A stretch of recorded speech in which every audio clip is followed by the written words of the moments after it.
Ionic enables web developers to build cross-platform apps with HTML, CSS, and JavaScript frameworks like React, Angular, or Vue.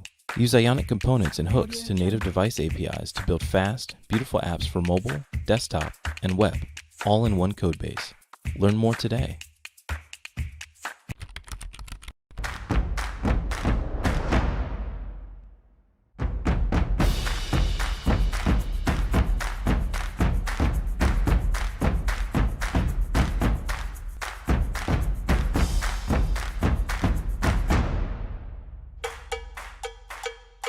What content do you need today? All blog posts? Just the ones in English? And only a list of their titles and cover images? Or are you building a specific landing page and prefer content mapped to React components? Choose TypeScript SDK with Fluent API or GraphQL and get content fast. Content by Kentico. As a developer, you need to deliver fast, and you simply don't have the time to constantly think about security. Neuralegion can help. We give you, the developer, comprehensive and fast security testing automation for your entire application on every pull request.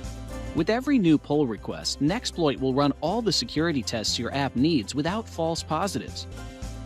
We can integrate directly with your CI/CD pipelines, whatever your environment. So what are you waiting for? Add Nexploit to your project and start doing unit security testing today. Sanity, a popular choice for Jamstack applications, which stands for JavaScript, APIs, and Markup. Sanity is part of the A in the Jamstack. It provides an open source studio where you can model your content with JavaScript and manage it in the browser. Meanwhile, the actual data is stored in the cloud in what's known as a content lake, which can then be queried from a front-end application quickly with its built-in CDN, while supporting features like GraphQL, webhooks, and real-time updates.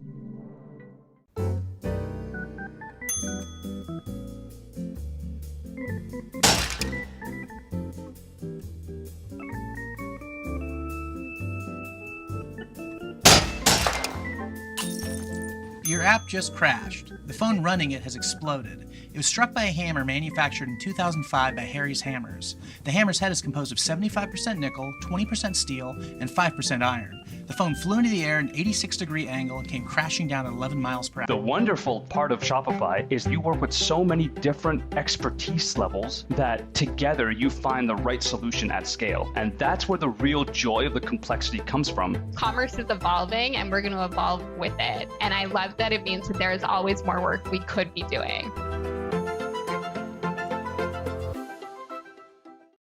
When you're building an application, there's a lot of pressure to keep security vulnerabilities out of your code. But no matter how skilled you are, between your own code, dependencies, and configurations, you can't catch them all on your own.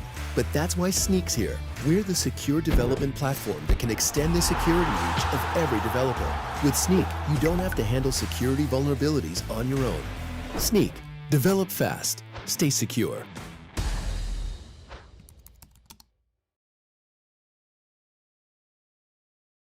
Introducing StackHawk. StackHawk makes it easy to find and fix security vulnerabilities before deploying to production.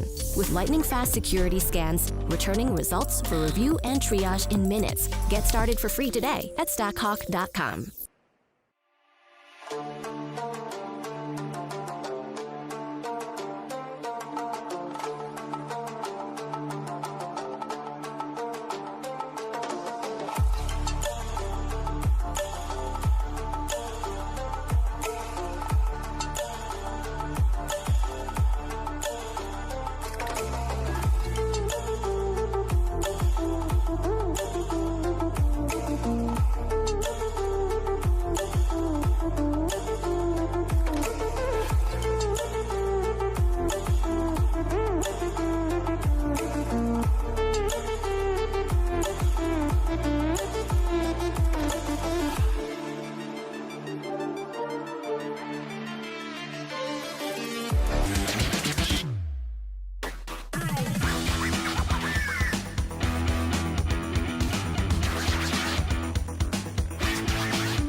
Ionic enables web developers to build cross-platform apps with HTML, CSS, and JavaScript frameworks like React, Angular, or Vue.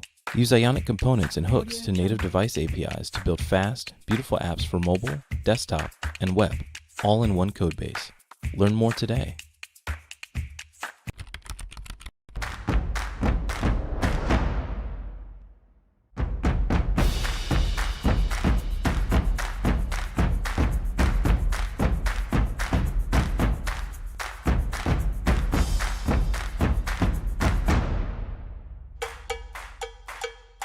What content do you need today? All blog posts? Just the ones in English? And only a list of their titles and cover images? Or are you building a specific landing page and prefer content mapped to React components? Choose TypeScript SDK with Fluent API or GraphQL and get content fast. Content by Kentico. As a developer, you need to deliver fast, and you simply don't have the time to constantly think about security. Neuralegion can help. We give you, the developer, comprehensive and fast security testing automation for your entire application on every pull request. With every new pull request, Nexploit will run all the security tests your app needs without false positives. We can integrate directly with your CI/CD pipelines, whatever your environment. So what are you waiting for? Add Nexploit to your project and start doing unit security testing today. Sanity, a popular choice for Jamstack applications, which stands for JavaScript, APIs, and Markup. Sanity is part of the A in the Jamstack. It provides an open source studio where you can model your content with JavaScript and manage it in the browser. Meanwhile, the actual data is stored in the cloud in what's known as a content lake, which can then be queried from a front-end application quickly with its built-in CDN, while supporting features like GraphQL, webhooks, and real-time updates.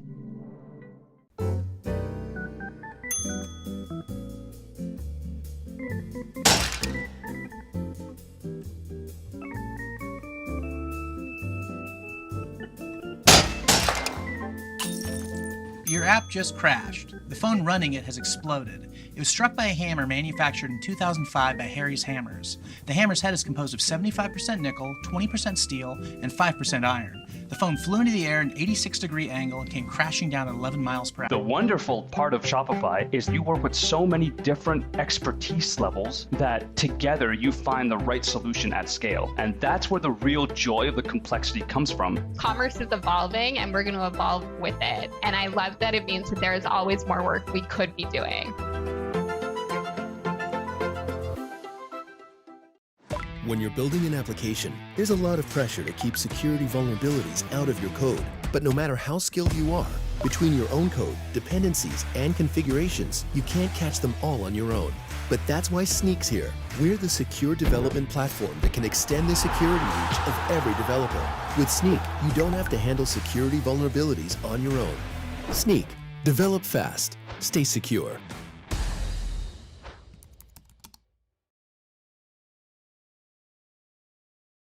Introducing StackHawk. StackHawk makes it easy to find and fix security vulnerabilities before deploying to production.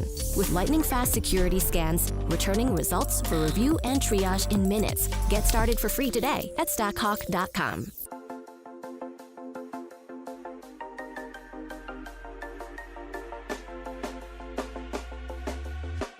When you want to get off the darkest ground, the gravity pulls you straight down. Earth from a bird's eye view. You should grow feathers and see this too. When you want to get off the darkest ground, the gravity pulls you straight down.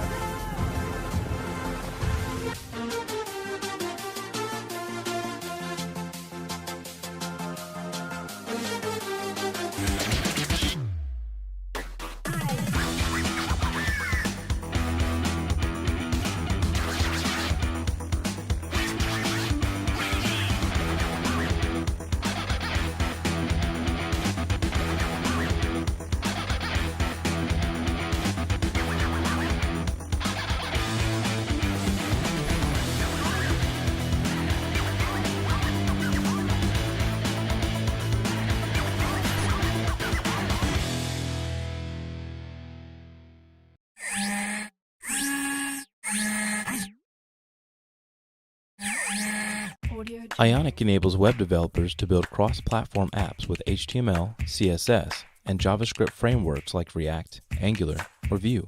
Use Ionic components and hooks to native device APIs to build fast, beautiful apps for mobile, desktop, and web, all in one codebase. Learn more today.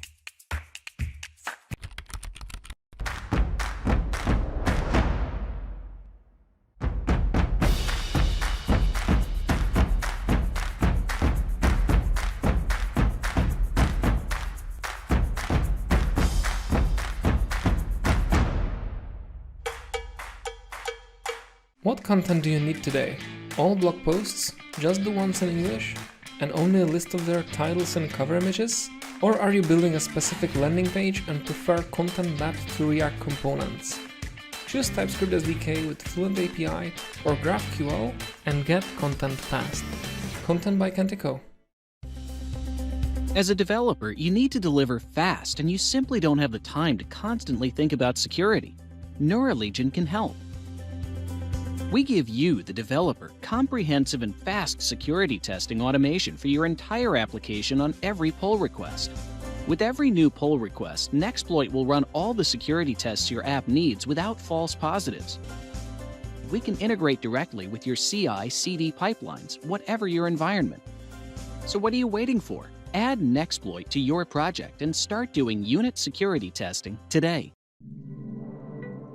Sanity, a popular choice for Jamstack applications, which stands for JavaScript, APIs, and Markup. Sanity is part of the A in the Jamstack. It provides an open source studio where you can model your content with JavaScript and manage it in the browser. Meanwhile, the actual data is stored in the cloud in what's known as a content lake, which can then be queried from a front-end application quickly with its built-in CDN, while supporting features like GraphQL, webhooks, and real-time updates.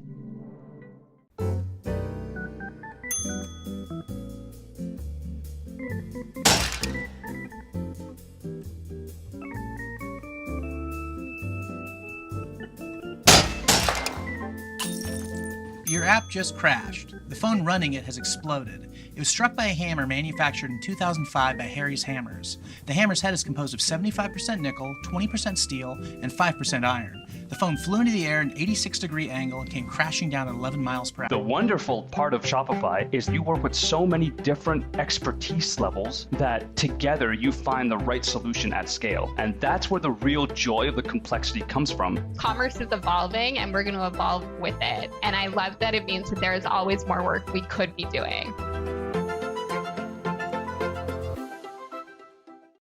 When you're building an application, there's a lot of pressure to keep security vulnerabilities out of your code. But no matter how skilled you are, between your own code, dependencies, and configurations, you can't catch them all on your own. But that's why Sneak's here. We're the secure development platform that can extend the security reach of every developer. With Sneak, you don't have to handle security vulnerabilities on your own. Sneak. Develop fast. Stay secure.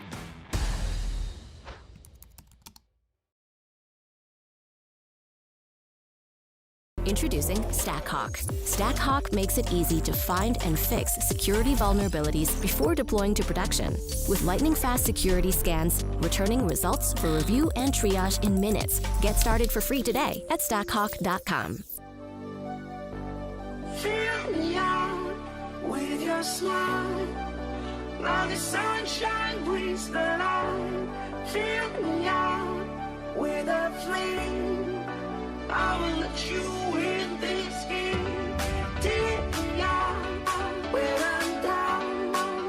'Cause with you I'm safe and sound. I'm safe and sound. I'm safe and sound. I'm safe and sound. I'm safe and sound. I'm safe and sound. I'm safe and sound. I'm safe and sound.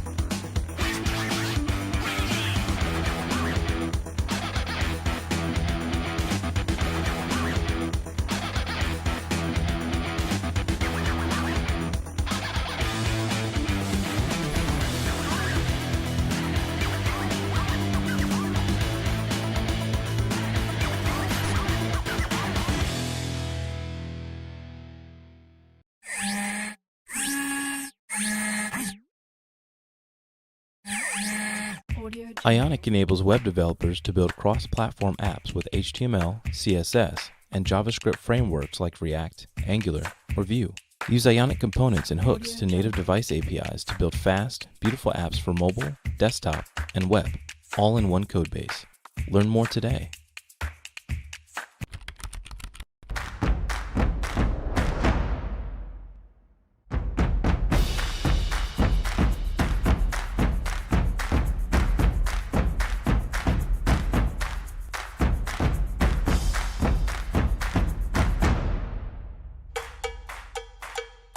What content do you need today?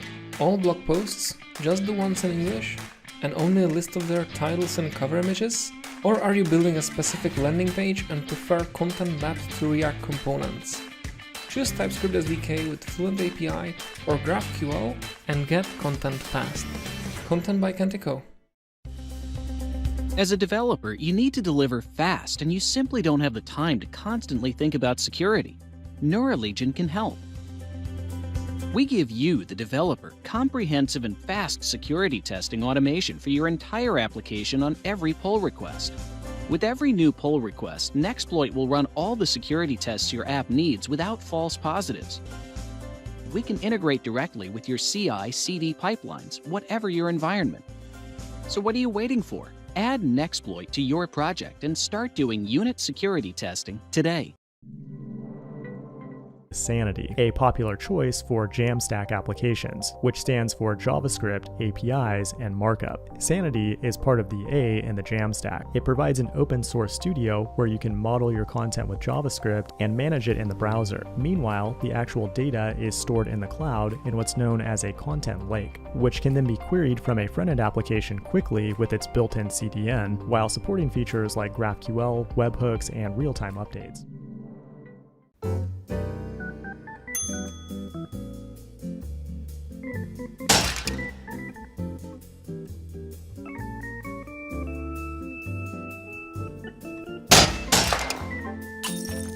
Your app just crashed. The phone running it has exploded. It was struck by a hammer manufactured in 2005 by Harry's Hammers. The hammer's head is composed of 75% nickel, 20% steel, and 5% iron. The phone flew into the air at an 86-degree angle and came crashing down at 11 miles per hour. The wonderful part of Shopify is you work with so many different expertise levels that together you find the right solution at scale. And that's where the real joy of the complexity comes from. Commerce is evolving and we're going to evolve with it. And I love that it means that there is always more work we could be doing.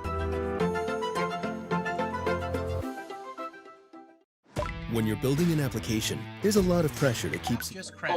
The phone running it has exploded. It was struck by a hammer manufactured in 2005 by Harry's Hammers. The hammer's head is composed of 75% nickel, 20% steel, and 5% iron. The phone flew into the air at an 86-degree angle and came crashing down at 11 miles per hour. The wonderful part of Shopify is you work with so many different expertise levels that together you find the right solution at scale. And that's where the real joy of the complexity comes from. Commerce is evolving and we're going to evolve with it. And I love that it means that there is always more work we could be doing. I'm gonna need to go around and make new friends at some point. Look at the feet. When Look you're at that. building an application, there's a lot of pressure to keep security vulnerabilities out of your code. But no matter how This skilled is you one are, of the people between you your gave own it to. code, dependencies, and Did I configurations, get? you How did it can't go? patch them all on your own. That's why Snake's here. This is We're the secure Ruben. Nice to development meet you, platform Ruben. that You're can extend the talking security about micro-frontends, of right? every developer. Nice, With nice. Sneak, Now, I you know don't some have to people handle maybe security expect that vulnerabilities recording on later your if they own. haven't already. Sneak, But develop super fast, excited. Your stay talk was secure. amazing. Also, love the question and answers that you gave afterwards. Love to you around. There's been so much going on. So much that you can join in. So we are going to be going to the main stage in a security little bit. vulnerabilities before deploying to production. With lightning-fast security scans, returning results for review and triage in minutes. Get started for free today at stackhawk.com.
Ionic enables web developers to build cross-platform apps with HTML, CSS, and JavaScript frameworks like React, Angular, or Vue.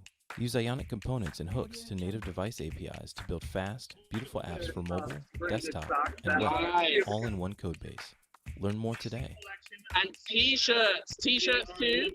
It's a you'd save me a t-shirt.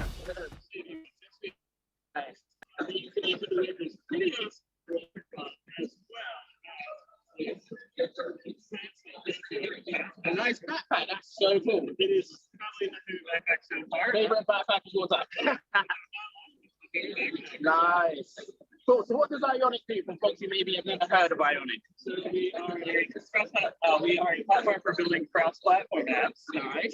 You take your React skills, right? HTML, CSS, and JavaScript, and you can ship something to iOS, Android, desktop, native, Windows, whatever. Nice. Well, I hope you are enjoying it so much. I'm going to go check out some more of our sponsors. We've got them all hanging out. I mean, they're really, really busy. But I'm super excited about the next set of sponsors because they actually have a prize that people can win. And I think this prize is pretty awesome. Check this out. So, they've got a Lego set that people can win. And people can win the Lego set by coming and joining at the booth. I'm going to actually talk to some of the people from this booth. Hey, how are you doing? Hold on, give me a second. Let me just get this back up. Oh, there we go.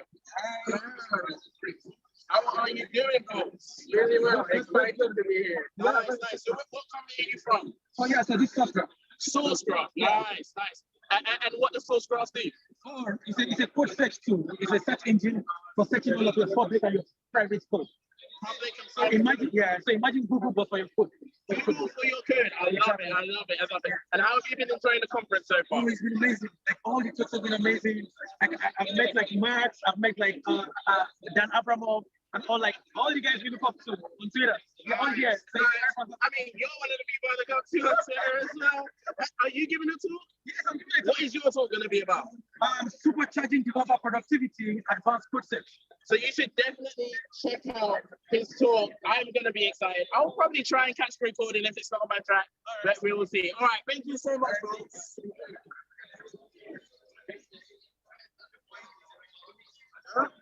All right. Man, so much going on, so many different sponsors, so many different people to talk to. It's hard to keep up, but I'm going to take you folks behind the scenes. We are going to go and check out our sponsor room because our speakers have been creating all this amazing content. But I need to introduce you to the amazing, the wonderful Ellie. How are you doing? Hi, friends. Have you been enjoying the conference so far? Yeah, I've been loving the conference. I got to be on stage for a little bit. That's fun. On stage together. Yes, we're emceeing together. Now we're caffeinating because that's really important. Yeah, we need to review. The food was delicious too. Really. Excited. Also, you are going to be joining us. Hopefully, you want to come and join us on the general track. That's where we will be. There soon in just a bit. But let me continue to take you on this board. Because now we get to go to the exclusive. Now, if you were just here, you wouldn't be able to come here. Here is the special speakers room. You've got so many of the speakers chilling out, recharging, getting ready for their talks. Now, I don't want to disturb them because I'm pretty sure some people are doing like last minute slide design. Hopefully they're better than me and don't leave their slides to the last minute. But definitely come out and check out, look on the track. Maybe you want to come to the general track. Maybe you want to stay on the pro track. Come and join us. There's so many different talks and so much wonderful content that you can get involved in. It's been amazing. It's been amazing. Let's go back out and maybe we'll see if we can talk to one of the speakers. Just give me a moment. Would you like to talk to folks on the live stream? Say hi to people about your talk. Hey, how are you doing? Hey, folks, these are all the folks who are watching from home, joining in the conference. I know that you've got a talk that's going to be available on Monday. Do you want to talk about it? Well, I raised the question, should we mock or not mock when we're doing our tests? So I guess that if you want to find the answer, you're going to have to tune in on Monday. So tune in on Monday to listen to that amazing talk. I'm looking forward to it, and I'll see you soon. Really, many different talks. I see people are on their computers. I'm pretty sure they're working on their slides or doing different stuff. So I don't want to disturb them. I'll let them get there in time. Don't want to add any more stress. But let's go out and talk to the last of our sponsors. Still one sponsor booth that I didn't actually get to go to. So I want to go and talk to them and say hello. They had a really packed booth, so maybe it's cooled down a little bit now. Now it's so hard. There's so many people. The camera can't even keep up with me. But let's check out the sponsors over at Zero Height. Let me just see if I can get this set up. Check them out. So it says they are building the leading design ops platform, but I'm not just going to talk about it. I'm going to see if I can grab one of the folks from Zero Height and talk to them about the platform they are building. I see that they're giving away free swag, and this is why like being in person is pretty cool. You get some swag, but even if you're at home, make sure you get involved in the Slido, because we are going to give every person who has the best question from each session a t-shirt, maybe even a hat. Look, they've got this awesome swag. Hey, well, can I say hi? Do you want to say hi to the people on the stream? These are the people joining us from him. Do you want to tell us a little bit about what Zero Height is? Zero Height, we are essentially sign up and so far documentation side and we exist to enable product teams, so engineers and designers we collaborate. Awesome. And where can people find out more if they want to find out more about Zero Height? ZeroHeight.com. You heard it here first. I mean, they've got some swag. I'm going to tell them, you got to keep me some swag over on the side, and I'll catch you folks later. It's so cool. So many cool people. I see people that I know and love, genuinely seeing everyone all around. It's been amazing. Look, folks, you need to keep watching out. Get involved. Now, I'm pretty sure some of you who maybe you're not here. Sorry, can I sign here? Maybe you're not here, but that's fine. Look, you also have something legal.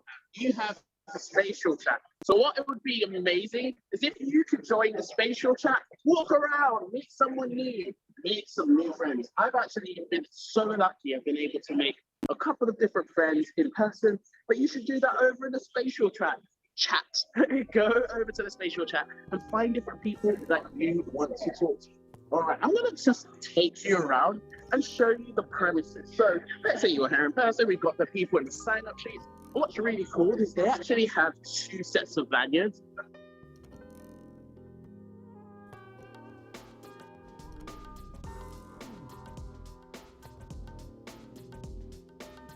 Now I'm going to take you over to where one of the talks are. If I can actually find the room, because this is not the room that I was in earlier. Folks are already getting ready to go to the next talk session. So I'm pretty sure people are going. Now this is the room that the pro track is going to be in. Now, I'm not actually on the pro track, but my good friend is on the pro track. This is Yanni. And Yanni is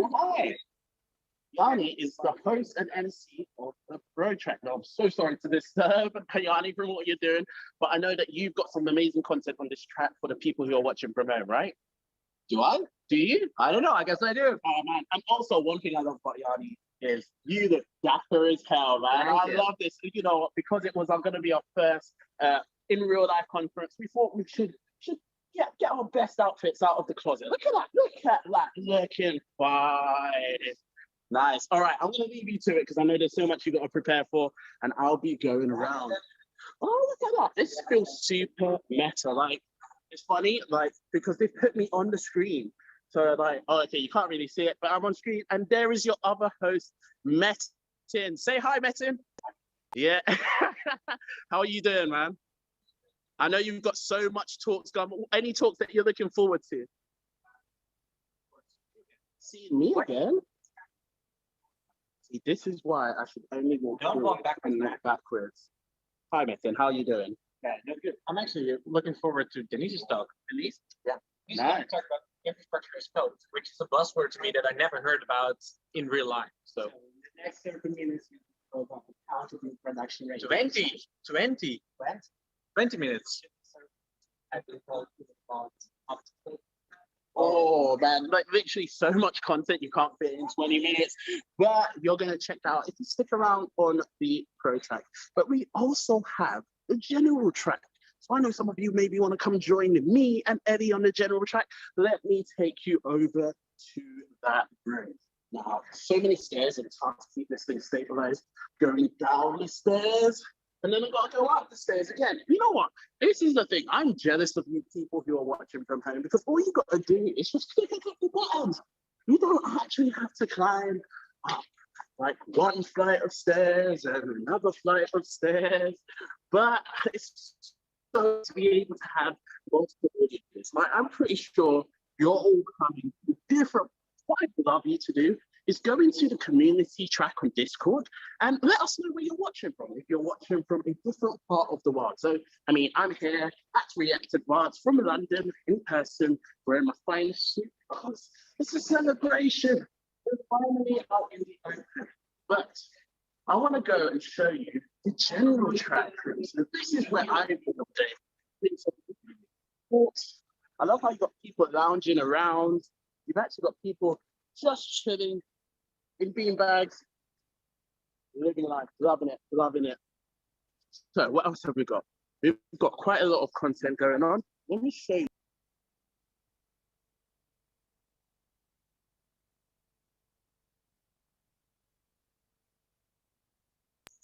This is that I will be on where we've got some cool content lined up. We've got the wonderful Eddie as well, who is getting the next speaker ready. Excited. Ooh. Hey folks, how are you doing? Do you want to join us? These are the people at home watching. They're actually going to be joining us very soon on this general track. Do you want to introduce yourself and what you're going to speak about? Sure. My name is Kemp Dons, and I'm going to be talking about how you shouldn't try to solve problems before you try to eliminate them. Oh, I love that. I'm excited already. Like, genuinely. Can't wait to see it. See you around. So, all right, so make sure you stick around because there is going to be that track going on. I'm pretty sure there are people from all over the world watching, enjoying it. Look, it sucks that you're going to be here in person. I'd have loved to come and give you a fist bump. But you can get involved in the community. You can join the Discord and ask any questions that you want. We're also giving away free t-shirts.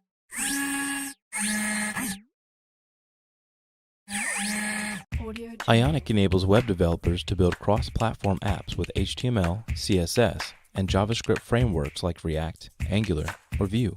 Use Ionic components and hooks to native device APIs to build fast, beautiful apps for mobile, desktop, and web, all in one codebase. Learn more today.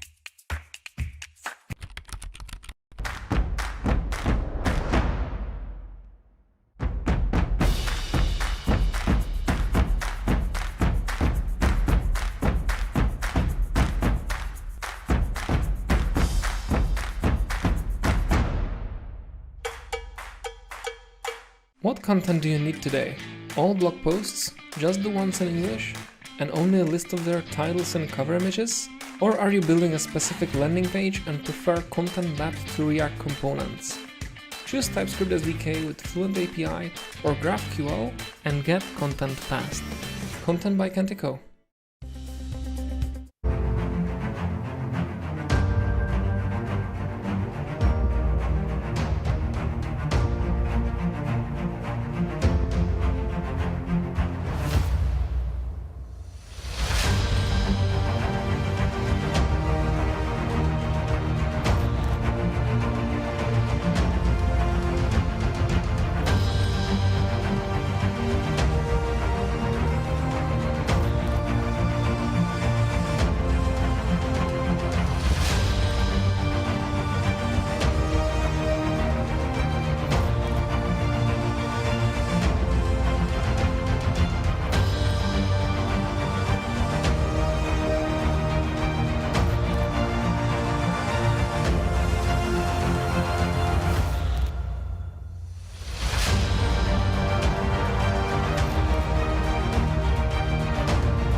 do it.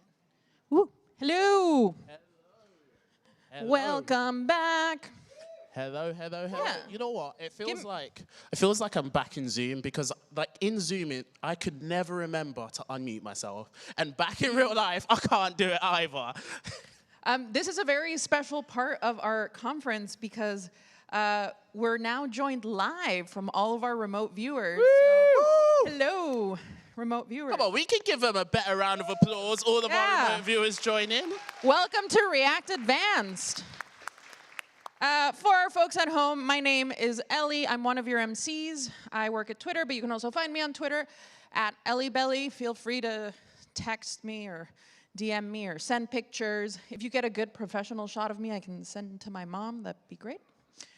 And with me is Nathaniel. Now, those of you who are on the stream, we've actually met. I've been taking you around, showing you behind the scenes. But you can tell I talk a lot if you're with me there. You can find me on Twitter at Chatterboxcoder, and I work at this cool company called Twilio. But we have so much more content in store for you today.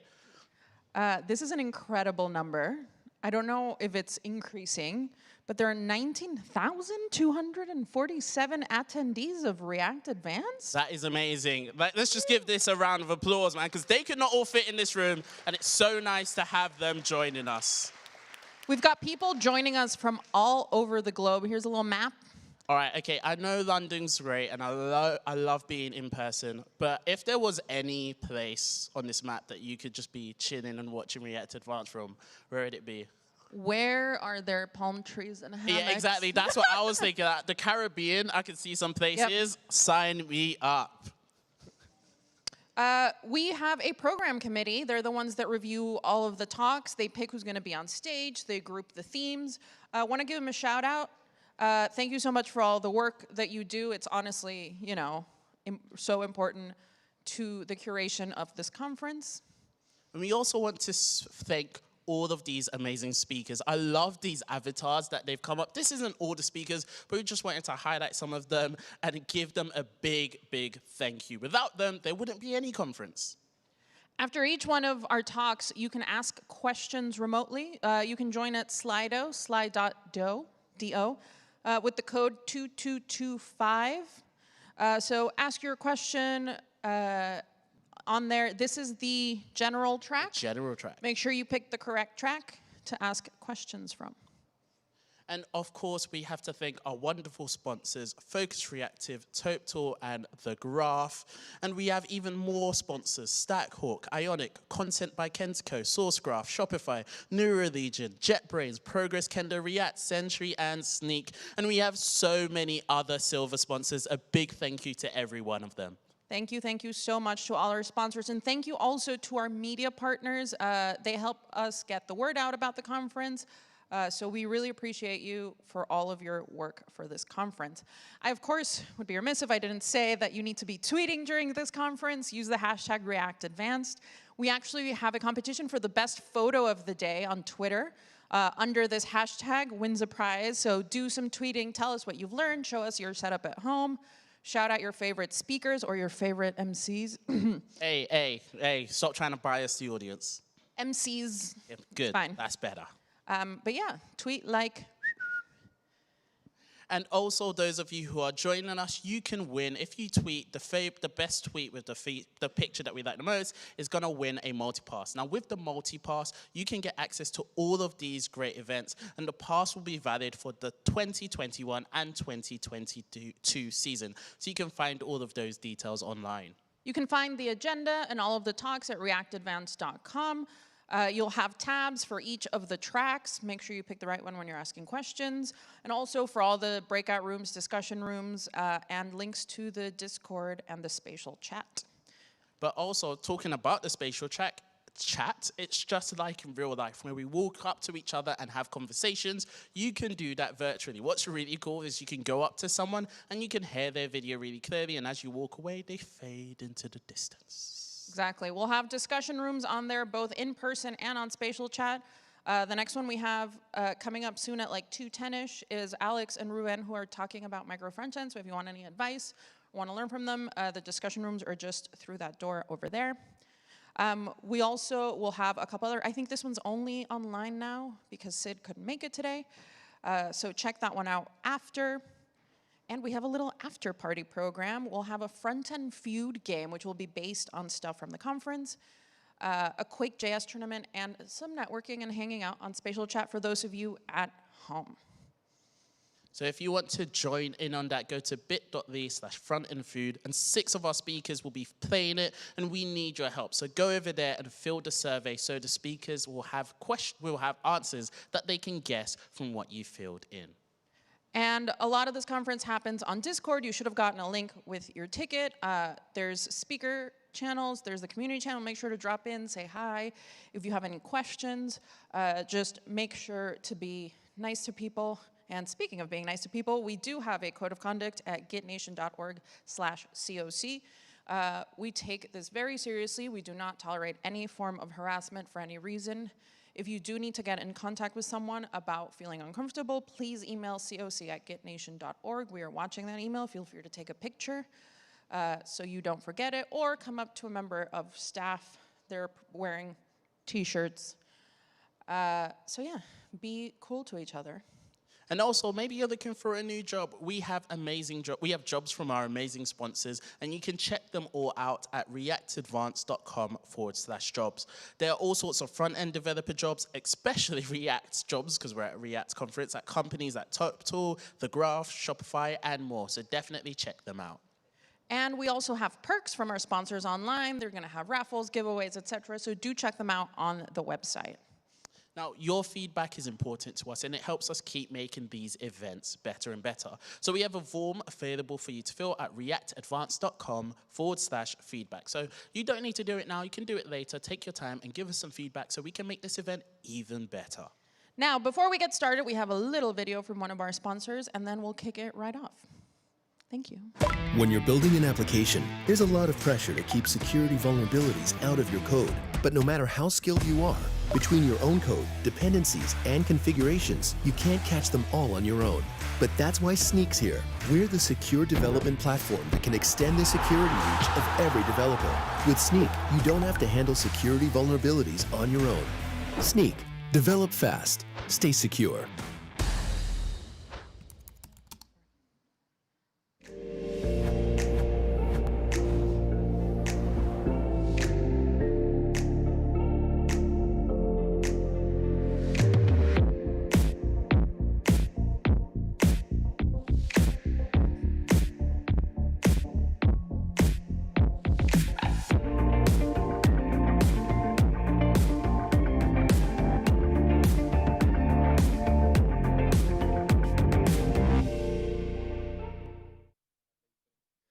All right.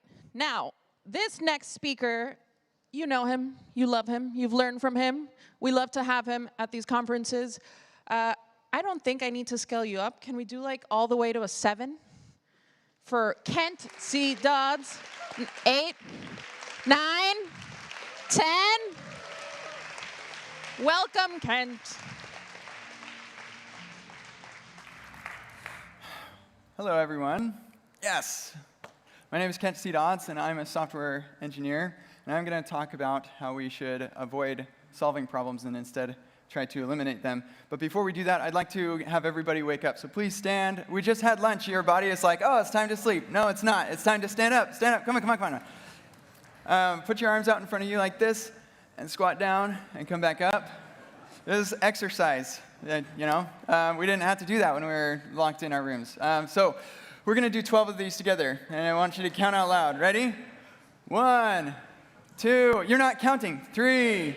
There you go. 4, 5, 6. This is so great. 7. Your legs are like, what are you doing? 9, 10. Is that 11? Should we start over? 12. No, just kidding.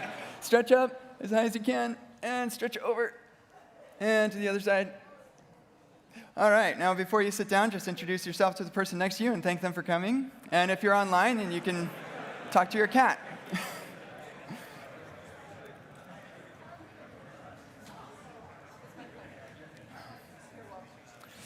Thank you for that. Okay. First, I just want to mention that I rewrote my site and relaunched it recently, and it's really great, and I want you to take a look.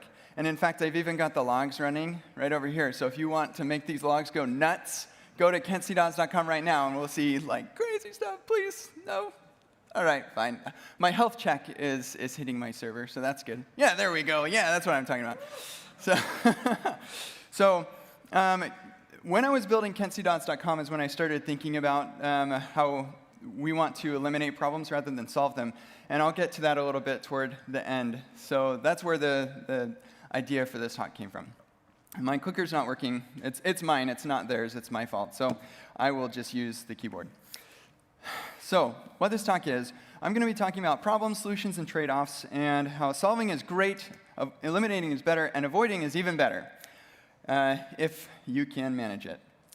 I'm not going to be giving code examples. This isn't a live coding thing. As much as I enjoy those talks, in fact, it's not even about code necessarily. It's more about life in general and problems. Not domain specific. So I know that we're at a React conference, but this doesn't have a ton to do with React except toward the end, where we try to apply it. So this is a problem tree. You're not supposed to be able to see what's inside of those little squares, but the blue icon right here represents the core problem that you're trying to solve. So whatever the mission of your company is, that's what this core problem is, and or what the core goal is. And off of that, we have different problems that we need to deal with. And each one of those extra nodes is another solution. And sometimes the solutions that we develop lead to more problems. And so eventually we get to the terminal solution that doesn't have any problems that we care to solve. And these are way bigger in real life. If you were to try to map out all of the problems that your company has, or whatever it is in life, then you would have many. So here's a simplified version of a problem tree. And we're going to be referencing this a couple of times throughout this talk. So first off, I think that it's important to acknowledge that you are a problem solver. That's part of why humanity is the dominant species on the planet, because we solve problems and we have, I guess, dominated the planet. But we're so good at it that we also become problem seekers, where we're looking for problems to solve. And I have a bit of a story about this, and maybe you can relate to this. So when the pandemic hit, my sister, who's a very accomplished violinist, saw all of her professional musician friends totally out of work, and they weren't sure what to do. And so she came to me and said, hey, can you build me an app that can help solve this problem? And I won't go into the details of it, but she basically needed me to build Tito, Google Calendar, and Zoom in a single integrated thing. Not integrate those, but like build them all. We always underestimate the amount of work that these things will take. And she said she'd like done tons of market research and looked at like what solutions were out there and everything. And she felt like she was willing to hire somebody to work on this problem. And I told her, like maybe you need to actually just manually work through these tools and be the one facilitating what you're trying to do here. And she said, no, I just want to automate all of this stuff and scale it and everything. And I just said, I just don't know. And so ultimately what she ended up doing was nothing. She decided she didn't want to invest into it. And I think that was a wise decision. But one thing that I've learned is I've been living, I guess, is that it's way easier to solve a problem when you know what the problem is. And we kind of assume that we understand what the problem is on the outset. And so like we assume that we're going to need a ticketing system, and we're going to need a calendaring system, and a video chat thing. And we have all these assumptions, and maybe you do, but you don't know all the intricacies of what features those different things are going to need. And so I suggest that you first feel the pain of the manual solution, and then you solve those pains as they come. And so problem avoidance is this. You avoid solving or avoid the problem altogether by not creating the solution prematurely. Elon Musk recently had an interview, and I just really love this quote. He said, possibly the most common error of a smart engineer is to optimize the thing that should not exist. And I thought he was talking about me. So it's better to avoid problems than to solve them. So here's our problem tree again. If we're avoiding a problem, let's say that we want to avoid the problem solution 1b here, and we just decide we're not going to solve it. That's what problem avoidance is. You don't solve it. And here's the takeaway that I want you to come away from this talk. Often we get down in this problem tree and we get down to like one node, and we're working on this solution right here, and it is a beast of a solution. Like this problem right here is just super duper difficult. And as we're working through this solution, we're like, man, this is hard. And sometimes you might even say to yourself, if I'd known it was going to be this hard, I never would have done it. And so that's the moment where you think, do we really need to solve this problem at all? And often you do. Like, you're absolutely, yeah, we can't, like, this whole thing doesn't even work if we don't solve this problem. But maybe this whole thing doesn't need to exist either. And so you can go up in the problem tree until you get to one solution that you're like, you know what, we don't actually need that. So the users don't even use this feature very much. So like, we can just get rid of this feature altogether. If I'd known how expensive it would be to solve this problem, I never would have added this feature in the first place. And so reevaluating our problem tree can save you a great deal of time and ultimately be better for your users, because every minute of every day that you spend, everything that you can do has the same currency, and that's your time. And every minute that you spend doing one thing is a minute that you can't spend doing another. And so it's totally cool to just say, you know what, we're not going to solve that problem because we have other things to deal with right now. And this is why I tell people that, hey, like, I don't test everything that I write. Lots of people think of me as the testing guy and like 100% code coverage and test-driven development. Like, that is not me. I see testing as a mechanism for automating code quality and confidence, but that's not the only thing that I'm doing. The code doesn't exist for itself. And so you have to be practical about the sorts of things that you spend your time on. And so problem avoidance is fantastic. I recommend it if you can avoid problems. But sometimes the house is on the cliff, I guess. I don't know how this happened, but I'm glad that somebody was there to take a picture at least, and then maybe they like dropped their camera and went and helped, or I don't know. But sometimes you can't avoid the problem. And so in this situation, before you try to just solve the problem, see if you can eliminate it. I don't know, blow up the house. I don't know. This is bad metaphor, I guess. And so here's the reason. Solutions hold you captive to their maintenance forever. And I'll give one example in the real world. So here's an internal combustion engine. And there are a lot of problems that we've faced over 100 years that we've been working on internal combustion engines that have been solved in remarkable ways. So first off, we have exhaust. When you burn gas, there is exhaust, and that exhaust is not good for our lungs. And so we don't want it coming into the cabin. So we have all of this piping going to shoot it into the back of the vehicle, where certainly it will do no harm, right? That was sarcasm. So that's as far as we've gone on solving that problem. Stopping also, we have brake pads. They squeeze the disc brakes or the discs, and we can stop the vehicle.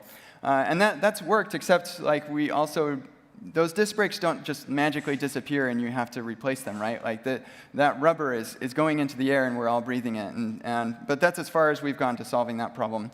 Cars will actually catch fire. Like, that's amazing that when you're literally burning stuff and exploding things to make you move, that maybe it'll actually catch fire. But they've put a lot of work into avoiding this problem, or kind of trying to solve this problem as much as possible. And then sustainability. Well, this is the problem that we just decided we will not solve with internal combustion engines. It is not possible to make this sustainable. What if we look at our problem tree and we say, you know what, this sustainability problem or the car fires or whatever else, this is just a really difficult problem to solve. Let's go up the problem tree and get all the way back up to mobility. Now, of course, you can ride bikes and you can jump on the subway or whatever, but at some point, people need to have individual mobility. So how are we going to solve that problem? Well, what if we just totally change the approach altogether? And this is the Tesla electric engine. This is the engine that powers the fastest mass production car in the world, the Tesla Model S. And here are the problems that they've pretty much eliminated. Exhaust is absolutely eliminated. There's no exhaust. Now, people talk about the long tailpipe, but the fact is that eventually all of us are going to be powered off of sustainable energy, so that long tailpipe is cut off. We have no exhaust problem, period. My home, I do have a Tesla, and my home is solar powered, so I'm driving on sunshine, and it's awesome. I was like, when we got the system turned on just last week, I started driving my car and singing, "I'm driving on sunshine." And it's just like, yeah, such a great victory. And then stopping, the cool thing about electric is that you can actually turn that kinetic energy into actual electrons and stick it back in the battery. And so yes, while we do still have brake pads on electric vehicles, we probably never actually need to replace them because most of that energy is going back into the battery. And so we haven't eliminated that problem altogether, but we've drastically reduced the impact of that problem. So that's super awesome. Car fires, as far as I know that like electric car fires get in the news a lot, but as far as the data is concerned, you're 11 times less likely to have your car catch fire if it's a Tesla model, or a Tesla. I don't know about the other manufacturers, but the data I have seen is a Tesla. That's pretty significant. And then sustainability, ultimately, we can make this sustainable. And that should be the only reason that we do this. If all the other things were fine, this is reason enough for us to make this change. And so by going up the problem tree a little bit, and saying, hey, what if we don't actually need to solve this? Or what if this is too hard of a problem to solve? And we go back up the problem tree a little bit and say, hey, what if we change our approach? And now we have a new solution. So we haven't eliminated it. We haven't decided we're not going to solve this problem of personal mobility.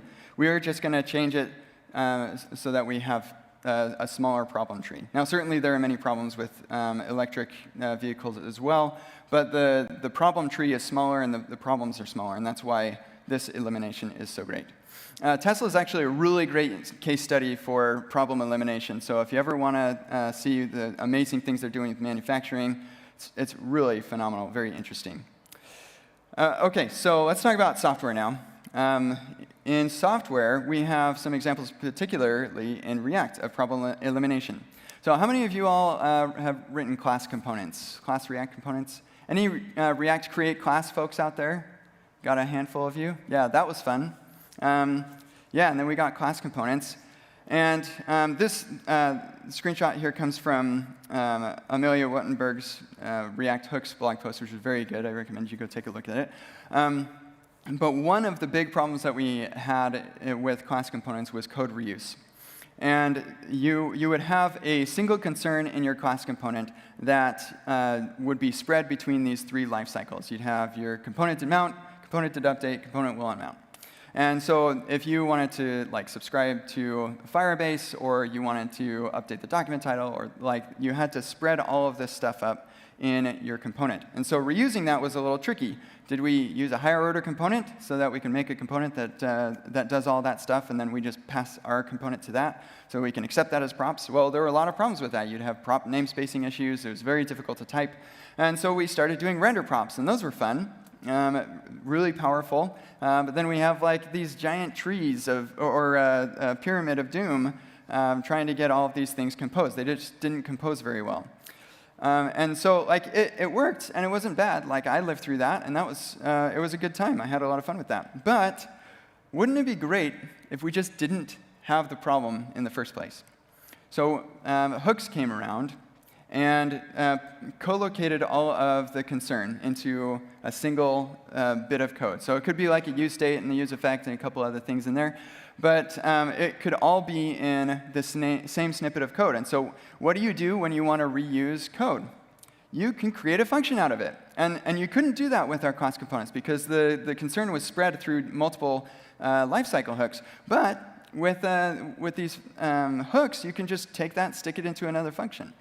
That was brilliant. It made an enormous impact on the ability for us to reuse code, and it drastically reduced the amount of stuff that I need to teach in my React Components Patterns workshop. Things became so much easier when we just went up the problem tree, decided, hey, what if we did things differently, and then went down that direction. Now, there are problems with making those sorts of migrations. We all felt the pain of having to move over to classes, and should we even bother, all of that. But by the end of it all, we're much better off. And I'm really grateful to the React team for creating hooks. It's made my job a lot easier. So now is my favorite part, and I want to talk to you about Remix. How many of you have heard of Remix? How many of you who are raising your hands heard of it because I tweet about it nonstop? Yeah, so most of you. Yeah, I tweet about Remix nonstop because I love it. So full disclosure, because people always want that, there has been a transaction between me and the Remix team. So I had to pay them money to access Remix. So, but that is not going to be the case. They say in a few weeks, Remix will be open source completely and free, and so you will be able to use Remix as well. So let me sufficiently hype you up about this. I don't have a ton of time to go through everything, but I want to just give you a high level, because Remix is the reason that I started thinking about problem elimination in the first place. So the first thing that Remix does that just makes it phenomenal is nested routing. Now, like, one nice thing about this is you no longer have like a route that's like /users, /ID, /contacts or something. Now you have in that route file, whatever framework you're using, you probably have to render your layout route, and that'll include your header and your footer and everything. With Remix, you have nested routing, so each one of those is going to just be the component that cares about the part of the route that this part of the route URL cares about. That's really nice. But to take it even further, like that's just like a nice developer experience sort of thing. But because of nested routing, Remix can do a lot of really awesome optimizations as far as loading your data, invalidating the cache, and loading the right data so it doesn't load more unnecessarily. Lots of really cool things because Remix has nested routing built in. Another thing that I love about Remix is the seamless client and server interaction. So just like Next has the get server-side props, you've also got a loader with Remix. But Remix does a really great job of making that connection very seamless, as I say here. So you've got, it can be fully typed. You can go make all of your requests to a database or GraphQL or whatever it is, and then all of that data is just available in your component. And they have really nice declarative error handling. And so as far as your component is concerned, the data is there, and you never have to even worry about error states or loading states, because all of that is declaratively handled for you. So by the time it gets to your component, you don't use effect. That's all I need to say. Like, whoa, yeah, no, use effect, all right. So, and you don't need a tool like React Query, as much as I love it. If you're not using Remix, you should be using something like React Query. Let me say that. But if you are using Remix, you don't need it. Because React Query solves a really big and awesome problem. Thank you, Tanner, for creating it, and those who are maintaining it now. But wouldn't it be great if we didn't have the problem to begin with? And that's what Remix gives us with its really awesome client-server interaction. The other thing I love about Remix is that it's based on the web. So everything is fetch API stuff, even on the server. You have a request and a response, and if you need to learn something about that, you're not going to the Remix docs, you're going to MDN to learn about how the web APIs work for that. And aside from the transferability of knowledge, you also get the fact that because they're using the web APIs, we can run this in a Cloudflare worker or in a service worker eventually. Cloudflare workers are currently supported. Service workers, eventually, they'll support that. And so just nailing that abstraction has opened a lot of really awesome opportunities with Remix. And what's cool is that you don't really have to change any of your code. Now, if you're going to work in certain environments, some of them, like serverless, you can't have a long connection to a database or something. But as far as the Remix-specific code, none of that needs to change because it's all based on the web, and Remix smooths out everything for you. It's kind of like jQuery for the server. I've never said that before, but it's, yeah, kind of like that. Other thing I love about Remix is simple mutation. So all mutations in Remix are, you have a form. And so even like your delete button, the way that we do this is we have like the little trash icon. We click on that, we have an on-click handler that will go do the fetch request or the delete request and whatever. to delete the item. With Remix, you just use a very declarative, here's my form, here's the delete icon, and you click that, that submits the form. And then Remix takes care of all of making the requests, and what if I make another request, and we're loading data, and Remix will cancel the right one, make sure everything's loading in order and everything. But what's even cooler about it, well, that's pretty cool, but what's also cool about it is that even if JavaScript fails to load, which that does happen sometimes, most people don't like disable JavaScript, but failing to load JavaScript does happen. And even if JavaScript that takes a while to load, which that happens even more, all of your mutations still work because you're using regular forms and they're doing regular posts or regular deletes, and you'll end up with a full page refresh. So like it's not as awesome of an experience, but this is what we call progressive enhancement. And so your app still works even without JavaScript, and it doesn't take a great deal of effort to make that happen because it's just the way that it works. And then also, I just love the CSS story with Remix. Here's the big secret about how CSS works with Remix. It blows my mind how simple this is.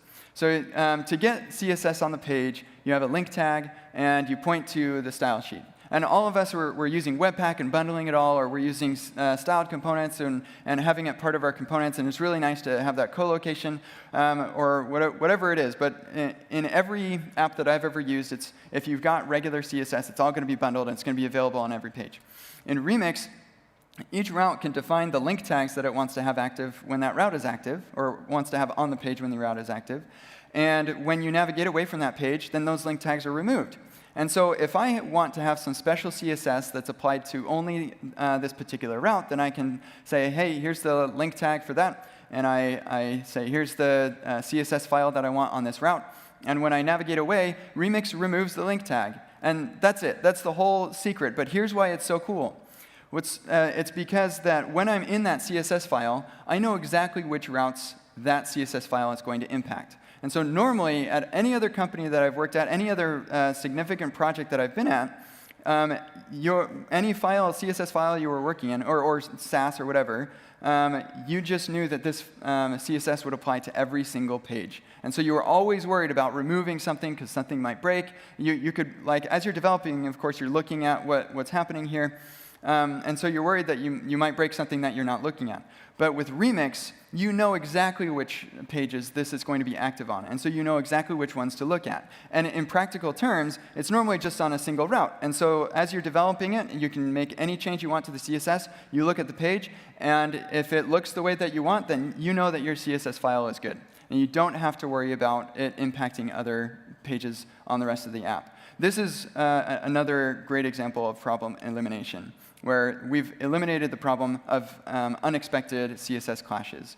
It's just phenomenal. Like all of the work that we've been doing for all of these years to try to make CSS easier for us to use, especially as React developers, with CSS and JS and CSS modules and everything in between, has been to help us avoid CSS clashes. And Remix doesn't completely eliminate the problem. You can still, even within a single CSS file, you can have clashes in there. But it makes it predictable. And I love that about Remix. Side note, just skip to the end and use Tailwind for everything because it's amazing. But it's really nice to know if I wanted some one-off CSS that I could add it to this single route and not worry about it impacting any other page. And I don't need any runtime or any extra build tools or anything. It's all just, it just works. And it's the web. It's fantastic. There's so many more things I want to tell you about Remix, but I just don't have the time, so we're going to wrap this up. And actually, if you do want to know more about Remix, I am more than happy to talk your ear off for the rest of the conference about it. And I've got a billion stickers that I got myself. So again, Remix is not paying me for any of this stuff. I asked them, can I print stickers? And they're like, well, we can't send you stickers. I'll buy them myself because I just am so jazzed about this framework. So a lot of you might be thinking, well, problem elimination just sounds like choosing trade-offs. And yeah, that's what it is. That's what problem elimination is. And so the idea behind problem elimination is to eliminate big problems in exchange for smaller ones. And that's the reason why this is like talk-worthy for me is that, I don't know about you, but when I'm involved in a problem, I am not thinking about whether or not that problem needs to be solved or if I can go back up the problem tree and rethink the problem back up at the top. That's why hooks was so like phenomenally awesome. It was because we're all like working, how can we solve this code sharing problem down at the bottom of the problem tree? And the React team just went up a couple levels and said, hey, you know what? Maybe we could just take a completely different approach. And it worked, right? We all love it. Most of us do. I do. So, in conclusion, solving problems is great. Please keep solving problems. There are so many problems in the world, and I want to see you all being problem solvers. Eliminating problems is even better. Find different trade-offs and take the thing that's easier. Avoiding problems is even better. So if you can't avoid the problem, then try to eliminate it by changing your approach. And only if that fails, then solve that problem.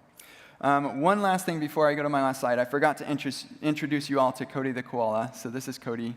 And that's, people often ask me, what's with the koala? So when people ask me that, I know they haven't been to my workshops. Because Cody helps you go through my workshops, all that workshop material. So anyway, I felt bad having this like random koala next to me, and I forgot to introduce him. So that's Cody.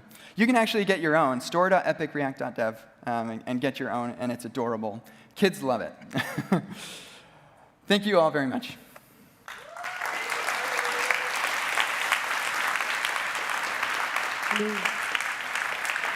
Thank you, Mr. Kent C. Dodds. Hot seat, please. Oh, yes. Oh, yes. We got a lot to talk about. Oh, OK. Only solutions, though, no problems. OK. Well, actually, one of our first questions was, what's the story with the koala? So I guess there you go. Yeah, solve that. That's Cody. I didn't know you had a merch shop. Yeah. It's very exciting. Fun. There's shirts, jackets, the most comfortable jacket that I've ever worn. In fact, quick story on the jacket. I got a jacket like it at React Rally a few years ago, and I tore it up really bad when I crashed on my one wheel. Like the entire shoulder was just ripped up, and I was so sad that I asked the conference organizers where they got the jacket, and I found the company, and I created it on my merch store so I could buy it. That's why it's on the merch store, because I like the jacket so much. It's soft. It is soft. It's super comfortable. Yeah. We're going to have to check that out. Do you know if it ships to London? Yeah, I'm not sure how much it costs, but it's probably too much. You heard it here first, folks. Sorry. All right. Adil asks, any remix workshops coming Oh, soon? yeah. In fact, if you go to kentcdodds.com/workshops, you'll find I have 2 scheduled already, as well as a TypeScript with React workshop coming up. So incredible. Yeah, fun stuff. That's pretty much all I'm going to be talking about for the next, I don't know how long, is Remix. I'm going to teach you all how great Remix is. Mac asks, how do you approach the sunk cost fallacy? At what stage would you say it's too late to eliminate the problem you're working on? I mean, it's never too, it's never too late unless, like, the sunk cost fallacy is basically, oh, we've sunk so much into this, we can't quit now, whatever. But if you just evaluate it right now as it is, like the work that I need to do to solve the problem and the benefit that I get from that, and the work I need to do to change my approach and the benefit I get from that, and you just do the cost-benefit analysis of that. And I wouldn't say that it's ever too late to solve a problem. It's just like, how are things now? And let's go with the better direction. That makes sense. Gabriel asks, when you eliminate a problem, how do you leverage the unknown? You don't know the problems you're going to face down the other path. Yeah, that's actually great. That's kind of my story with my sister, who is trying to solve the problem for musicians who are out of work. And this is where I say, do it manually first. Just go on forward, and then just make sure that you're evaluating as you go, and you realize, you know what, if I had known this, I never would have done it, and I don't feel like it's worthwhile going forward or whatever. That's good advice. That's good advice. A little bit related to our previous speakers from our last slot, how does Remix play with micro-frontend approaches? So Remix is pretty new, so it's hard to say, and I have basically no experience with micro-frontends in a practical sense, so I can't actually answer. But Remix in general is very abstractable. That's one of the things I like about it, and so I am guessing it would actually be quite possible to make it play nicely, but nobody's done it yet. Like, my website is literally the biggest deployment of Remix. And it's not small, but it's 27,000 lines of code. And it's the biggest one. So it's still pretty new. Kind of a popular one. In a nutshell, what is Remix? Remix is a framework to help you build better websites. And yeah, it's most like comparable to Next. Yeah, server rendered and yeah. And do you think Remix will get rid of everything we learned so far? Next, GraphQL, Redux, React, React Query, etc. Well, not everything. One of the things I love about React in particular is that, and Remix uses React to be clear, but one of the things I love about React in particular is that the better you get at React, the better you get at JavaScript. And I love that coming from other frameworks. And with Remix, one of the things I love is that the better I get at Remix, the better I get at web development, because it's based so much on the web platform. And so I think that all of the nice things that you've learned about the web platform with whatever framework you've been using, you bring all of that with you to Remix, and then Remix will teach you more. Any of the other things, like, yeah, you're not going to probably be using React Query with Remix. You could. There are potentially use cases for it. But so, yeah, any like React Query specific thing that you know, that won't carry over. But it's not because there's a different approach or like a different API you need to learn. It's because there is no API that you need to learn. And that's even better. There's, following up on that a little bit, there's a couple of questions about comparing Remix to different things like Next or Recoil. Do you have any sort of like rough thoughts on that? Yeah, well, so Next it compares most of that. You in an app that's like quote unquote finished, not in the process of migrating, you wouldn't use them together. Recoil is a state management solution produced by Facebook to solve a very particular problem, and you could absolutely have that problem when building an app with Remix. And so then, yeah, you could use them together. But like the typical like CRUD application that you're building, you don't need a state management library, certainly, because Remix manages the server cache for you, and everything else works nicely with context. And yeah, so it compares well. And then also another big one is Gatsby. Remix is server rendered. And I know that Gatsby now can also do some server rendering as well. But yeah, Remix takes a drastically different approach, and I think that leads to a better user experience. A lot of Remix questions. Remix is the best. I love it. Do you think it's ready for a wide-scale production app? Well, they're not officially open source, and there's technically no way to get access to it until they do become open source, because they close down new subscriptions and stuff. So, I mean, if you want to work on it today, then yeah, no. But in the next couple weeks, then certainly. I think that like it is definitely missing some things. I don't want to make it seem like it's the perfect solution for everything, especially now.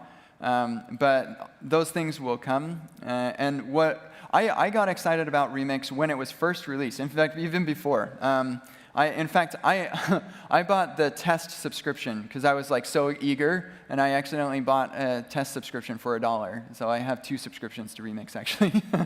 But yeah, I knew from the very beginning that Remix was based on a really solid foundation, and that all of the holes that were in Remix at the time, and some holes that are still there, will easily be filled in because the abstraction layer that they're operating under. And having worked on it now for your site, how do you feel it would integrate with perhaps a legacy code base? I think there are various approaches that you can take for integrating Remix. So, like for one thing, you could say, let's start doing Remix for these routes, and then we'll just have some redirection there, and it'll be like a separate app. That would be a really easy way to do it. But there are also ways. I was talking with somebody recently about integrating their PHP rendering with Remix, and you could totally do that. Have PHP render some stuff. Remix will server render some stuff along with that, and send all that HTML to the client. And that would be possible too. So you've got a lot of flexibility. Awesome. You heard it here first, folks. Before we switch to a couple of questions about problem solving, Alex asks, is the squat stretch routine part of your daily stand-up? No, I don't have daily stand-up because I work for myself and by myself. It's very lonely. No, but we're here for you, Ben. I got the air squats from Ben Ornstein. Years ago, he gave a talk called How to Talk to Developers back in 2013, I think, at RailsConf. And It was a phenomenal talk. I recommend it if you want to get better at talking to developers. And that was one thing that he did, and I borrowed that from him. Wonderful. Well, there you go. You should all give it a try. It makes I've given almost 100 talks now, and I get nervous before every one, which makes you wonder, like, why do I even do this? But the air squats help me loosen up a lot. So thank you for indulging me. Let's talk about problems. Stu asks, how do you identify a problem that needs eliminating without having gone through X iterations of solutions and associated problems before deciding we might need to rewind? Yeah, I mean, that's tricky. That's kind of related to the sunk cost problem. So like this is where the term spike comes from. So like you time box a certain amount of time that you're going to spend to try researching a certain solution or finding solutions to a problem.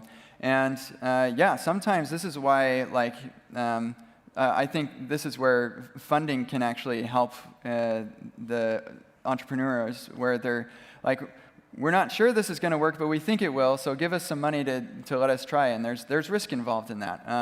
And so hopefully it does end up working, or you learn enough to find another way to do it. Yeah. And sort of related is, do you have a set of criteria or heuristics that you use to evaluate a problem when deciding whether to tackle it or eliminate it?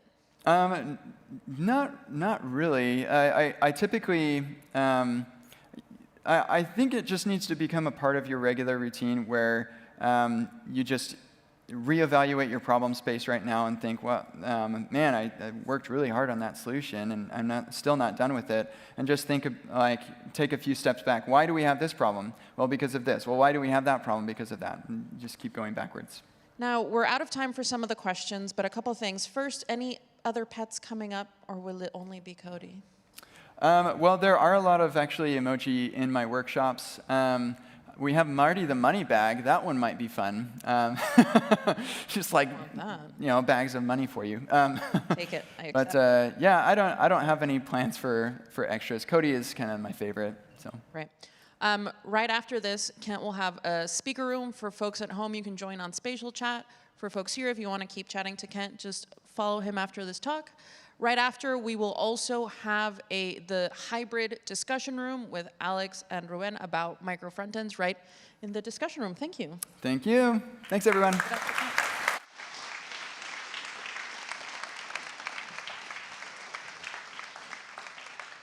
Thank you so much. I really, really enjoyed that talk. That was amazing, and I love the koala. I think I might get one for myself.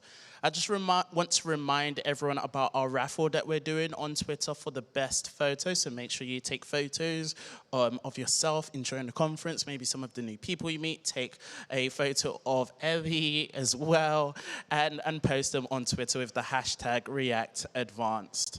And I also want to thank one of our sponsors, Kendo React. Kendo is a professional UI kit on a mission to help you build business apps with React much faster. You can learn more about how you can master the act of React UI with this powerful library. And another big shout out and thank you to our gold sponsor, Sentry. Sentry's application monitoring platform helps developers see what actually matters, solves issues quicker, and learn continuously about their applications from the front end to the back end. And it works with any language and integrates with dozens of other services. So you can get started by visiting sentry.io. And just like Eddie said, in parallel with the next talk, there will be a hybrid discussion room, so online and in person, on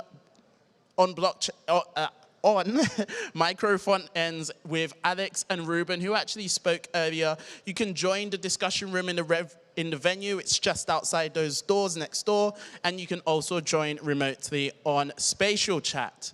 But our next guest speaking on stage here on the general track will be Sid Shethrabal. And he will be talking about walking the line between flexibility and consistency. Now, unfortunately, he couldn't be here with us today, but thankfully, due to the power of technology, we are still able to hear his talk. So can we give a massive round of applause for Sid?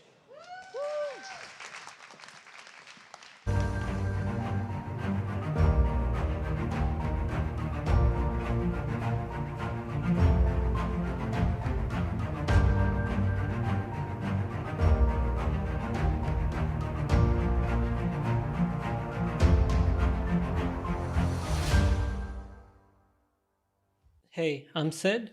I work in the design system team at GitHub, and I want to talk about walking the fine line between flexibility and consistency. So let's start directly with code. I have this alert that I've been looking at other design systems for inspiration, for API ideas, all of that. And I was looking at this alert and trying to build it with Shopify's Polaris and Material UI's component library. So this is kind of how they differ. So with Shopify, they call it a banner. So you render a banner, and then it takes a status, in this case, status critical, and it takes a title. So it takes these props as config, right? So the title doesn't go in the child, it goes on the component as a prop. And then you have the action, and you only say what is the action and what is the content that go inside the action. You don't really get to pick the action per se. And the component takes care of where it's rendered, how it's rendered, what color, the border, all of that. So this is an example of a config API, which is very tightly controlled. And in fact, if you try, I played around with this where I try to give a style tag, I tried to give it different class names. It doesn't accept any. This is what you get. And then when I tried to build the same thing with Material UI, they had a severity as well. They call it error not critical, which is all the same.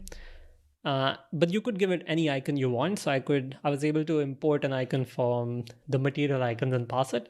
I could also give it different styles. So I could customize the border, and for the contents inside, I had to take the alert title, which they export, and take a button and try to make the button look exactly the way I wanted. Plus the space in between, I had to do it with the margin in between the components. So that's just like a tiny example of how the flexibility can be so different between two components. Like if you compare the API of these, the Shopify one is super tightly controlled versus the Material UI one is you can customize basically anything you want. And that kind of brings us to like this line or the spectrum of flexibility where Polaris is probably somewhere here. So it's very opinionated. It's built for Shopify. It's not built for everyone. It has a very strict API, and that leads to predictable and consistent outcomes. When you use that banner, you know exactly what's going to come out. But then it could become rigid and restricting for experimentation or different use cases. Sorry. On the other hand, the Material UI one is probably somewhere on the right edge, maybe even all the way there. And that's because it's open source. It has an extremely flexible API because it has no context of where it will be used. So it needs to be flexible so that you can fit it in the product that you're building. And then, of course, with so much customization, it can become messy and fragmented because, well, the component library doesn't have a lot of design decisions baked in. All of those lie in the product side of things. So taking this, it kind of like, what is right for you? Where should your component library fall into the spectrum of flexibility? And the answer is that it kind of depends, doesn't it? Always. So, but this is what it depends on. It depends on, is your component library built for a brand or is it built for open source, which is like everyone? What's the design culture in the brand that you work for? Is it consolidated with a small group of designers, or is it a bunch of independent teams that operate pretty much on their own? And even what's the maturity of the products that you're working on? Do you have established patterns, or is it still early and it's more experimental, still playing around to find those patterns? So the answer then basically is it depends, right? Thank you for coming to my talk. Bye-bye. But no, I try to use these and try to apply them to this component. This is an action list component inside an overlay, and you'll see this spread across GitHub. There's a lot of variations of this, but this is a pretty involved component. So it has a bunch of variations, and this is some of them. So you see this on a repo page just to the side. You see this as options in a drop down. You see these as in the releases panel. This is the releases one. You also see them as trying to select assignees or reviewers. So there's a lot of range in this component.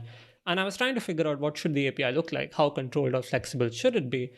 And let me take you through that journey so that I can quantify what does it depends means. So let's do this API exercise from the start. I'm building this action list. This is the issues page. And quick warning for you. None of these designs are actually production design. These are all from an exploration. So if it doesn't exactly match the aesthetics of what you see on github.com, that's actually intentional. This is all an exploration. Okay, that out of the way. This is the menu that you see, and you can, it has some styles. I think it has some keyboard interactions. Yep, there you go. So to make this menu, let's see. The simplest menu over here could be you have an action list and you just pass it items. And the items are these options that you render, right? So, and then on select, you do something with it. So you can call your own action depending on the string, but it feels a little weird to do these actions based on just like the string content. Like if you say quote reply, this is what you get in return. So it feels weird to just act on a string. So maybe something like this is better, where it's a config, it's an object, and then you can pass in your on select. So depending on the copy of that, you can also pass it what the selection should be. And that feels decent. So we move on to the next use case, where not all of these have the same actions. So some of these are based on action to, like taking it outside. Some of these are about the content itself, so edit and delete. And this is third, which is, it's a report, it's a moderation thing.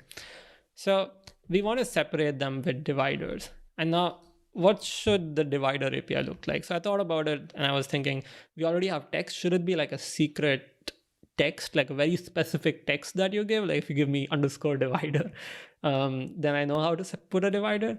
Or maybe it shouldn't do that at all. Maybe it should be a type, right? And all the other ones are type row, and this is type divider. But then of course, like, is it small case divider, is it uppercase divider, all of that. So maybe you should import it from the action list. And then it's just a value on the object. So it's action list.divider type.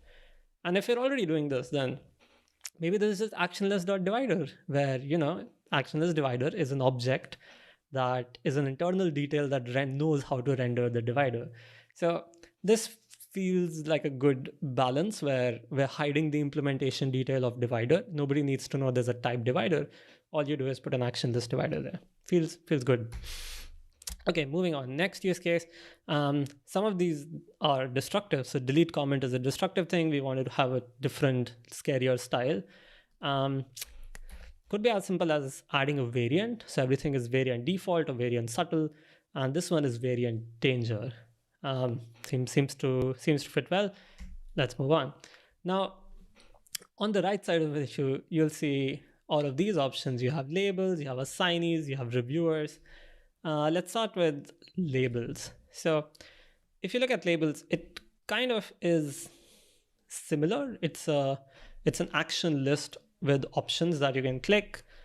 But the difference here is that it has a circle, the label color. So to begin with, I'd say, let's just put all the items here. There's a text, there's an on select, and there's a label color. So because I only have text here, I need something to qualify that there should be a circle. So I'm putting this special smart key here, which is called label color.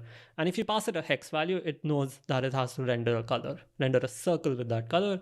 And it takes care of what should be the margin, what should be the gap between the color and the text. Seems smart. And, so you do it with all of them. And realistically, if this is being used in a product, it would look something like this. You would loop through repo.labels or like a config of labels and pull the label color out of it. Seems smart. Okay. But when we talk about assignees, assignees doesn't have labels, it has avatars. So do we just do repo.collaborators, map through them, and then you have text and onSelect, which is the same.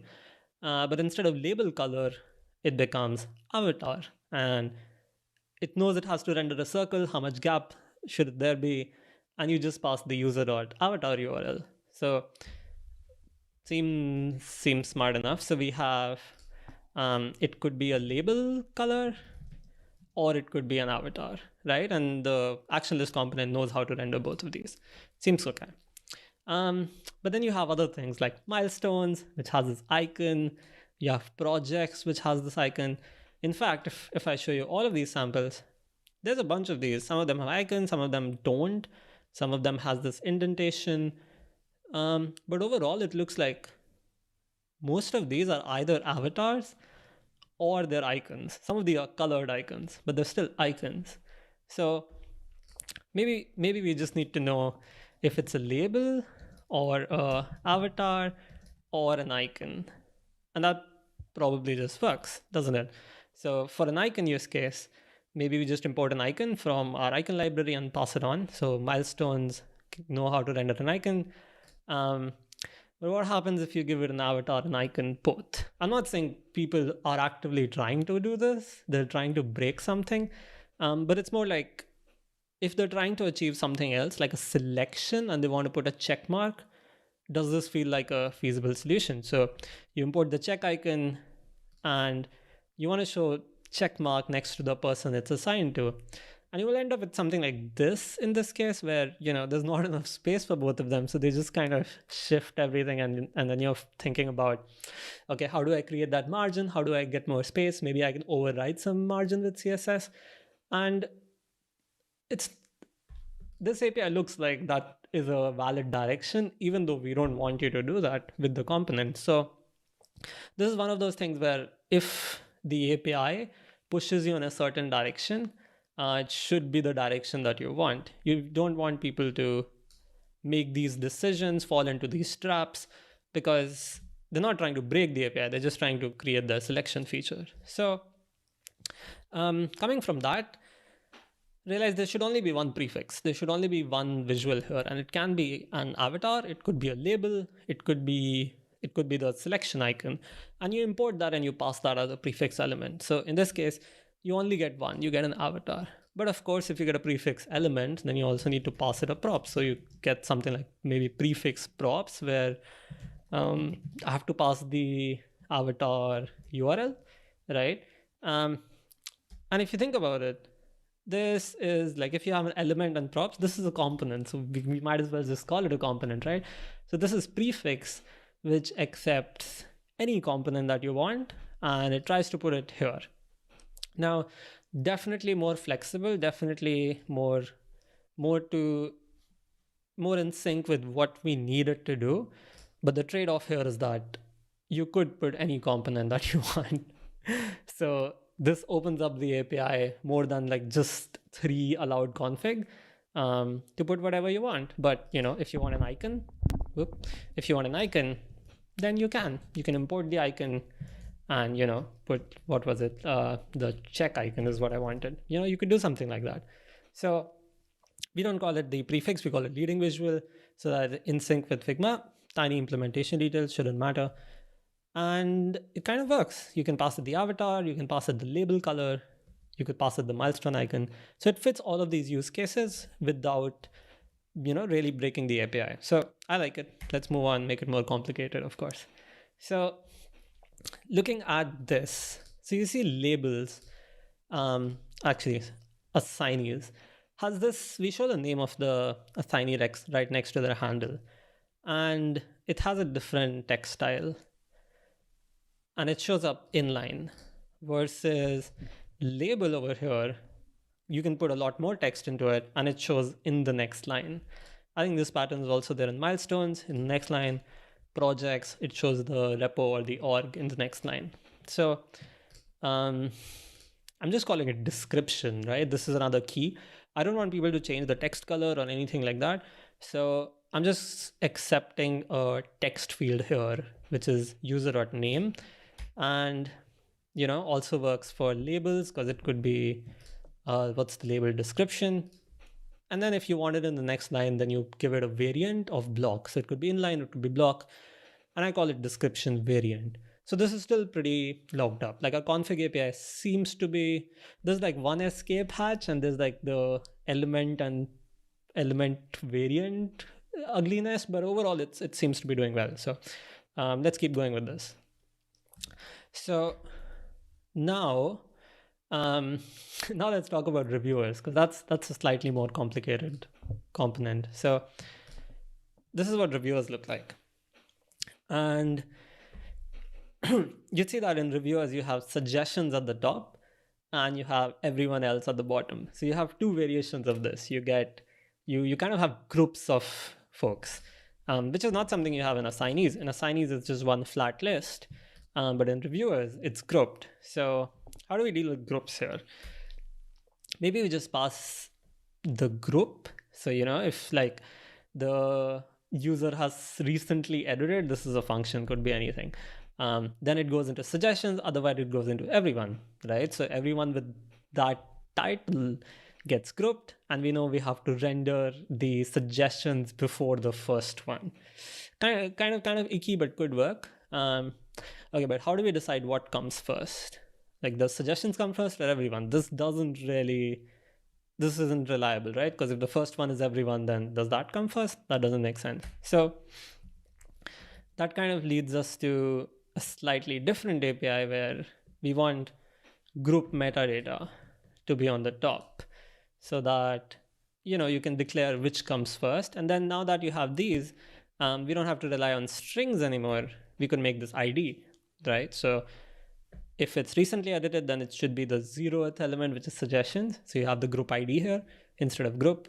And if otherwise it's like the other case, which is 1, which is of this element, everyone. Seems all right. I also did something else, which is this is filled up instead of being plain. So let me go back to the previous one. This was inline. Inline or subtle, but the next one is actually filled up. And different areas in GitHub use different styles for this. So I think in the reviewers, we definitely use a filled one, but there are other places where we don't, where we use a subtle one. So in this case, we'll kind of have to also say which variant we want. So we want the filled variant for reviewers, not the subtle one. And finally, we want this header, it says request up to 100 reviewers. So I put the header, I put title because that's what group also has. And these are similar APIs. And this is variant subtle and this is not filled up. This is always subtle. So it takes the same props. Looks fine. Not super happy with the group metadata and group ID. It's like, you have to create, this is kind of like a side effect of config based API where you have this group ID, but then you have to create another object because you can't fit that in items. It's not items, it's a different hierarchy. Well, but it scales. So, and finally, we have this, which is, we were only dealing with one sort of description. It was either inline or it was block. But here we have both because we actually want to say what's the reason they have been suggested. So we have inline and block both. And so how do you accommodate that? I guess you do this where instead of description, you have descriptions, plural, and you can give an array where you have two texts and then you have two variants. One is inline, one is block. And I don't know, if you give 3, I guess, then it has to fall into one of these and then the last one wins or something. So you can see like I'm forcing this API to kind of do too much, and it is struggling a bit. Like this API isn't the most intuitive anymore. It started off strong, but not so much anymore. All right, and finally, if we don't want to do this, right? If you want to do something, like there is a point where you say, okay, this component is hard enough, and now we don't want to take care of this in the product, in the component library. This feels like a job for the product. Right? Like you have to defer responsibility and say, this is like inversion of responsibility and say, this is very product specific. This is not something happens across GitHub. This only happens on this one screen. So this should lie in the product and we won't put it in the one that's common for everyone. So for that, you need to enable some sort of way that they can do this. And I imagine it kind of looks something like this, where the item list accepts something like a render item function, right? This is like a render prop function.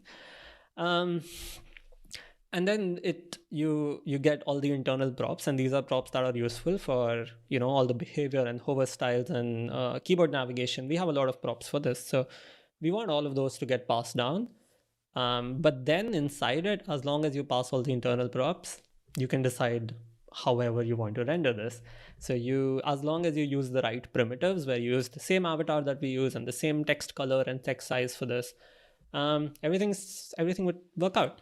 And this is an approach that a lot of component libraries take, where they have an escape hatch, where if things get too crazy, you are allowed to fork out of it and everything's fine. Not a super big fan of this approach, because it kind of just deferring the responsibility, and I'm a bit scared of what happens inside this internal props if it's applied correctly. And you can end up breaking responsive behavior or accessible behavior if not done correctly, if not composed correctly. So you can end up building components that don't follow the guidelines, even though you've taken all the building blocks of the guidelines. So all that to say that I don't think deferring the responsibility on the product is always the best idea. It's already, that's like the last resort, but I think we can do better here. So here's the other API style. Like if I think we've clearly seen here that this API needs to be a lot more flexible. So it probably doesn't, like the config based API doesn't really suit it well. We need a more composable API. So on the spectrum, we need to be a slightly more towards the right side. Maybe not all the way to open source style library, but somewhere in between those two. So this is what it would look like with a different API, where I have this action list. And then to render all the items, we used to do this, where we had this array of objects. Instead, you get a different item inside the action list, so which is just a component. So because this is all JavaScript, what you can do is create a component action list, create another component called item, and then attach it, because it's all objects, to the action list. So and then you only export one, which is the parent. So you end up doing things like action list.item, and it maps to the internal item, which is perfect. So you get action list.item. You can put the text inside. You don't need to say text prop anymore, because React already has a way of putting content inside an element. It's called children.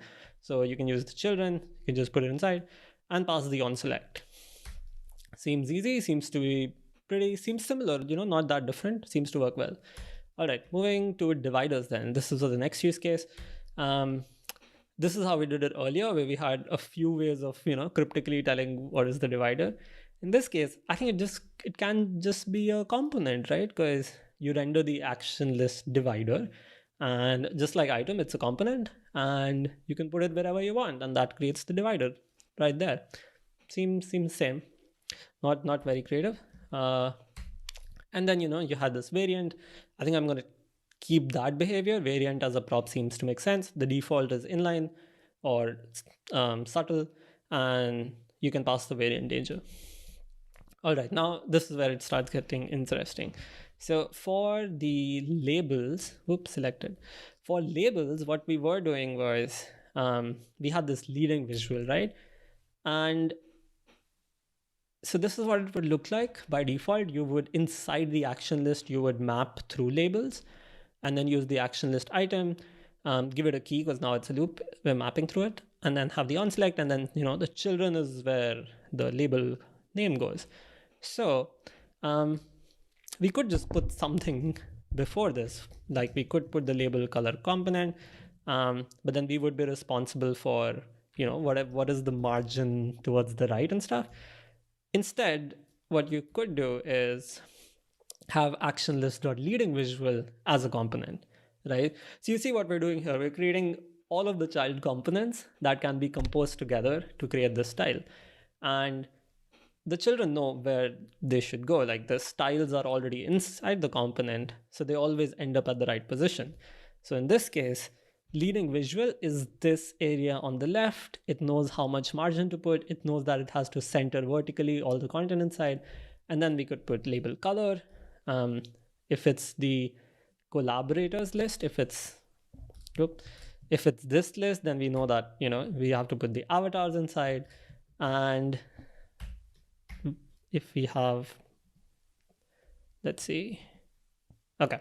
So if we have the milestones and projects, it kind of looks very similar. So moving on to description, because that seems like the very next. Again, does the description go here? Like, do I say user.name? But then I also know it has to have a different style. So maybe I'd use actionlist.description. In the previous API, it was just a variable here. In this, it's a component, and you say actionlist.description. And you see, as we're laying these down, they all know their place in the row of this component. So they all take up that space, which is already decided. And you could use a stack, you could use a grid for this in the action list, and each one could have its own grid position. So it's basically a layout component at this point. And you could put anything inside description, which is a bit scary, because in the previous API, you could say this is only a text. It cannot be anything else. Over here, you have children. So can children be something else? Not necessary. You can actually... Oh, I skipped the slide. Okay. Let me come back to that point. But labels, remember, they have to be block variants. Well, we already have a description. So we have a place where we can put that prop, which would be variant block. So that's done.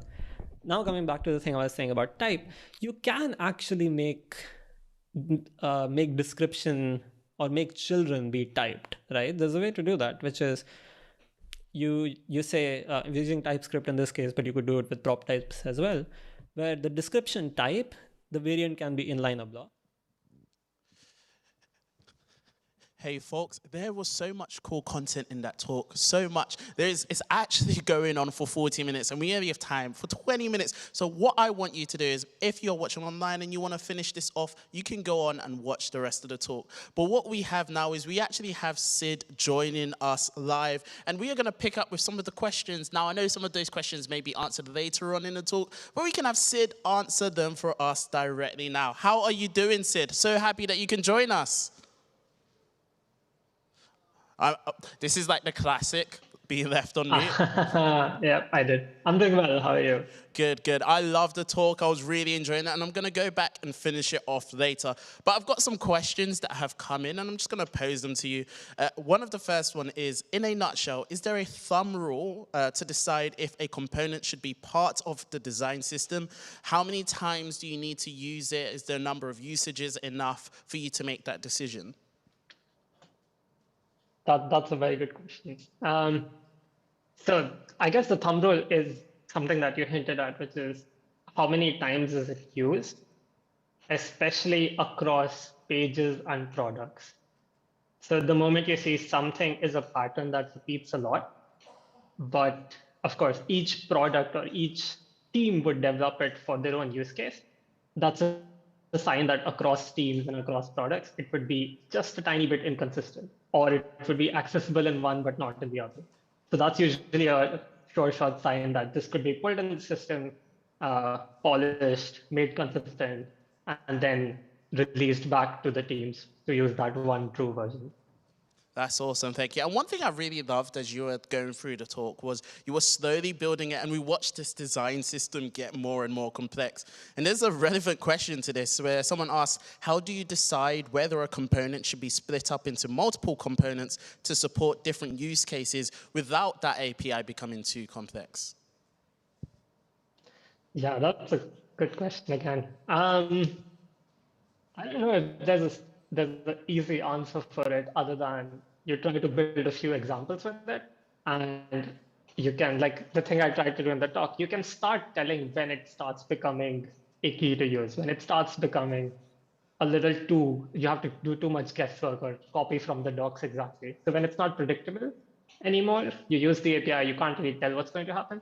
That's usually a sign that this component is doing too much, and you might benefit from either a specialized component or the API is just going in the wrong direction and you want to split it. So in the second half, you see I take it to a more composable approach.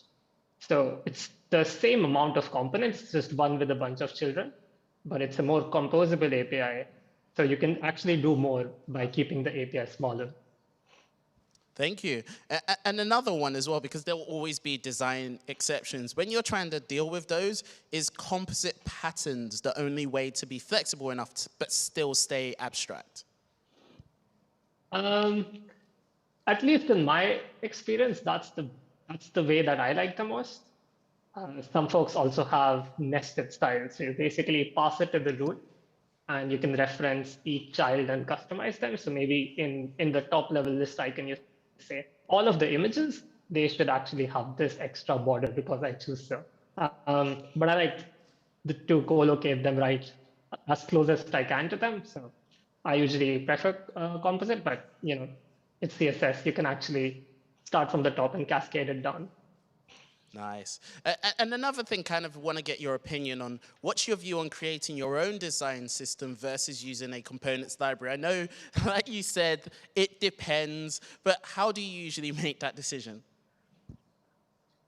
I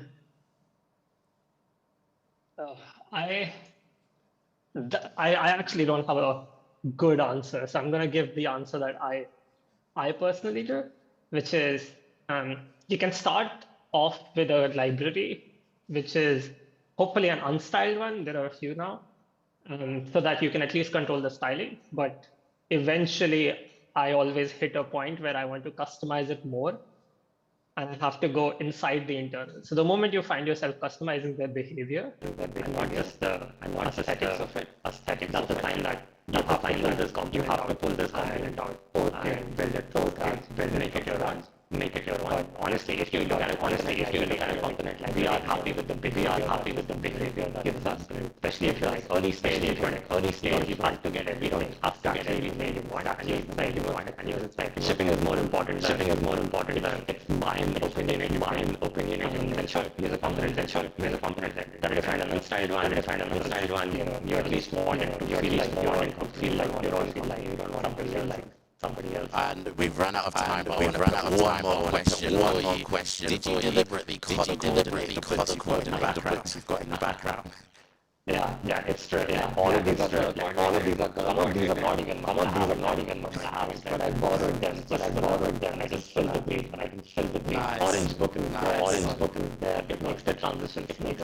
That's nice. Thank you so much, Sid. Everyone give a round of applause to Sid Lemay.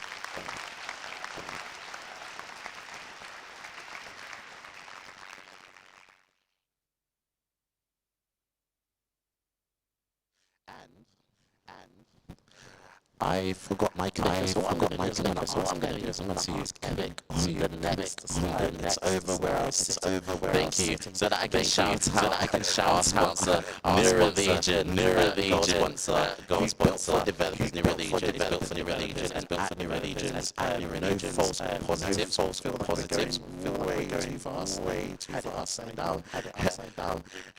Feel like me and someone else. There we go. False positive application and API security scanner runs across your pipeline, on every build and pull request. So definitely check them out. We also have SourceGraph. It's a universal code search tool that enables developers to find, fix, and better understand all of their code, any host, any repo, any language. I was talking to the folks at the desk there, and they're so awesome. I can't wait to hear from them. And I'm going to bring Ellie on, who's going to get ready for the next talk. Not me, no. I will invite the next speaker. Let's give a big round of applause for Andreas.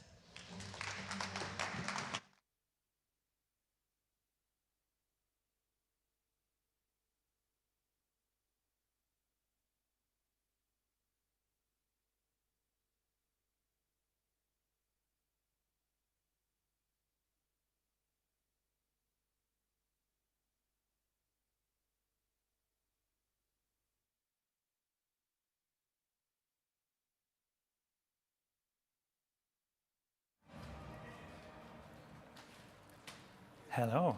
Hello, everyone. Thank you very much for having me. You cannot imagine how excited I am to be here today. It's fine that the slide is black. It's all good. Hello, everyone, as well to everyone who's watching remotely. I hope you're enjoying the conference. Before I'm going to introduce myself, I want to show you some small snippets of code and ask you one simple question. Does this look like fun to you? When we take a look at this, it looks innocent enough. So we push it to production, run our code, and run into this beautiful runtime error. Uncaught reference error, root is not defined. Of course, those runtime errors always show us the little line where the error happened in our code. So easy enough, we can spot that we just made a small little typo there. So, of course, we fix the typo, call it a day, push the code to production, go into the weekend, and, of course, Saturday morning, the client calls and tells us it's still not working. We ran into another runtime error. Errors like these are exactly the reason why TypeScript has risen in popularity over the last couple of years. Because, of course, the main promise is those type of problems and errors will never appear at runtime if you're working with TypeScript.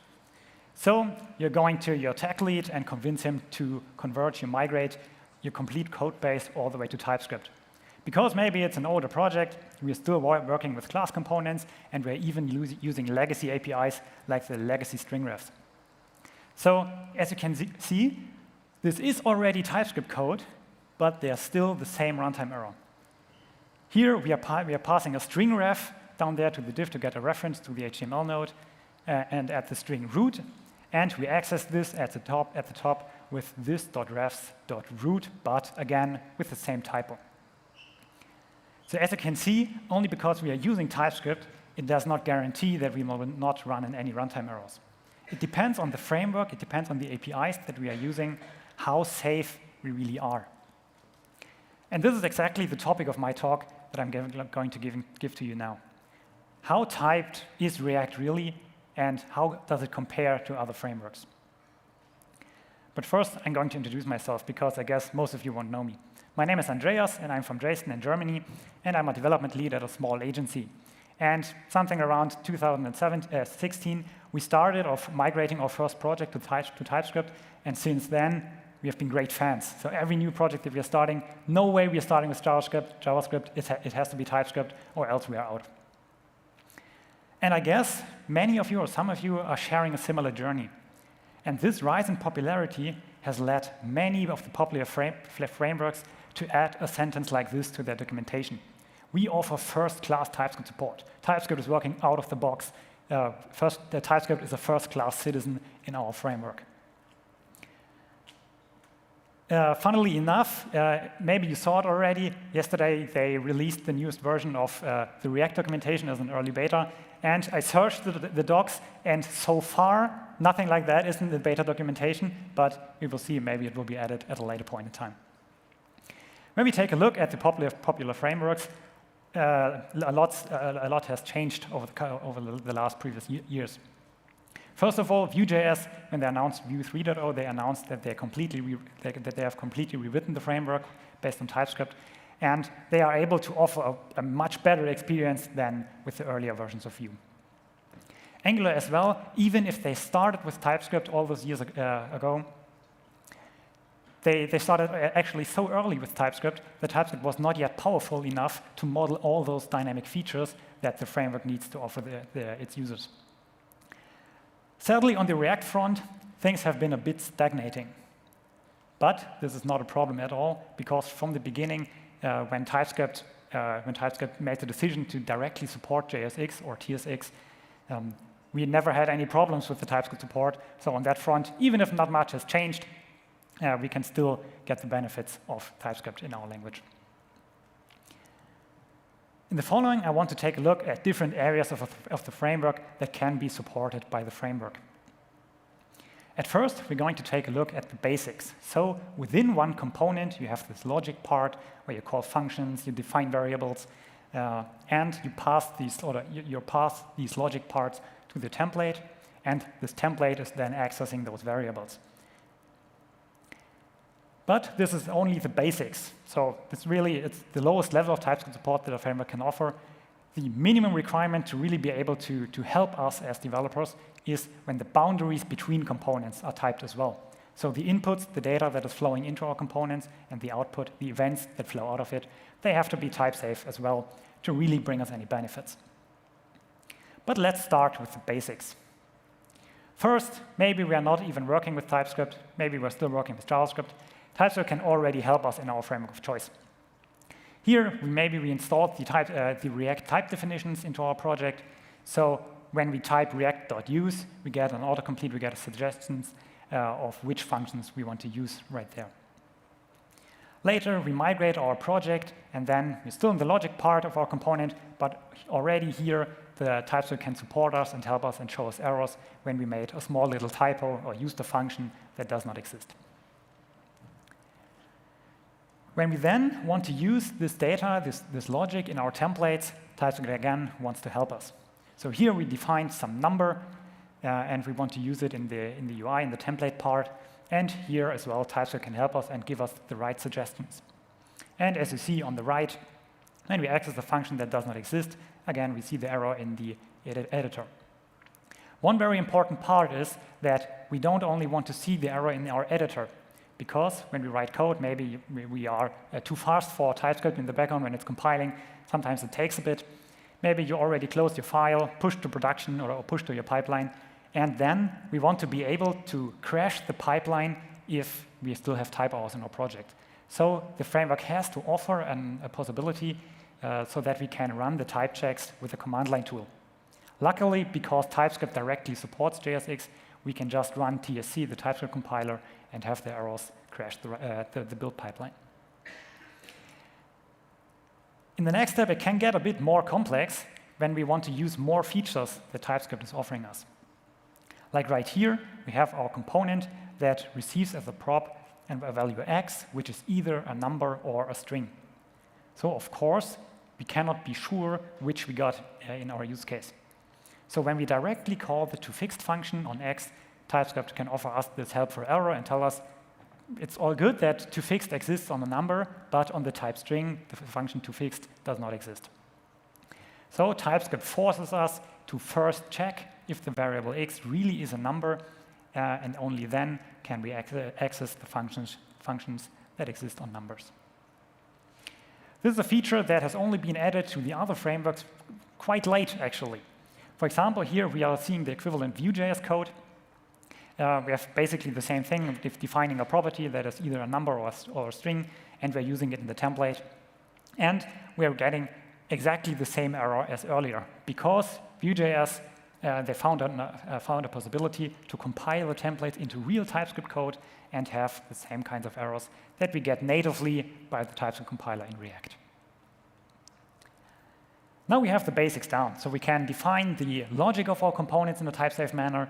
We can access this logic in our templates and have TypeScript help us all the way. Now let's jump into the boundaries between components. Like right here, we have our component B, which receives as an input a value x as a number, and it provides an output, which is again a number. When we're now using that component on the right, of course, we want to make sure that we are using this component correctly. So right here, we are passing in a string instead of a number. TypeScript can help us there. Same thing with the outputs. We defined that setX is always called with a number, so there again, we get the help from TypeScript. A very interesting thing is that these kinds of errors are not supported in all major frameworks. For us React developers, it's quite natural that if we define two properties, x and setx, then we have to provide these when using the component, but this is not a given in all other frameworks. Now we have the basics down, and as I said earlier, especially since the latest changes in the other frameworks, they have really caught up with React on that regard.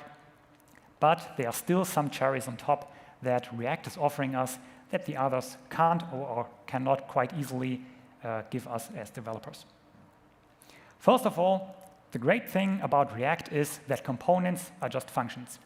It's, as the documentation says, it's just JavaScript. It's beautifully simply. Like right here, we have our button component. Maybe it's even from a library where we have typed props. The problem is maybe this library does not export this interface as an explicit type, but it only exports the component. But because In TypeScript, in React, the components are simple functions.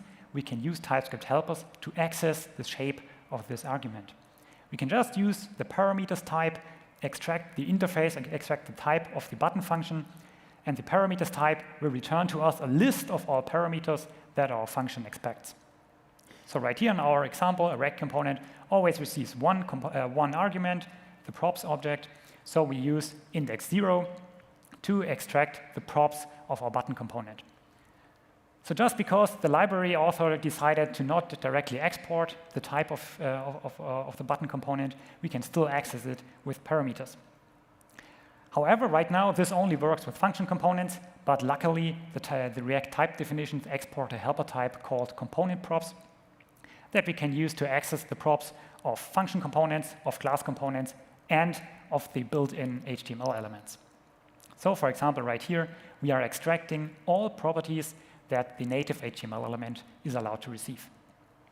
This is very useful to define very thin wrappers around other components. For example, right here, we want a small wrapper around the HTML button component where we are able to pass in another property, an icon. So we are just extracting all properties from the HTML button element and joining with the intersection operator, joining some new properties, like here, the optional icon prop. In our component, we can then just destructure our props, pass in the icon and use it in our component some way or another, and pass in the rest props down to the button. And the nice thing is that if for some reason HTML adds another property to the HTML button, this still works and is still completely type safe. So we don't have to repeat all props that are present on the HTML button, but can just take the props from the HTML button and join them into our prop types. We can also leverage this pattern to exchange components in our applications in a type-safe way. So here, for example, we have this customizable application. There we are defining as an argument we want to receive any component that fulfills the interface of our button component. This way, we could build a framework where the buttons are themable, exchangeable, have different behavior, and users of our framework can just supply their own button component, which will be used everywhere in the application. And we still have this in a type-safe way. So they have to make sure that their button component complies with the interface of this button props element. Next, we want to take a look at another great feature that we receive by having the components being only functions. Maybe you heard the talk earlier about virtualization. Virtualization is a technique where you don't want to render all elements in a list, but only the elements that are currently visible on the screen. And here, we are building a small dummy component that is doing exactly that. We define the interface here with receiving an item count and an item height. This makes calculation quite easy, which elements are currently visible in the viewport. And we pass in a render item, render prop, which we can use to define how each element is being rendered in the UI.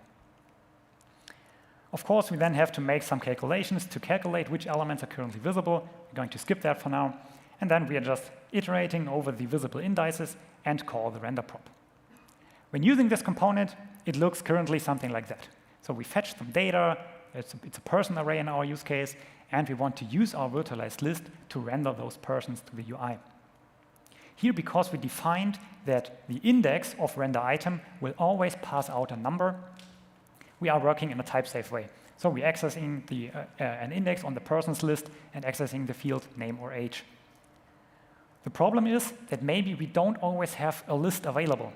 Maybe it's a lazy loading list where we just fetch the data on scroll. It's an infinite loading list, for example. So maybe we don't have an array where we have all persons available.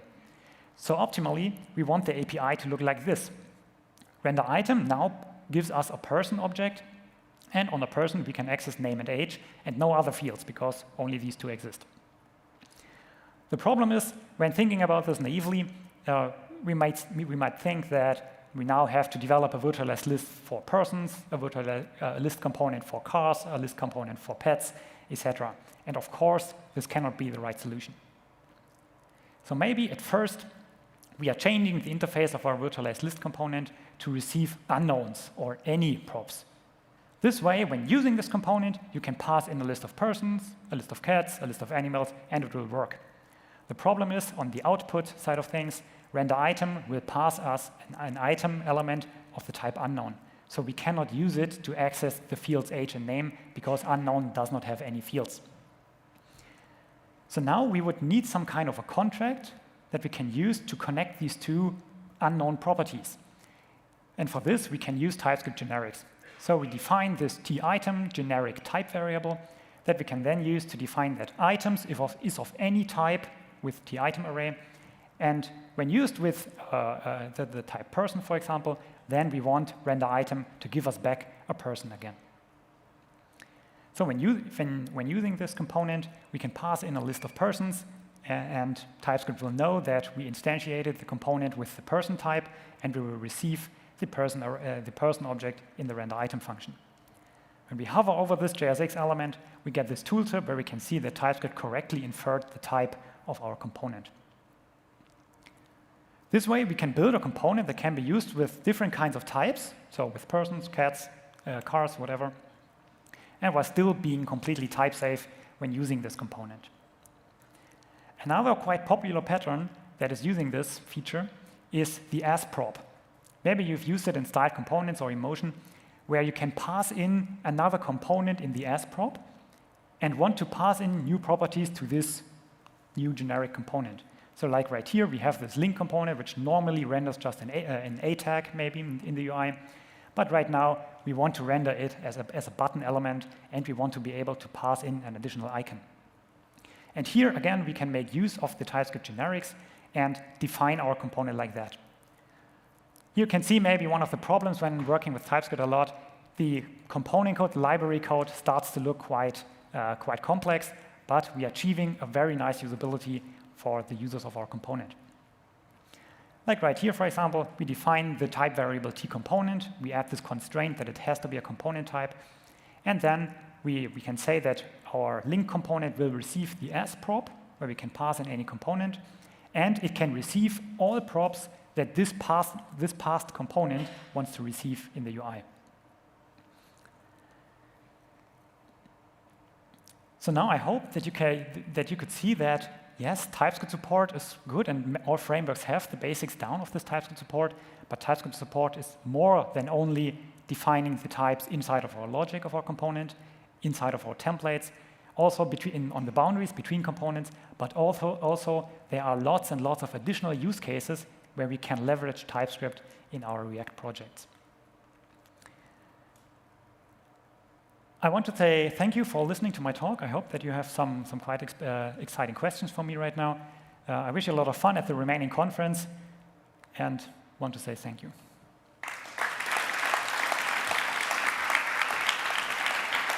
Thank you so much. Would you like to grab a seat? We've got a couple of questions, and I'm pretty sure that more questions will be rolling in as we go along. So one of the first ones, and I kind of like this one because I guess it goes against everything that TypeScript is supposed to offer. Is there ever a good excuse for using the any type in your project? Yeah, there absolutely is. So the only thing that you really never, ever must do in your projects is letting an any out of a component. So it's absolutely OK to use an any within one function, within one module, because maybe the types, you're building a lookup object, for example, where you don't yet know all the fields that will be present on this lookup object, then just slap an any on that, add the fields later, but make sure that the return type of your function is typed correctly. But within a small module, you can just add an any, maybe write a unit test to be absolutely sure. But it's absolutely no problem to use it within a module, but never let it out of your model, because then it will spread like wildfire. Never let any out, yeah. Definitely. Next question, when would you use React Node over JSX Elements as a return type? So personally, we almost always use React Node because it's a bit more flexible. So a React Node is basically everything that is renderable by React. So not only a JSX element, but also null, undefined, true, false, strings, numbers, and whatever. So just a bit more flexible. Nice. And another question, what do you think is the weakest or hardest part of working with React and TypeScript? I think the hardest part is the error messages that TypeScript give you. Especially maybe one of you have experience there when you're working with GraphQL and write a code generator for your GraphQL types. you receive this massive typed objects that, yes, they exactly show you what type of fields you receive from the backend. But when one field is missing there in your, maybe you pass it to a component, one field is missing, the error message is just, it's so huge, and new developers have, or even intermediate developers, really struggle with identifying where really the error is in this type message. And this can get really quite confusing, and this is something that still needs improvement, as I say. Always room for improvement. And kind of going back to the question earlier about any, which do you prefer to use, any or unknown? If you absolutely have to, obviously you're never going to let it get out of the component. So I'd say within one module, element, function, whatever, I'd say it's fine to use any, because then you're just free to do whatever you want with that variable.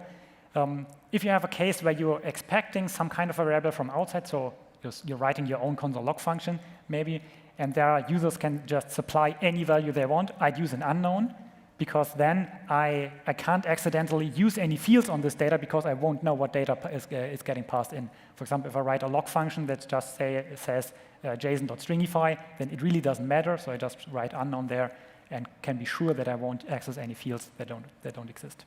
I think it's also good because it's really actually thinking about all of these things from the design phase and not making any assumptions. Absolutely. Yeah. Now, you spoke at the beginning about oftentimes there are many people moving from JavaScript over to TypeScript. And how do you recommend approaching TypeScript to a team that is new to use it or has never used it before? So I think Mark Erickson from React, from the Redux team, always makes this distinction about being an application level developer and a library developer. And using TypeScript at the application level is really quite comfortable, because you get the autocomplete. You almost never have to specify the types yourself. TypeScript can infer many types. It only gets really complex when writing your own libraries. So maybe I'd say for a team that is mostly of new TypeScript developers, I'd say use existing libraries like React Query, like a form library that already has strong TypeScript support, so that you won't have to write those library typings for yourself at first. But you can always do that later, of course. And TypeScript is becoming much more widespread, right? But obviously, there's always new people who are getting started it. What are the best resources to go to for people who are coming from, what are the best resources for people to go from basic TypeScript skills to start using some of those advanced patterns that you talked about? So I'd say one really good place are the TypeScript and React cheat sheets that Sean Wang has published on GitHub. And other than that, I always recommend, Kenzie Dodds has written a blog post, sync state, derive state and don't sync it, or something like that. And I think this is something that you can really bring into your thinking about types as well.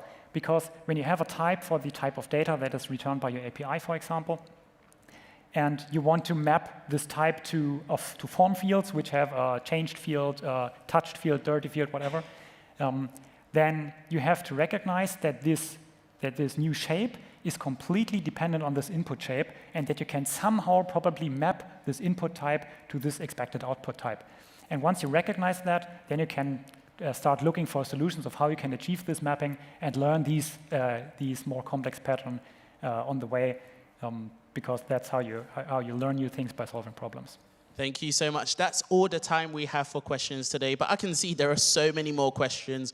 Walk up over and ask him some of your questions during the break that we have after. And also remember, there will be a spatial room where you can also join in virtually and have a chat. Can we all give a massive round of applause for Andres?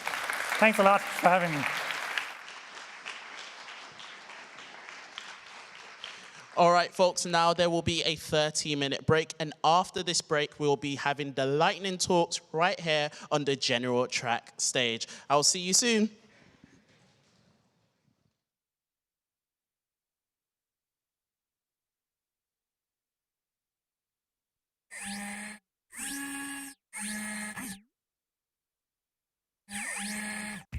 Ionic enables web developers to build cross-platform apps with HTML, CSS, and JavaScript frameworks like React, Angular, or Vue. Use Ionic components and hooks to native device APIs to build fast, beautiful apps for mobile, desktop, and web, all in one codebase. Learn more today.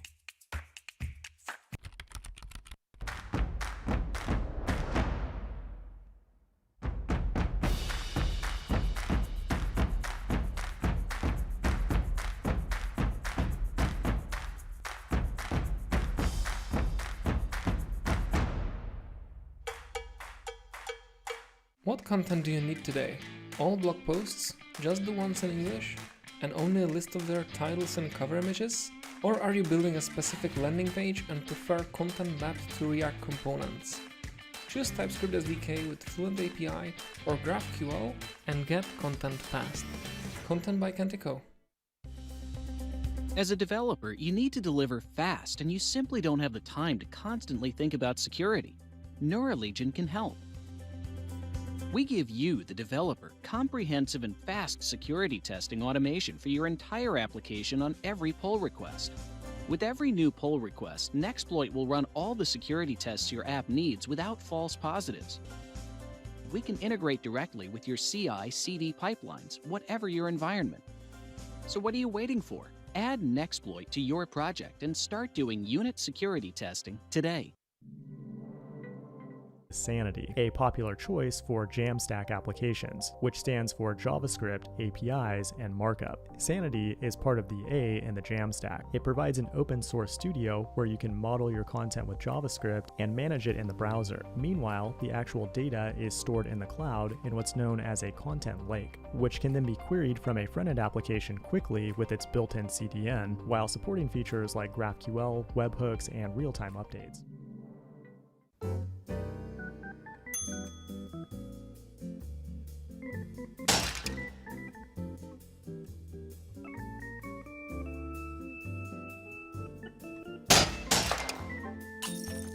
Your app just crashed. The phone running it has exploded. It was struck by a hammer manufactured in 2005 by Harry's Hammers. The hammer's head is composed of 75% nickel, 20% steel, and 5% iron. The phone flew into the air at an 86-degree angle and came crashing down at 11 miles per hour. The wonderful part of Shopify is you work with so many different expertise levels that together you find the right solution at scale. And that's where the real joy of the complexity comes from. Commerce is evolving and we're going to evolve with it. And I love that it means that there is always more work we could be doing. When you're building an application, there's a lot of pressure to keep security vulnerabilities out of your code. But no matter how skilled you are, between your own code, dependencies, and configurations, you can't catch them all on your own. But that's why Sneak's here. We're the secure development platform that can extend the security reach of every developer. With Sneak, you don't have to handle security vulnerabilities on your own. Sneak. Develop fast. Stay secure.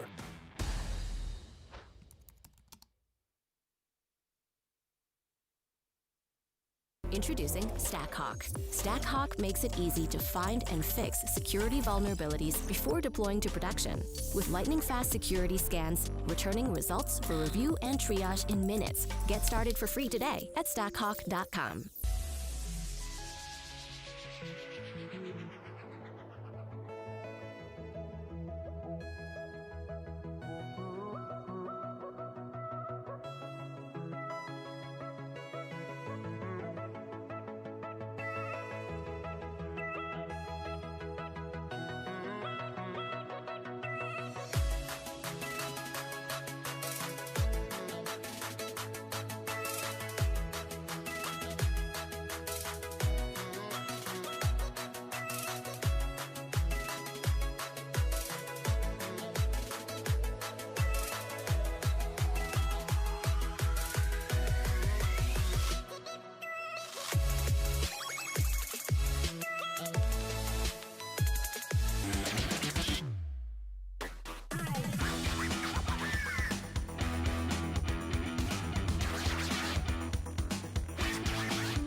Ionic enables web developers to build cross-platform apps with HTML, CSS, and JavaScript frameworks like React, Angular, or Vue.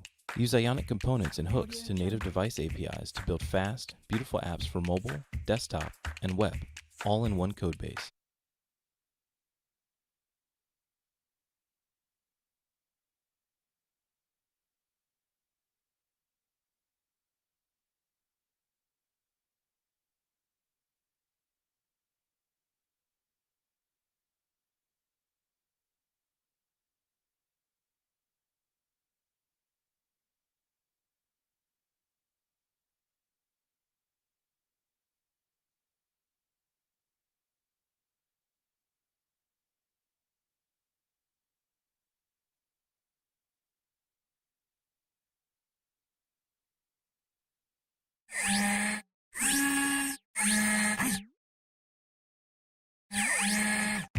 Ionic enables web developers to build cross-platform apps with HTML, CSS, and JavaScript frameworks like React, Angular, or Vue. Use Ionic components and hooks to native device APIs to build fast, beautiful apps for mobile, desktop, and web, all in one codebase. Learn more today.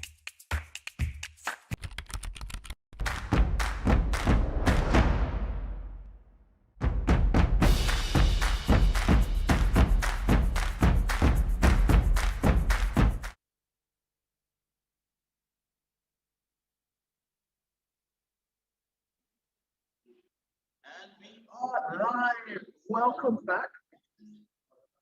And we are live. Welcome back. Yes, I know. I'm Chatbox Coder here, talking way too much. Got my suit on today. I thought I'd dress up for the occasion because I'm so excited that I get to be in person at a conference again. Now, I know some of you maybe weren't with me before, so let me just say welcome. I am going behind the scenes, talking to all the different people and doing some of the things that you get to do when you're in person. Now, you folks also get to do something that I don't get to do. You have the spatial chat. And this is kind of like the spatial chat, but if you would like to have a tour guide through what's going on here in person at React Advanced London in 2021, follow me. Now, I'm just going to be going around. We might meet you. Let's see. Using talks will be some live, some lightning talks actually, and these lightning talks will be there for you to get involved in. I'm really looking forward to it. We've actually got some friends of mine that will be doing the lightning talks. Speaking of friends, I've got an amazing friend who's been with me all day that I want to introduce you to once again. Hi, Ellie. But also, one thing, we have been on stage taking all of the credit for someone behind the scenes who's been doing so much amazing work. And I feel like they make us look so cool and easy. So I feel like they need to get shouted out on the screen. Hello, how are you? Do you want to give a wave to everyone watching? Genuinely, she's been making the whole experience amazing. All of you folks who are having an amazing experience, say thank you, say thank you. She deserves all the love, all the love. All right, let's go into the big canteen room hangout place where everyone is. And yeah, it's so cool. Speaking, we've actually got one of the speakers who is a big speaker. He was just on the general track. He gave an amazing talk. And it was really, really cool. Now, if you want to go and check out that talk, you can actually go and check it out in spatial chat as well, just in case. Or you can stay and hang out with me as I walk around the conference. So many different people. Now, I think I did introduce you to the sponsors last time I was on here. I'm going to go back and say hello to these sponsors one more time because I don't want you to miss out, just in case you were new and you weren't here before. So we'll go back through the sponsors. We have the awesome Zero Height, building the leading design ops platform. Why don't we have the team say hello? Want to say hello? Hi. Nice. And then we also had the wonderful Sourcegraph sponsoring this event. We got the Sourcegraph folks over here. They're actually really cool. One of them will be giving a lightning talk that I am really, really looking forward to checking out. And then we have the amazing folks at Ionic. Now, Ionic has one of the most unique pieces of swag I've ever seen. They've got headbands. I want a headband. I feel like I'm gonna steal one, grab one, and take it with me next time I'm going to the gym. And then we also had Top Tool as well. So you're on way too street folks. So if you've ever wanted to freelance, you should definitely check them out. They make it so easy for you to get started freelancing. Make it easy. You need to get that money. Go get that money. All right. I'm just going to keep going around, see if I can bump into more people who want to talk about their amazing experience. And you know, one of the things that I love about doing this is you never know who you're going to bump into. Like, I actually saw someone from work that I haven't seen in 2 years. Like, in 2 years, we work for the same company. I've not seen him. Bumped into him in the audience. It's been amazing. But let me take you backstage. Here, we are going to go Now, I'm going to be quiet in the speaker's room because people are focused. People are finishing up their slides. They are doing all they can to make sure that the talks that they present to you are amazing. Now, remember, there's not just going to be talks today. There's also going to be some virtual talks on Monday. So you should definitely stick around on Monday and check them out. There was an amazing speaker who's going to be speaking on Monday who used to work in the space industry. Asked her how it was working. She was like, she was surprised that planes didn't fall out of the sky. Doesn't fill me with confidence for my next holiday. We've got more and more speakers. Do you want to say hi to the people on the stream? Nah, it's all right. I'll let you get prepared for your next book. But let me keep going around and we'll see if there are any more other people that we can find. Let's see. All right, let me go and find someone who can say hi. Now, I would like you all to go into the community chat and drop what your favorite talks are. Now, one thing as well that you may have missed out on is we actually have this job board. Let me get Now, even if you're online, you can go to reactadvanced.com. I think it's /jobs, and you can actually see all of these amazing jobs.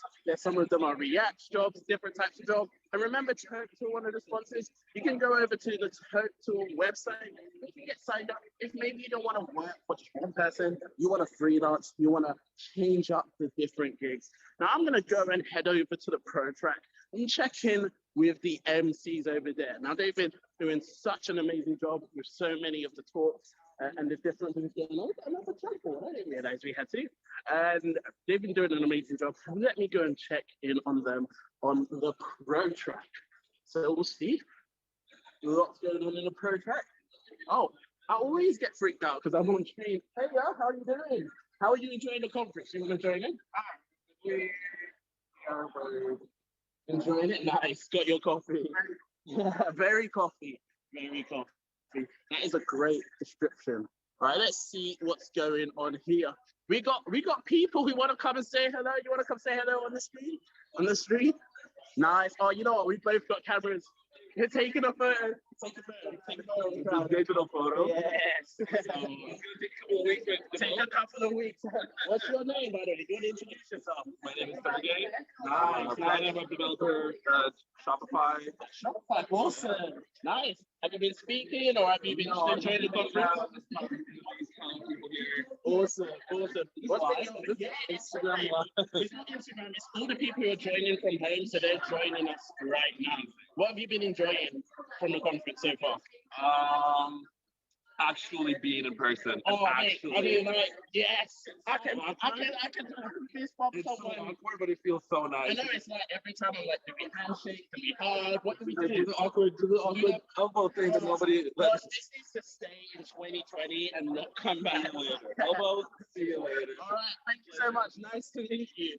It's the thing I love about this audience. The fact that, like, I've never met him before, and he's so cool. And also, go around in spatial chat. Look, just because you're at home doesn't mean you can't meet people. There are so many different people that you can just have a conversation with. Say hi, get to know them, get to know someone new. And you know what? Look, you might be able to meet someone from a completely different country, from a completely different place, and you never know who the next cool person is that you're going to meet around the corner. All right, let's get back to the main one. Now, there's so much going on. I don't even know where to focus, but I'm going to keep running around. And there's also another group of people. There have been amazing volunteers at this event throughout this entire time. I just want to shout them out because they've been doing such a good job. Do you want to give a wave to the stream? Nice. They've been doing such a good job making sure that everything works together, everything goes by smoothly. And genuinely, without them, I don't think it would be such an enjoyable conference. All right, how much time have we got? We've got a little bit of time before the next talks. Let's see if I can find some more surprises, more people to talk to. All right, give me a second. Let me roll with me, folks. Roll with me. Roll with me. We're going to go hunting for friends, hunting for people to talk to. Literally walking around until I bump into a friendly face. someone new, someone that you can have a conversation with. And you know what? I want to do something interactive. Why don't we go around and we're going to ask different people what some of their favorite talks have been and what some of their highlights have been from the conference. But before I do that, I'm going to pause and I'm going to grab some cake because I'm sorry you folks at home can't enjoy this, but there is these delicious loaves and I want to make sure that I have some of them. So good. Anyway, you're at home, wherever you are, don't forget, stay hydrated, grab a drink, and know that there's so much amazing content and you don't want to leave your seat. You don't want to move from in front of your screen, and that's totally fine. But grab a drink, grab a snack, and enjoy. I feel like you're going to be able to have popcorn without disturbing any of the speakers. Remember, head over to the spatial chat where you can meet with some of the speakers. Oh, I see a friend. Now I'm going to put this friend on blast in a moment.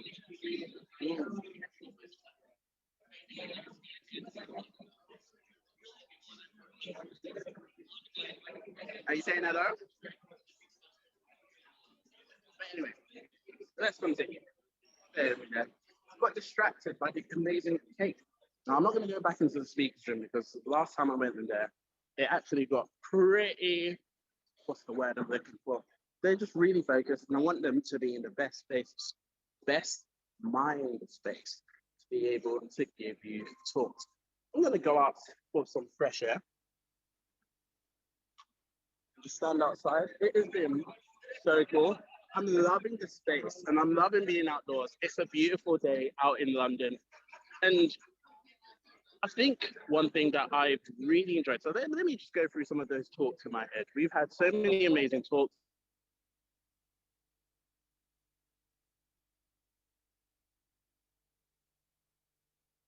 What was on that track at that time, but it was so cool. And it's available on demand, actually. You can go and check it out now. It was a full 40-minute talk, and there was so much content. Now, let me check the time because it is nearly time for me to go get ready to present the next set of talks. Now, what we've got coming up, we've got three, I think it's three. I may be wrong, I don't have my notes with me, but we've got a couple of lightning talks. So many of them are amazing. One of my, I'm going to say my friend because they are an amazing human being. Rachel Neighbors will be giving a talk. We've also got Prosper who will be giving a talk. I'm really looking forward to the talk by Prosper and a couple of other talks as well. Super exciting. But come on with me. Let's go around. Let's keep going on this journey around the base, finding more and more people to talk to. Let me just quickly get through the store and talk around. Now, I know the technical folks are actually listening on this chat, and I'm coming for you because I think you deserve some of the love too. This is the thing that I love about events, right? Whenever I go to events, it's not always just the people on stage that I'm inspired by. I'm inspired by also the people behind the scenes, the people who are doing the tech, the runners who are making sure that the speakers feel comfortable. Great conferences like this are brought together by groups of amazing people. And there have been so many amazing people at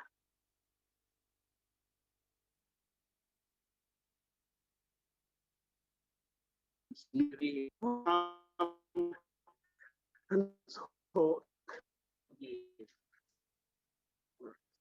You know what? I'm going to go and say hello and say thank you.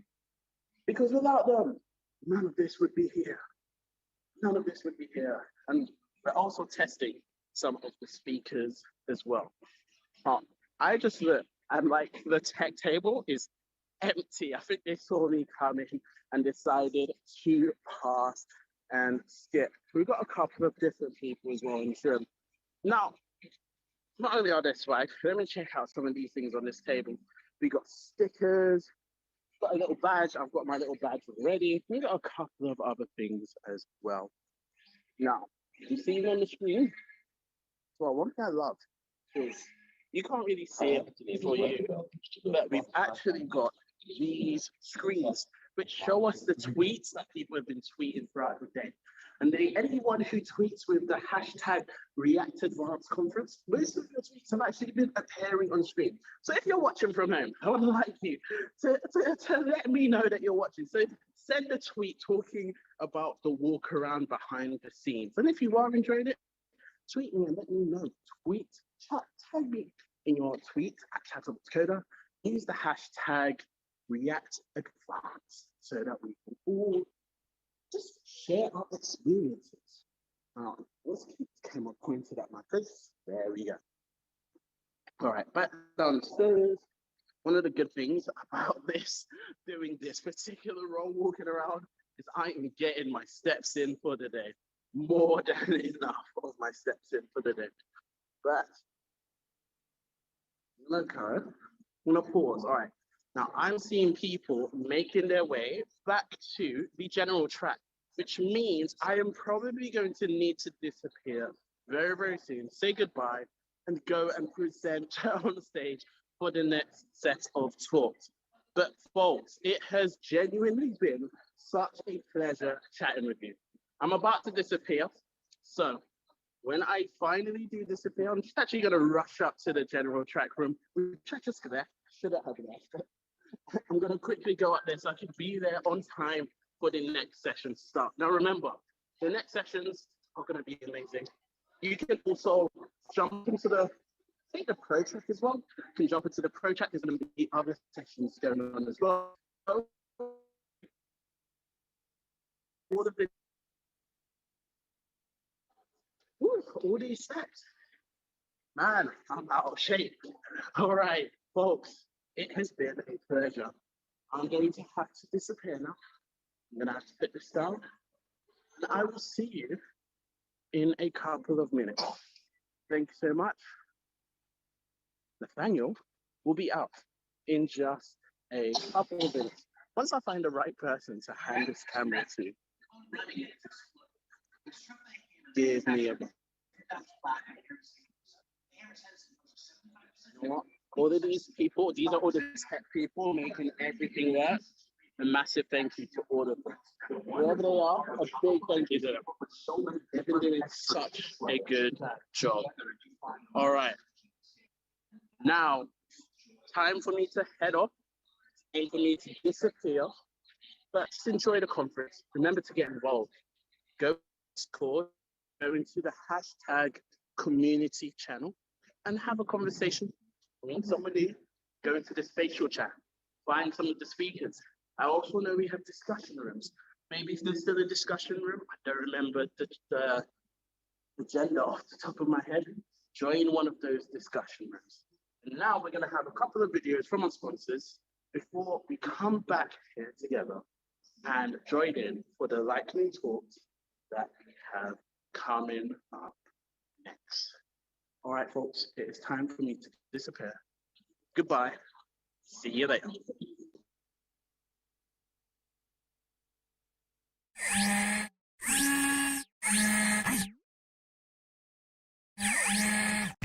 Ionic enables web developers to build cross-platform apps with HTML, CSS, and JavaScript frameworks like React, Angular, or Vue.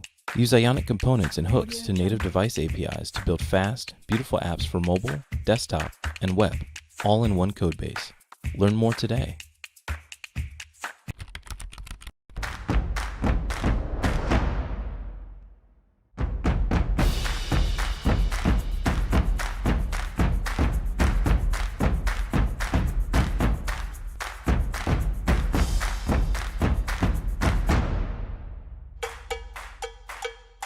What content do you need today? All blog posts? Just the ones in English? And only a list of their titles and cover images? Or are you building a specific landing page and prefer content mapped to React components? Choose TypeScript SDK with Fluent API or GraphQL and get content fast. Content by Kentico. As a developer, you need to deliver fast, and you simply don't have the time to constantly think about security. Neuralegion can help. We give you, the developer, comprehensive and fast security testing automation for your entire application on every pull request. With every new pull request, Nexploit will run all the security tests your app needs without false positives. We can integrate directly with your CI/CD pipelines, whatever your environment. So what are you waiting for? Add Nexploit to your project and start doing unit security testing today. Sanity, a popular choice for Jamstack applications, which stands for JavaScript, APIs, and markup. Sanity is part of the A in the Jamstack. It provides an open source studio where you can model your content with JavaScript and manage it in the browser. Meanwhile, the actual data is stored in the cloud in what's known as a content lake, which can then be queried from a front-end application quickly with its built-in CDN, while supporting features like GraphQL, webhooks, and real-time updates.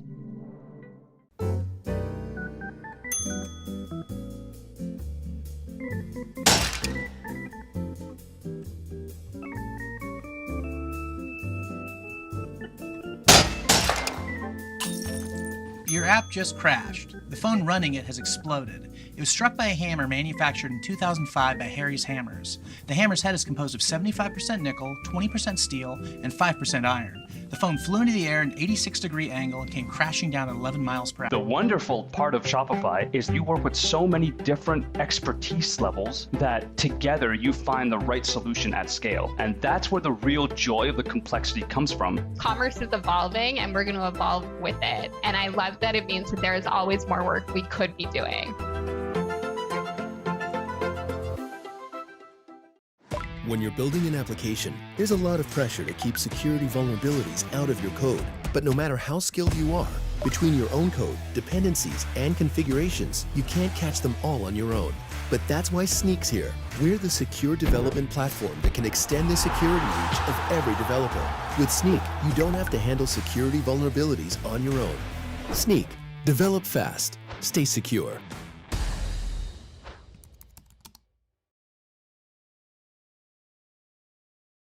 Introducing StackHawk. StackHawk makes it easy to find and fix security vulnerabilities before deploying to production.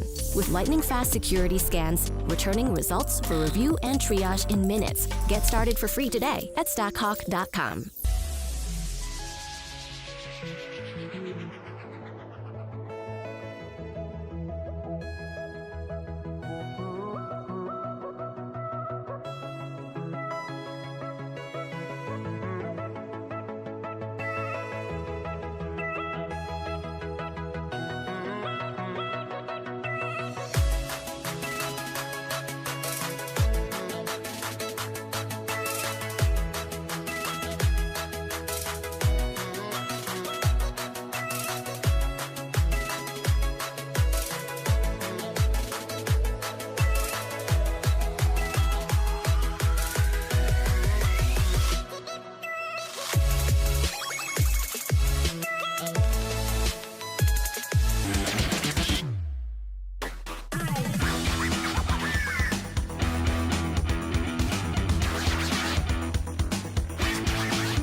Ionic enables web developers to build cross-platform apps with HTML, CSS, and JavaScript frameworks like React, Angular, or Vue.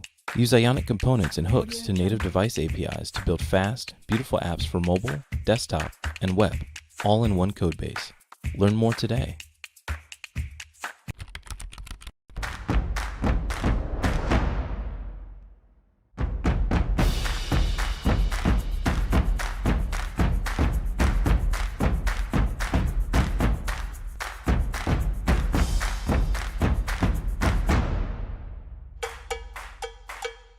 What content do you need today? All blog posts? Just the ones in English? And only a list of their titles and cover images? Or are you building a specific landing page and prefer content mapped to React components? Choose TypeScript SDK with Fluent API or GraphQL and get content fast. Content by Kentico. As a developer, you need to deliver fast, and you simply don't have the time to constantly think about security. Neuralegion can help. We give you, the developer, comprehensive and fast security testing automation for your entire application on every pull request. With every new pull request, Nexploit will run all the security tests your app needs without false positives. We can integrate directly with your CI/CD pipelines, whatever your environment. So what are you waiting for? Add Nexploit to your project and start doing unit security testing today. Sanity, a popular choice for Jamstack applications, which stands for JavaScript, APIs, and markup. Sanity is part of the A in the Jamstack. It provides an open source studio where you can model your content with JavaScript and manage it in the browser. Meanwhile, the actual data is stored in the cloud in what's known as a content lake, which can then be queried from a front-end application quickly with its built-in CDN, while supporting features like GraphQL, webhooks, and real-time updates.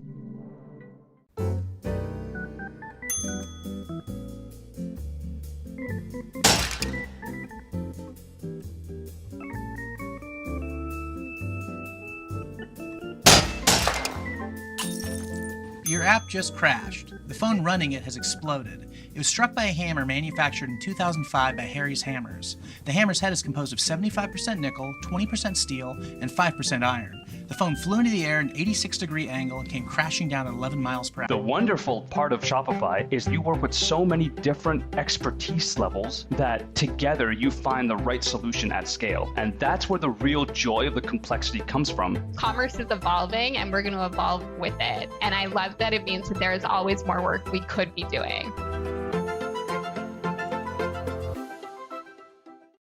When you're building an application, there's a lot of pressure. Just want to check in and make sure we're all up to date with our CSS, our CLAP standardization system. So can we have a 6? Can we have a 6? A 7? An 8? A 9? All right, cool. All right, okay. You're going to need to keep those hands warm because we've got quite a lot of talks coming up next. And in a second, my clicker will start working and going through the slides. But before we do that, I want to shout out the speakers that we have coming up. Shout out the sponsors that have made this event possible. That's the word I'm looking for. So we've got this gold sponsor, StackHawk, which helps developers find security vulnerabilities in their JS apps and their APIs. And using the platform, you can run application security tests with every single pull request. So visit www.stackhawk.com to learn more. And we have Shopify. Shopify's engineers are building the best commerce platform for anyone to start and scale a business. Follow at Shopify Eng on Twitter to learn how they're making React and React Native development faster. Now, alongside the next set of talks, there is in parallel, there will be a hybrid discussion room just in that door, behind that door, next door, on design systems with Sid, who just gave an amazing talk earlier. So you can join in person, or if you're remote, you can join on spatial chat. But you're going to need to keep your hands warm because we've got a set of lightning talks from these wonderful speakers coming up next. So every single time they change over, I need you to give a big 10 of S clap. So let's do that now. Number 10, a massive round of applause for these first speakers.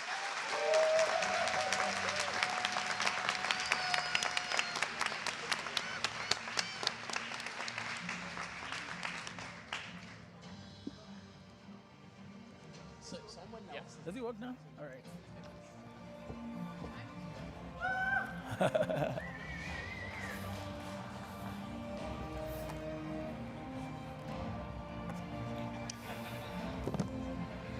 Hi, everybody.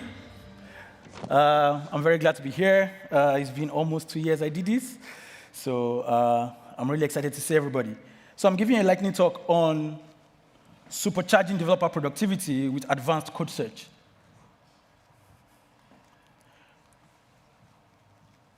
Oh, okay. Technical problems? Anyways, I'm not surprised. We have technical problems in every technical talk, so I guess. Hopefully this comes up soon.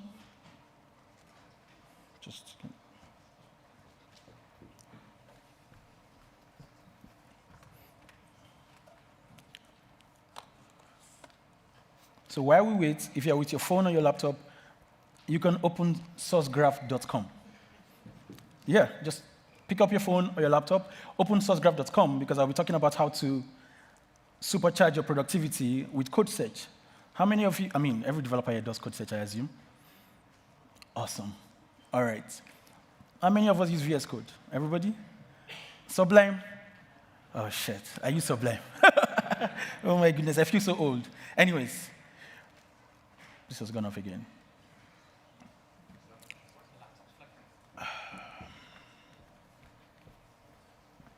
Does it keep shaking?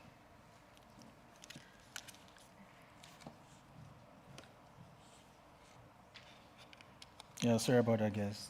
This is about to be an amazing talk. That's why we're having so many problems.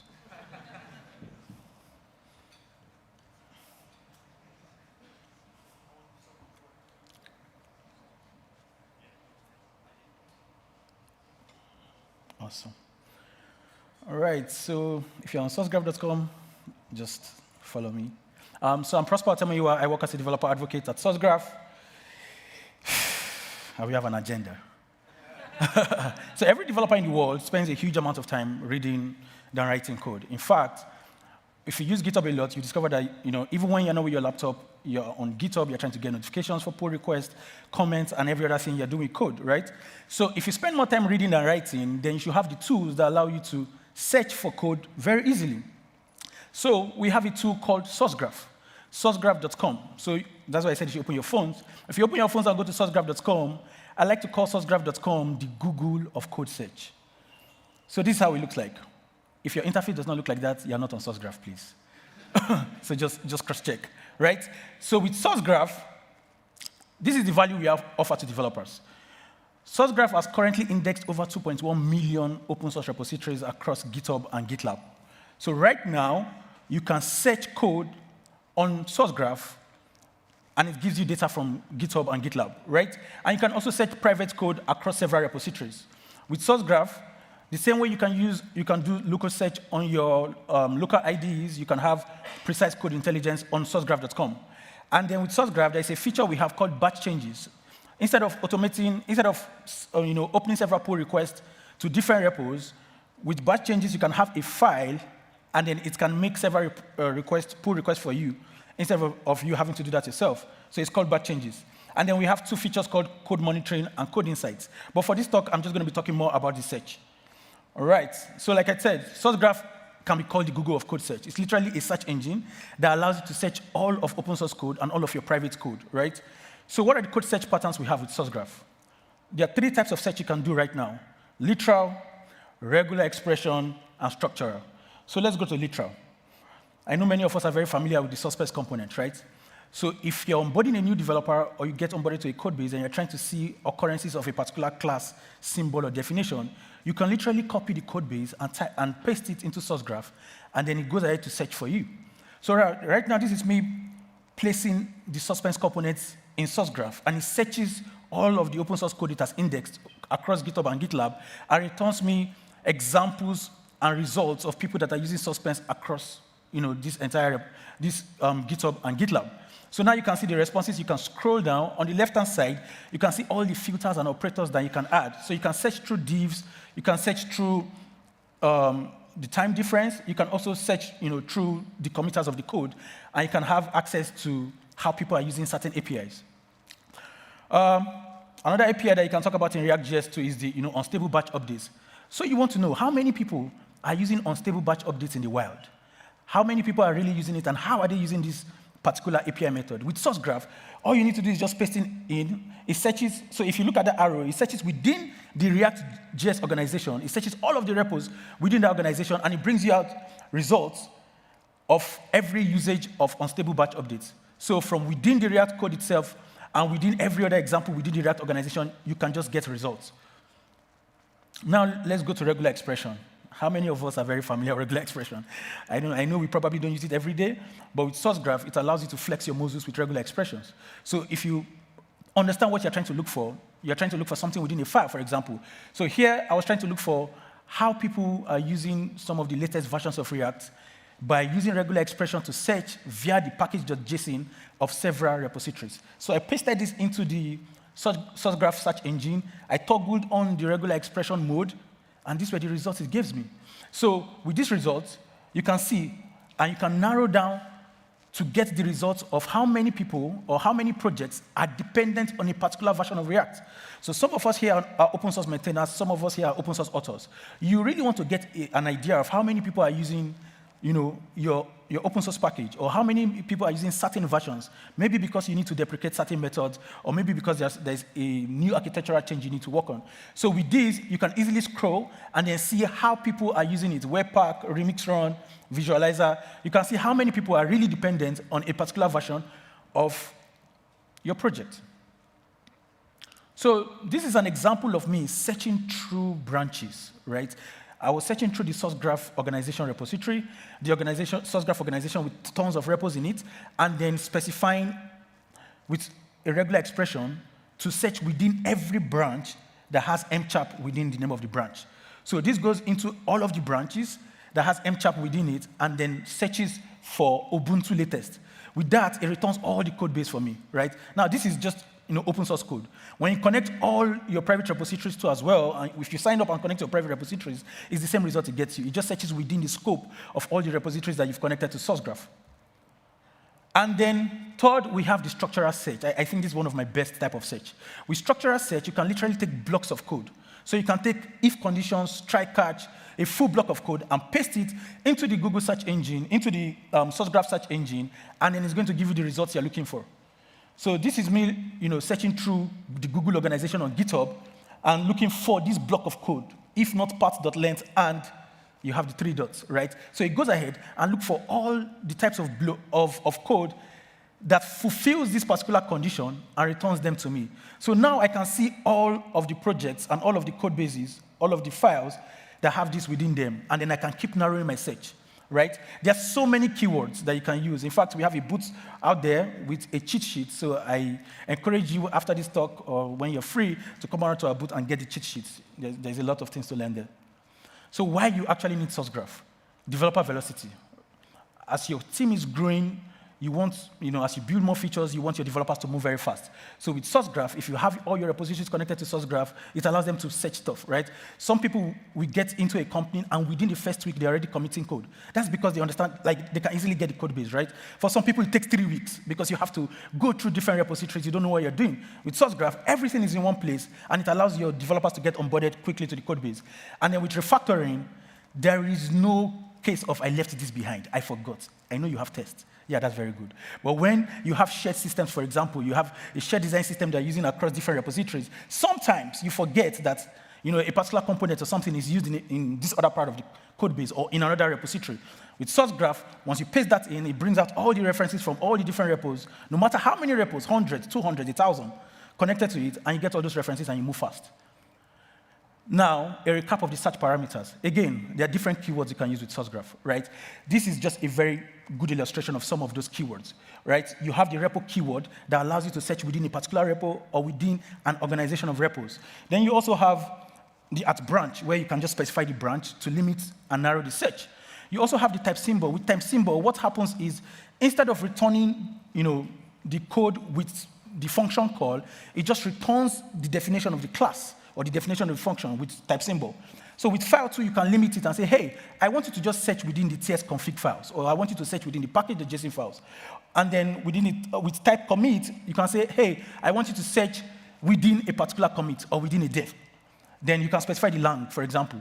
If somebody is trying to learn about Lambda functions in Python, you can type in Lambda and narrow your search to lang Python, and it's going to give you all the ways Lambda function has been used in the wild or within your private code base. Now, if you want to learn more about code search, I implore you to visit learn.sourcegraph.com.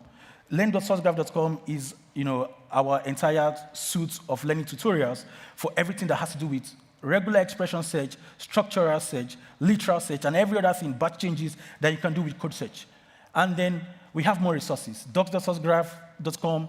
We have an active presence on Dev2. We have our blog. We also organize what we call Dev2 Time. So Dev2 Time happens bi-weekly. So if you go to our YouTube channel and search for Dev2 Time, you can see the amazing setups of developers, different developer workspaces. And then you can search our podcast as well. So all these resources, you can use it to learn more about code search and about SourceGraph. So thank you very much. And then you can follow me on Twitter and on GitHub and ask me as many questions as you want. Thank you.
All right. Hello, everyone. I'm Mike Hartington. We've already had a full day of a lot of technical topics. Let's take a break from that and talk about ideas and abstractions. So, as someone who came from like a non-engineering background, I was taught that an abstraction is this thing that builds on top of another thing. Simplest example is we have this low-level library or low-level API, and we just have all these kind of rough implementations of how to get things done. This could be assembly, this could be C for you, this could be a raw DOM API.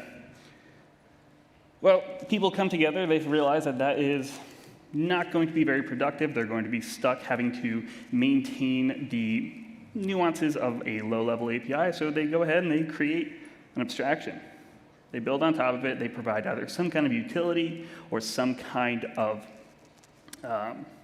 library that can sit on top of that low-level API and give you a better time developing. People come along later. They realize that that's a pretty good starting point.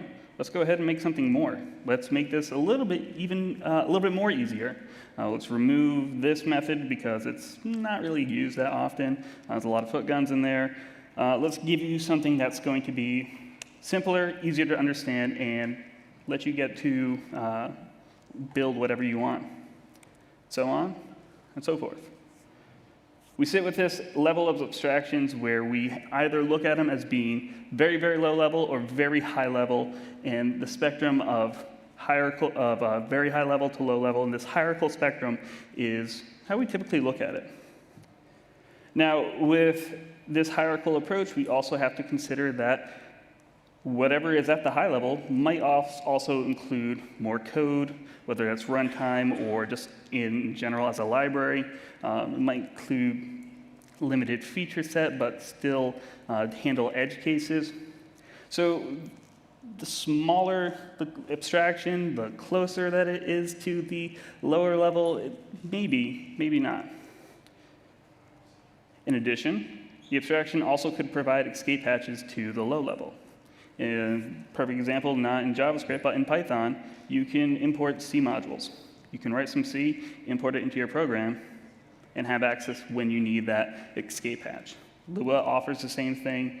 There could be JavaScript libraries that instead of returning their own custom object, they return a valid JavaScript object, whether it's a date or something more. So these are the ways I was taught to think of abstractions, and as time has kind of gone on, I've realized that there's another way. We could think of them as a spectrum. Now, it's not just about how far removed from that low-level API are we operating on, but where is this code going to live? What's its execution target? Is it going to be the browser, server? Are we going to be doing cloud functions? Perfect example, Node, Deno, and the browser. Is this code going to operate in both the browser and Node? Maybe. Is it going to operate in Node and Deno? Probably not.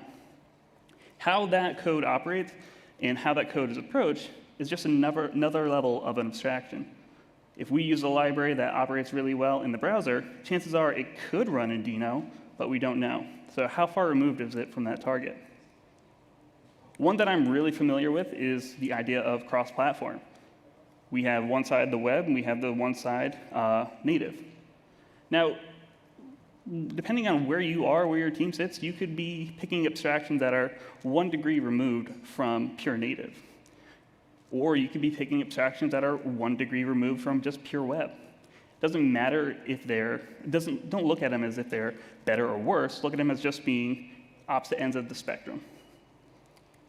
This is stuff that we think about daily at Ionic, where we think we have our abstractions sitting right at the middle. We give you access to the web, but we also give you access to native. So is that a middle ground? Is that better? Is that worse? The answer is kind of up to you, but it's just a different way of looking at what that code is. It's not necessarily better or worse. It's just going to give you the options. So understanding that code and abstractions are less about the performance impact, the actual size, the level of remove from low level. It's really about your code, performance size, and where is it going to live. We could have code that works in all of our devices right now, but in a few years, is it going to be able to work there? Are there going to be more platforms where this code can't run because it's using the wrong abstraction? So as a team, evaluate what abstractions you're using, what their portability is, and also how far removed are they from the low level. I'm not discounting the hierarchy. I'm just saying evaluate more on the spectrum. And with that, thank you.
All right, that guy, I don't know his name, but with the epic music and his headset, he's up here and like, we've got a flicker. We got to fix the flicker. Where's comms? Bring comms online now. Oh, it's amazing. So I feel like, wow, this is a pretty intense operation.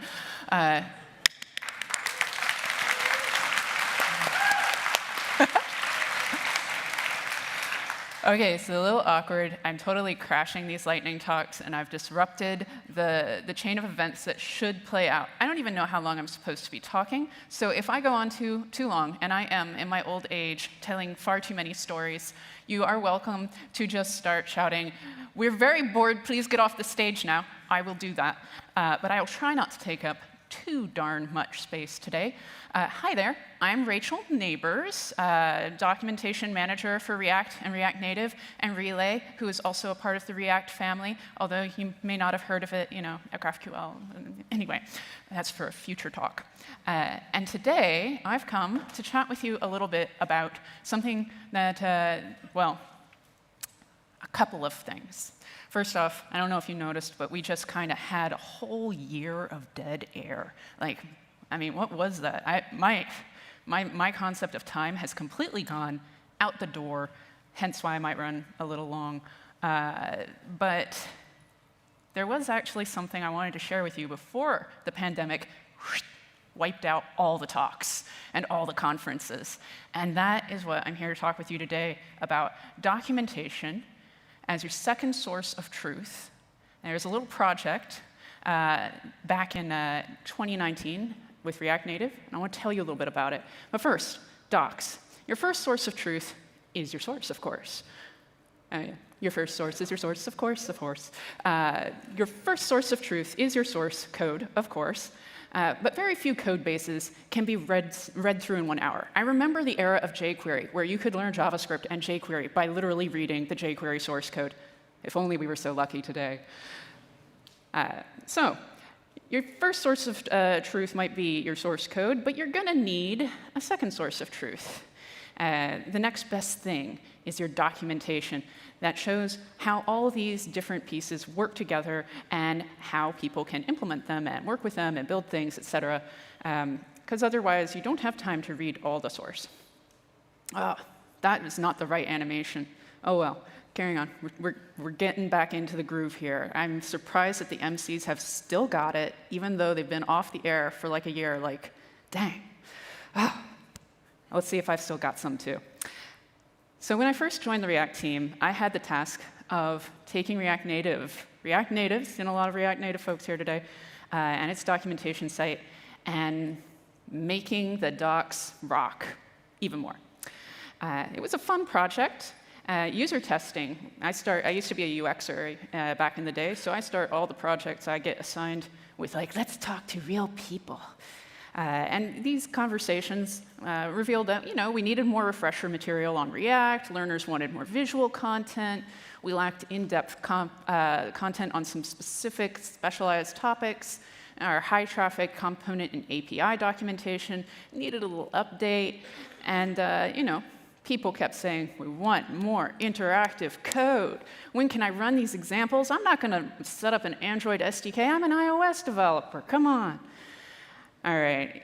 We also learned a little bit more about our audience, some things we didn't know before. For instance, 41% of React Native developers, they come from a mobile background.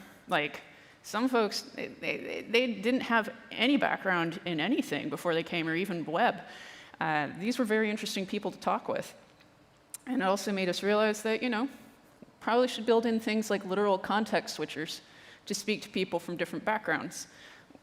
Before, we were just you probably know React. Here's React for your mobile device, which was cool, except for people who were already developing for mobile and did not know what React was.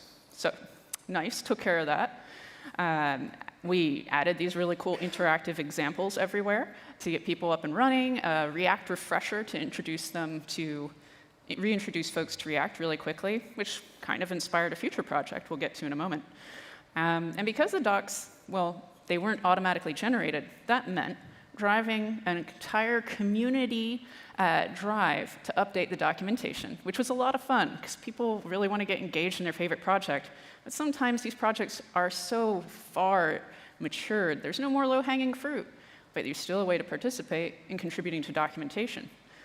So we got everything back up to date. We brought in some experts as guest writers to patch up places where we needed some deep dives, added colorful illustrations that turned out to be very popular. And since rebooting React Native's documentation with the new content, we saw a 70% increase in, thumbs up metrics across the board on the page. That was really nice, felt great. So bad documentation can lead to bad developer experiences. It makes it hard for devs to get from good to great, and it makes it even harder for them to teach others, to spread the word about the thing that they love and that they've found. For instance, big communities need great docs.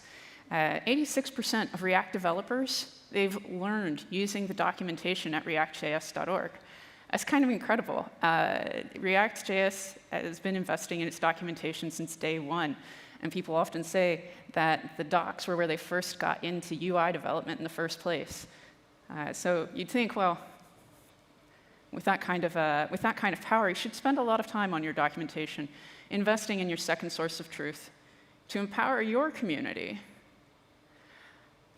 to build out an entire ecosystem of reliable, up-to-date content, to teach each other, to dive deep, to build on top of what you've made, and to trust that what they're teaching is true and correct, and something they can build a career or a community or a training course or a boot camp off of. That's scaling knowledge. And we're putting these lessons from before the pandemic, the things that we have learned from React Native and from the React community and what worked with the React.js docs, we've been putting them to action over the past well, since the before times. And today, we want to share with you a little sneak peek of what we've been working on. This is super, super beta, but if you go to beta.react.js.org, you can see the latest iteration of the React documentation. We'd love to know what you think about it. There's places on the site for you to leave feedback, and we really hope that we hope to hear from you. If you like it, that's awesome. If you don't like it, tell us why. We are waiting for your feedback. Thank you, and welcome back.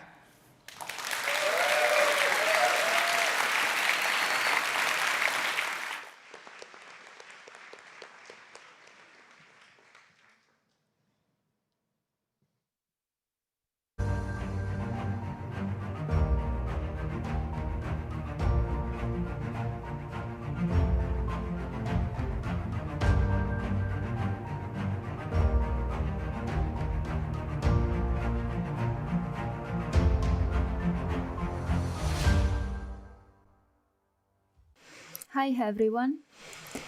I'm really grateful to join React Advanced today for presenting you my sound design project. I'm Claudia Bressi, and I'm a senior front-end and mobile developer. I live near Venice in Italy, and I work for a consultant agency in Milan, where we build applications using React and React Native for mobile. I'm really passionate about both music and computer science, and since I was a child, I started learning piano, and also I've started using the computer in my father's office. At present time, I still love playing instruments like electronic keyboard and guitar, listen to my favorite playlists, and love going to gigs and festivals. That's why I try to combine a front-end project with music. Let's talk about the project. The main goal is to visualize music using React library. And the overall application can handle any type of audio file, for example MP3 or WAV files, and as a result we generate a visual component for each sound spectrum. Let's dive deeper in the project details. The code is React and TypeScript in order to have easier maintainability. For handling a global state throughout the application, I've set up Redux Toolkit that boosts up writing boilerplate code. Then, for animating components, I've opted for Framer Motion library, which is a quite modern and straightforward package. Then on global UI components, like buttons, inputs, and typography, I've chosen the well-known Material UI, which probably many of you already use in your React applications. The Web Audio API is an amazing library that lets you deal with audio data. It gives us developers thousands of methods to analyze, filtering, and visualizing sounds. Also, there are multiple available options to add 3D special effects, panning, multi-channel splitting, and much more. For this project, we mainly use two interfaces. The analyzer node, which lets us handle with specific audio information, as for frequencies, and the audio worklet that let us developers add new modules to be executed off the main thread. High-level speaking, every time you work with Web Audio API, the generated result will be a direct acyclic graph, where each node is either an audio source, a filter effect, or a destination target. Through the Web Audio API, visualization are achieved by assessing audio parameters ranging over time. These variables are gain, pitch, and frequencies most of the times. The Web Audio API has indeed the already mentioned analyzer node that leave unaltered the audio signal passing through it.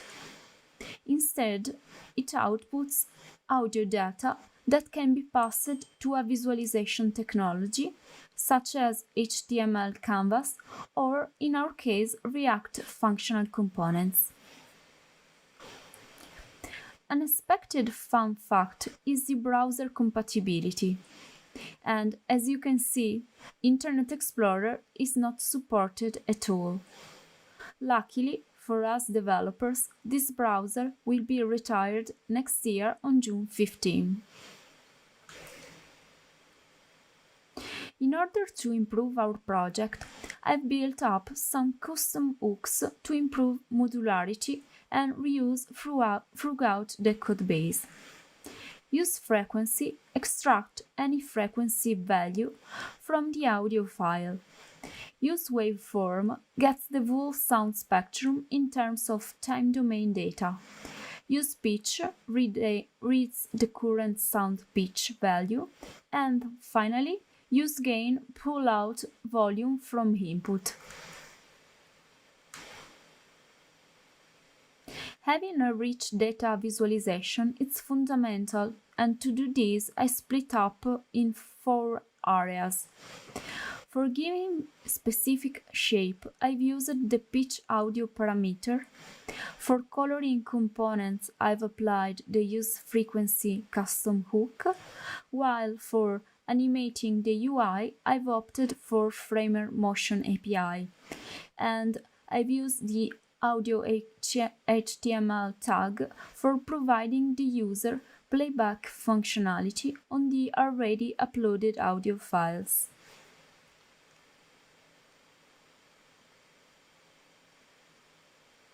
Having tools is a crucial part in code development to let us inspect and troubleshooting our code. Audio Chrome is a useful Chrome plugin for debugging any audio project. Then we have Web Audio DevTools extension that comes handy for inspecting the generated audio graph. As next step, I would improve the whole project, enable it to perform as a progressive web application, thus having a universal accessible tool.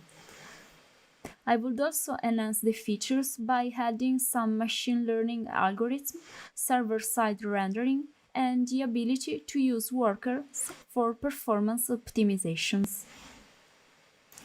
Finally, I leave with you some reflections. React is a great library to express web development in a creative way. So, I suggest you to try and experiment as much as possible in your personal project.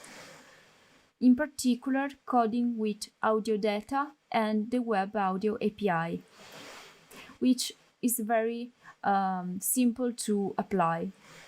If you'll ever try to code on this topic, please share your thoughts using the hashtag I've created below. It would be awesome to see your creation.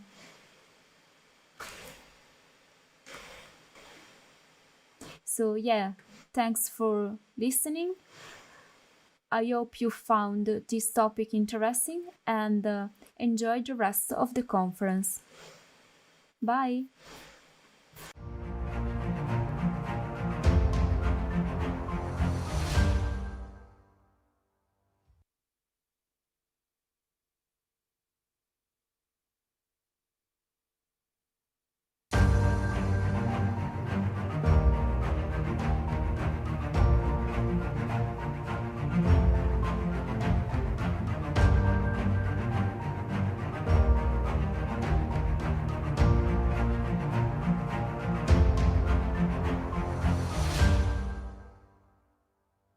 Hello, I'm Alex. I'm here to talk about full stack React and TRPC.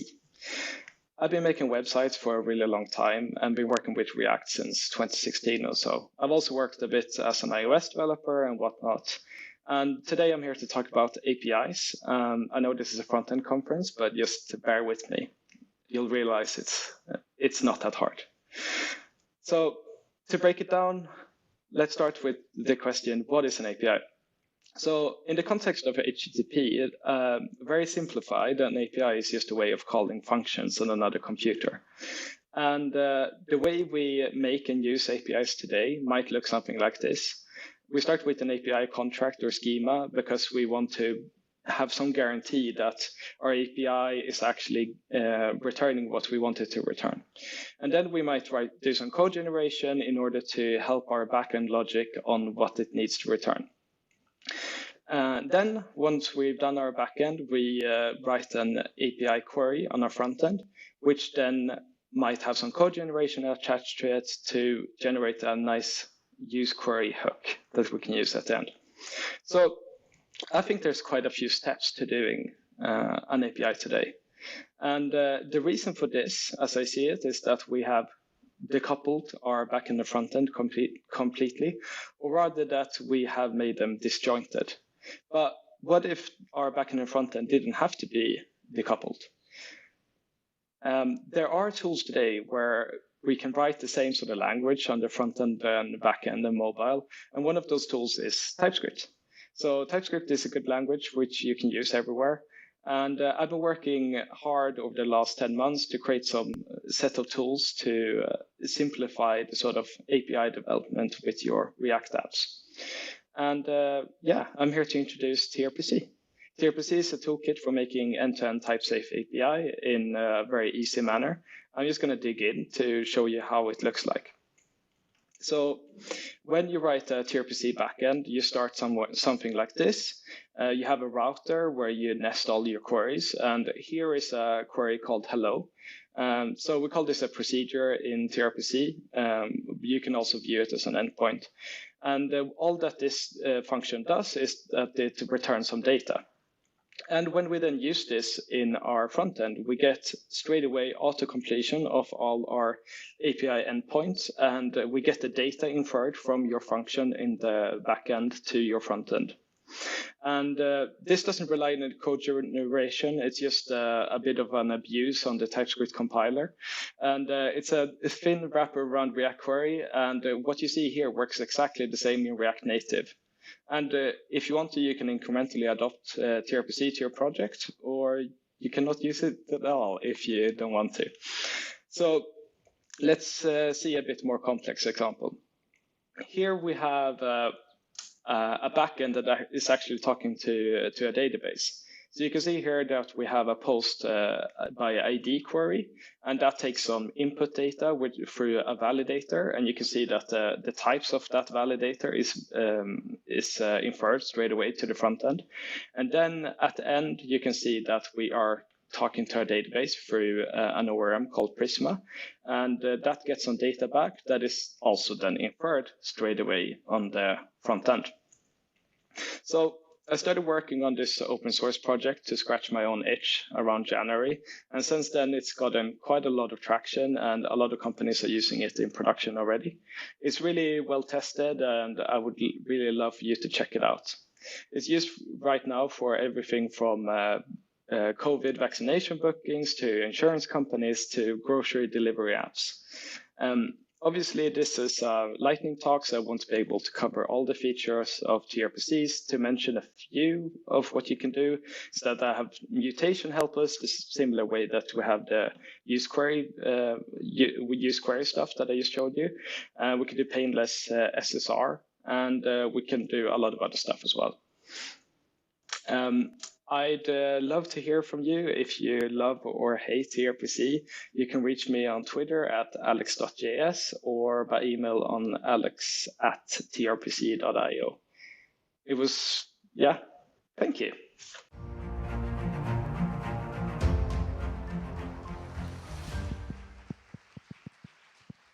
All right. Is my mic on? Yes, it is. Hey, remember me from the morning or the other track or whatever? I was told that I need to hype you up, but I don't know how to do that because you seem like a really sad bunch, and honestly, I think you're beyond repair. So I'm just going to go ahead and start introducing the next speaker. I wanted to come here on this stage specifically for this because the next speaker, Andy Richardson, who we'll hopefully get on the screen there at some point, if somebody has a clicker. There we go. Does not look anything like that, by the way. You'll see soon. Andy is my very dear friend and my old colleague. I used to work with Andy some years ago, and he's here to talk about forums and how forums don't need to suck. And Andy was thinking about forums years ago. 3 years ago, I think, when I worked with him. So I can guarantee you that this boy has thought more about forums in React than any of you in this room, unless there are people from Formic or other libraries here. So I wanted to make sure that we give a warm welcome to Andy. Andy has a colorful past. He's worked at Formidable. He's worked at Serverless. Right now, he's working at GraphCDN, where he's also a core maintainer of Urkel. And just a general upstanding lad, a Nando's fan, a northern boy, and just a lovable rascal. And I can't be more proud to get him on stage. Andy, give it up for Andy Richardson. Cheers, man. I appreciate it.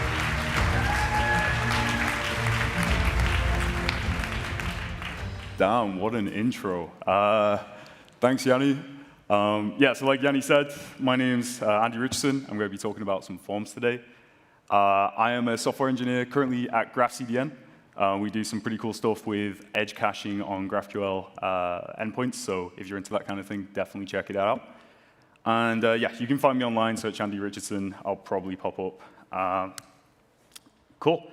My boss said that I didn't make a big enough statement about GraphCDN, so there you go, Max. If you want to find out more as well, he actually did a talk earlier today, this morning, about GraphCDN and what we do, so definitely give that a peek. But without further ado, forms. So first thing I want you to do is just think about a good form experience. So we've all been on bad form experiences, very confusing, all over the place. But when we think about good form experiences, we probably think about a simple journey, a guided experience so we know where to go throughout the form, and also something that's responsive and fast to use. I think the worst case scenario is having to go back in a form because you've made a mistake early on.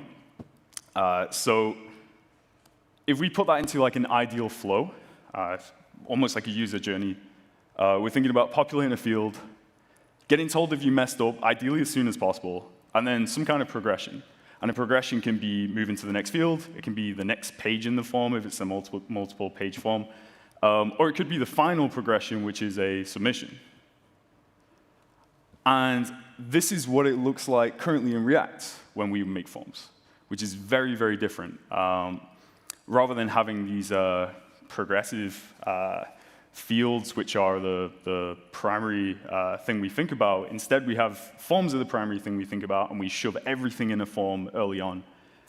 And it's kind of strange, because that's not what we really do with React. Usually, if we have things that happen over a series of pages or so on, we wouldn't put all that logic in one place. But with forms at the moment, we do. So this got me thinking, is there a way that we can make a form where we don't need to put the schema all in one place? We don't need to put the onSubmit statement all in one place. And what if we do that dynamically as we're moving forward, as the user's going through fields and so on? And yeah, so that's exactly what I wanted to try.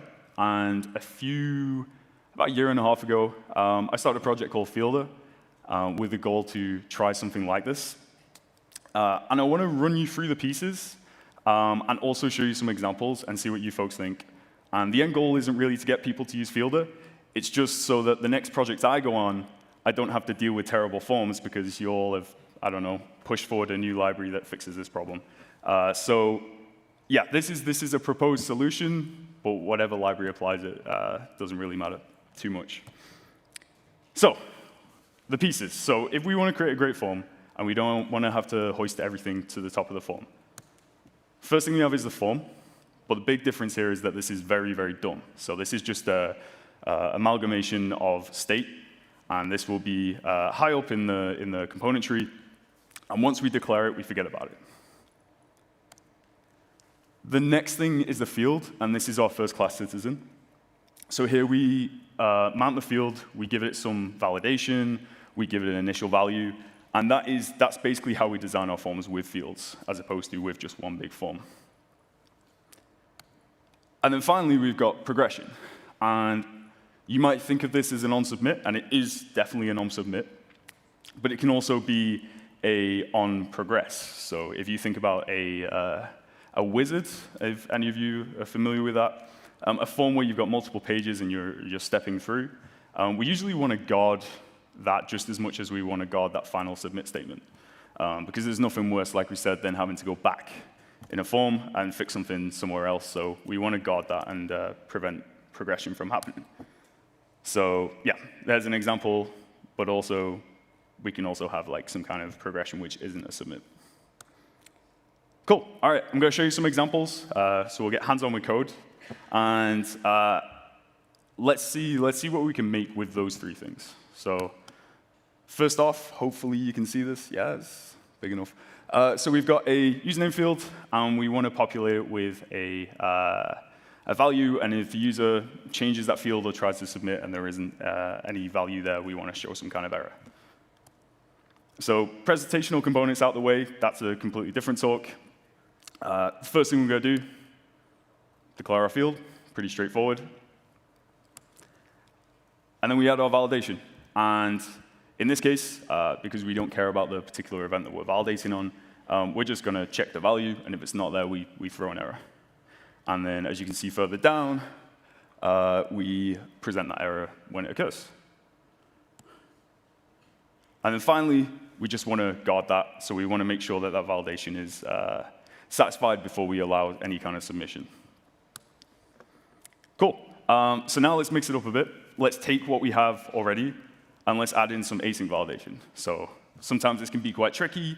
I think with Formic, you would have to do an onSubmit, which checks, does async validation, and then write your own errors or something like that. But in our case, this is the only change. So because everything is located with a field, the field just gets told, hey, there's a submit event, and the validation function gets called. And then we just go, OK, well, if it's a submit validation, let's return a promise, which checks if the username is taken. If it is, then we throw an error. If not, we return, and then the handle submit call will continue and submit. And then, yeah, in this case as well, the only difference now is we just want to show that we're checking that username is taken.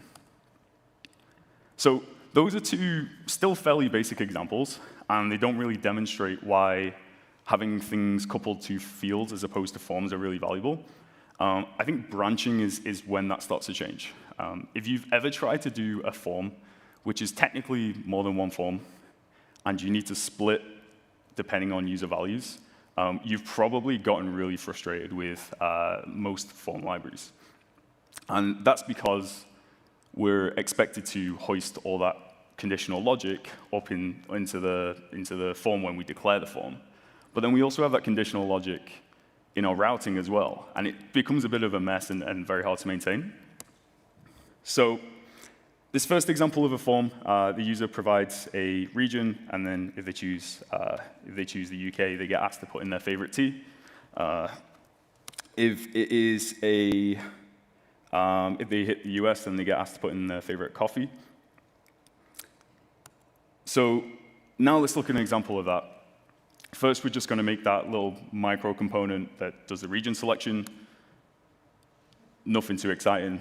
We've got a field that takes region, and we populate the value. And then we're going to call it onComplete. Don't worry about that for now. We'll come back to that, but that's just some kind of thing to move forward onto the next step of the form. Now, in our UK form, because we only want to validate if we take that branched route, we don't need to worry about hoisting it and then doing lots of conditional logic. Instead, we just mount our fields and add our validation. And similarly, with the US form, the exact same thing. And the cool thing about this is that because we're doing our validation at render time and our submit at render time when we're going down that route as opposed to prematurely, we don't really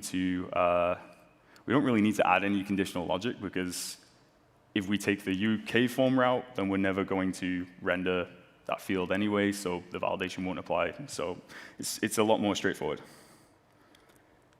And the final step is now just having that root component that just composites this, so handles rendering those different steps and then ordering them in the way that's necessary.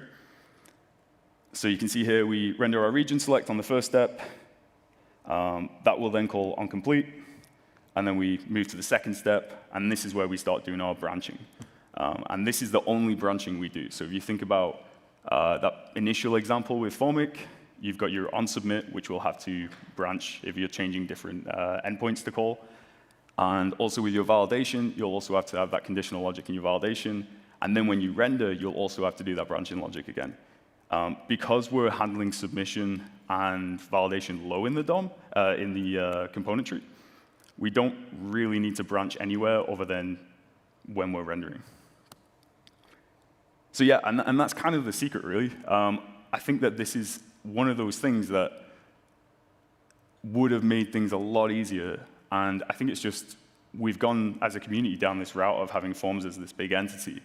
And I think that maybe it could be a lot simpler if we treat them as more dynamic. So you can basically forget about this, and you can forget about this, all this branching on schemas and on submits, and instead you can just branch when you're rendering and just declare validation as you would if you weren't branching. So yeah, that's about it, really. If there was a summarization for this, it's not necessarily checkout fielder, although I definitely recommend it if you think this is interesting. But it's more so that let's see if we can get forms going more through this direction, because I think it has a lot of potential. Thanks. Thank you, Andy. Now, if you please precede me to the Q&A lounge. We have some hard-hitting questions for you. Follow me. Oh, yes. Would you like some water? We oh, man, I'd love some water. We didn't bring beer. I think that would have been an appropriate time. Was that 6 p.m. that starts? Yeah, I think something like that, yeah. OK, so first question, before we get to the Slido questions. What is it with you and forms? Why? I mean, as a developer, I understand it's a meat and potatoes thing. You have to do it. But why are you passionate about this? I don't know. I mean, so Yanni knows this. We had a client who actually was trying to solve this exact problem. And they had forms which were constantly branching, and they had a nightmare trying to hoist those things, hoist all that branching logic. So that's kind of what got me into it. And then after that, I guess it's just, I don't know, when you spend so long ignoring your partner because you're working on forms, it's like you just got to keep it up now. You got to commit, otherwise she's got questions. So yeah, no, it's I think just the initial problem that we had with that client really stuck with me, and that's something that I really wanted to explore. Nice. All right, so we have a whole bunch of questions here from the audience, and you also you got a new reason for being one of my favorite people. You went massively under time, so we've caught up on being late. So, yeah, okay. Great. All right. What's your favorite tea then? Oh, that's a good question. I like peppermint tea. Oh, nice. My mom actually used to give me tea in a baby bowl, which is probably the most British stereotypical thing ever. But, that also explains so much. Yeah. Yeah, but no, peppermint tea is my current favorite. Nice. All right. Well, let's hit these actual technical questions. So, have you checked out React hook form, and how would you, why go and create Fielder? What is it the deficiency in existing state of the art? No, that's a good question. That came out a bit later than when I started working on this kind of stuff, and it definitely takes some of those approaches to declare validation and submit logic lower in a form. It still does a lot of hoisting though, so things like validate on change, validate on blur. You can't do that on a field. You have to do that form-wide and declare that. So I think it's definitely a step in the right direction though, for sure. Nice. Well, this is the most popular question. I'm sorry, I have to ask this. Okay. It's not a technical one. But have you had any experience with the UK's passenger locator form, and could you please fix it? For the Damn. Is this the one to get back into? Yeah, when you come to the UK, you have to fill this form, and it is a very frustrating experience, especially on mobile. Yeah, I didn't do it on mobile. I have had experience with it. It wasn't too fun. Unusually, the government form stuff is pretty good because they actually force you to do one field per page, which turns out to be quite nice. But yeah, no, I personally haven't had too much experience with that other than just using it once. Nice. So how does this work with TypeScript, or can this work with TypeScript? Can you get type safety with this approach? I think it's been, to be honest, this is something that I haven't worked on for the last couple of months with switching roles, but I'm pretty sure we plugged together some stuff so that when you declare like a field name, then we know what types we're working with. The one thing I would mention was that at least with Fielder, the types that we store are basically whatever gets passed from the input element. So if you're using a number input element, that still returns a string, so we'll store it as a string. If you want to change that into some kind of integer or whatever, you can do that on submit time. Nice. Does this work with React Native? Is there anything DOM specific here that, Yeah, no, it works with React Native. It wasn't super straightforward, but yeah, no, it does. Nice. What did you need to do to make it work for React Native? Like, what is the kind of platform-specific thing here? Well, Caddy, if she's in the audience, might know about this because I pestered her a lot. But yeah, it turns out, I mean, you'll know this as well. Like, change handlers in React Native are basically, everyone just has a different name for each element. So it's like on change here, then it's on select somewhere else, and so on. So for React Native support, because there isn't a standard library for form elements. It's mostly about you just need to point the library in the right direction, if that makes sense, for your library of choice. But there's pretty detailed docs on that. Nice. All right, so this is a bit of a kind of open-ended. You alluded to this already with a project in the past, but what is the context of the worst form you have experienced, and what was the most frustrating thing? Basically, I guess the question is, like, what is your origin story? Like, what made you Joker or Batman? Oh, man, well, I was 10 years old, and I was signing up for Facebook. No, I'm kidding. No, to be honest, I think my problem was more the technical side of things. It was the implementing rather than the using forms. I just angled it as a user story because I thought it would sound better as a story. But in terms of, yeah, in terms of, to answer your question, I think, yeah, I think it's a technical solution, really, rather than a user solution. But there's no big juicy story where you were tearing your hair out and, crying in the middle of the night kind of thing? I'm not witty enough to come up with that on the spot, but if I was, I'd 100% make an origin story. I'll come back to you with a post or something like that, yeah. Great. All right, let's see if there's a couple of more questions. There's a lot of questions that are kind of like, I wouldn't say like, beside the topic, but what did you use for creating your code snippets and animations? Oh, that's a good question. I found that yesterday. That was code. Can someone shout it out? Someone's going to know it here. Code. What's that? Yeah, sure, let's go with that. Something like that, yeah. Code hike? I'm not sure. I'll tweet it.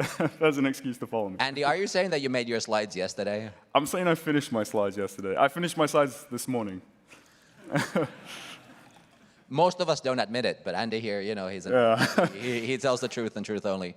How does Fielder handle performance and re-rendering? Like how, is there anything particular you need to do there? Any gotchas that you had to solve? No, so one thing I wanted to make sure was that synchronous validation is synchronous. So, and that's the case. That's something that I tried to contribute back to Formic before I started working on this, and I wasn't able to just because there was a lot of stuff going on at the time. But yeah, so synchronous validation is synchronous. You're not going to get those awkward middle states where valid is true, but then the change event happens, so validation hasn't run yet. That's only for async validation. Anything synchronous is instant. And there is a repo with a performance benchmark, so if you want to check it compared to Formic, if you're into performance benchmarks, then there's that. I can't say that I've ever really had a performance problem rendering forms, at least one that required heavy benchmarking. So, but I'm glad that they exist, yeah, that's definitely a tick box you can put on your repo README, the fastest form library. Oh yeah, I like the numbers at least, yeah. Exactly. Well, I think that kind of leads us to our next question here, which is, what is the current status of the Fielder library? Do you recommend its use? You said, you would be okay with another library taking its space. Totally, yeah. Yeah. So what's the status of the project? Would you recommend using it? Would you use it yourself? I'd recommend checking out. I've used it myself for a couple of projects. I think. Yeah, I'd definitely say people check it out, but don't feel, it's stable for prod. There's one use case which isn't covered, which is, when you add new fields to forms as you go, like add more. Basically, the problem with that is if you're declaring fields and using the name as the unique identifier, then if all your fields have the same name, you just have them overwriting each other. So if you need it for something like that, maybe think otherwise. But outside of that, I mean, it's pretty stable. I'll be maintaining it for a few more months, at least. Nice. All right, and let's finish here with a softball. Somebody's teed it up you real nice here. Okay. Where can we find your project, Andy? My projects, like Fielder and Fielder, and so on. yeah. If you search Fielder online. Are you telling them to Google it? Google it, basically, yeah, that's exactly it. There's a doc site and stuff like that, but GitHub, or if you search an NPM for Fielder or whatever. Basically, any search engine you can find, search Fielder, will probably come up, yeah. I highly doubt that, actually. If you type Fielder, can somebody please type Fielder into Bing real quick and see what happens? Because I'm pretty sure that is not going to give you, I think it's going to give you a baseball player or something. I think it would be first page, because I spent ages doing server-side rendering to get it to work so that Google would actually rank me somewhere other than page 50, so yeah. All right, well, we'll settle that score off stage. Okay. I think it's time to move on. Thank you so much, Andy, for coming. Thank you very much. Yeah, great talk. Cheers, appreciate it, man. Cheers.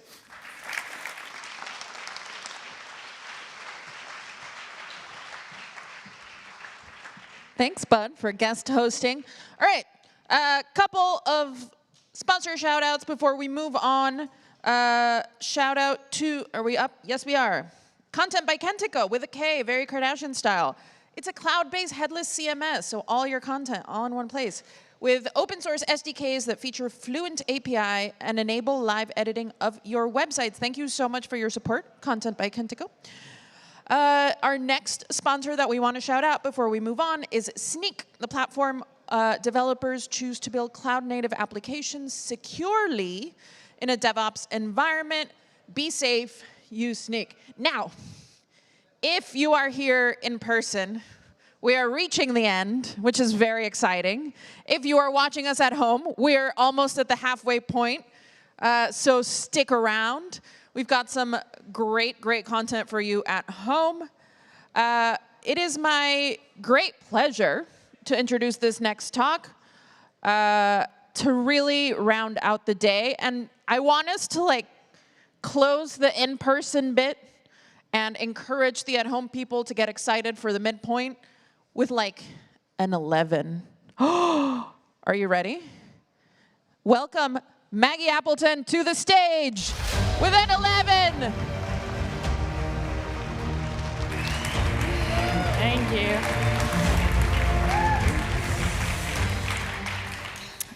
Hi. I'm really glad I can't really see you all because of the blinding light. That's really useful, but this is going to go well.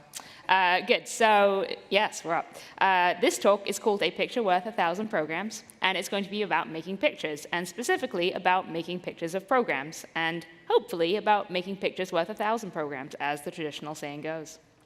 So before we dive in, I want to quickly introduce myself and let you know why I'm actually up here on stage talking to you about pictorial programs. So my name is Maggie. I'm a designer, art director, illustrator, metaphor nerd, and tangentially I also build things with React. I spent the last 5 years working as the art director at Egghead.io, which is an education platform for web developers.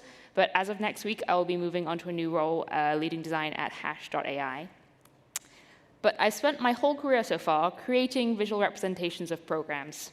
During my time at Egghead, I made hundreds of cover illustrations for the courses we taught. Each of these would start with an abstract programming concept, and I had to find a way to visually represent that in a single image. I learned to rely very heavily on visual metaphors for these, so styling with CSS became painting a house, and organizing types in TypeScript became suits in a deck of cards. I've also made a lot of illustrated diagrams over the years to explain topics like how JavaScript prototype inheritance works, or what happens when you flatten an array. One that became quite popular was a visual essay on what APIs are and how they work, which was told through small robotic waiters that bring you the data you ask for. And the goal of all these illustrations is to make complex technical topics relatable and easier to understand, which is a theme you're going to hear a lot about in this talk. I also recently collaborated on a project called Just JavaScript with Dan Abramov, who some people might have heard of. It's a JavaScript course that teaches the core mental models of the language through visual diagrams and animations. So we worked together to develop this whole visual language that was a bit more formal than some of the other illustrations I showed. And every piece of syntax is correlated to a specific visual shape. And we use the system to explain concepts like assigning properties or object mutation. And I'm not running through all this work to show off. I just wanted to give you some context around the kind of programming visuals I've made in the past, so you have a sense for what I mean when I say pictures of programming. So in this process of transforming programming concepts into visual images hundreds of times, I've been forced to think a lot about the way we represent and communicate complex programming ideas. And I've come to believe that visual representations have a lot to offer us here in the land of code. In this talk, I'm going to show you how visuals can make programming concepts less abstract, easier to understand, and more accessible to more people. I'm also going to show you why visuals are so special, and it turns out to be relatively simple. And it's because visuals bring invisible, abstract programming concepts down into the embodied world. The embodied world is where you and I live. Everyone watching this talk has a body, and you use it to interact with physical objects around you and move through space and experience events over time. Everything you know about the world is mediated through your body, and this fact is so fundamental that we sometimes completely forget it. And programming concepts are abstract ideas that do not live here in the embodied world with us. They're imaginary objects and functions that exist in the liminal space that feels like it doesn't obey the same laws of physics as we do. And we can only interact with them through this disembodied experience of typing linear text characters into a code editor. This is precisely what makes programming so difficult.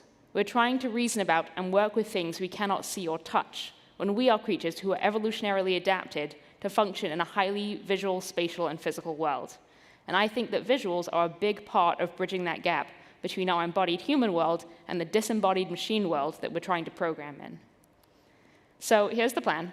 We're going to explore this topic through 3 questions. We're first going to ask what's wrong with text. Then we'll explore what can visuals do that text can't.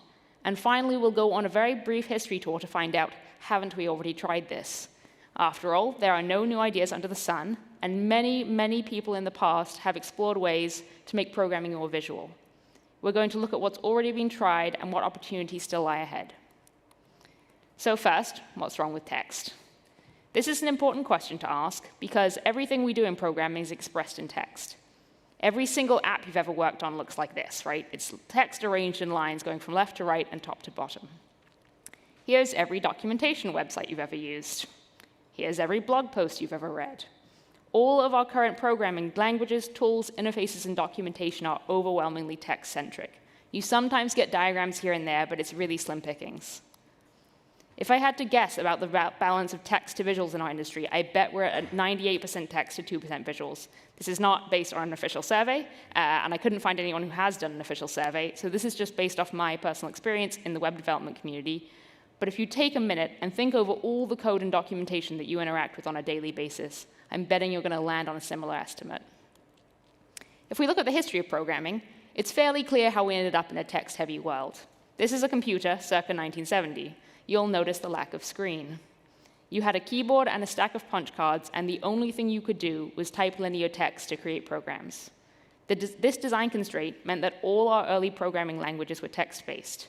And once you establish text as the primary paradigm of a field, it becomes really hard to break away from, especially in an industry where we rely so heavily on lower-level abstractions created by all the programmers who came before us. There are also plenty of logical reasons why we rely so heavily on text in programming. Written words and syntax are an ideal medium for expressing abstract logic. It's quick to create, it's flexible, and it's easy to move between applications through copy and paste without worrying about compatibility. You can pack a dense amount of information into a very small space, and you can be very specific about what you mean, which obviously matters when we're talking to computers who have no sense of nuance. So far, text has been working great for us in programming. But some of text's greatest strengths are also its greatest weaknesses. The abstract nature of text is what removes it from our embodied experiences in space and time. When we code, we're writing a set of hypothetical instructions to run on someone else's machine at some point in the future in a time and place that we'll never know about. This level of abstraction removes the physical, spatial, and embodied qualities that humans rely upon to understand the world around us. This can be good in some ways, right? If we want to write a function like fetch user data, we don't have to define the size, shape, or color of it.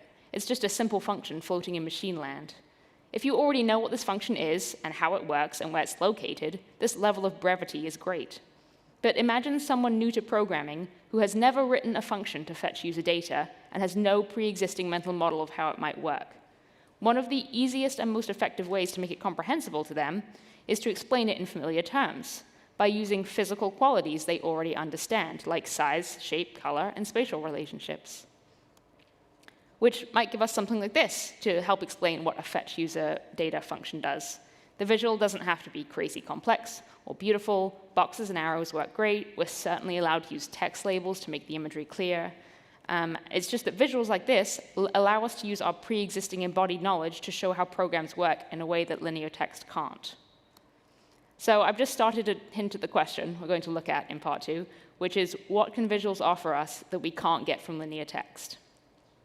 I think visuals reveal 3 aspects of programming that we're unable to see in linear text. They reveal fundamental metaphors embedded in our programming languages.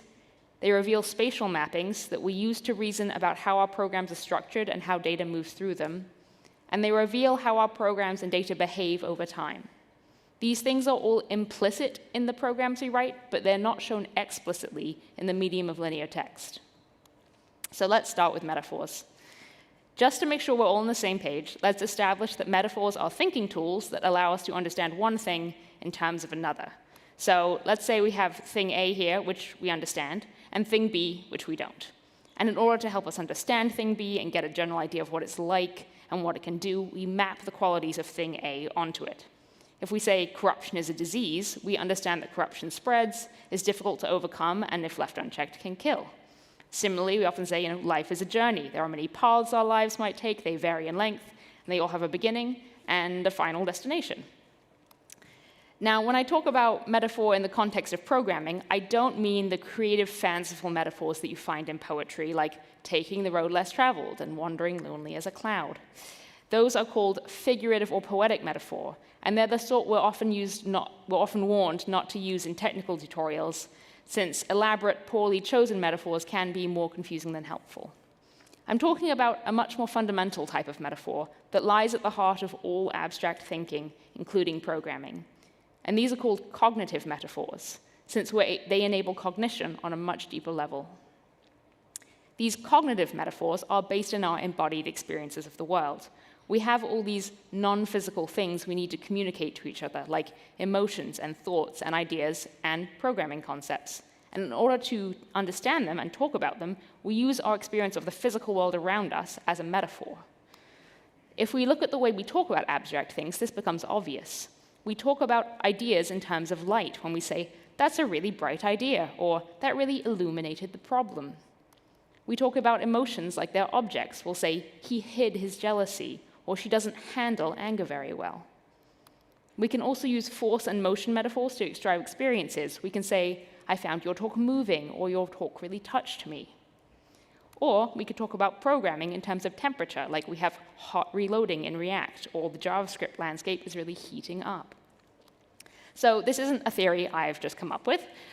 These principles come from the field of cognitive metaphor and embodied cognition. They were first developed in the 1980s by George Lakoff and Mark Johnson, who have since written numerous books on this topic, and it's become a major area of research in cognitive science. These two books, Philosophy in the Flesh and Metaphors We Live By, are two of the major texts if you're interested and want to dive deeper, but I can't go too deep into it here. It's like a whole thing you could do a PhD on. And just like every other abstract topic that we can't see or touch, programming relies heavily on these physical embodied metaphors. And we have to, because programming itself is a game of abstractions, right? We write a JavaScript file, and what we're really doing is telling a microchip to flip a bunch of logic gates using tiny electrical pulses. Programming tiny logic gates is tedious and difficult for humans. So we've developed a stack of elaborate metaphors that make it faster and easier. Some people might prefer to call these abstractions, but for the purposes of this talk, assume metaphors and abstractions are roughly the same thing, and we can debate the differences on Twitter later. We simplify our binary code into machine code, which we simplify into higher-level languages like JavaScript, which we simplify into GUIs. And at every step of this process, we're trying to make the abstract machine world resemble our tangible human world. Because the closer we move towards intuitive embodied knowledge in the upper right-hand side of the scale, the easier it becomes for us to understand what's happening in a system. Components in React are a great example of these embodied metaphors in action. So components are essentially containers. They hold sets of UI elements for us. So a card component might have an image and a button and a paragraph inside it. Now, the CPU that's eventually going to render this component on the screen knows nothing about containers. It only knows machine code and how to make the right pixels light up. The container is a metaphor we humans need in order to manage and organize the code we write. The only reason you know what a container is because as a child, you dumped sand into a bucket and then you dumped it back out again. And through this physical world where you're doing embodied experience and learning, it taught you that containers hold things. They have insides and outsides. They have boundaries. All of these concepts are essential and necessary for you to understand how components work in React. So let's take another one. In React, we structure our components in a hierarchical tree, where everything is connected back to a single root component. You know what a tree is from seeing thousands of trees, and you get that they have many branches that spread out from a single root, an understanding that allows you to work with component trees in React. The tree metaphor is also kind of a double metaphor, since it's based on the idea of a family tree. We have parent and child components that inherit props in the way children inherit qualities from their parents. And these concepts that we're borrowing from the human world allow us to interact with machines in a way that is easy and natural for us. And you can probably see where I'm going with this. Since your understanding of React is based on your pre-existing knowledge of the physical world around you, it would be helpful if we could make that explicit in the ways we represent and explain React. And visual mediums allow us to do this. You could certainly read about React component structures and passing down props, then form a mental image in your mind based on your understanding of physical trees and family inheritance, and then apply that knowledge to writing linear code, all without ever seeing it explicitly visualized. But that's called making it harder than it has to be. So let's move on to the next visual quality, space. As humans with bodies, we inherently understand a large array of spatial concepts like up, down, left, right, in, out, big, small. And we use these metaphors, just like we use physical concepts to understand programs, we also use spatial concepts to talk about the structure and behavior of programs. If you think about the way we talk about the internet, there are very clear physical directions to it. We upload data to the cloud above us and download files to our desktops. We look through a browser window. We browse web pages moving from left to right. So pages you visited in the past are to the left, and pages you're going to in the future are in the right. This format is also based on our Western cultural mapping of time to space. We think that the past is on the left and the future is on the right, but not every culture does that. Specifically in React, we use our understanding of vertical directions to think about how data moves. React has a hierarchical order to components, and parent components are above children, and they pass data downwards, which means we also have gravity in React land. The idea of prop drilling is another one that suggests drilling downwards, so you have to pass data deep into your tree, so it also has depth. And when we talk about side effects, we're using our understanding that there is a center and a periphery where things happen on the side. So when we run a function like a set timeout inside a useEffect hook, we understand it's accessing something outside our central component. I could go on with these. Our apps have front and back ends, use shallow merge objects. I mean, you get the point here. We use spatial principles from our embodied experience of the world to talk about and understand React. And when we create visuals that show these spatial principles explicitly, it clarifies what we're already doing in our heads. And our final element here is change over time. When we're working in a linear text editor, time is essentially invisible. We're looking at a static representation that describes a whole array of future events that may or may not happen, depending on what button a user clicks or whether our data request resolves. We're forced to use our imaginations to predict what's going to happen in all those potential futures, rather than being able to see it in some form. Our current best technique for trying to see how things change over time is console logging data along the way. But console logging feels like trying to get a program to send signals up to the surface of a dark ocean where everything is being executed out of sight. We can't see anything happening down there, and we just have to keep asking for clues about how the data is changing, which doesn't feel like the best developer experience. This is again where visuals might come in handy, because they allow us to see multiple points in time within a single frame. They let us compare things side by side in a way that we can't with linear text. They essentially allow us to play spot the difference. Let's look at the syntax of the useEffect hook as an example of this. So here's 4 different versions of the useEffect hook, which are each going to behave differently when they execute in the browser. The first has no dependency array. The second has an empty one. The third has the value count as a dependency. And the fourth also has count as a dependency, and it runs a cleanup function. By just looking at these 4 versions of syntax, do you have any way of knowing how this function is going to run once it loads into the browser? Specifically, do you know how often it's going to be called and when? Given the demographics of this audience, I bet you do. But it's because you've memorized the syntactical meaning here, rather than knowing because the answer is visible in our syntax. What we need to do here is compare 4 things that behave differently over time. So the best way to do that is to visually show what changes over time. I've made a simple set of diagrams that try to show the difference between these 4 on a timeline. So here's our first version with no dependency in the array. Oh, sorry, with no dependency array. The useEffect function is called on every render, regardless of whether our count variable updates or not. Here's our second version, where the dependency array is empty, so the useEffect function is only called on the initial render, and we still don't care what the count variable is doing. In our third version, with count in the dependency array, useEffect is called only when count updates, which then triggers a re-render. And in our final version, useEffect is called when count updates, and then it runs a cleanup function after. Even if we remove the labels on these, this simple visual representation of how useEffect behaves over time gives us a much better understanding of how it works than the linear syntax is able to. So part 3, haven't we already tried this? Obviously, I am not the first person to realize that visual mediums enable us to understand and reason in ways that are worth exploring in programming. The primary way people have tried to incorporate visuals into programming in the past is by sticking graphical user interfaces onto IDEs. These efforts all fall under the umbrella of what gets called visual programming. There have been many, many past attempts at this, with varying degrees of success. I'm going to quickly whip through a few examples so you get a sense of what's already been tried. The very first visual programming language was Ivan Sutherland's Sketchpad in 1963. This is Grail from 1968, where we put text into boxes for the first time. This is Pygmalion from 1975 that built on that box and arrow model. This is LabVIEW, which came out in 1986 and is used for systems engineering, and we got a lot more intense about boxes at this stage. Here's a more modern example. This is Blueprint in Unreal Engine, which is used for 3D game development. This is Max MSP, which is widely used for building audio-visual experiences. Similarly, here's Touch Designer, also for interactive multimedia. This is Origami Studio, which is a prototyping tool built by Facebook. And you'll notice the nodes and wires design pattern is very popular in a lot of these. So there's lots of promising stuff in these examples, but visual programming is still relatively niche. We've also discovered a bunch of really wicked design challenges that are hard to solve. These systems don't scale well. They sometimes use ambiguous symbols and unfamiliar interface patterns. They try to turn everything into a box, which takes up way too much space on the screen. And it can lead to literal spaghetti code. This is a Figma prototype gone very wrong. These issues have led to a lot of skepticism over the feasibility of visual programming.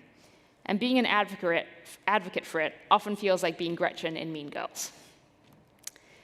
Visual programming certainly isn't dead, though. Funnily enough, the new no and low code movement really looks like visual programming under a new name. Many of the interface patterns that visual programming helped develop, like nodes and wires or direct manipulation, are visible in tools like Integromat and Zapier and Webflow.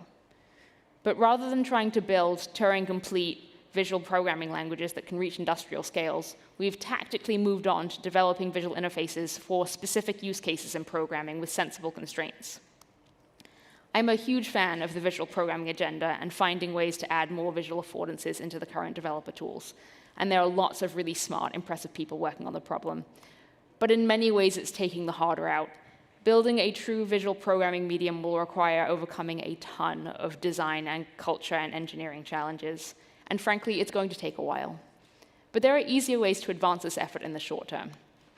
We can simply sprinkle some visuals into our existing textual world, which means adding more diagrams and illustrations into blog posts, documentation, and learning materials.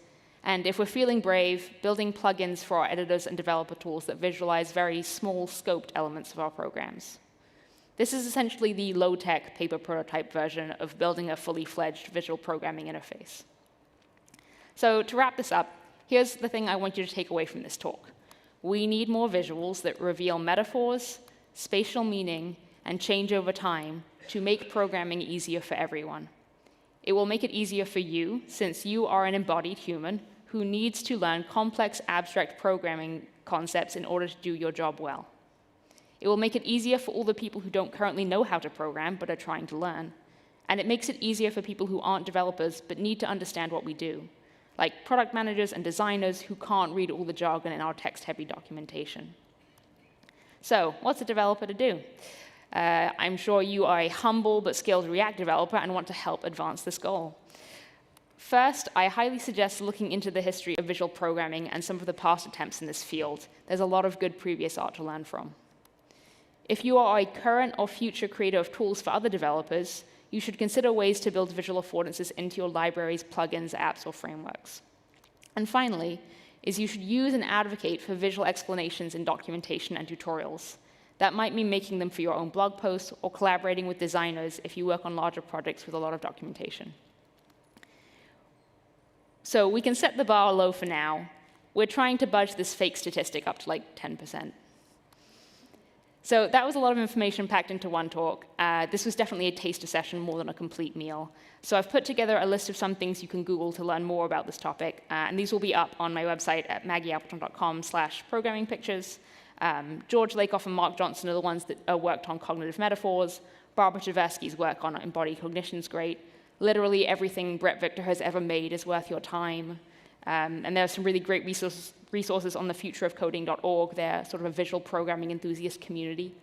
And the book Visual Explanations by Edward Tufte is really great for practical advice on creating visuals. So thank you very much for listening. I will post these on my website at maggieappleton.com, where I have also more writing on metaphors and visual programming and that kind of stuff. And you can tweet me at Mappletons. Amazing. Thank you, Maggie. Please, hot seat. Join me in the office. That was truly so incredible, and folks have tons of questions, so let's get right into it. L, the letter, asks, how do you arrive at a visual metaphor? Is it something that forms unconsciously as you engage with the concept, or do you verbally reason through it?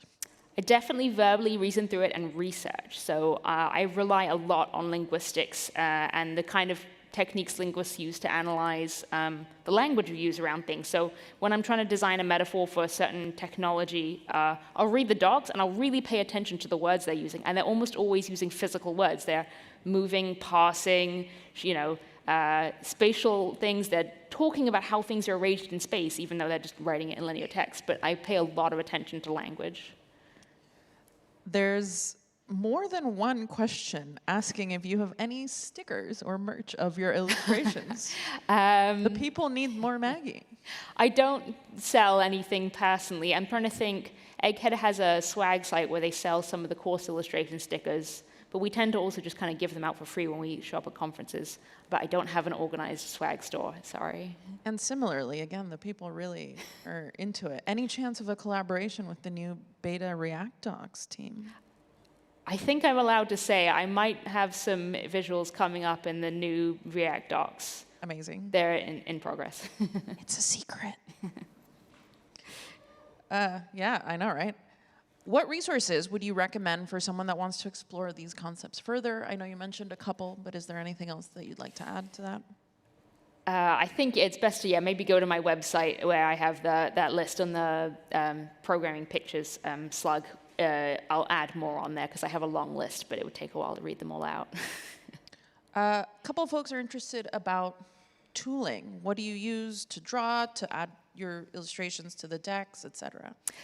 All the illustrations I draw nowadays are on an iPad with Procreate. I used to draw more in Photoshop on a Cintiq, but to be honest, they're almost interchangeable, and the iPad's just better. We just had much better advances in hardware and software over the last 5 years that the iPad's kind of state of the art. Oh, this is an interesting one. Do you think that, and I'm sure there is there potentially an issue of metaphors being interpreted differently by different countries and cultures, and how do we think about that? There definitely is, in that metaphors are incredibly cultural. So almost all the metaphors we use are scoped to the country we're in and the language of speaking. Given the fact that React and the web development community is a fairly unified place, and we all have a fairly shared understanding of metaphors and symbols, I find it's not that difficult to find metaphors that relate for everyone, although I'm always aware that if someone in another country who doesn't have a lot of the same associations that we do sees it, there's a good chance they could miss nuances of it. So that is something you need to consider case-by-case basis. We'll need Maggies in all countries and all time zones just in case. Should we, do you think, be leveraging existing metaphors that are already in our programming languages and frameworks, or trying to optimize for ones that perhaps communicate something well? Ooh, that's a good question. It almost gets into like a programming language design question. I like to assume that the people who designed the programming language thought enough about abstractions and kind of the API language that the metaphors they have chosen, either consciously or unconsciously, are the correct ones. And I don't try to sort of invent brand new ones on top of it if I'm trying to draw something that is genuinely meant to explain the point. But sometimes if it doesn't seem like there's a clear metaphor, that's when you kind of get into the more inventing one that fits the needs. Yeah. That's really cool. There's a couple here that are sort of people wanting to know a little bit more about you and your process. Did you start programming and then go into design, or vice versa? And what's sort of your process a little more to turn programming concepts into? You mentioned reading the docs a little bit. Is there anything else you go through? Well, the docs, and then, I do things like browse Reddit and Twitter, and I just look for the language that everyday people are using around whatever the technology is, if that answers the question.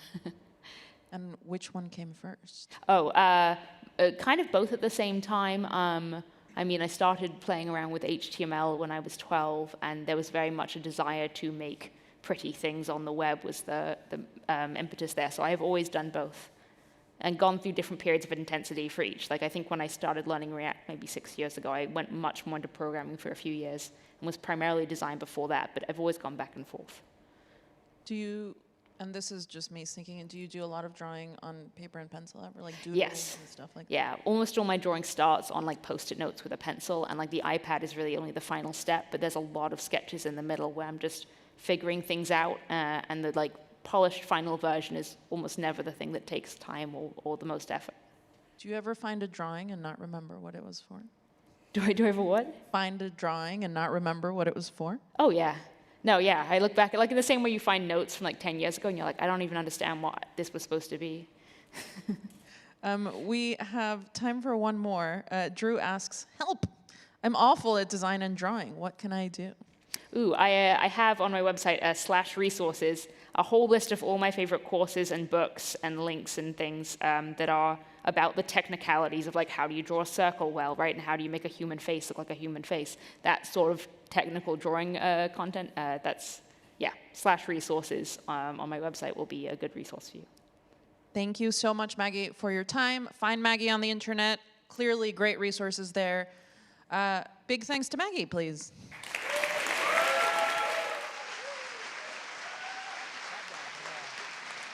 Now, before we wrap this up and I give you a little bit more info about the party, I want to invite SourceGraph up to reveal the winners of their raffle. You're not. Hello, I am SourceGraph. Hello, SourceGraph. Hey, Welcome. Hey, nice to meet you. That's incredible. Oh yeah, it's a Lego creator set for, I believe, a London double-decker bus. Where's Kent? Look. So hey, what's going on right now is that we have another stage, and Jemima is still finishing her talk over there. Yep. So we have a little bit of time to kill. But what's going to happen next is that for our streaming audiences, this is not the end of the day. This is the middle. The middle of the day. But for us here, you know, we're going to soon start winding down the real-life event before we prepare for the party.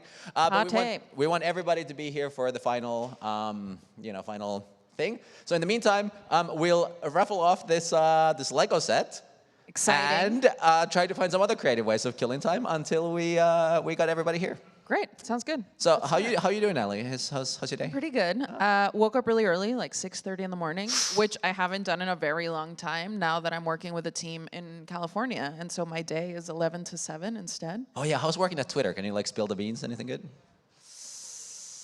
Yeah, no, Twitter is cool. Nice. Twitter is very cool. It's good people. A lot of people in California, which it's time zonally challenged. Mm-hmm. They're very nice. And there's so many features coming out, I can't even keep track. You'll see all the rest of the year is just gonna be like features like pew, pew, pew, pew, pew. So yeah, would recommend if anyone wants to work there, come hang out. I'll tell you all about it. And Twitter didn't even pay for that sponsorship, so that's they did not pay for that sponsorship. All right, speaking of sponsors, we have received, I believe, the name of a... I am just hijacking the stage of wasting some time. This is... call these two people out for doing an amazing job as well. It's the two other MCs all day long. Between your own code, dependencies, and configurations, you can't catch them all on your own. But that's why Sneak's here. We're the secure development platform that can extend the security reach of every developer. With Sneak, you don't have to handle security vulnerabilities on your own. Sneak. Develop fast. Stay secure.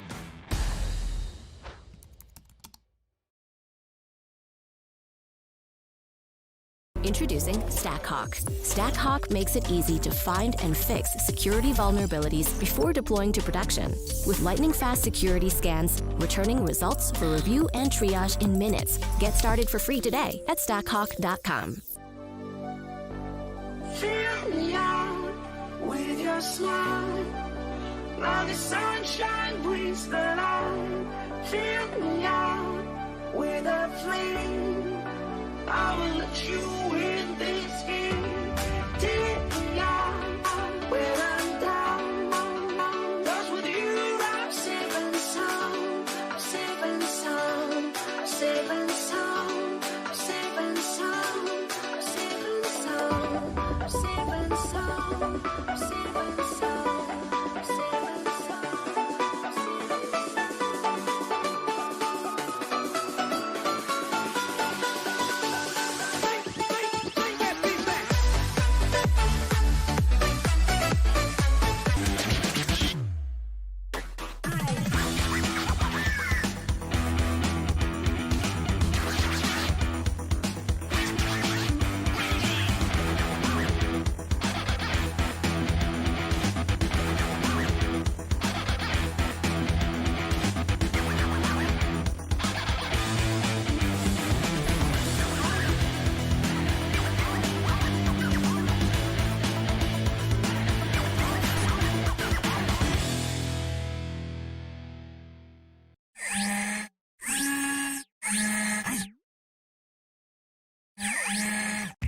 Ionic enables web developers to build cross-platform apps with HTML, CSS, and JavaScript frameworks like React, Angular, or Vue. Use Ionic components and hooks to native device APIs to build fast, beautiful apps for mobile, desktop, and web, all in one codebase. Learn more today.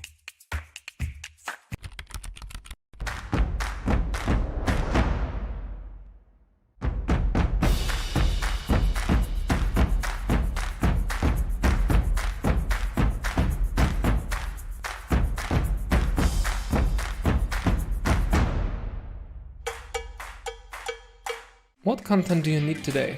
All blog posts? Just the ones in English? And only a list of their titles and cover images? Or are you building a specific landing page and prefer content mapped to React components? Choose TypeScript SDK with Fluent API or GraphQL and get content fast. Content by Kentico. As a developer, you need to deliver fast, and you simply don't have the time to constantly think about security. Neuralegion can help. We give you, the developer, comprehensive and fast security testing automation for your entire application on every pull request. With every new pull request, Nexploit will run all the security tests your app needs without false positives. We can integrate directly with your CI/CD pipelines, whatever your environment. So what are you waiting for? Add Nexploit to your project and start doing unit security testing today. Sanity, a popular choice for Jamstack applications, which stands for JavaScript, APIs, and markup. Sanity is part of the A in the Jamstack. It provides an open source studio where you can model your content with JavaScript and manage it in the browser. Meanwhile, the actual data is stored in the cloud in what's known as a content lake, which can then be queried from a front-end application quickly with its built-in CDN while supporting It's been a while. It's been 2 years since I've been up on a stage. I'm not sure if I can get this right. My name is Sunil Pai. I work at Cloudflare on the workers team. I used to be on the React team. They got rid of me pretty quickly. And we have React stuff to talk about, but before I do that, I do want to start by saying that I've missed you all so much. This is so weird. I met a bunch of people at the speakers dinner yesterday. And it's nice swapping stories, doing the same awkward hugs. There's the bro hug, there's the two-handed hug, there's the fist bump, there's the weird elbow thing, and I think it's time to retire that. But things have changed for me. As you can see, I get way better haircuts now. I dress a little nicer, and especially for the occasion, shout out to Tom Dale. Hope I'm doing you proud.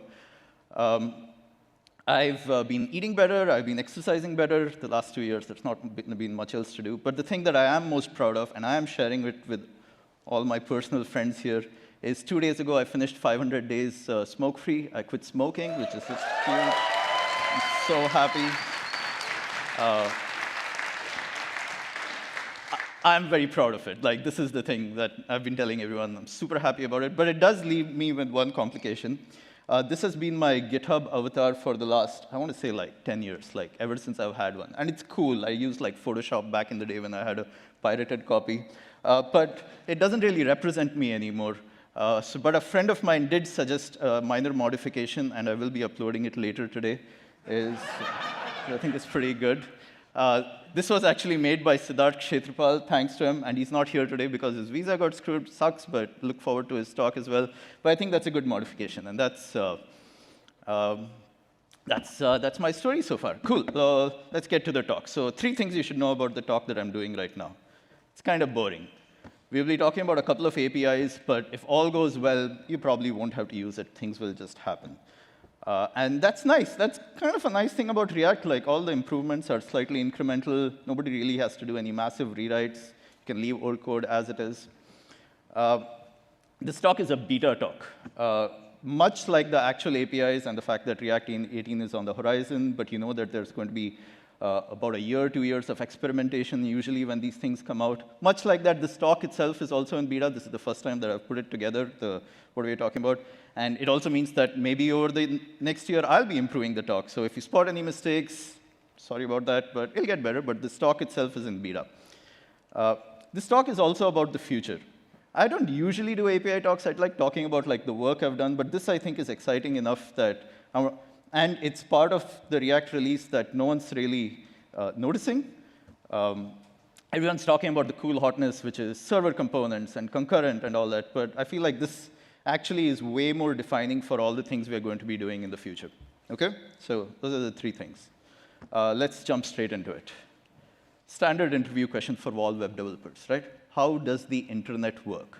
And when they ask you that question, really the question is, hey, let's say you typed in reactadvanced.com into your browser. What happens? And there are a number of ways to talk about it. You can go into it in a lot of detail. You can talk about it at a broader level. I'm going to be talking about it as a conversation between a browser and the actual website. Okay, like let's dive into it. So this is an Internet Explorer. So the E stands for Internet. Classic, that's the only browser that I've known. And it's talking to a new search engine I've invented called Google.com. Quite convenient that they're both an E, I think. And you ask it a question, right? Like, hey, what can you tell me about the Amazon rainforest? You actually type in Amazon rainforest in search. And search engine says, OK, hold up. I got you. I'll let you know. And it goes back to its services. And it says, hey, team, all y'all, what do we have for Pi that we can tell them about the Amazon rainforest? So maybe there's a photos team that says, OK, here are all these photos I have about the Amazon rainforest. Take this. The search engine's like, OK, cool. That's fine. That works. There's a flight service. Imagine that, a search engine giving you flight tickets. I think that would be a killer service. Nobody else is doing it, of course. And it says, hey, maybe Pi would like to fly to the Amazon rainforest this weekend. Here are tickets. Of course, I think it starts in December. It's going to be a little while away, but here are tickets further. There's news about the Amazon rainforest, because it's not in a great state right now. It's being burned to the ground and being razed. And there's news about it if you want to read it and get more depressed about the state of the world. But of course, there's a little video service as well, and it says, hey, here are some videos. If you'd like a 7-hour stream of just lush greenery, we got that too. Awesome. So then the search engine comes back and says, OK, I got stuff for you. Here it is. Let me present it to you. Oh, I forgot there are going to be 8 ads before you get to any of the content. It says, OK, fine. Here are a bunch of ads, possibly from another site that sounds like the Amazon rainforest. And here's a bunch of content. Not bad. So this is how it works, right? You start a conversation with a server. It gets a bunch of data, presents it in HTML as a website. So if we had to implement this in React as a React component, what would it look like? Well, you'd make a component. Let's call it an app component. You all can see the code, right? It's fine. We can see the slides later. You'll make an app component which has a header, a footer, and you'll write 5 components for your ads, images, videos, news, flights, which takes a bunch of data and renders it. Like, you'll pass it into something. So even the data itself, like, you'll fetch the data before you actually render the component, right? Like, you'll like, hey, give me all the ads for Amazon rainforest. Give me all the images. Give me the videos. Get all of it, and then render to string. This is what happens on the server. Usually a meta framework like a Gatsby or a Next.js takes care of this for you. But you say render to string, get the data, and render it into it. Sure? OK. This is how it works. It's not great. There are some trade-offs with this model that you might have noticed. So one is that you can't really co-locate like the requests, like say get data with the actual component that asks for it, particularly on the server. You could probably do this on the client side, but on the server, because it's like a one-shot thing, you can't put them together. You have to get all the data first and like render it, or you have to do like other stuff. It blocks the whole page on the data. Can you imagine? Like, you won't be able to see any of the photos until all the videos have also been fetched. Or if one of them is slower, the other ones are blocked. Like, it needs to get all the data before it actually renders it down, which is why you end up doing hacks, right? Like, it's great. There's a whole ecosystem of libraries and frameworks out there that, like your Next.js or your Gatsby, and fetching libraries like Apollo and Relay, and a whole bunch of GraphQL stuff.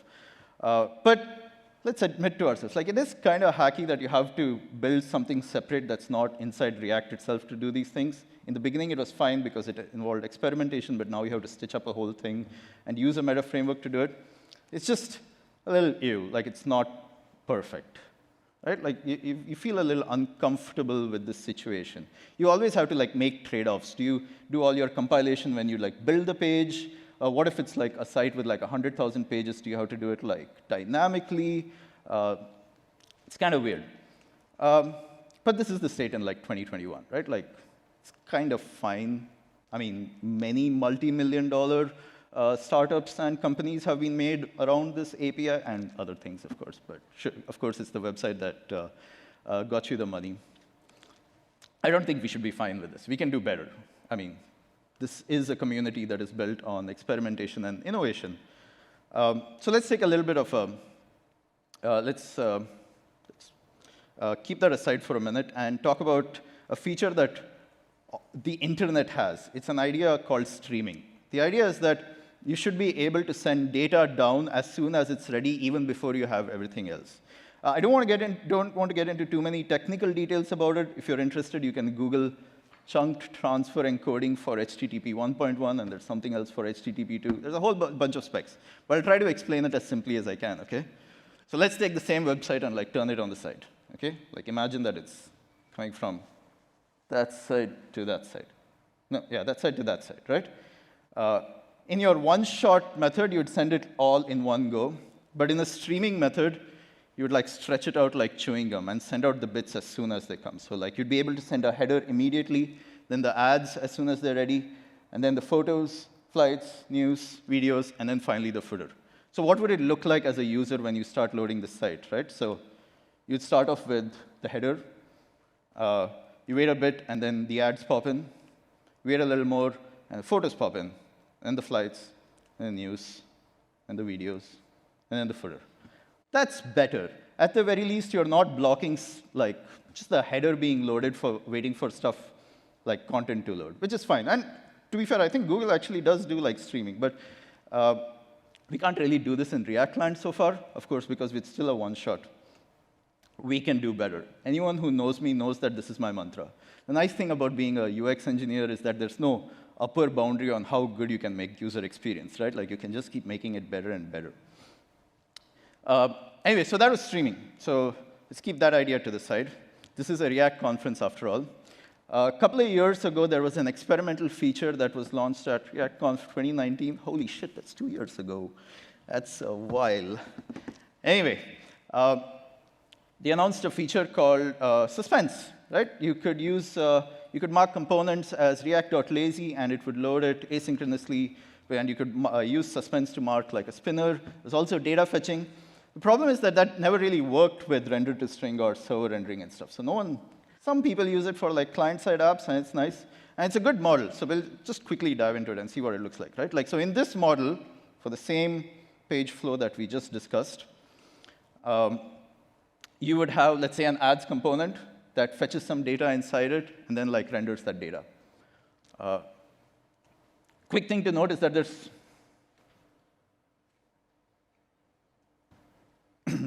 bit of a glitch in the matrix.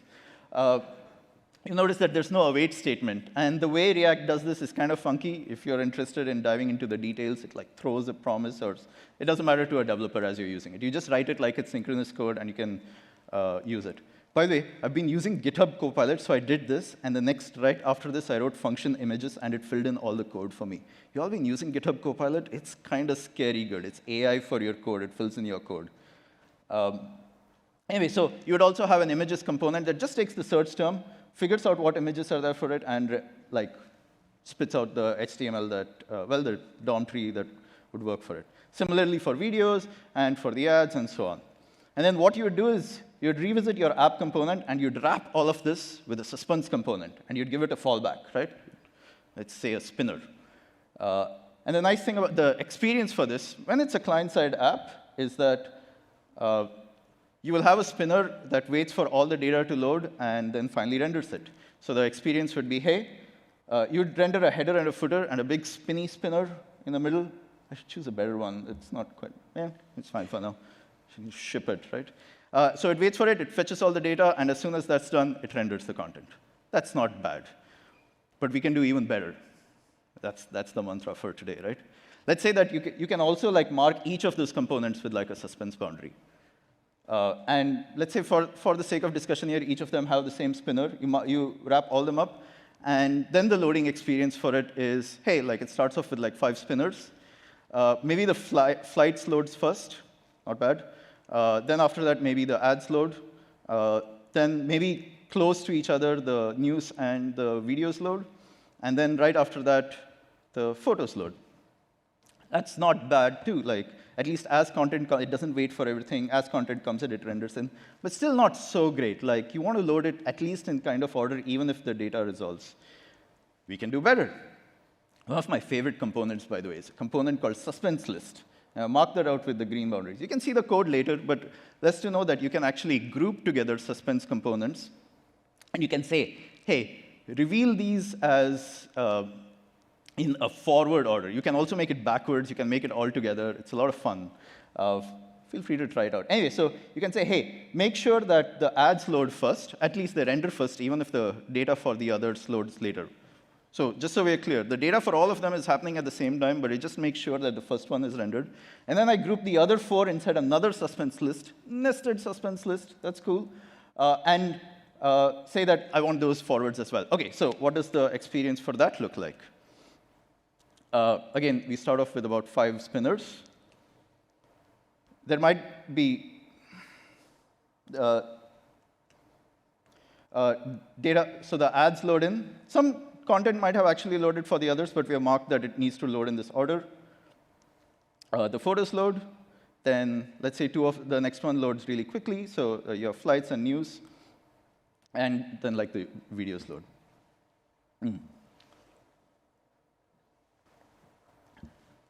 That's a much better user experience. But the problem, of course, here is that this is now a fully client-side rendered app, right?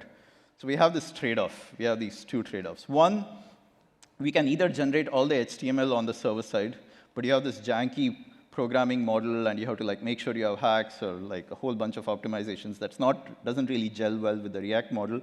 Or you can do it completely client-side and have ostensibly a better user experience once all the JavaScript loads, but like load performance is worse. It takes a long time for the JavaScript to load, and then the requests have to go from the browser. So you got to do one or the other, right? The mantra, we can do better. So this is the one API that I've been talking about. It takes render to string, which we've been using for the last 5 years, and it's been fine.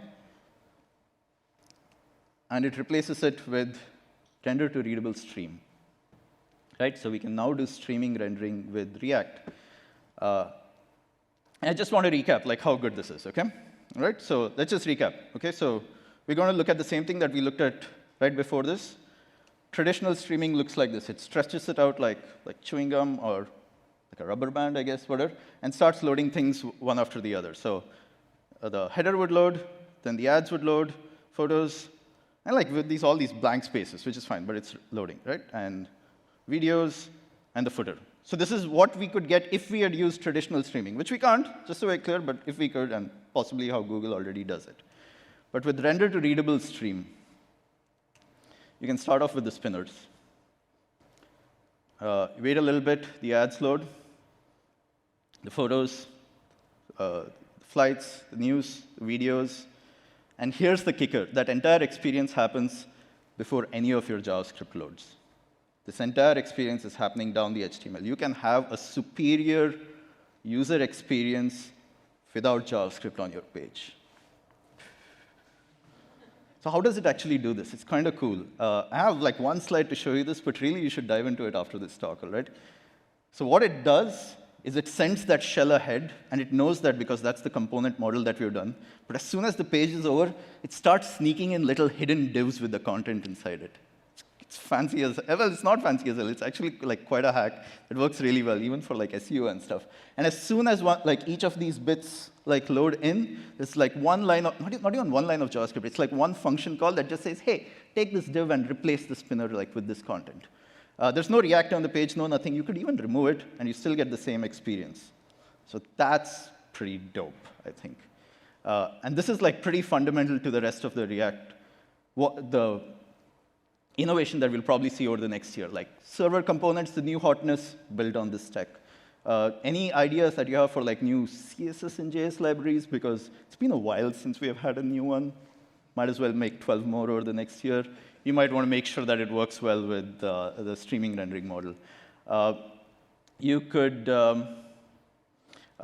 data fetching now like becomes way more interesting, right? Because now instead of like the hydration step being like one blob of data that you like just inject in there, and you can do it piece by piece if you want. Lots of fun stuff. Anyway, so just to recap.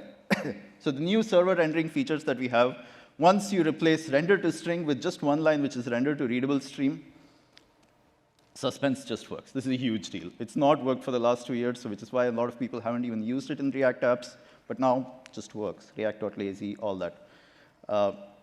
You get to do loading patterns. Again, without JavaScript, without your JavaScript bundle on the page, just works. Like you can use suspense list and suspense boundaries. Very cool. This is my favorite thing. The spinners work actually without the JavaScript bundle on the page and in an order that you can decide, which is, honestly, I feel like all frameworks should steal this idea. And of course, they steal from React all the time and say, oh, we're already better. Then again, they do ship before React does, which is like years sometimes. Do you see why they didn't want me on the team anymore? But then there's like a bonus feature, and I actually didn't like include it in here because I didn't think I'd have time. So the page can actually start racing your JavaScript bundle with the server streaming. So in the beginning, when you start up, it starts streaming down all this HTML, right? But it can also start loading the JavaScript. Usually, the first time you're visiting the page, the JavaScript bundle might take like a little longer to load. But the second time you visit the page, it's cached, which means the JavaScript bundle loads immediately. At this point, React tells the page, this is not a server-rendered page anymore. It's now a client-side app. And it like immediately takes over so it can load even faster than the server-rendered page. Wild feature. Just love it. So it can actually raise client and server-side. Very cool. So these are all like cool features, but there are trade-offs, right? That's the other thing I say. Like, none of this stuff is actually free. What you really need to do now is you need to run like your own server runtime. Some of you folks might have been just using something like a Create React app or something that was client-side only. But if you want these performance benefits and a better programming model, just happier users really, you now need to like invest into like a server runtime. So you have like two major choices to do this. One is Node.js. Love Node. It took me from a toy JavaScript UX developer, and it made me effectively a full-stack developer. Love it. Didn't even have to change much. It was just plain JavaScript. Shout out to like Browserify and stuff. It was pretty great days, about 10 years ago. But what you do is you either like have to like rent hardware, a VPS, or one of those things with hosts like Heroku, DigitalOcean. I don't know. I haven't done it in years. I assume there are others on the market. Relax, it's just a dry cough. I'm fine. Yeah, so you pick one of these machines, and you then have to like set it up. You have to like set up process monitors. Like the moment it dies, you need to do like a restart and monitoring. It's fine, I guess. I'm excited about stuff like Fly.io. Fly.io tries to basically give you like heavy metal on like the edge. Picks like a bunch of cities, and you can pick it and deploy your code onto it. Shout out to Kent. He deployed his site onto it, and it's like really fast, really great service. And they're doing like some very cool stuff. They seem to have hired a bunch of interesting people.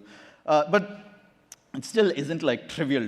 Like you still kind of have to deal with your server. Or you do what's called like serverless computing, right?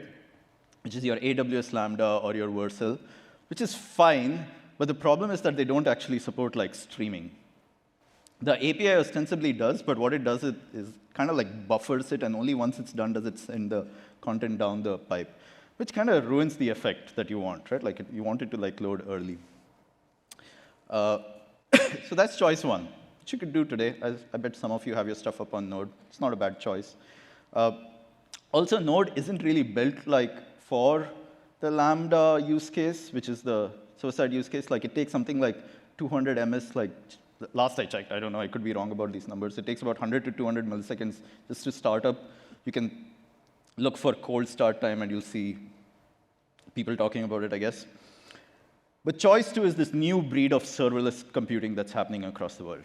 Cloudflare, my employer, has something called Workers.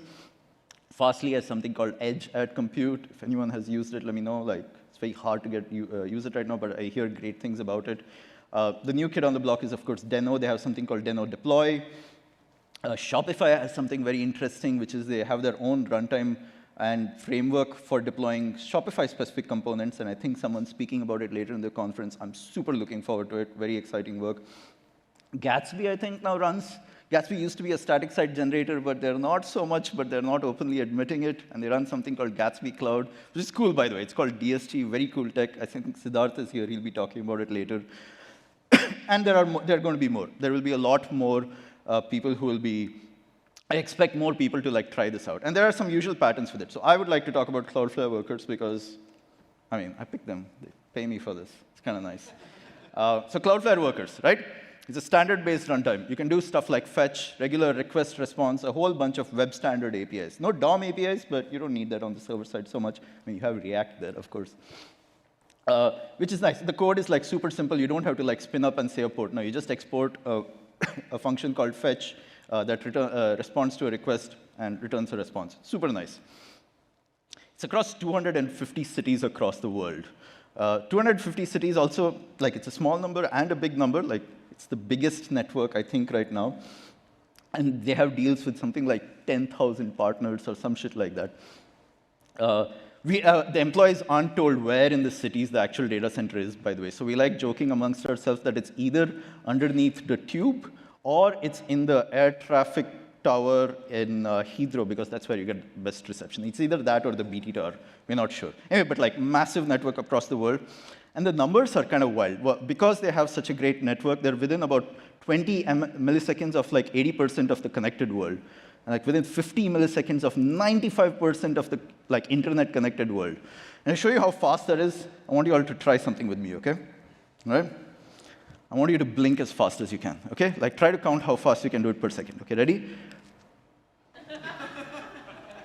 I'm like the blinking meme dude, right? Like, anyway, so I can do about like 3 to 5 times a second. But Cloudflare can do about 10 to 50 requests in the same amount of time, which means that if you like actually write your site well, you can load your whole website in like a second, maybe 2. It's really fast. It's like scary how fast it is. And what I really like about stuff like Workers and the other runtimes is that they all have like 0 startup time. There's none of this cold start time or anything like it. It just starts up. You can start it, React starts up, take some data, throw it down the thing. But it's not just good enough to have a runtime that runs your JavaScript. You also need some kind of persistence, because if you have databases, I don't know, halfway across the world, still not great. So Workers also provides a little key value store, which is just, hey, for this key, store this data, and then like you can fetch it where you want, which is also replicated across the entire network, which means the runtime and like the data is, well, on the top of BD tower. And we also have like the sci-fi thing called durable objects, which is just the coolest thing I've heard of. They're literally JavaScript objects that can move from data center to data center depending on who's asking for it. It's wild.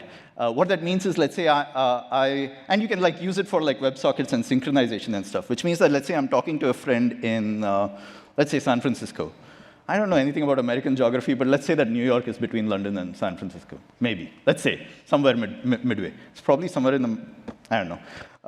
But so the durable object that we use to like establish a WebSocket connection between each other could potentially like migrate to New York so that we get the best data to talk amongst each other. And then let's say a third person joins us from China, in which case like maybe the object figures out the centroid of these 3 locations. It's all very sci-fi. I can't, like, this is, like, we're trying to figure out what the database story around it here is, but this is, like, very novel invention, and we're, like, dying to see, like, what people, like, build with it. But, and there's, like, so much more. And when I say so much more, I mean, like, Cloudflare has a deep portfolio of services, and you should totally go check it out. But there are also so many cool things we're building that I'm not allowed to tell you yet. What you do is you buy me a beer right after the conference, and then like I'll start talking a little bit. But I can't do it on screen. Hey, boss manager. Anyway, so you can go explore more at workers.cloudflare.com. There's like a startup. There's a CLI you use, and you can like just start writing JavaScript, and it works. Be getting better soon. But the vision really for Workers, and I assume all these other runtimes, right, is I want to stop calling it serverless. What I really like to imagine it as is like, it's one server that envelopes the world like a buckyball with like your database also around it. Anyone taking a photo of this? I look like a maniac, I'm sure. So you can envelop the entire world in like this mesh. Right now it's 250 cities. It could be thousands in the future. We might give you some hardware that you can just chuck behind your washing machine, and then you could FTP into it and like set your website up just like the 90s. It'll be great. Anyway, so edge networks like this are such a good fit for the React streaming model. Do you see? Like, it's instantaneous. Like, we can give experiences that are way better than anyone's had in the past 30 years. Wow, the web is getting old. So while there is going to be an incremental story where we improve all these things, what I really think is going to happen is that this is a big reset moment for React. Of course, all the popular libraries will still work with the existing model. The team itself is collaborating with CSS and JS library authors, data fetching library authors, and it'll work well. But I think there's potential for us to do more. Like, for example, Node really doesn't run on these networks, which means Next.js doesn't really run on it. I don't know, Next.js might make, the Vercel folks might make some changes there. But it sure would be nice if we started exploring, saying, hey, if we had to build something from scratch, which used streaming as a rendering model, server components for data fetching, way more lightweight libraries, and the ability to talk to APIs like durable objects and KV stores, what could we do? I want to leave you on that note. I want you to start thinking about what this means for React and the ecosystem.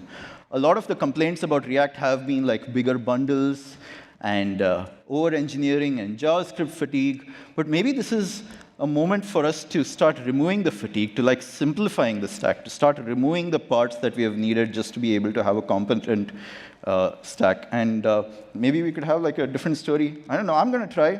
I expect everyone else to, because I don't usually ship my libraries anymore. But there are folks out there who will look at me and be like, fine, challenge accepted. And I totally would like to see that. There are some links. Well, you can just literally Google React 18 working group, and you can find a bunch of details about what I was talking about today, how to upgrade to the new API, guides for library authors for how to upgrade their authors, how you could possibly build a new JavaScript runtime if the next big serverless entrepreneur is in the crowd here somewhere or watching this in the future. There's a whole list of, Sebastian from the team wrote down a list of things that you can do to make it better. Yeah, I look forward to it. I'm super excited about this very simple API that I don't expect many people to use by hand, but I expect will be redefining the experience for React in the future. My name is Sunil. You can find me at 3.1 on Twitter, which is the worst thing to spell out to somebody on the phone when you want to tell them what your email address is. Yes, it's 3.1, all words, no numbers, no dots. You can reach out to me there. I'm happy to talk to you after this. And I'm looking forward to talking to all of you at the conference and grabbing a beer after this. Thank you so much.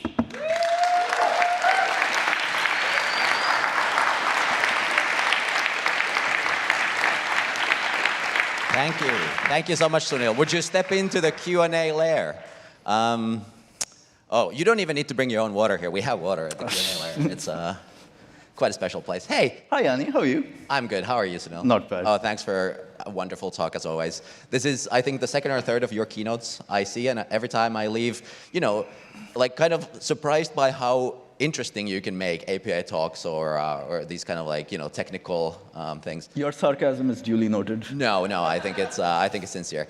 We have a couple of questions from Slido, so let's jump right into it. We only have a little bit shorter 5-minute QA for this first session. So there's a couple of questions. I'm going to start with a spicy one, just because I think that'll probably get some interesting conversation going. Mm-hmm. Needing a server feels like the new normal in React. Is this an admission of defeat for static sites? Not at all. The web tent is very, very big.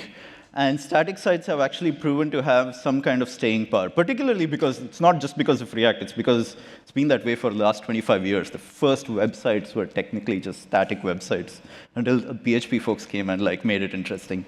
No, I don't think so. I think there will always be use cases for static sites.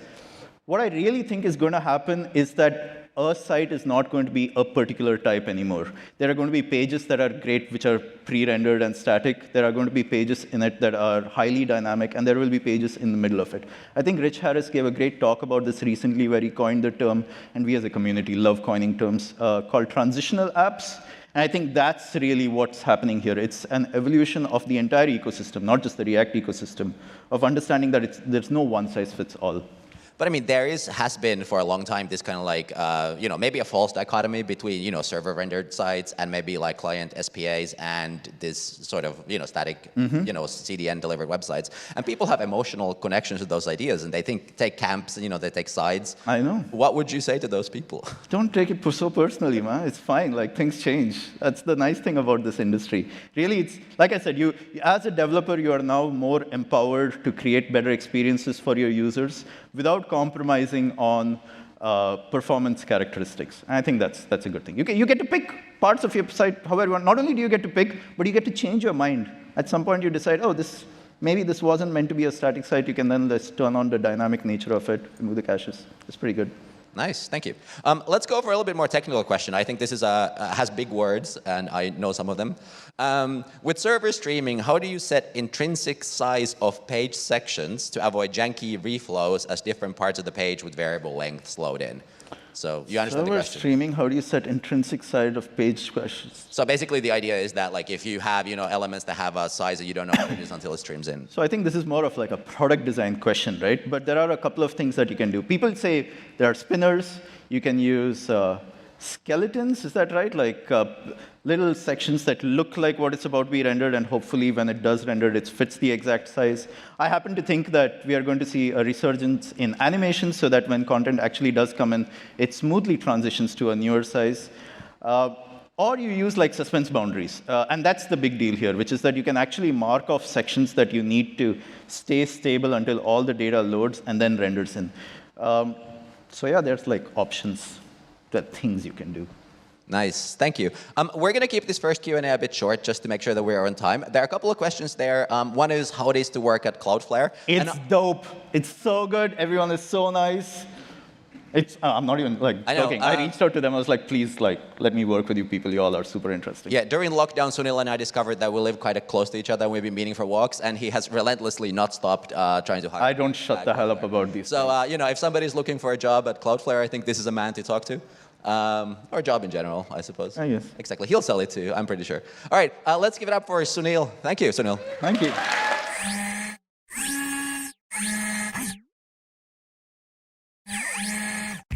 Ionic enables web developers to build cross-platform apps with HTML, CSS, and JavaScript frameworks like React, Angular, or Vue. Use Ionic components and hooks to native device APIs to build fast, beautiful apps for mobile, desktop, and web, all in one codebase. Learn more today.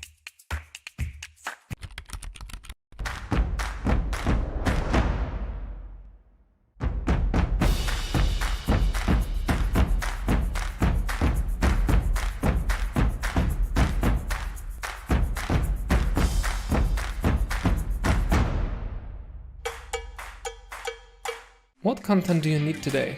All blog posts? Just the ones in English? And only a list of their titles and cover images? Or are you building a specific landing page and prefer content mapped to React components? Choose TypeScript SDK with Fluent API or GraphQL and get content fast. Content by Kentico. As a developer, you need to deliver fast, and you simply don't have the time to constantly think about security. Neuralegion can help. We give you, the developer, comprehensive and fast security testing automation for your entire application on every pull request. With every new pull request, Nexploit will run all the security tests your app needs without false positives. We can integrate directly with your CI/CD pipelines, whatever your environment. So what are you waiting for? Add Nexploit to your project and start doing unit security testing today.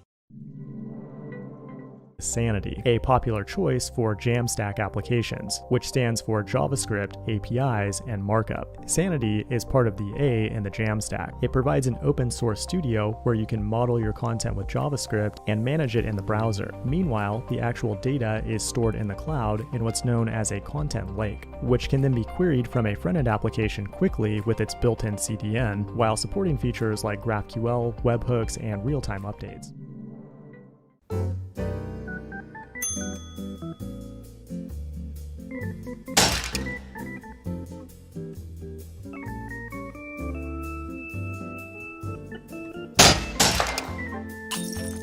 Your app just crashed. The phone running it has exploded. It was struck by a hammer manufactured in 2005 by Harry's Hammers. The hammer's head is composed of 75% nickel, 20% steel, and 5% iron. The phone flew into the air at an 86-degree angle and came crashing down at 11 miles per hour. The wonderful part of Shopify is you work with so many different expertise levels that together you find the right solution at scale. And that's where the real joy of the complexity comes from. Commerce is evolving and we're going to evolve with it. And I love that it means that there is always more work we could be doing.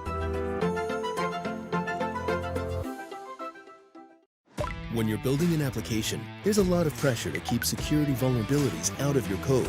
But no matter how skilled you are, between your own code, dependencies, and configurations, you can't catch them all on your own. But that's why Sneak's here. We're the secure development platform that can extend the security reach of every developer. With Sneak, you don't have to handle security vulnerabilities on your own. Sneak. Develop fast. Stay secure.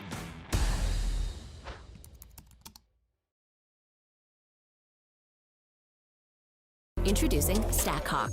StackHawk makes it easy to find and fix security vulnerabilities before deploying to production. With lightning-fast security scans, returning results for review and triage in minutes. Get started for free today at stackhawk.com.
Little polite. We are in London after all, the Brits. Our next speaker is Miss Sarah Vieira. Sarah is visiting us from Germany. She's going to talk to us about Blender today, which is really cool. We've been seeing Sarah's Blender journey during the pandemic online, and it's been very exciting. So let's do like a little five, medium five, a 7, a 10. All right, welcome, Sarah. Good morning, everyone. I want to say that I have the sniffles, but I got tested, and it's not COVID, so the worst you're going to get is a cold. Which, I mean, take what you get, right? Okay, so that was not funny, and I apologize. I mean, I think I heard like 2 laughs. Thank you. I don't know who that was. I can't see any of you, which is nice. Okay, so yeah, as Ellie said, my name is Sarah Vieira, which Ellie is one of the only people that can actually pronounce my name correctly, which I appreciate. Usually just something like Vieira, something like that, which I don't know. But yeah, so welcome to my talk. I know it's 10 a.m., and we're going to be looking at Blender, which is a thing that a lot of you have not seen. And if you have seen a lot of years ago, I promise you that it looks better. It looked really bad, and that's why no one used it. So I started doing Blender in the mid-pandemic or something. I don't know, like when everyone started doing their hobbies, basically. And so this is one of the things that I make. Can you see my mouse? Yeah. So this is one of the things. Also, I brought a mouse, because I'm that person now. This is one of the things that I made, and what we're going to try to do today here together as a family, all together in an actual conference, is that we're going to try to bring this little boy, which I will gender as a boy, apparently, to the web and try to put it on a website. Okay, so who am I? My name is Sarah. Sarah, whatever you want to call me, I don't care. I work as a front-end developer at a company called Remote, which is very confusing to tell to people when they're like, where do you work? And I was like, I work at Remote. And they're like, I know you work remote, but where do you work? And it just keeps going back and forth until one of us gives up, and it's like, okay, fine, I don't care anymore. But yeah, so Remote is a company that helps companies hire remote workers with like the normal, vacation time, and you're not a contractor, basically, which is quite nice. Yeah, so we're hiring. Tell them I sent you. Actually, don't. That sounds like a terrible. Do not tell them I sent you. And I love to do stuff in 3D. I started using Blender, like I said, in the middle of the pandemic, and I kind of fell in love with it. So all these things that you saw, I made them with my own hands. And I have a Windows computer. If anyone's going to ask, can I use Blender on a Mac? You can, but it's painful as hell. Like, it makes sounds that you didn't know a computer could make. And like you think you know because of NPM, but trust me, you don't. So this talk, wow, it's been so long since I've done a talk that I was like, what's the name of this? Talk is going to be divided into parts. The first part, we're going to go to Blender and just export the little fella. And then the second part, we're going to jump into the web. OK, so if you've never heard of Blender, Blender is a free and open source 3D software. The reason there's an asterisk on 3D is because it actually does other stuff. Like, it does 2D. It also does video editing. But like the 2D aspect is not bad, but everything else is like, it's mostly known for its 3D aspect. And yeah, it's free and open source. You can also write plugins and procedural stuff in Python. If you know Python, I don't. So there you go. So let's go. I'm going to open up Blender. And this is how it looks now. So if you have used it before, it looked worse. Like so much worse. Like, who in here has ever opened Blender? Before version 2.8.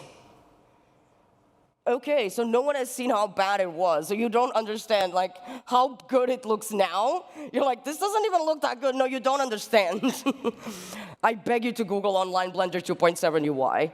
OK, so this is my little mug. And there are mostly 3 views here in Blender. So this one is the one that I have right now. Is just for you to see the meshes, which are the little, like, a cube, a ball, whatever it is, and like everything you have in the scene.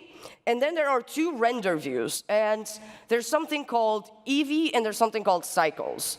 Eevee is the same thing, not the same thing, but the same idea as 3JS. So it's not physically like good.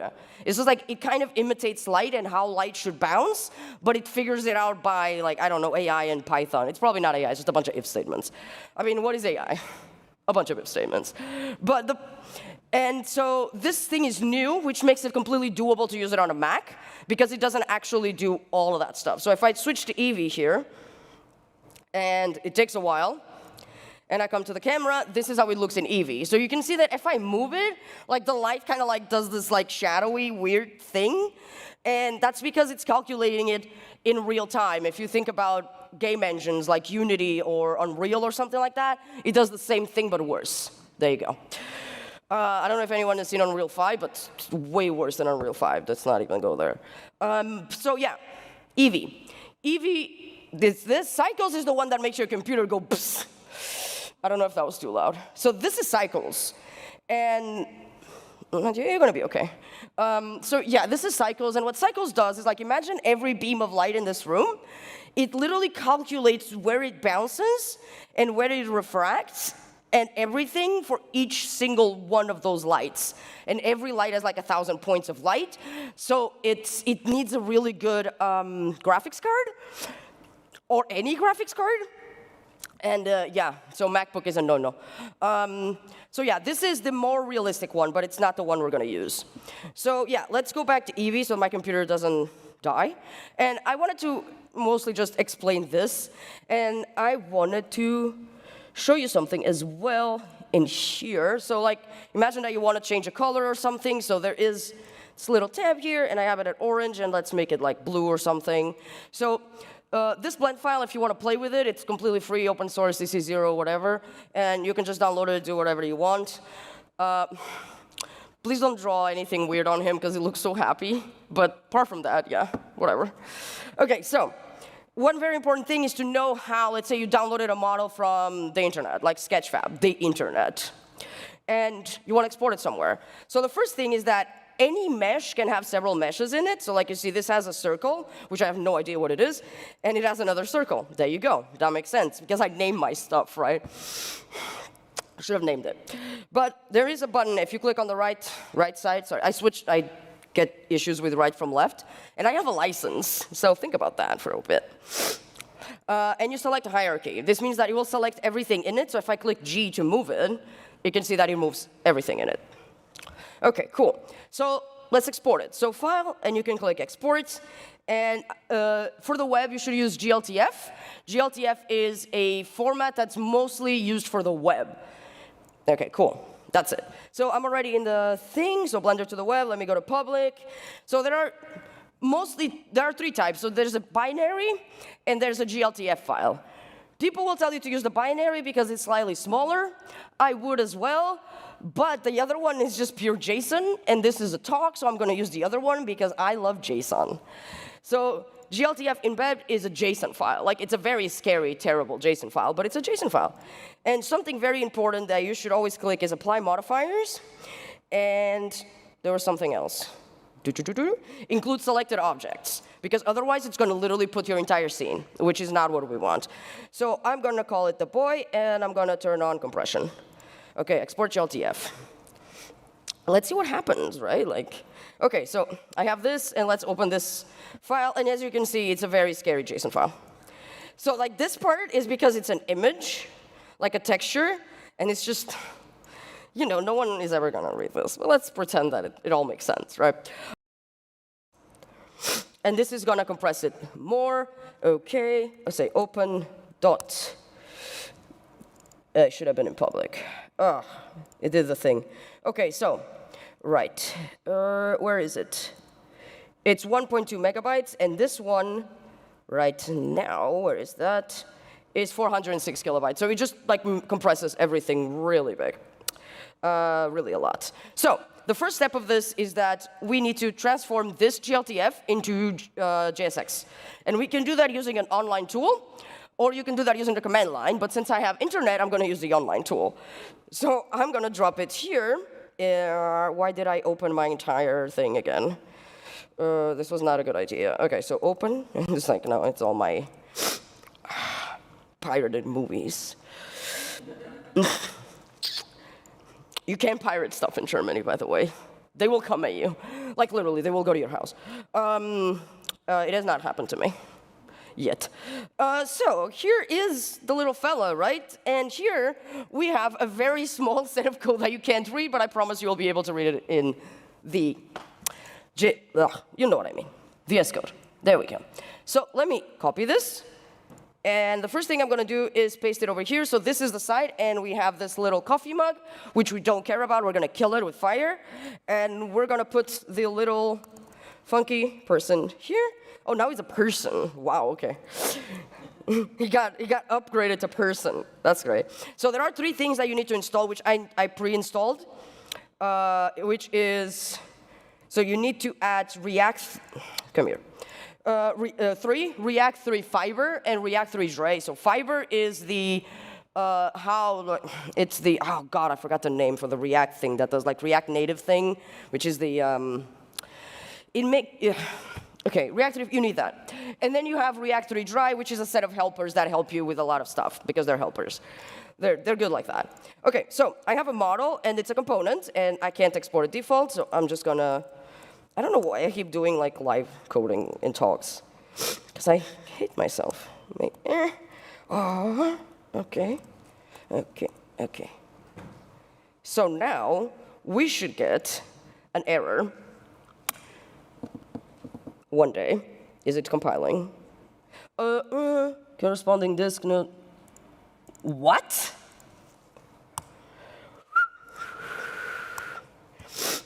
Don't do live coding, kids. I've never seen that error, and I've seen a lot of errors when it comes to 3JS. Like a lot of them. I don't know what this means.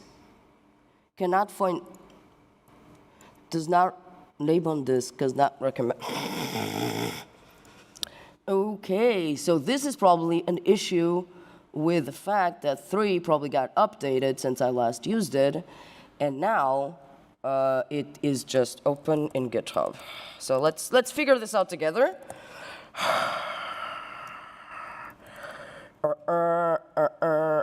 Open file and remote. And let's come here and let's go to the main. See, I was smart enough to at least push this. So that's a good thing. Okay, let's copy this, paste it in here. That was not a paste. Sorry, this is a German keyboard. Jesus Christ. A lot of stuff happened there that I don't know what it meant. But yeah, welcome to German keyboards. OK, so let me run yarn again.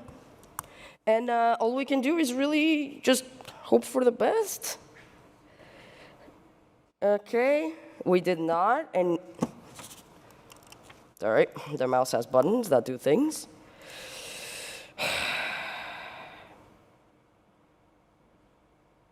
will you work? For the love of God. It's doing this to me, and I apologize for wasting everyone's time. But trust me, this is way worse for me than it is for you. Mainly when it's something that you don't know how to fix, that it's like cannot read proper. Oh, no, that's fine. Like you just put one of those like. So yeah, how is everyone doing? Do you ever just like you do something that you haven't done in a long time? You're like, I wonder why I haven't done that in a long time, and then you do it, right? And then life is pain, and you're like, oh, I remember now. Like when you haven't. Oh, thank God.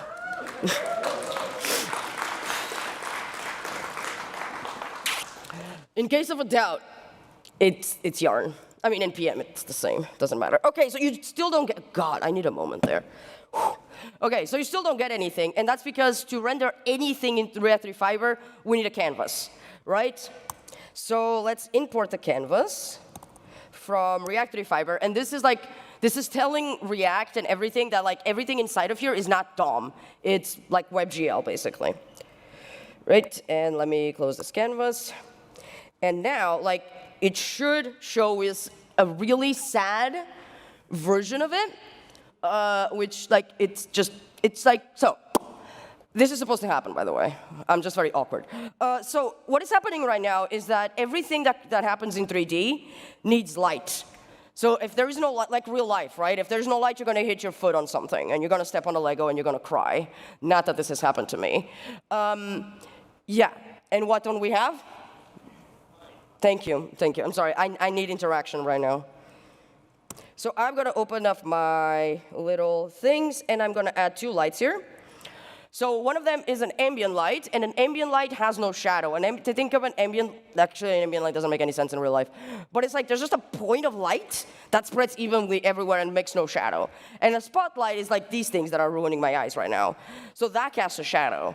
So right now, you can see that we have a little bit, not a little bit, but we have some lights and we have a little bit of shadow, right? Okay, that looks cool, but does it look cool enough? No. So what we want to use here is something called a stage. And a stage is something that React 3 Dre has to just display your 3D model, right? So I'm going to use this, and I'm going to close it here. And I'm actually going to import this from a component that I made, which is about the same thing, but I added some props to it. And I already made a PR. A component, stage. There we go. So what a stage does is that it just makes everything look better instantly because it creates a little like a stage, like the lights in your face, like literally this, right? Cool. So there's a bunch of environments as well, which you can check. If I delete this, I think it's going to show me the type definitions. It is not, but there's something called like Dawn, for example. And this basically downloads images from the web to just put an environment on it. I tried them all. The one that looked like better was night. So this is looking good, right? Like we have the little nugget boy there. But what if we animate him? I know. I know. OK, so we can do this together as a family. OK, good. So as you can see, this ref here is marked to a use ref, so it means that we have access to the entire group. Think of a group like a div or a G in SVG, so it just groups the thing, right? And then when you move it, it moves everything inside of it. That's why when you're in Blender, you make things parent of things, and then everything is just everything is everything. There you go. Good talk, right? Okay, so one thing that we need to do is to import something called useFrame, and I'll explain what it does. And I could console.log it, but I'm not gonna because it's gonna kill my computer. So what useFrame does, it did not import it, did it? It did, okay, cool. What useFrame is that when this doesn't work like the normal DOM. So thank God, every time you look at it for every second, there are 60 frames. I mean, depending on your computer, obviously. But there are supposed to be 60 frames, so this runs on every single frame. There's just nothing happening right now because nothing is happening right now, right? So let's come here, and let's just get the position and rotation of the element. And if okay, let me just explain the position. So the position X is this, Y is this, and Z is the one up at your face. So if I want to just move it up slightly, I can just add 0.1 or 0.01. And it's going to slightly float up to nothingness, and it's going to disappear eventually. So every frame, it's moving it 0.1 up. And there is also like mathematical functions like math.sin and stuff like that that do stuff like this. But I made a couple of functions because, there we go. OK, I copied this thing twice. OK, let me just use this now. I don't need the mouse anymore. It did its job. And I'm going to import this wobble function, and I will show you what it is. Let me import it. Import wobble from back. No, it's not back. It's here. It's here with all of us. Utils, animations. There we go. God, I've been broken by the music scene in Berlin. This is the music I sing now. So now it wobbles. Look at that. Thank you, whoever made that sound. So what is math.sin? Math.sin is that thing, I failed this part of math, and I thought I would never need it in my life. And then I was like, you know what, I should do 3D. And he was like, so now you need like tangents and sins, and I was like, fuck. Okay, so if I can explain this to you, everything's gonna be fine. So a math.sin is something that does something like this. It goes from a number from -1 to 1. And what you need to pass to it is something that keeps on moving. And in this case, we're using state.elapsed time, state.clock.elapsed time, which says how much time has passed since you've actually started rendering this scene. And so it just does this. And then you can multiply it by something or divide it by something. This 1,000 is just a random number. This has no point in here. I could remove it and do something else. And then I'm multiplying by math.pi. I could multiply it by 10, and then it will just be faster. But then it will like go down too much. So yeah, the rest is just experimentation. All right? Okay, cool. So that's cool, it wobbles, that's cute, isn't it cute? It's the cutest thing, and it works. So then I'm dividing it by a lot. But you don't have to do that. So then I wanted to do the exact same thing on the rotation, and now it does this, because it's like, thank you. I think that was a different person. Thank you. I think the one came from here, and the other one came from over there. I don't know, I can't see any of you, so you're fine. You can do whatever you want. And I want to do something else, which is like, what if it looked at you, right? Because that's not creepy at all. Imagine like you're just drinking your coffee and your mug's like, what are you doing? Okay, so let me reload, because sometimes like when you, like HMR, sorry, English is not my main language. I'm just going to use that for the rest of my life.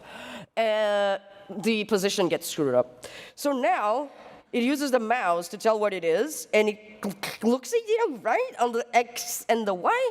And what this uses is that it takes the state of the mouse, the position of the mouse on the X and the rotation, right? And lerp, so let's go to the math of high school again, where I failed. It uses two numbers and tries to go between them in a very slow and steady motion. And this comes from 3JS, which is quite cool. So yeah, that's basically what we wanted to do. So now we have this. Let me just make it bigger so that we can see it. And I need to find this to close it. And there we go. So now if you open this page, there's a little one here. And as you can see, all the shadows and everything, they change with the position, which means that it's rendering in real time, which is quite cool. And this was about, what, 56 lines of code. So it's doable. It's just something that we're not used to, right? And everything that we're not used to is hard. I know, Docker. I still don't understand Docker. Yeah, let's not talk about it. I still don't know exactly what Kubernetes does either. Yeah. So yeah, that's what I have. I am 2 minutes out of time. So you can download the blend file, the project, whatever you want from that URL, which is not complete. So it's github.com/my name. Which has two I's. Don't forget the second I there. That's a common mistake. Blender to the web. I will not judge you if you did. It's a very common thing. Like, why does it even have two I's? It's really dumb. I am Nikita FTW on Twitter with 2 Ks because I like to confuse everyone. And I recently made an Instagram, and I called it the Evil Nugget. And you can follow me there for all the stuff that I do in 3D if you think they're cute. or cool, or whatever.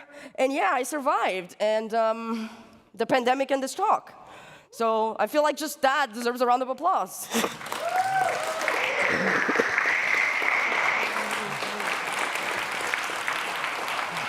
Amazing. Can we step into my office, please? Okay, cool. Which one? Which side? Oh, whichever one you like. Okay. Oh, I get to Have choose. a sit, stay a while. You can ask questions on Slido at sli.do. The code is 2225. But I think we might have a couple in the pipeline already. Yeah, okay. So for those of us with Macs, are there render farms or equivalent we can offload to? There are a lot of, wait, sorry, I'm just gonna go back to my computer, because there's a free one, actually. Free one? There is a free render farm from Blender, so Blender free render farm. Hope I don't get spam.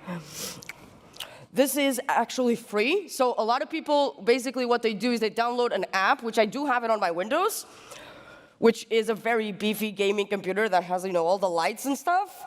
It lights up the entire fucking house. But yeah, so you can use this, it's free. If you don't want to use this one, you can Google Blender render farm or 3D render farm, and there's so many of them, yeah. There's a lot of them. I don't know if you want to do this, maybe not live. Could you make it spin slowly? Spin what, like this? Yeah, you can just add the... I was just gonna... you could have said that while I was here. Yeah. Let's see if I can do it. I mean, who knows? I mean, I'm already embarrassed myself, so it's fine. Please, so. I know, it's very British to say please. In Germany, they would be like, it's your job. Make it spin. You have to make it spin. Do it. Okay, so rotation that Y, which I think it's this one, and it's literally the same thing. So you can do this. No, that's no. German. So how is Germany? Huh? I'm just gonna copy it from here. That's how it is. 0.01. And it spins. While you're there, yeah. Do you have, and I know this is a hard question. Yeah. A favorite nugget? A favorite nugget. A favorite thing you've made? A favorite character?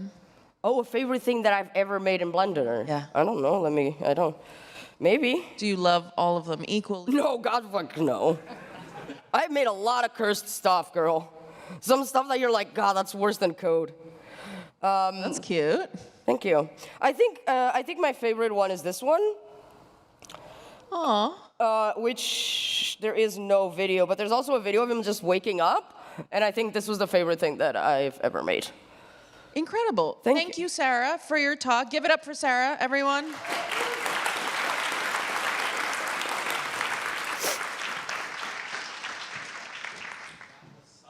Whoop. That was such a good talk. I really enjoyed it, especially the cuteness of it all. I just want to talk about the Slido because, remember, we are giving away free T-shirts to the best questions. Now, luckily, I don't have to pick. It will be the speakers that will pick the next questions. But just to make sure we know who the T-shirt needs to go to, if you're remote and you're watching this, put your Discord username next to your question so that we know who to go to give the T-shirt, and we can contact you later. But if you're in person asking a question on the Slido and your question gets picked for the best question, just come over to the front where the MCs are and we'll get your T-shirt to you.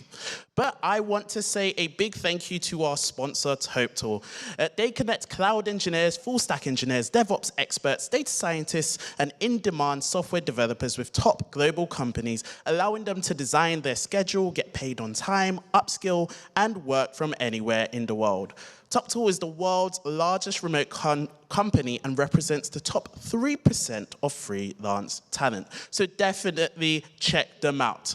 But without further ado, I'm going to get off stage and start by introducing Michelle Westrate, our next speaker. They are a trainer, speaker, and above all, an open source developer. They're currently hacking at Facebook and they are on a quest to make programming as natural as possible. They're a big fan of React, JavaScript, and TypeScript. So can we give a big round of applause to Michelle?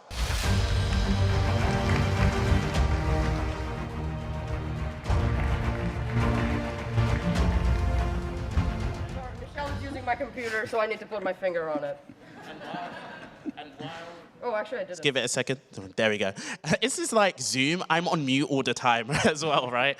And while he's giving his talk, there will also be a discussion in the next room with Nader about blockchain, I believe it was, off the top of my head. So if you're interested, you can go and check that out. That's just next door.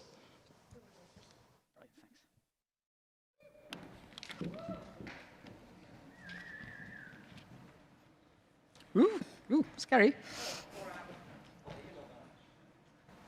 I don't.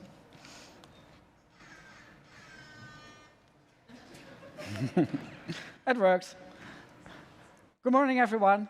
My name is Michel Westraten. I work at Facebook, I think, because it might have another name today. But it's good to be here, and it's very good to see all your faces without also seeing your bedroom and your laundry and your empty bowl of porridge.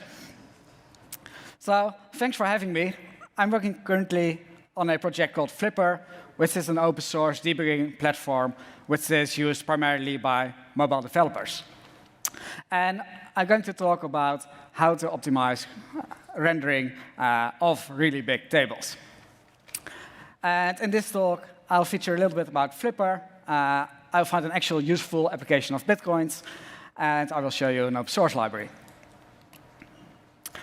So first of all, there's a tool called ADB, which is used for debugging mobile applications.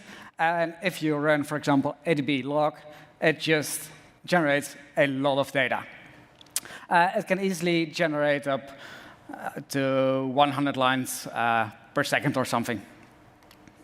And so we're working on Flipper, a tool that allows you to inspect layout in a mobile device, see the network requests of your React Native application, and so forth and so on. However, we're going to focus in this talk on one specific feature, which is the logs. And the logs, they basically show the very same output as you just saw from ADB, except that we parse it so they can sort and filter. Now, the original implementation we had isn't very fluent. It stutters a bit, it doesn't really keep up, and especially if you apply some filters, it kind of slows down.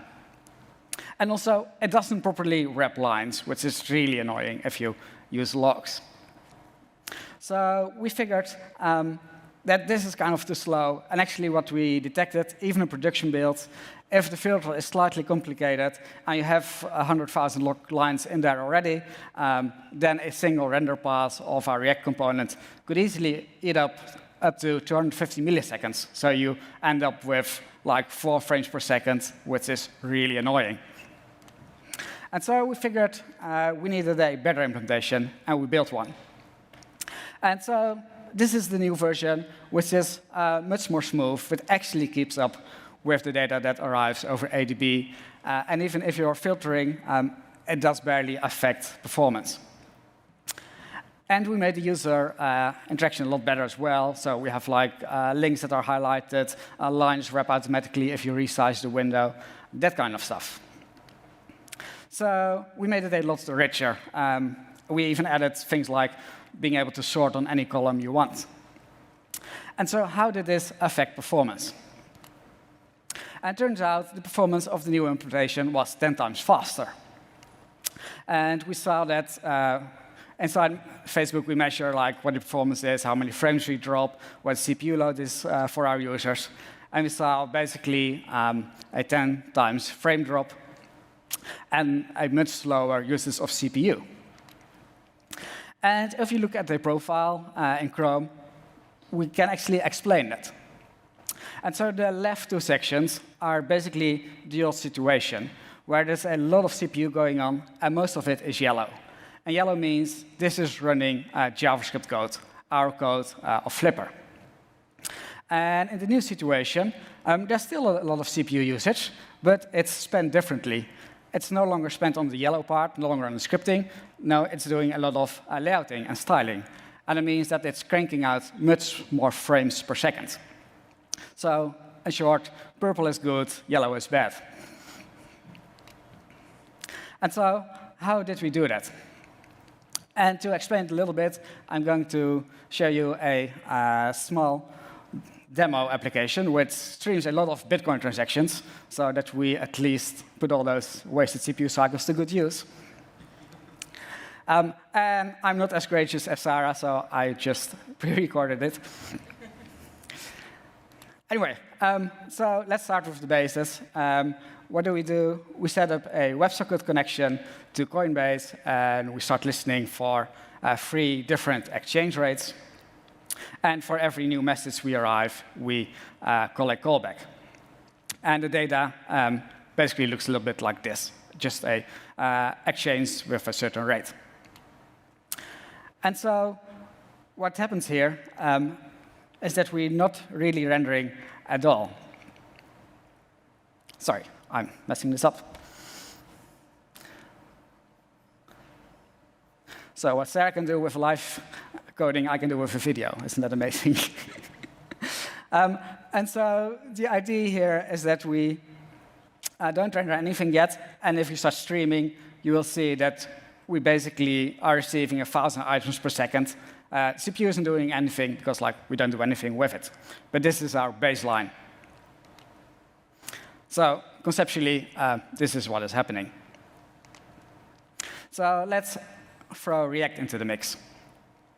So we have our little base component, and we start to introduce some state in which we store all the rows that arrive.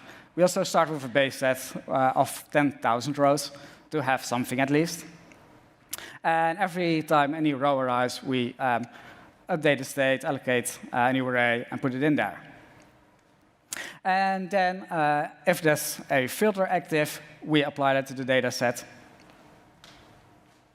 And similarly, if the user wants to sort transactions by price, we apply a sorting function. So then we map over all the rows, and we render them out one by one.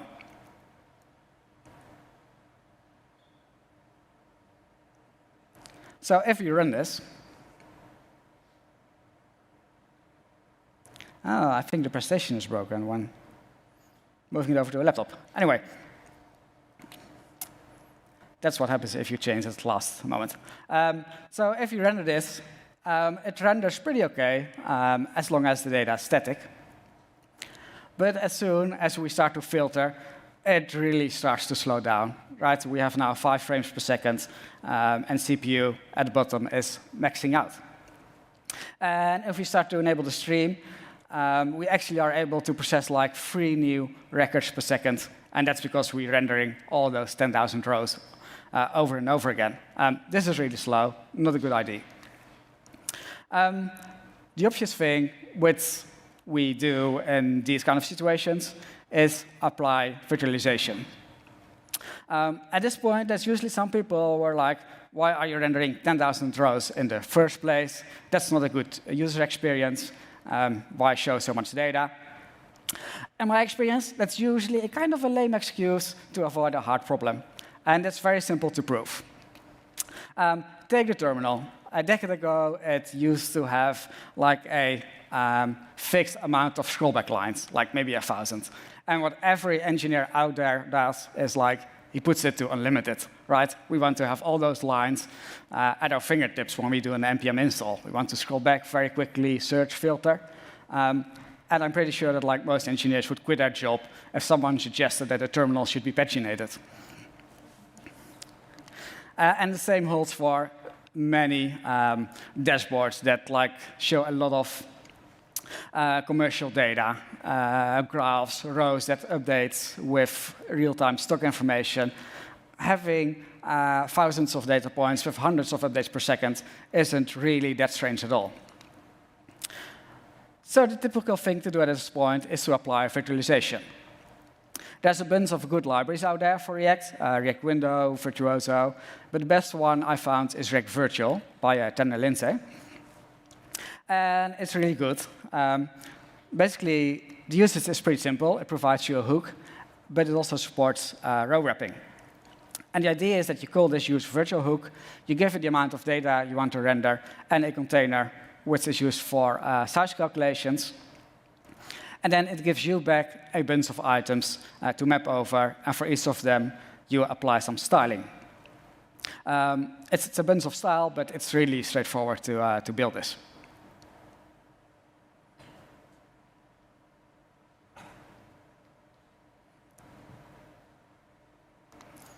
So let's put this one to the test. So again, on the static data set, it scrolls very fluently. And the interesting thing is, like, once we start streaming in the data, we can now, instead of 3, 4 items, we can we can receive a couple of 100 items before we start to slow down. Now, filtering is still expensive. Like, once you apply the filtering and sorting, you see really the amount of the items you can process in the meantime drop down. And we're nicely maxing out the CPU as well. So React Virtual solves the problem for us if we have a static data set and we need to be able to scroll really fast. That's the problem it solves. However, this doesn't solve our problem. Because that's not the only part that's expensive, the rendering. It's also the data processing. If every time we receive a new item, we have to map over the whole data set, filter it again, and if there's sorting active, also have to resort the data set, that is actually where the performance goes down the drain. So the virtualization we already had in the very first example I showed. And yet we still had 250 milliseconds of per render, just because all the processing that goes on.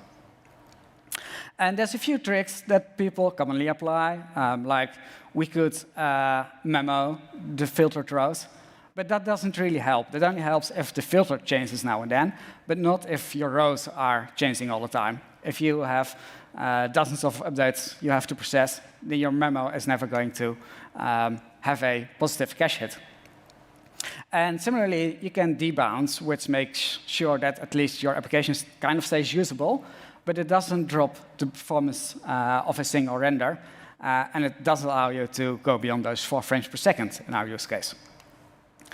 So what can we do smarter? One thing we can do smarter is not filtering the whole data set we have. Actually, we already know for every item whether it matches the filter criteria or not. We only need to filter the data that arrives, not the data we already had. So let's do that. So the first thing is that we're not going to sort the rows in state, which would cause a render every time we change it, but we sort in a ref. And the state we're going to contain is just the visible rows. Now, if a new event arrives, we apply it to the base set. And then we also check if it matches the current filter. If it matches the current filter, then we also update the visible row set. And then there's one other thing to do, is that whenever the filter criterion itself changes, then we need to re-filter the whole set. But that's now the exceptional case. And so let's put this one to the test. So remember, the important thing is that we only update the state if the item matches the filter. So in the base case, our performance is the same as in the previous example. However, if we start filtering, now the performance goes up in the sense of the amount of new items we can process. Because now in 2 out of 3 of the transactions, we don't cause a render. So we leave much more CPU capacity available to process that incoming WebSocket. So that's a good improvement already. This moves our filtering cost from the order of n to a constant overhead. Can we do the same for sorting? And the answer is yes. We can also do the very same thing for sorting. How do we do that? The basic idea is that we leverage the fact that we know that whatever we're rendering is already sorted if it was sorted before. So whenever new data arrives, we don't need to resort the full set. Instead, we can use a small utility from Lodash and find, by using sorted last index by, the binary, the insertion index at which we have to insert our new row. And that is only a binary search instead of a full sort on the data. So that moves from basically n log n to log n. Again, the same thing applies for if the sorting criteria itself changes, we have to do the full set. But again, this is the much less common case. So let's put this one to the test. And remember, the crucial thing here is that instead of sorting the full set, we do a binary search to find insertion position.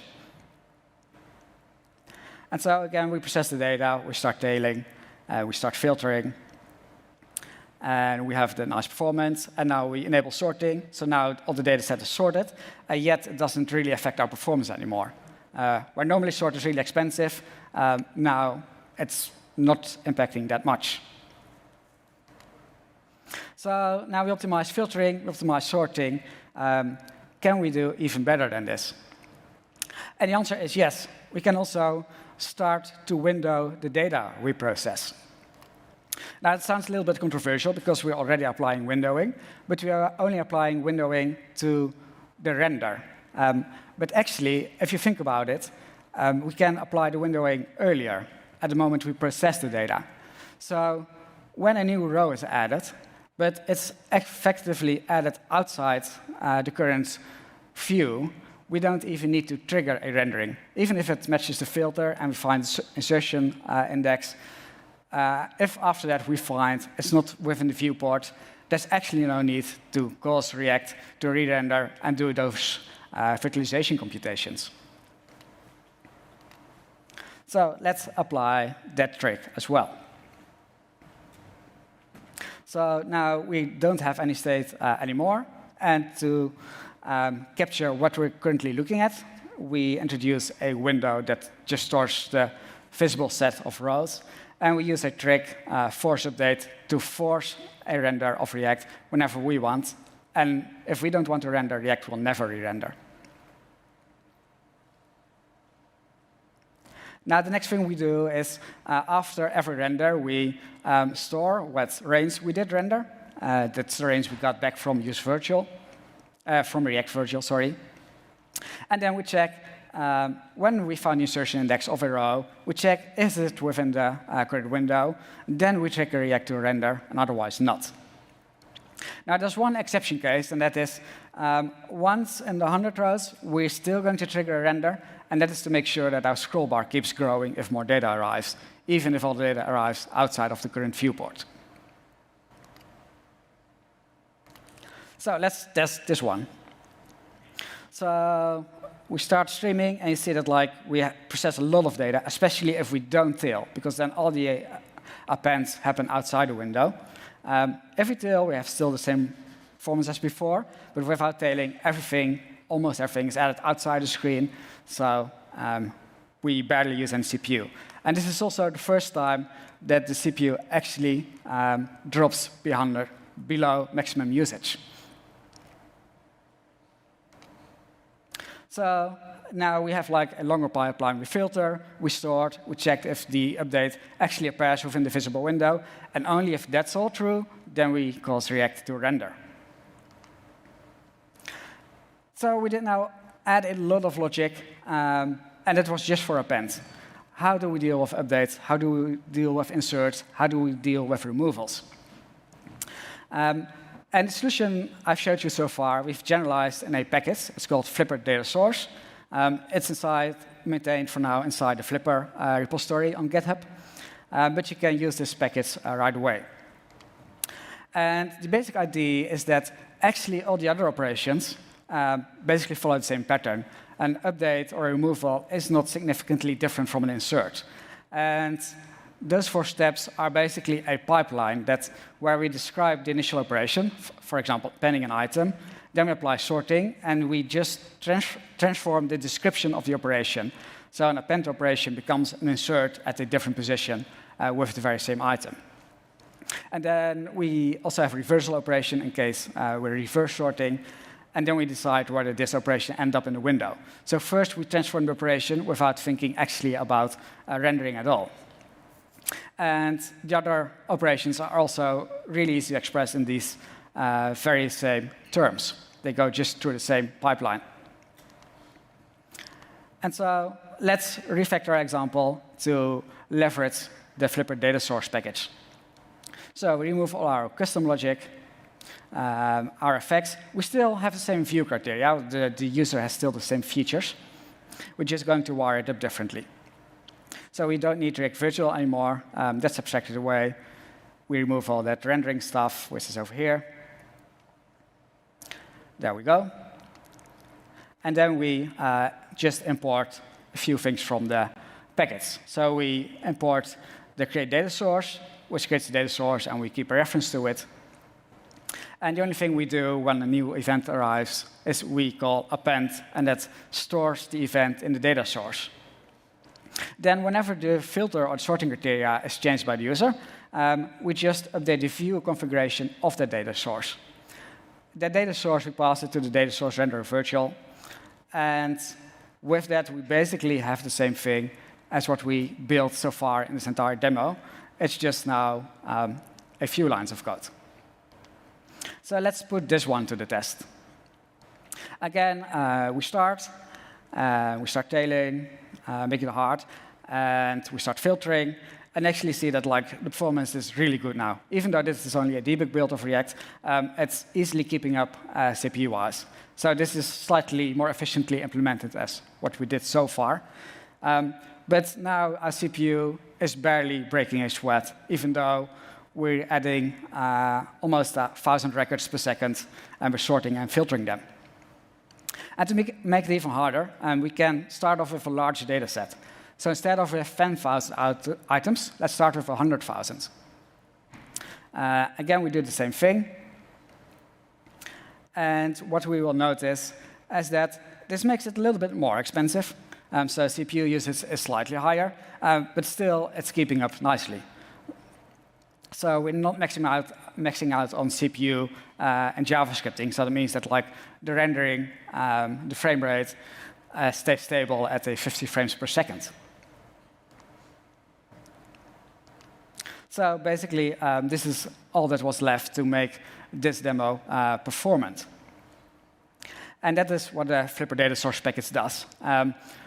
It's not perfect yet, but it works really solid in those cases. We use it to power all our performance-critical views in Flipper. You can just look at the source code. It's on our repository. And there's some future ideas, like the very same mechanism could be used, for example, to power charts. There's a small demo of it.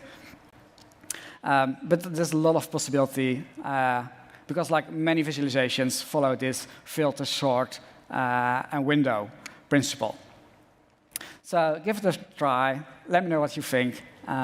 If you have any questions, feel free to ask. Thank you.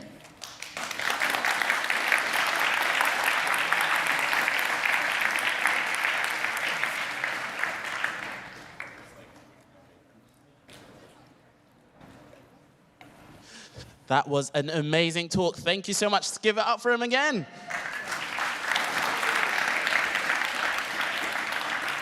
All right, so we have some questions that came in during the talk, and I'll just ask you, and then what we'll do is at the end, you'll pick your favorite question, and that person can get a t-shirt. So I'll just go in order of the way they've been upvoted so far. The first one is, how does incremental sorting work with nonlinear data in terms of having to recompute the sorted data set, an incoming unsorted set of dates, for example? So let me see if I understand the question correctly.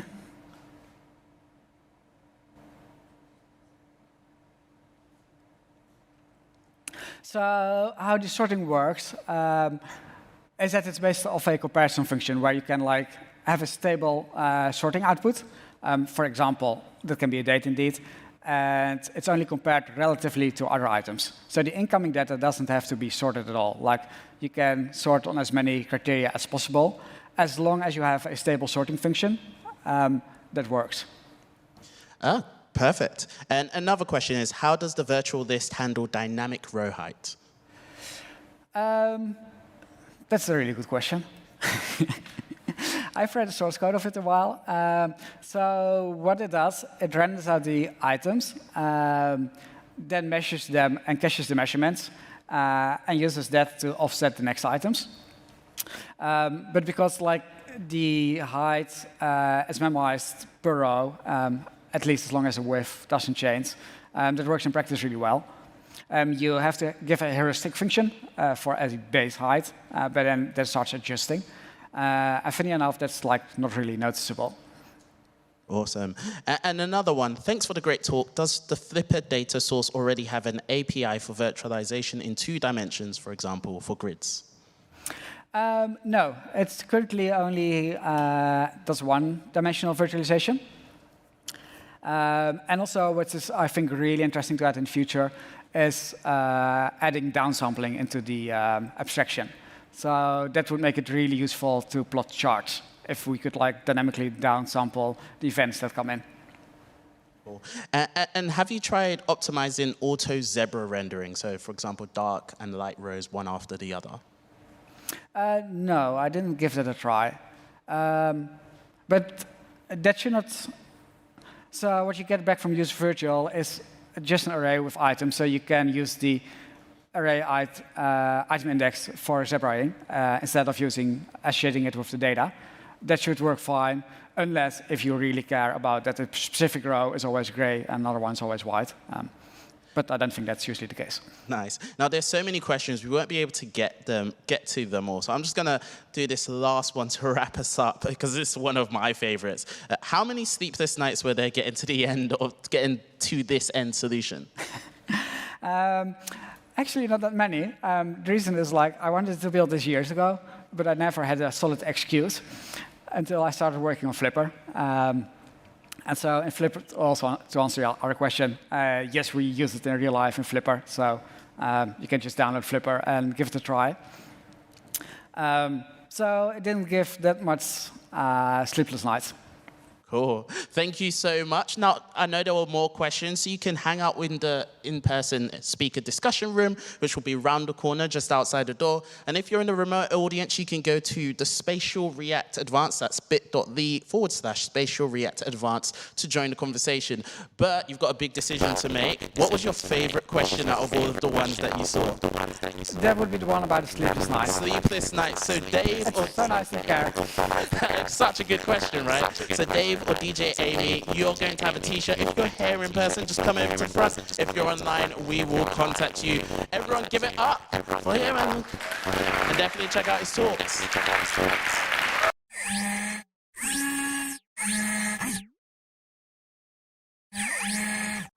Ionic enables web developers to build cross-platform apps with HTML, CSS, and JavaScript frameworks like React, Angular, or Vue. Use Ionic components and hooks to native device APIs to build fast, beautiful apps for mobile, desktop, and web, all in one codebase. Learn more today.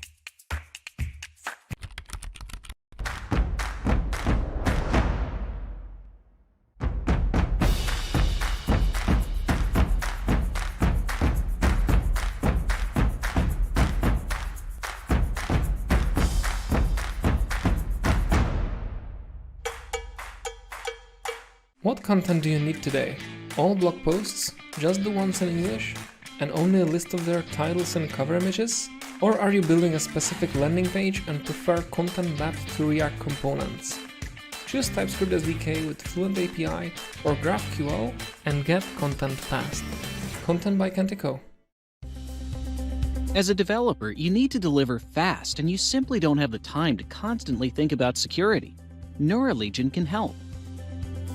We give you, the developer, comprehensive and fast security testing automation for your entire application on every pull request.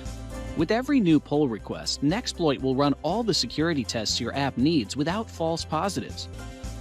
We can integrate directly with your CI/CD pipelines, whatever your environment. So what are you waiting for? Add Nexploit to your project and start doing unit security testing today. Sanity, a popular choice for Jamstack applications, which stands for JavaScript, APIs, and Markup. Sanity is part of the A in the Jamstack. It provides an open source studio where you can model your content with JavaScript and manage it in the browser. Meanwhile, the actual data is stored in the cloud in what's known as a content lake, which can then be queried from a front-end application quickly with its built-in CDN, while supporting features like GraphQL, webhooks, and real-time updates.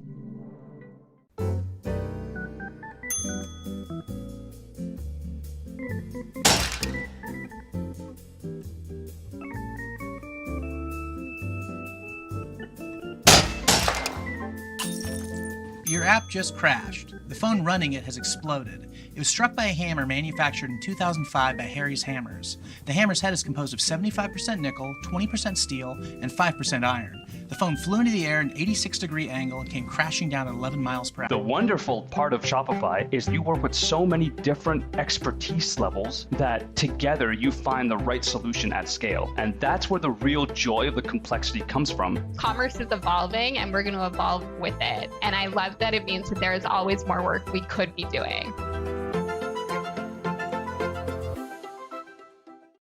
When you're building an application, there's a lot of pressure to keep security vulnerabilities out of your code. But no matter how skilled you are, between your own code, dependencies, and configurations, you can't catch them all on your own. But that's why Sneak's here. We're the secure development platform that can extend the security reach of every developer. With Sneak, you don't have to handle security vulnerabilities on your own. Sneak. Develop fast. Stay secure.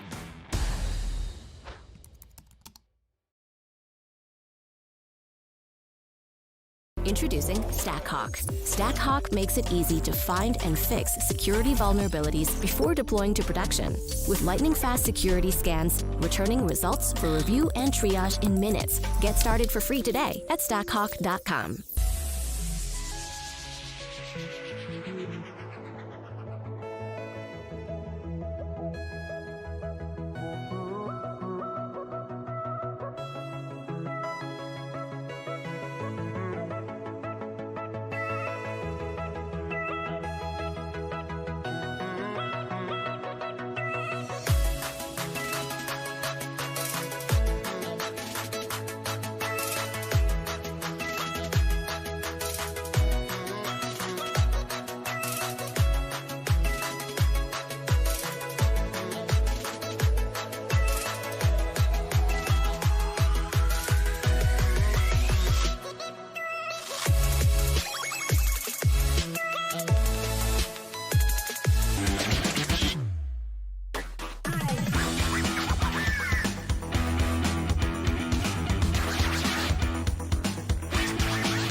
Ionic enables web developers to build cross-platform apps with HTML, CSS, and JavaScript frameworks like React, Angular, or Vue.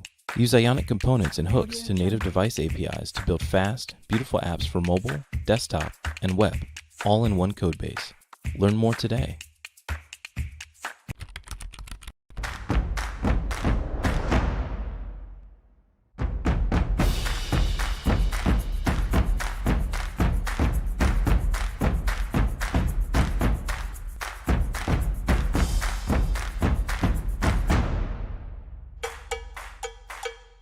What content do you need today? All blog posts? Just the ones in English? And only a list of their titles and cover images? Or are you building a specific landing page and prefer content mapped to React components? Choose TypeScript SDK with Fluent API or GraphQL and get content fast. Content by Kentico. As a developer, you need to deliver fast, and you simply don't have the time to constantly think about security. Neuralegion can help. We give you, the developer, comprehensive and fast security testing automation for your entire application on every pull request. With every new pull request, Nexploit will run all the security tests your app needs without false positives. We can integrate directly with your CI/CD pipelines, whatever your environment. So what are you waiting for? Add Nexploit to your project and start doing unit security testing today. Sanity, a popular choice for Jamstack applications, which stands for JavaScript, APIs, and Markup. Sanity is part of the A in the Jamstack. It provides an open source studio where you can model your content with JavaScript and manage it in the browser. Meanwhile, the actual data is stored in the cloud in what's known as a content lake, which can then be queried from a front-end application quickly with its built-in CDN, while supporting features like GraphQL, webhooks, and real-time updates.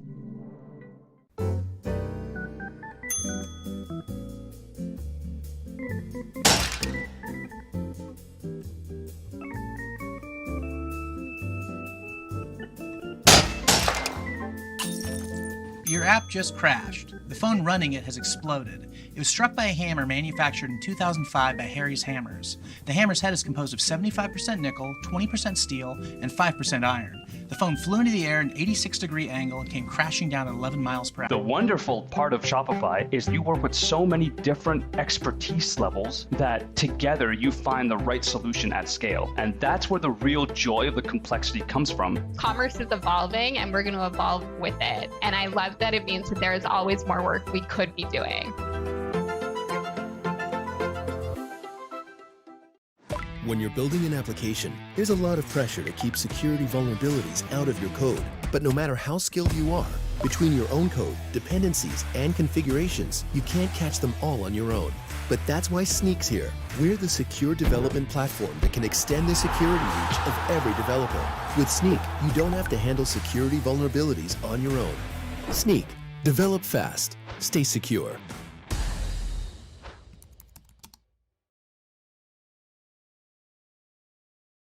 Introducing StackHawk. StackHawk makes it easy to find and fix security vulnerabilities before deploying to production. With lightning-fast security scans, returning results for review and triage in minutes. Get started for free today at stackhawk.com.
Ionic enables web developers to build cross-platform apps with HTML, CSS, and JavaScript frameworks like React, Angular, or Vue.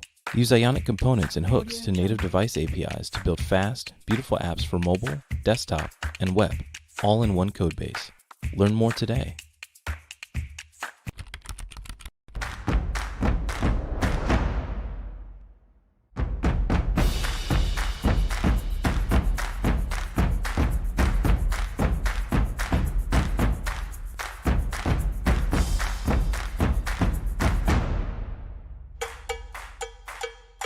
What content do you need today? All blog posts? Just the ones in English? And only a list of their titles and cover images? Or are you building a specific landing page and prefer content mapped to React components? Choose TypeScript SDK with Fluent API or GraphQL and get content fast. Content by Kentico. As a developer, you need to deliver fast, and you simply don't have the time to constantly think about security. Neuralegion can help. We give you, the developer, comprehensive and fast security testing automation for your entire application on every pull request. With every new pull request, Nexploit will run all the security tests your app needs without false positives. We can integrate directly with your CI/CD pipelines, whatever your environment. So what are you waiting for? Add Nexploit to your project and start doing unit security testing today. Sanity, a popular choice for Jamstack applications, which stands for JavaScript, APIs, and Markup. Sanity is part of the A in the Jamstack. It provides an open source studio where you can model your content with JavaScript and manage it in the browser. Meanwhile, the actual data is stored in the cloud in what's known as a content lake, which can then be queried from a front-end application quickly with its built-in CDN, while supporting features like GraphQL, webhooks, and real-time updates.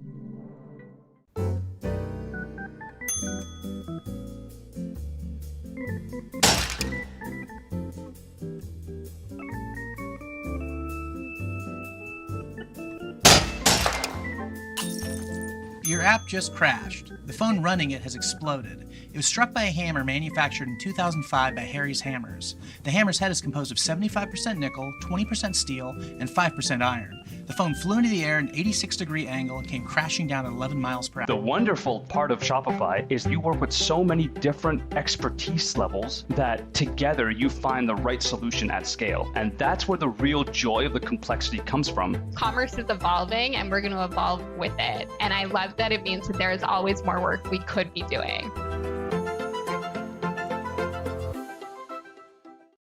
When you're building an application, there's a lot of pressure to keep security vulnerabilities out of your code. But no matter how skilled you are, between your own code, dependencies, and configurations, you can't catch them all on your own. But that's why Sneak's here. We're the secure development platform that can extend the security reach of every developer. With Sneak, you don't have to handle security vulnerabilities on your own. Sneak. Develop fast. Stay secure.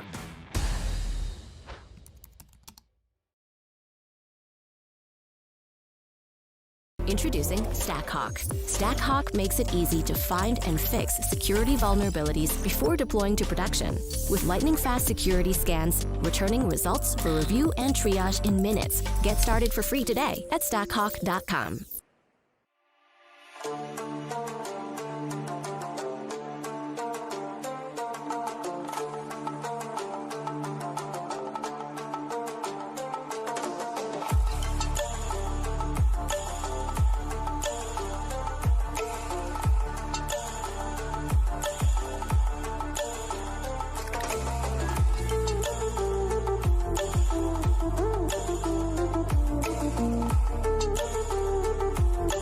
Moving forward, and we're moving forward with an amazing talk. So if you're interested in micro front ends, you are in the right place, because we'll have two talks on this topic coming up next. And the first one is going to be by Ruben Casas. So let's give him a round of applause. Thank you, Nathan. Am I on? Hello, everybody, and welcome to my presentation. So today, it's a very interesting topic, and it's about performance. So my name is Ruben.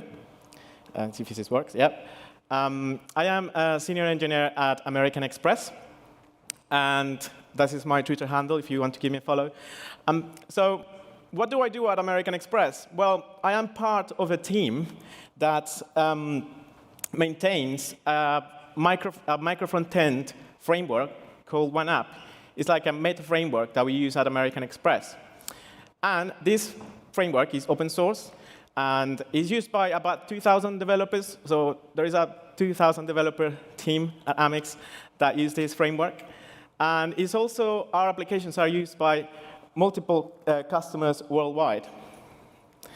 Now, the question is, when you have so many users, what's the first thing that comes to your mind? Oh, performance. We need to make sure that all those millions of users have great performance. Now, before we start with the performance section, I'm just going to get this out of the way, because we get this quite a lot. I have seen this tweet so many times. Are micro-frontends a thing yet? Or the other one is, why can't we just use components? Let me just answer that question very briefly before we get into the performance section. And it's, well, micro-frontends, yes, they are a thing. And also, they've been around for a while. So it's not like they are a new thing or something that is brand new technology. It's been around for a little while. And basically, what they can do is they can help you scale your applications by applying the same principles that you have for microservices to the front end. Now, quick disclaimer here.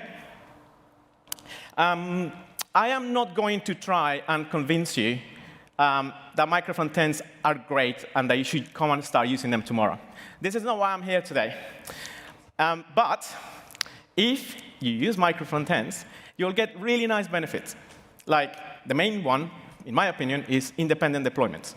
So if you have a large team or multiple teams, they can deploy independently. They can just have their own repositories, and they can just have their own thing, CI/CD, everything set up, and they can deploy independently. Different parts of the website, of the web application. And the good thing with one app is we don't have to restart the server. You can deploy a new version, and it automatically uploads itself and, without restarting the server. And it's all servers are rendered. If I didn't convince you with this, well, I brought some pizza. Everyone wants some pizza. But I'm not trying to convince you here. So now, there is a problem with micro-frontends, a big, big problem. And this problem is, there are many misconceptions, and there are many myths around micro-frontends. And the biggest by far is they are bad for performance. Yes, that is the biggest myth about micro-frontends. And let me just, there's one reason for this. And I found why people think that micro-frontends are bad for performance. And the reason is, well, people think that micro-frontends are all about mixing libraries on the same page. So we have React, and Angular, and Vue, and Svelte, and Infinidash on the same page. Is that what micro-frontends are about? Well, let me just tell you, this is a false myth. And that's why people think that micro-frontends are bad for performance, because when the first thing they find about micro-frontends is, oh, it's about React and Angular and everything on a page. And that, let me just ask, is that a good idea? Is that a good idea? My friend Ken thinks it's a good idea. I'm joking, he doesn't. It's not a good idea. I mean, you can, yeah? So you can use React and Angular and all these frameworks on the same page, but just because you can doesn't mean you should. So although, and this is, there's only one case, one specific use case where it might be a good idea, especially it's not great, but where it's a valid use case of having multiple frameworks on the same page. And this is the strangler pattern. Now, the strangler pattern is the best thing you can do if you are migrating from an old application, like a legacy application, to a new one. So how many of you here had to rewrite your old AngularJS application into React? Me! And it's very common. So this is a very common use case. I mean, for the last 5, 6, 7 years, we've been, AngularJS is not good. Let's replace it with React. And what do? We just completely stop development, say to the product managers, I'm sorry, we can't do any more features because AngularJS is bad, and we can't maintain it. We need to replace it with React. And the first thing they will tell you is, what? No, you can't do that. I mean, probably some people do it. But what the strangler pattern will help you do is it will help you incrementally transform your application. So you don't have to do like a big bang transformation, release, rewrite of the whole application. What you can do is just start applying the micro-frontends pattern and the strangler pattern to just uplift different pieces of the UI. And the best thing is, well, can we just start route by route? Yes, you can, but when you have multiple pieces on the same page that you need to change, and sometimes one page is a lot of work. It's like the entire application is one page. With micro-frontends, what you can do is you can start from a very small part on that page that is going to use React. The rest is going to use Angular. And then at some point, this is a key, you remove Angular. You don't keep both on the same page because performance. And yeah, we shouldn't do that. So this is the strangler pattern. And this is the only case where it might be useful to have multiple frameworks on the same page. So micro-frontends can be good for performance. Disclaimer there, like a star, fine print. It depends on your implementation. Like everything in architecture, it depends on how you implement it. So if you have an incorrect implementation of micro-frontends, they are going to be really bad for you. If you have a good implementation, they're going to be good for performance. So what I'm going to do next is I'm going to show you, first, how they can be good, also what to avoid and how to solve the problems that performance issues that you might encounter if you use micro-frontends. Great. So the first thing is, this is a nice freebie. This is for free, kind of. Micro-frontends can help you reduce your bundle sizes. And yes, we worry about bundle sizes still. We shouldn't ship so much JavaScript to our pages and to our users if they don't need it. So the first one is, because micro-frontends are independent units, they are their own thing there, then they will have their own JavaScript bundles, and you get code splitting out of the box. So you don't have to worry about code splitting and where to code split, because every single micro-frontend will have their own bundle. And those bundle sizes, we try, for example, we try to keep them small. We try very, very hard to keep them small for performance reasons. OK, so this is a free one. Now, one thing to avoid, and that's next, and is duplicated dependencies. So yeah, having multiple dependencies. How many have had this problem where you are like, all my applications have different dependencies that they need to be shared, and then we have done things like externals with Webpack and make sure that we can access the same code and have our bundle sizes again small. We should avoid duplicated dependencies, because if they're all using the same thing, why do they have their own copies? And this is especially bad, again, going back to the bundle size, for people who have slow internet connections, mobile devices. So we all know this. We should avoid duplicated dependencies. And also React, we can't have React duplicated on the same page. We can't have two copies of React on the same page. I don't know why. Well, actually, I do. I think Sunil explained it's something to do with the scheduler, that they erased each other and all really, really clever stuff. But yeah, we shouldn't have React, multiple copies of React on the same page. So hold on, if the micro-frontends are independent, how do we do this? Well, there are many ways you can do that. But this is awesome. I mean, there is a new thing called module federation, and it has a really fun API called the shared API.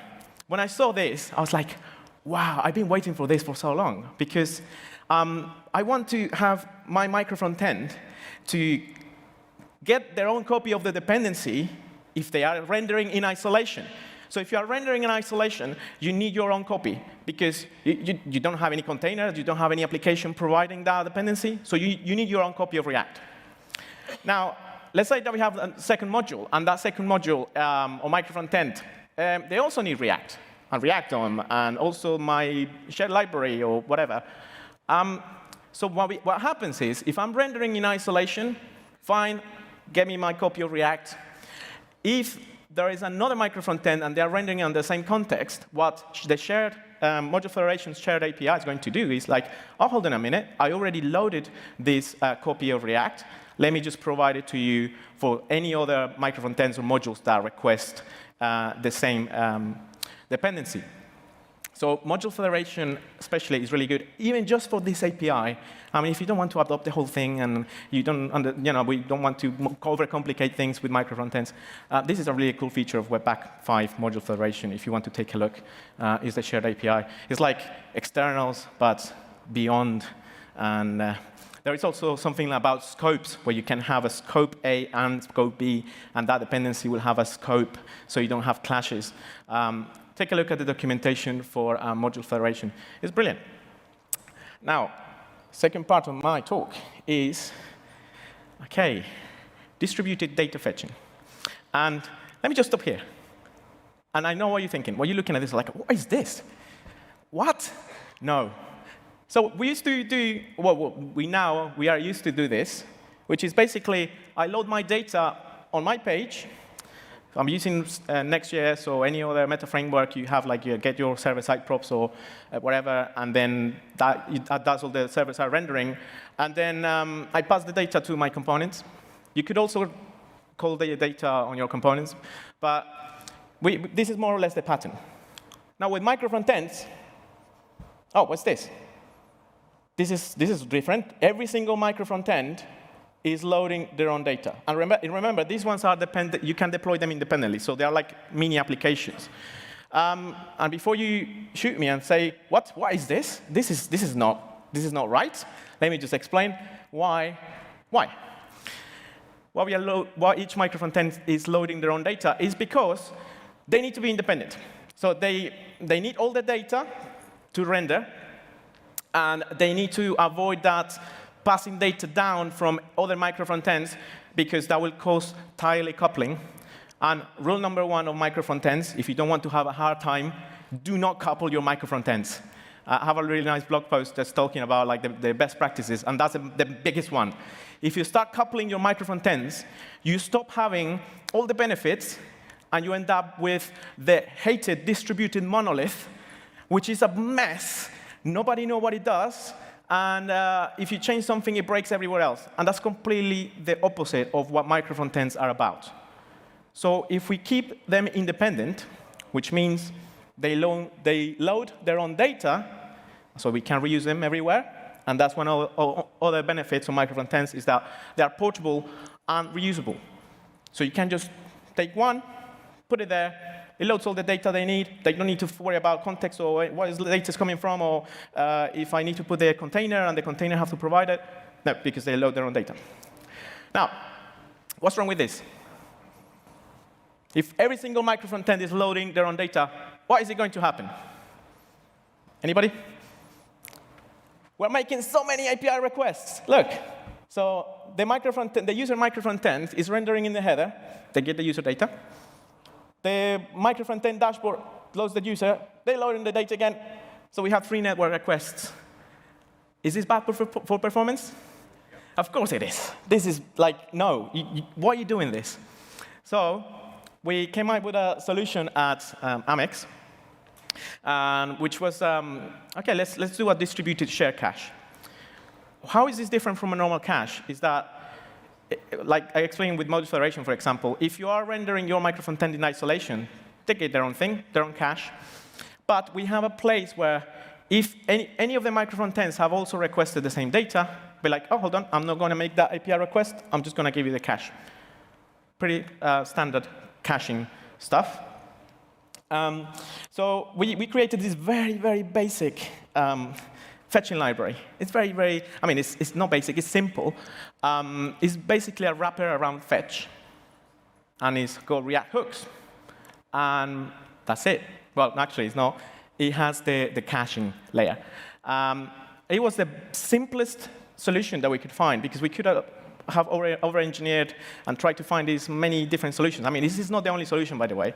This is what we did. So you probably, I can feel that some of the questions will be, oh, can you use that or that? Yes, you can. But at Amex, we felt we need something very simple. So shall we just wrap fetch around the hooks and then put a shared cache on top? And yeah, it fixed our problem with multiple API calls on the same page. Now, this is the part that I always say, people, before we go to the conclusion, I have like a demo.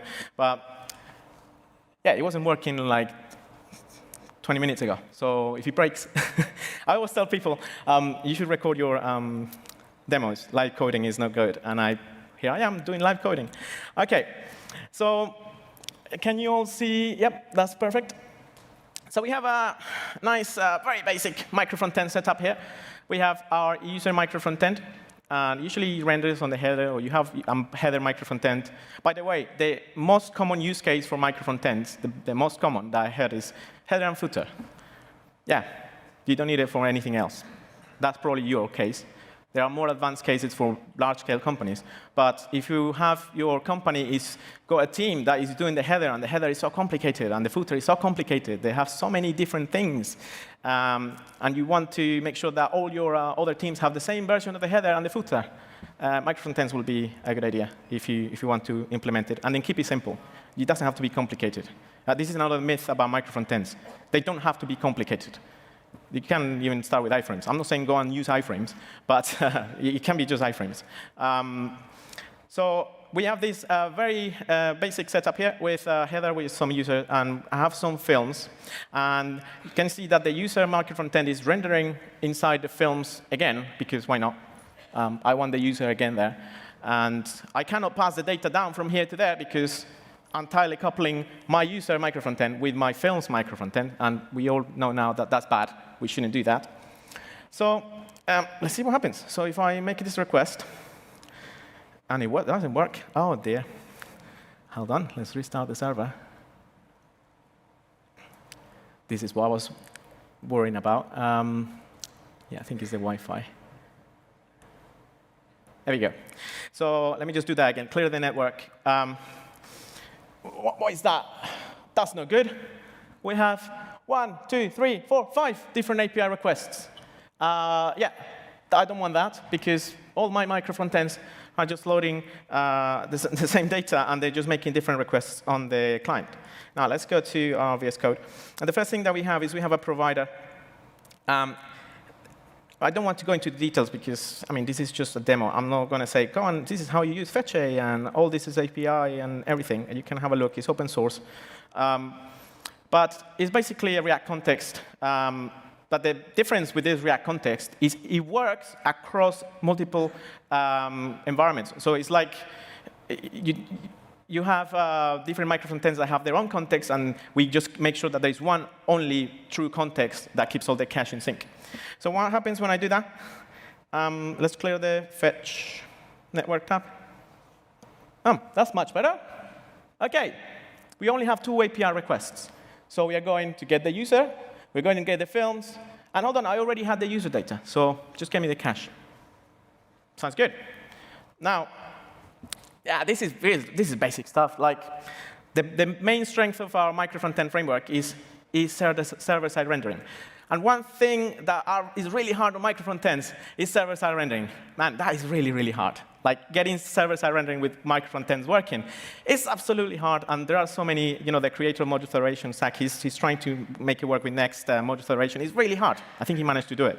So let's enable server-side rendering. So again, I'm not going to explain this. This is just like our version of get server-side props, so get your data from the server. I'm making the same API call on the server and on the client. And see what happens. Drum roll. Oh, nothing happened. Hold on. We are not expecting anything to happen because there is no fetch on the client. It's server-side rendering. And if you don't believe me, let's do the proper test. This is how you hack HTML. There is server-side rendering. Here's Luke Skywalker. It's working. And the trick is our micro-frontend framework is keeping the cache between the server and the client in sync.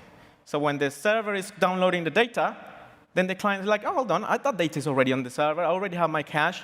Why do I need to do a fetch request? Let's just get the cache data. And the best thing about this is you can just switch between front-end and back-end data fetching. So it's a really, really, really cool thing. That was my demo. It's very, very small. And just a conclusion. I don't know what I'm doing with time. I think we're good. But my conclusion is, well, when someone asks me, why is all the micro-frontend stuff is so complicated and I don't want to do that, it solves a very particular problem. So if you don't have that problem, why are you trying to fix it? Yeah, it's fine. If you do have this problem, well, micro-frontends can help you improve developer experience. Now, there is a counter-argument. Hold on, so you're saying that this is just about developer experience? Yes, sort of, and organizational issues and scaling issues. But at the same time, if you exclude developer experience, if you fix your organizational issues so your teams can deploy independently, they'll be more efficient.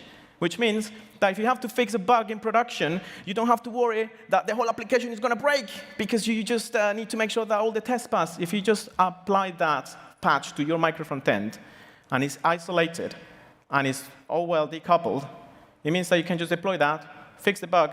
Nobody else knew that was a bug. All the teams are carrying on doing their own thing. So it helps organizational issues as well, developer experience.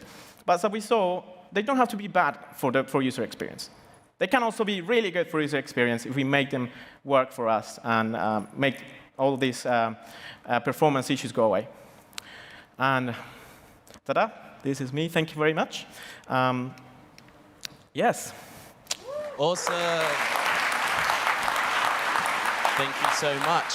Would you like to grab a seat and let's go through some questions? I'm going to pick the top 3 rated questions here in the Slido. That means that there are many questions. Yeah, there were so many, and look, we won't be able to get through to all of them. So here's what. If you're here, make sure you grab him afterwards, and if not, go over to the spatial chat and you'll be able to chat later in one of those rooms. All right, I'm going to go with the top rated question. It's from Adam Turner. If you update something like a component library, maybe after rebranding, how can you ensure all teams update the shared dependency at the same time? Okay, so you can fix that problem. Basically, what you should do is just have a team that can deploy that shared library. You can have multiple versions with micro-frontends. There is a really, this is something that is, people's like, what? Micro-frontends have same versioning. So you have micro-frontend 1.2.2, and if I just, my orchestration say, I want 1.3.3 and I'm not ready to update yet, then it's fine. They were like kind of dependencies, but they are not dependencies because you can deploy them at runtime. So you don't have to come and download the npm install micro-frontend 1.2.3 and make sure it passes. No, you don't have to do that. You just basically say 1.2.3 is ready for production. It's been tested. I now want to load it into my page. Done. So that is yeah, we can go more Nice, about great answer. The next question is from Levi. How do you maintain coding style and conventions over multiple micro front ends and the teams that are working on them? Kind of an organizational. This is an organizational one, and it's a good one because, again, micro-frontends is like an answer to organizational issues. They are the technical answer, but the organizational answer, it depends on your company. We recommend, or I recommend your company to have what we call the DevOps team, or the dev, like as a dev, to just make sure that they take care of their component libraries, make sure that everybody's following the same style, and you can just create templates. I mean, every single micro-frontend, you have like a generator or template. Someone is making the decisions, and just make sure that you follow the same coding practices that you do with anything else.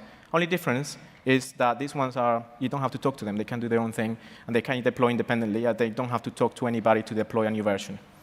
And last but not least, this runs from Jathan. You mentioned performance issues with multiple frameworks on the same page. Would you say this still applies with compiled frameworks like Svelte?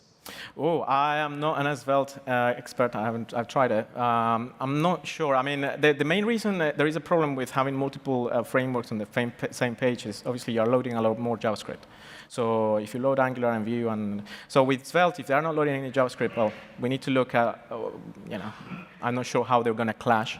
It's not like you can't do it. I mean, you can, and you could do some optimizations to get around it. And as I mentioned, there is a use case for it. So when you have Angular as your old application, well, you need to optimize for that. There is no way around it because you are upgrading. So yeah, you could optimize it, and Svelte doesn't have any client-side stuff that is going to make your application huge, then potentially, yes. Thank you so much. I really enjoyed that talk. I'm a big fan of live coding, so happy that you did it as well. Give him a round of applause. But one more thing before you leave the stage. You have to pick your favorite question so that person can come to the front or maybe find us online and get a T-shirt. Which was your favorite question? Okay, I think the versioning one is interesting because it's not, people don't ask that one very often. So which one? The versioning, like the versioning one. So if that was your question, at the next break, come find us over at the front. If you're online, we will contact you. And thank you so much. Thank you once again. Thank you.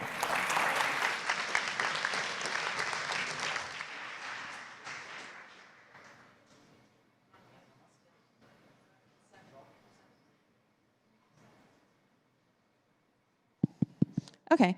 Hello. Before we move on to our next talk, have a little housekeeping, a couple of shout outs. First of all, want to thank our media partners. They were lovely enough to spread the word about the conference. We appreciate you. We couldn't have done it without you. Thank you so much. You can see them here. Shout out to our media partners. As the token Twitter person in the MC group, I've seen you guys have been tweeting. Love it. We're going to have a raffle for the best photo that anyone tweets under the React Advanced hashtag. So keep sending photos of the talks you're seeing, of like the people that you've met. React Advanced is the hashtag. You can also just like my tweets. That's okay too. Preferable, even. Also, shout out to our remote audiences. Hi. There's going to be folks watching this at home later. Before we get started, we couldn't have done this without our lovely sponsors, so I want to shout a couple of them out because capitalism. The first one is Focus Reactive.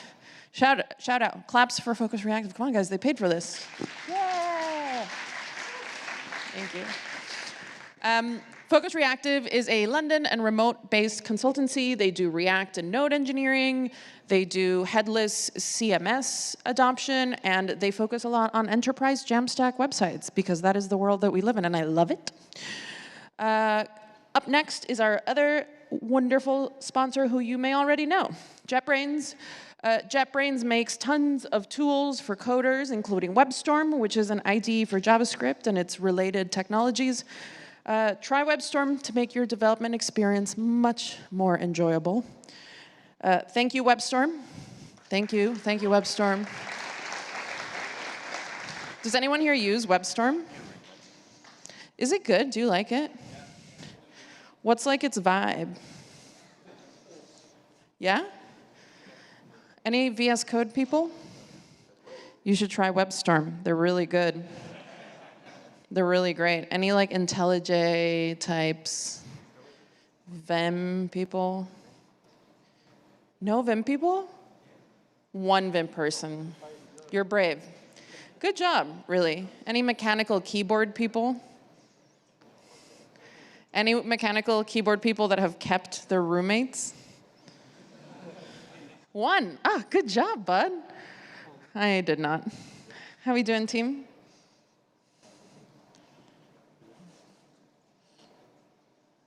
How you feeling, babe? You ready to go? Deep breaths? Yeah. All right. I think we'll start you at like a one clap for Alex. Little golf clap. Can I hear a little golf clap? Like a whisper clap, just a little bit. Like a 2? Like a 3?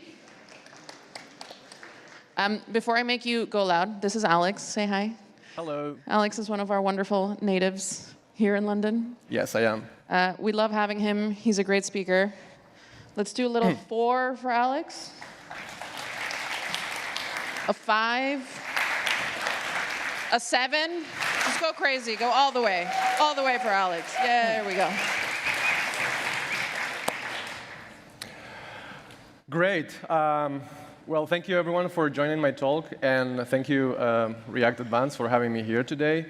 We're gonna run a little experiment. My laptop was not working, so I have like I'm gonna be like, I feel like a DJ with 2 laptops at the same time, and I have one connected to the other one. Let's see how it goes. So today we are gonna be talking about how hopping is moving 10 times faster with micro-frontends at scale.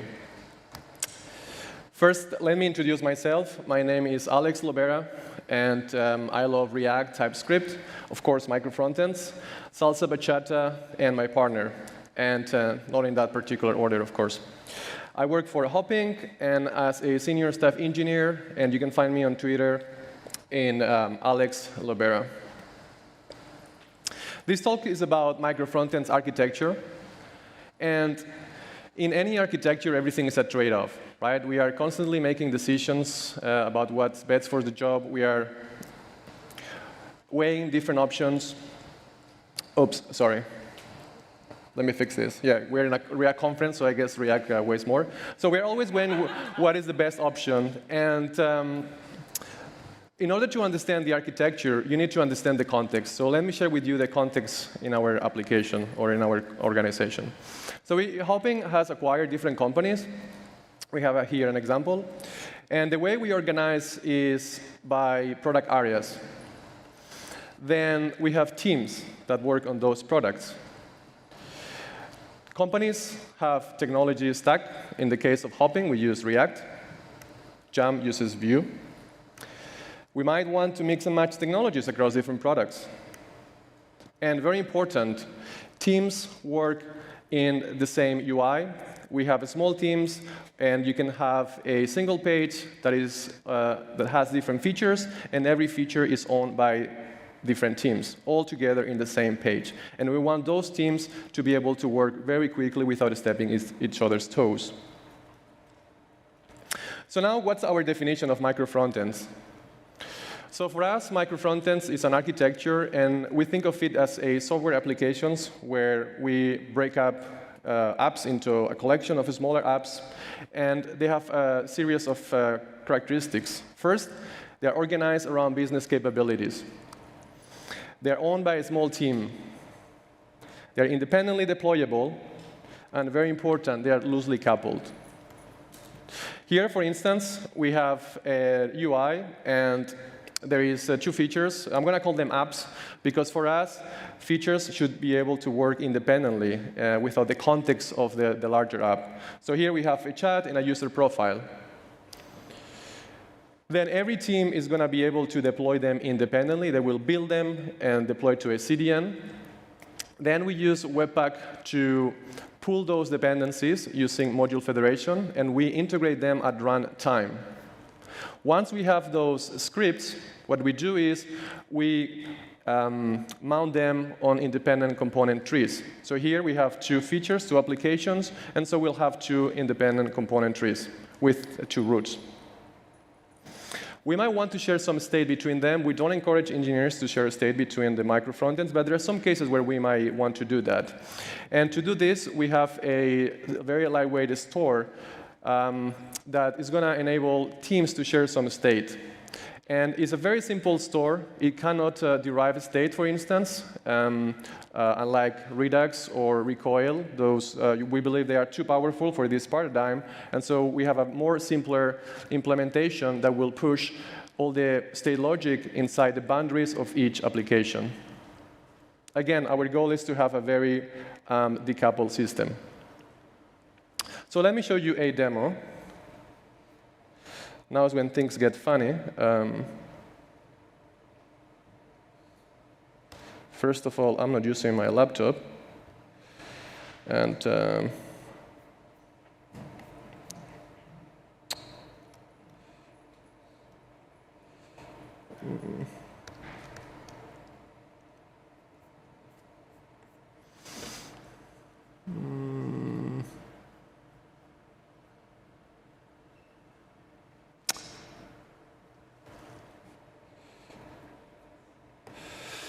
oops.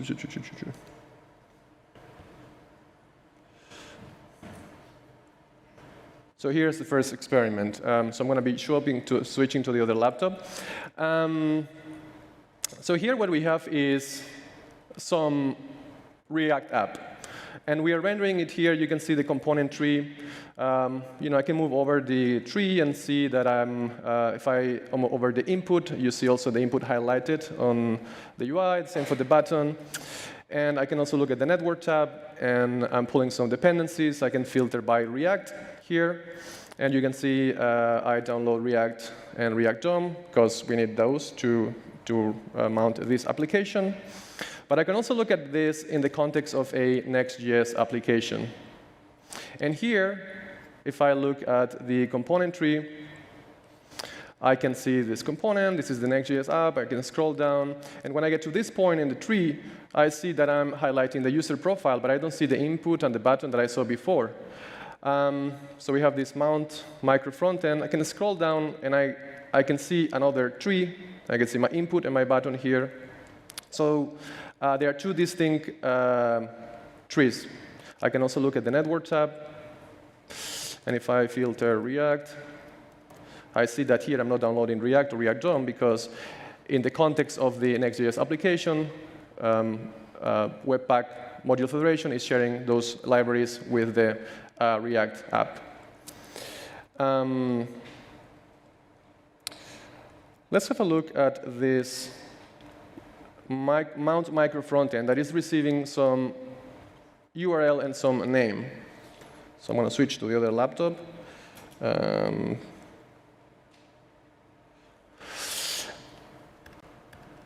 OK, WebStorm. How do I make things larger in WebStorm? I don't use WebStorm.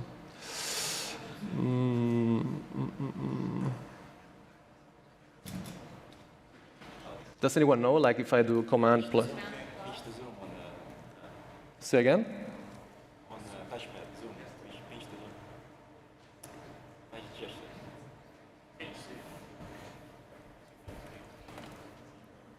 Oh, was too easy. Just React Advanced, thank you. You learned something. I did. So let's go back. I'm going to look at this mount here. And I want to look at the mount function. So what I do is I receive a URL, and that URL, I will load some scripts. When this is ready, it means module federation is ready to load some script, some module. In this case, what I'm going to load is the profile. And I have it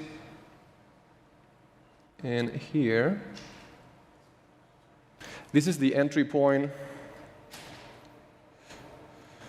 This is the entry point of that application.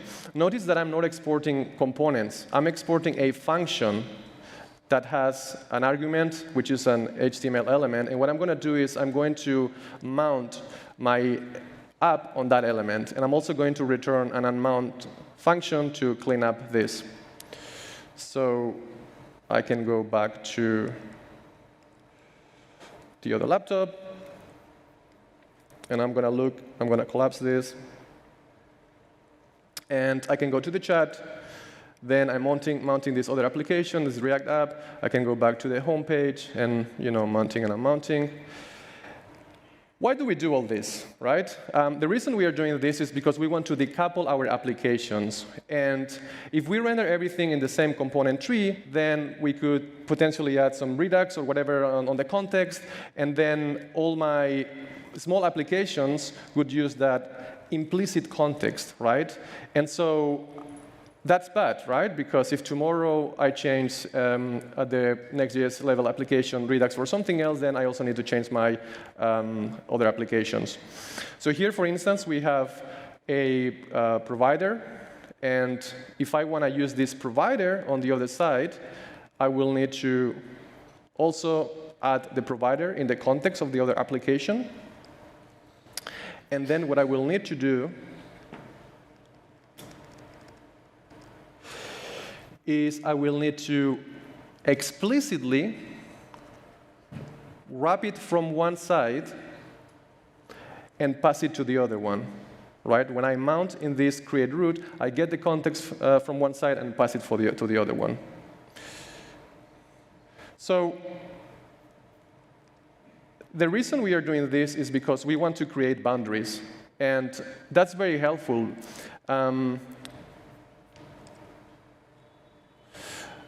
That's very helpful because, so one thing we can do is, speaking about the context, I want to show you this provider that we were looking at, this reactive map provider. So this is the lightweight store that I mentioned before that we use. And so I can use it, for instance, to add some name, right? I want to change the name on one side of the application, but I also want other places in my app to react to it. So if I change the name to Alex, then this reacts, which is a different application. I can look at the profiler, and I can maybe add something here, record, save, see what happened. And only my chat was the application that reacted to it and was rendered. So this is really nice. Now we have boundaries, and then we can mix and match, as I was saying before. Let's say we have a Vue.js chat that, it's just a chat. And just for the purpose of the demo, I'm not saying that we should do this, but let's say we want to replace React with Vue. And so I could go to this other laptop, and in the page where I'm rendering,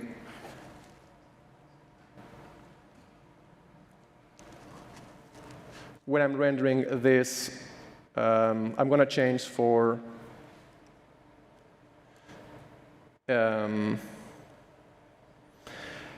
87, right? I have on this port, I'm running the Vue.js application. So what I'm going to do is I'm going to change this.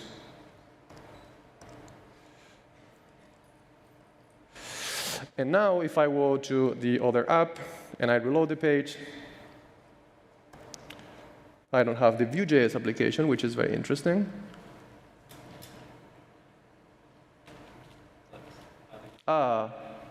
Sorry, I got it. I'm getting confused with this laptop. So if I change it in the right place, and now I go to the other laptop, and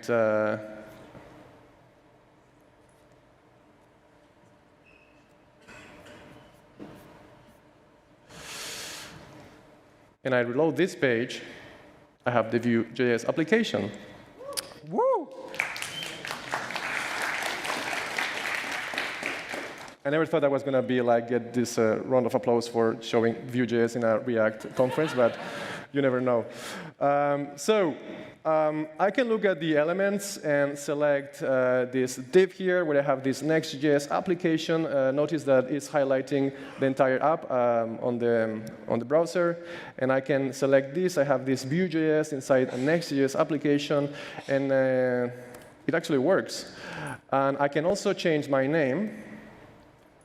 And it also reacts to it. Similar, it's the same experience, the same as I did before. Why is all this happening? Because we are creating boundaries between our applications and because we have explicit contracts. As long as we comply with those contracts, everything should work. OK, so I go back here.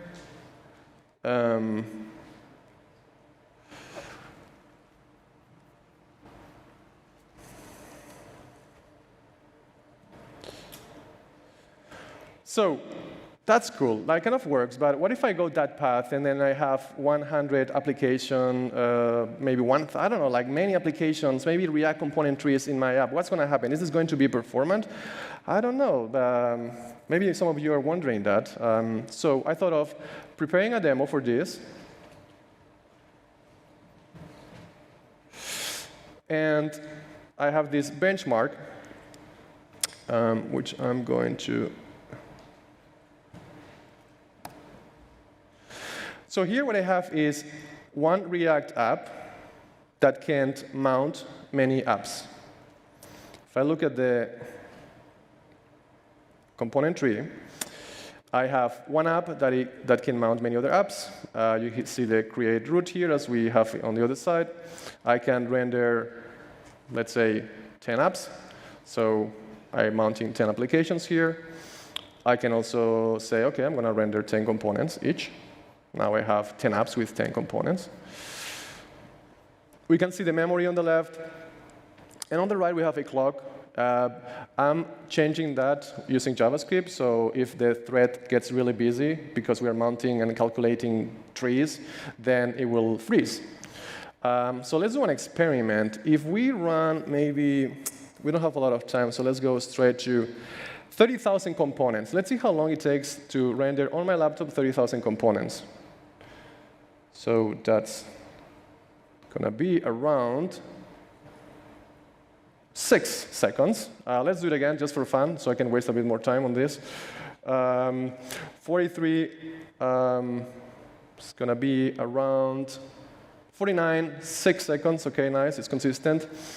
So what if I render 3,000 apps? How long is it going to take? Oh, it was 2-3 seconds. Let's do it again. Same 2-3 seconds. OK, let's do the final test then. Before we rendered, we mounted 30,000 components. So now let's mount 3,000 apps with 10 components. That's going to be the same, right? Let's be fair. So what do you think is going to happen? I have 3 minutes left. So let's go to it. 10. And, oh, that was interesting. Wait.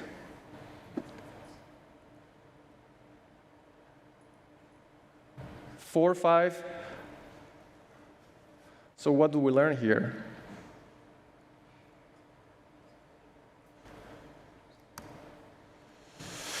Well, it was faster. And I have some benchmarks I want to share with you here. I did it with 100,000 components and a few combinations of those. As you can see, memory-wise, didn't change much. The time to display those changes was different. React will take more time to render many component trees. However, there is not only React. You also need to paint those changes, and the sooner you start painting, the faster it is. So as you can see, if the more you increase the numbers, there is a significant difference here. So all in all, it won't make your app slower to do this. I'm using React 17. I expect this to be probably insignificant maybe with React 18. But the point here is you don't do this, you don't break your app into many apps because it's smart, it's faster. You do it because you want to create boundaries, because you want to decouple your code and your applications. So some principles, create boundaries. You can create multiple component trees. It's safe. Use explicit contracts. Use explicit contracts. If you want to share some state or context from one place to another, make it explicit, get it from one place and pass it to the other one. And if you decide to share some state, I recommend you to keep the state logic inside the boundaries of your app. And for us, we use very simple store that cannot derive the state. It only communicates stage changes. And we believe that Redux and Recoil, for instance, those sort of tools are too powerful for a paradigm like this. You can still use Redux, but you use it inside your app, not to communicate between your apps. Whew. Thank you very much.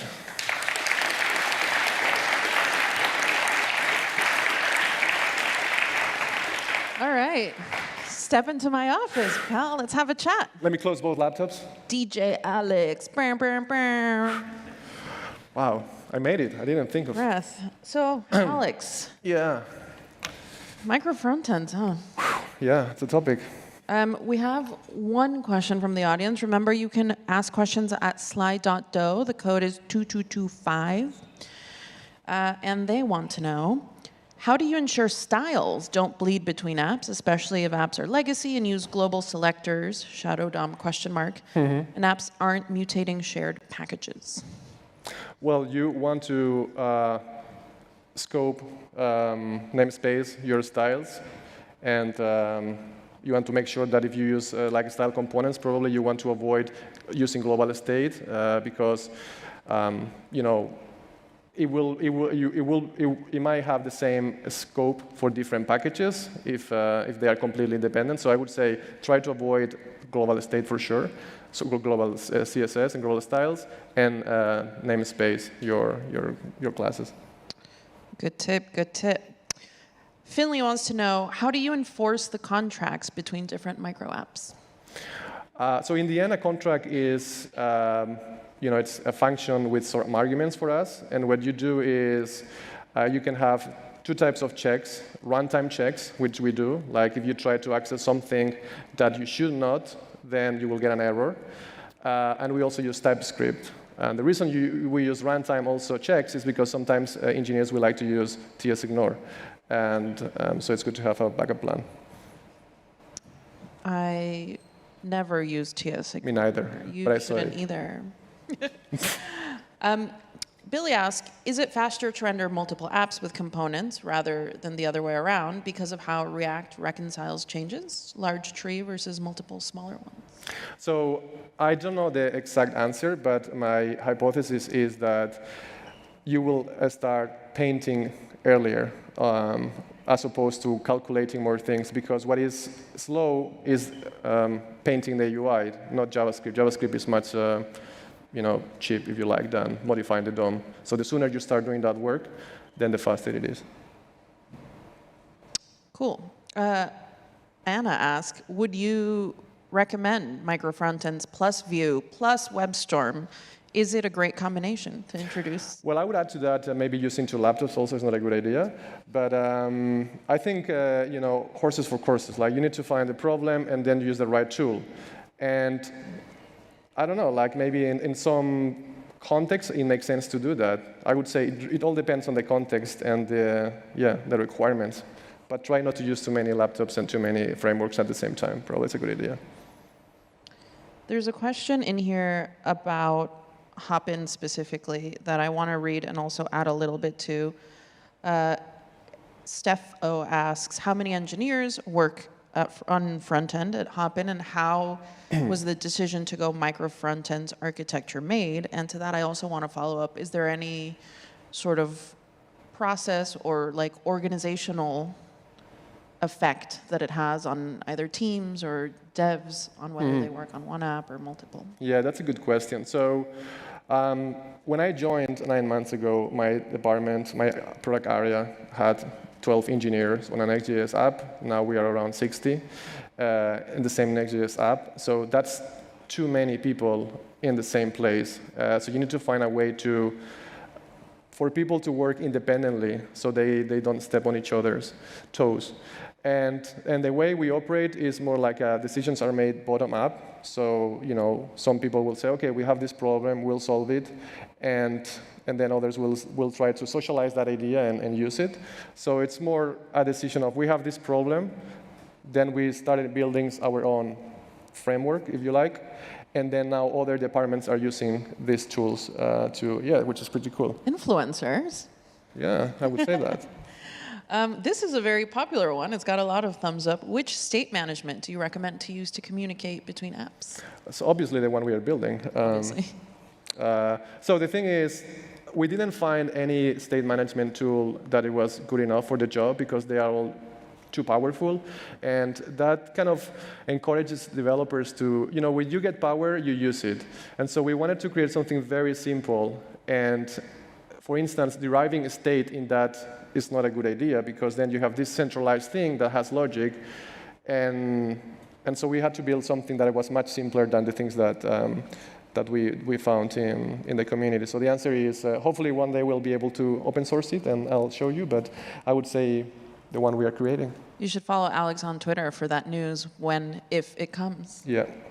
We unfortunately don't have time for more questions, but Alex and Ruben are going to have a hybrid discussion room later around 2:10, just off the stage here if you want to ask them more questions or get advice on micro-frontends. Thank you, Alex. You're free to go. Cheers for Alex, please. Thank you. Thank you, remote audience, for joining us here today. I hope you all had a great time. And yeah, I hope to see you all back on Monday for the next part of the conference, which is also remotely, of course. Thanks a lot for joining, and hope to see you on Monday.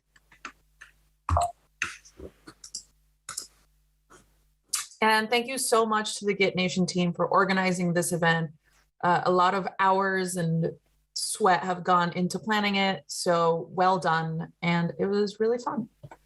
Yeah, and if you have any feedback for us, you can go to reactadvanced.com/feedback and let us know what you liked and, of course, what you didn't like. Any feedback, positive or negative, is greatly appreciated. So be sure to go to reactadvanced.com/feedback to give your feedback. And the fun is not over. We have a super cool after party program. We've got a couple games. We have a Quake.js tournament. You can do some networking on Spatial Chat where you can talk with some other folks live. And JS Party is hosting a front-end feud game. So check it out. It's supposed to be really challenging and a lot of fun. So check out all the networking activities that we have available for you. And yeah, thank you so much. Yeah, if those of you who can join, see you on Monday, and have a nice weekend. Bye-bye. Bye.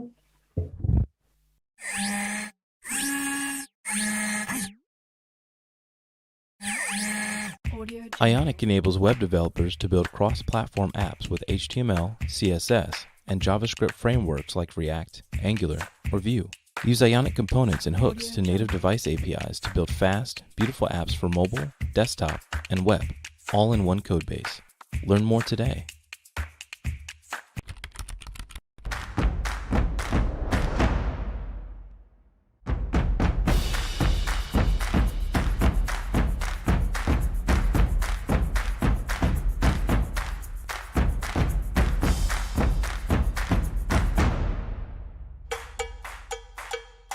What content do you need today?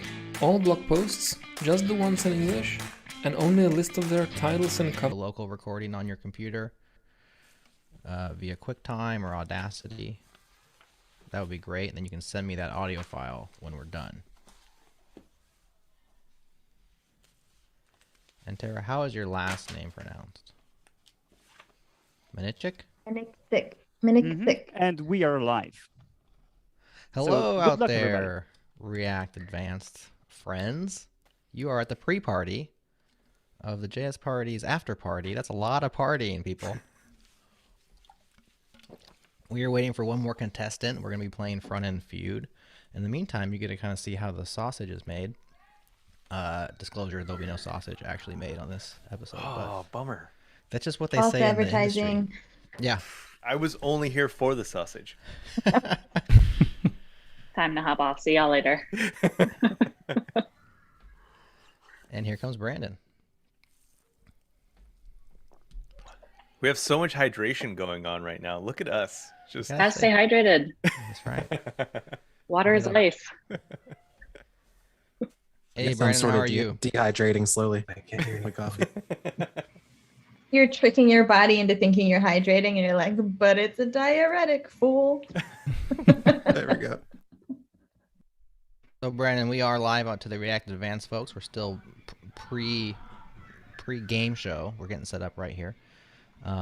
We are all recording a local version of our audio so we can put this together for a podcast episode, Brandon. So if you can record locally, that would be spectacular. QuickTime, Audacity, whatever tools you have at your disposal will work. And I'll provide an upload link at the end. I'm also going to hit record on Zoom. So our Zoom lady probably just said that in your ear. I'm feeling the need to like limber up right now. I realize that this is a mental game, but I'm just feeling like... Well, you know, your body and your mind work together, so you might need to Just do stretch your out cranial stretches. Normal, totally normal. Like a lot of like eyebrow raises and ear wiggling. You need to practice like your pondering face a lot. Like, get those moves in. So to give you guys a quick rundown here. So it's a team game. I've split you up into 2 teams. I will announce those teams once the game begins. If you've played Family Feud or seen it on TV, or in the UK it's called Family Fortunes, it's basically you're trying to match. I'll also say this once the actual game starts, but you're trying to match the most popular responses from the people who took the survey on the board. There's also a visual aid. We have a game board, so I will screen share once we get started. But the way it's going to go out is we'll play our theme song. I'll introduce the show. Then I will introduce each one of you. I'm going to ask you a ridiculous question, kind of an icebreaker question to each of you. And then we'll announce the teams. And then I'll just explain quickly how the game goes, and we'll play the game. There's 7 rounds. We don't have to play them all, but we do not have a hard stop. Does anybody have a hard stop? You have to hop off in exactly an hour or 90 minutes? Okay. We'll just see how it goes. If we're having fun, then we'll play all 7 rounds. If it's boring and lame and you guys all hate it, then we'll just stop early. I do have a soundboard. I want to test it real quick, make sure that it works. Can you hear this? It's time to take a peek. All right, that's our story of the week jingle. Any questions? So in terms of names, Tara Maniksik, is that right? Maniksik? Uraima. Uraima. Estevez. Uraima, yeah. Yep. The rest of yours look relatively phonetic. Colby, is it Fayok or Fayok? Yeah, Fayok, perfect. Fayok. Michael Chan's phonetic. Brandon Dale. Yep. Nick Nisi is an easy one. Cool. Any questions? What are the answers? Haha. We weren't supposed to take the quiz? Actually, there's one answer on the quiz where I'm like, I think Nick might have taken this quiz. So I really didn't. One other side note. I'm both your host and I'm also operating the scoreboard. I'm also operating the soundboard. And so, you know, screw-ups may or may not happen. So please take it easy on me. I'll probably screw up a few times, but it all shakes out in the edit. So once we produce the final audio version, y'all are going to sound awesome. But for our friends at our React Advanced after party, you're going to get the raw cut of all the mistakes. All right, shall we?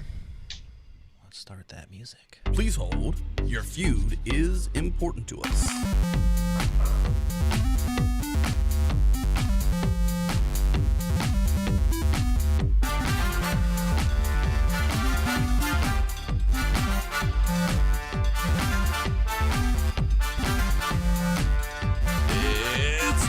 play Front End Feud.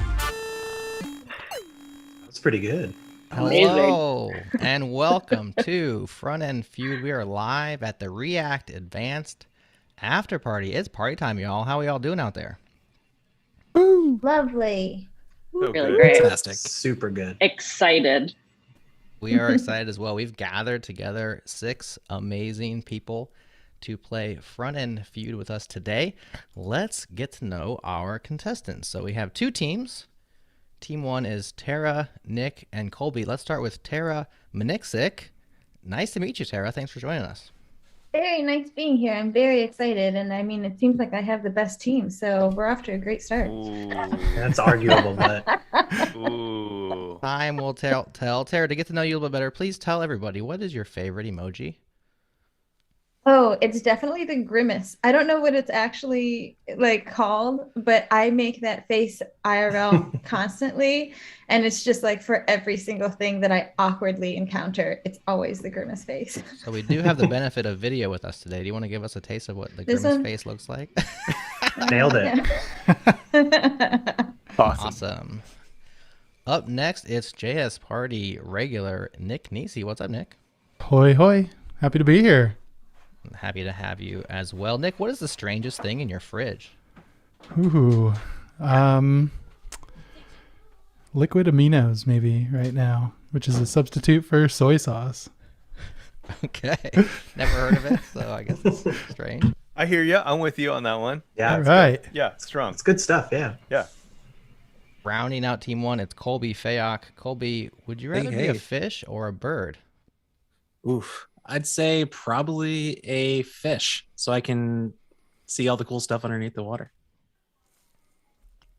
Good answer. Good answer. That's team 1. Team 2, starting off with Brandon and Dale. Brandon, thanks for joining the show. Thank you for having me. And Brandon, the people really want to know, how many tabs do you have open? Like in the window that I have open right now, or the dozens of windows that I have?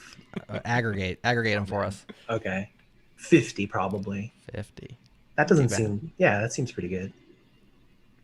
We also have Uraima Estevez. Hey, Uraima, thanks for coming on the show. Thanks for having me. I'm so excited to be here. We're happy to have you. We'd like to know, would you prefer a bicycle, a tricycle, a unicycle, or just a plain old sickle? I mean, I play a lot of Stardew Valley, so I think a plain sickle is for me, for sure. Right. Awesome choice. And last but surely not least, on team 2, it's Michael Chan. What's up, Michael? What's up? Good to see you. Good to see you again. And curious, what's your favorite text abbreviation? Text abbreviation? Yeah, you know, LGTM, IIRC, BRB, AFK, WTF, the usual. You just rattled off a bunch of them. I mean, favorite's got to be WTF, but I use OMG a lot too. So, I mean, between those two, I'm pretty well covered. Awesome.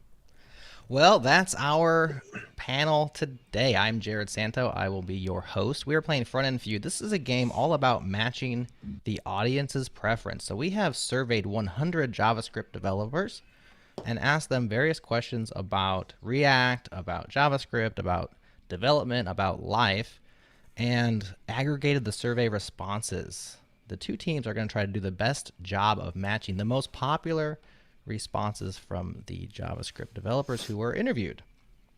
What is this sample pool? Is it like, are we thinking like React Advanced already? So, I mean, are we skewing towards React or? We sent the survey specifically to the React Advanced attendees.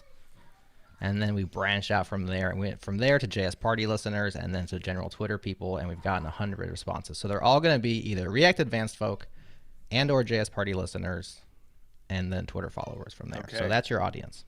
Okay. Now each round starts with a face-off or an interface off, if you prefer puns, where 2 people from each team or 1 person from each team steps up and tries to guess the highest matched answer on the board. Whichever person gets the highest answer, their team wins that round and they get to play the rest of that board. You have 3 lives, so every time you guess a response that's not on the board, you lose a life.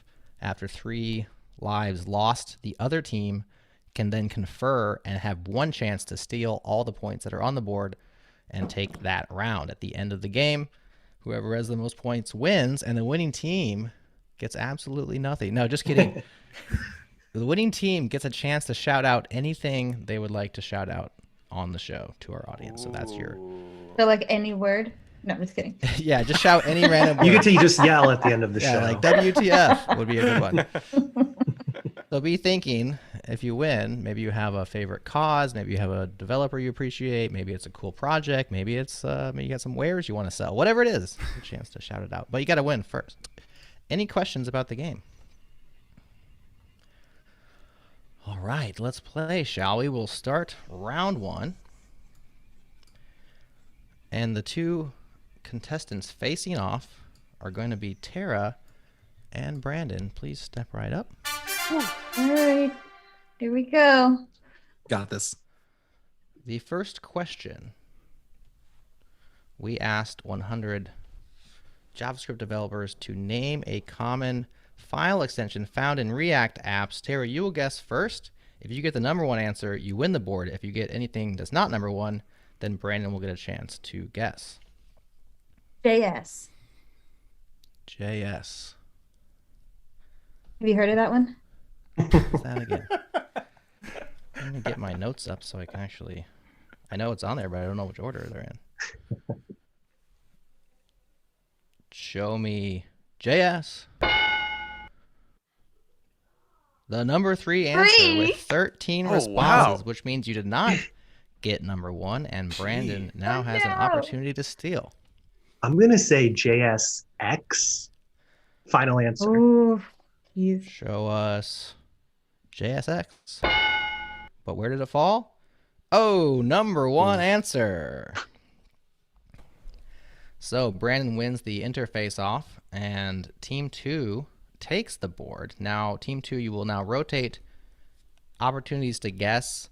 You cannot confer during this time, so you'll be on your own to guess.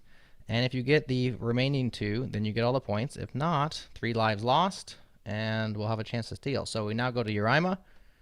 Please give us an answer. I'm going to say TSX. Show us TSX. Yeah. Number 2 answer with 34 responses. You're doing quite well. You have 1, 2, and 3 all knocked out, and there's only 1 answer left. We go to Michael. What's that number 4 response? Oh, TSX was, I had that written down. That was the one that I wanted to go with. So I guess I'm going to go with .ts. Round that out. Let's see if it's on there. Grimace? Show us .ts. Oh, yes. That is correct. Very Nice. good. So without Amazing. missing a single beat, you all just guessed the top 4 responses to the question. Name a common file extension. I guess there's only so many extensions out there. We have .jsx, .tsx, .js, and .ts. There's no .mjs? No. Wait, Sorry, can you Nick. even put... Wait, can you put JSX in a .ts file? Is that even allowed? It's a good I don't question. think so. I think TypeScript gets mad because of some conflicting syntax. But you probably have a lot of hooks. Yeah. True. Go. True. Fair. So we award 92 points to Team 2. Award those points. Very good. And we'll now move on to the next round, which is going to be Nick versus Uraima. Step right up. Okay. We surveyed 100 JavaScript developers, and we said, what is your favorite static site generator? Now, Team 1 went first last round, so we'll go to Team 2. Uraima, you get to guess first. What is your favorite static site generator? There are 5 responses on the board. Okay. I like to think I speak for the people. And my favorite static site generator is Next.js, the static side of it. There you go. The static side of it. The static app. There you go. That works. Well, Does the let's see answer if have it's- a little star on there? Yeah. Little asterisks on there. Let's see if it's on the board. Show us Next.js. Number 2 answer with 23 responses. So pretty good, but not at the top. So Nick, you do have a chance to take the board. What do you think people answered? Their favorite static site generator? You know, I am hoping that it's number 1, but let's go with number 11D. Show me 11D. Number 3. Ooh, what's number 1? Okay. So you got a correct answer, I but know. you're actually lower. So team 2, once again, gets to play this round. So we now go to Michael to name a static site generator. Got Okay. this. Well, I was gonna guess 11D because I love 11D, and I was just gonna guess it because I like it. But I'm gonna go the opposite direction and guess Gatsby. How is that opposite? What are you trying to say? Yeah. Oh, I mean, Whoa, we won't dig into that too much. Let's see if that opposite direction paid off. Show us Gatsby. It sure did. And it's the number 1 answer with 33 responses. So of the 5 responses on the board, we have numbers 1 through 3 taken. Gatsby.js with 33. Next.js with 23, 11D with 11. There's still 2 answers on the board, and now we go to Brandon. Those are all the ones that I know. This is It's tough. harder from here, doesn't it? Is Hugo one? Is that? Am I thinking of the right thing? If that is one of them, then that's my guess. All right, show us Hugo.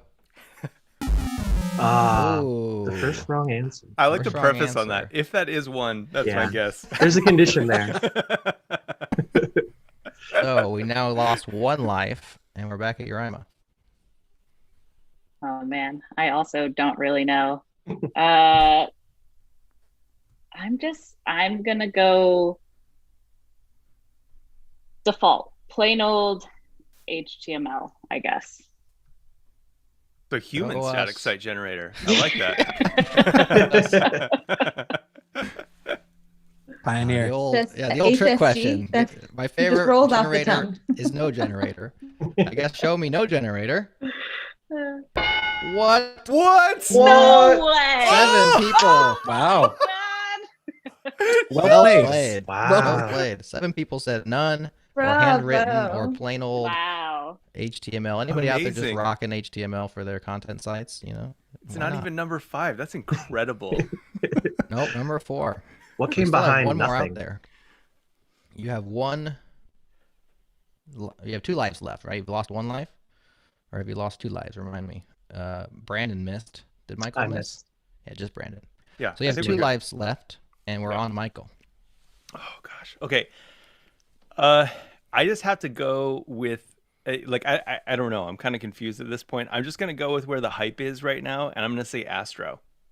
There's got to be at least like 2 or 3 people that said Astro. Show us Astro. Oh. I will say. Sorry, that team. You're partially correct because 2 people did say Astro, but you have to get 5 or more to make the board. So it was stated, but it's not on the board. There is something with 5. We just have to find it. You have 1 guess left, and we are back to Brandon. And what's less popular than nothing?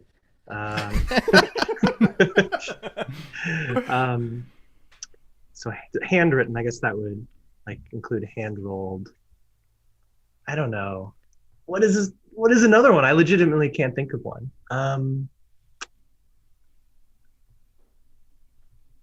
I guess this is a tough one. Maybe I'll just say like create React app. It's not a static site generator, but Right. maybe Remember some that people you're- think of it. Yes. Remember that you're not trying to get the correct answer. You're trying to guess what people said. So you never Yeah. know. Let's see if it's on there. Show us create React app. Oh, I am sorry. fair. It did not quite make the list. It was mentioned 1 time, so somebody did say it. I know what it That is is now. 3 lives lost, which means Team 1 now has the chance to steal the board. Team 1, you can confer amongst yourselves and discuss and together pick 1 answer, which will steal the board if it's on there. So I was thinking Gridsome or Nuxt. I was thinking originally thinking Jekyll. Spell Kit. Oh, Jekyll. I didn't think about Jekyll. Any thoughts on Spell? Nobody thinks of Jekyll. Probably not a good sign, Nick. Yeah.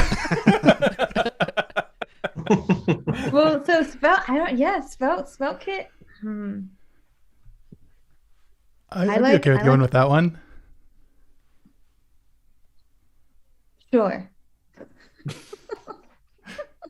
Colby, what are you thinking? You've been pretty quiet up there. Yeah, I mean, I think the Svelte kit is interesting. I honestly thought that was going to be higher because I thought it was, kind of growing. But yeah. Yeah, I thought Gridsome are next, but it's more Vue centric than React centric. So yeah, let's roll the dice with SvelteKit. So far, Team 2 has 74 points. I love how confident we are. round. We're like, The last item on the board is 5 points. So if this is correct, you'll steal 79 points from Team 2 and be right back in the game. Show us SvelteKit. Woo! Hey, that's Yes. correct. That was a great call. Team 1 steals the round. That one hurts.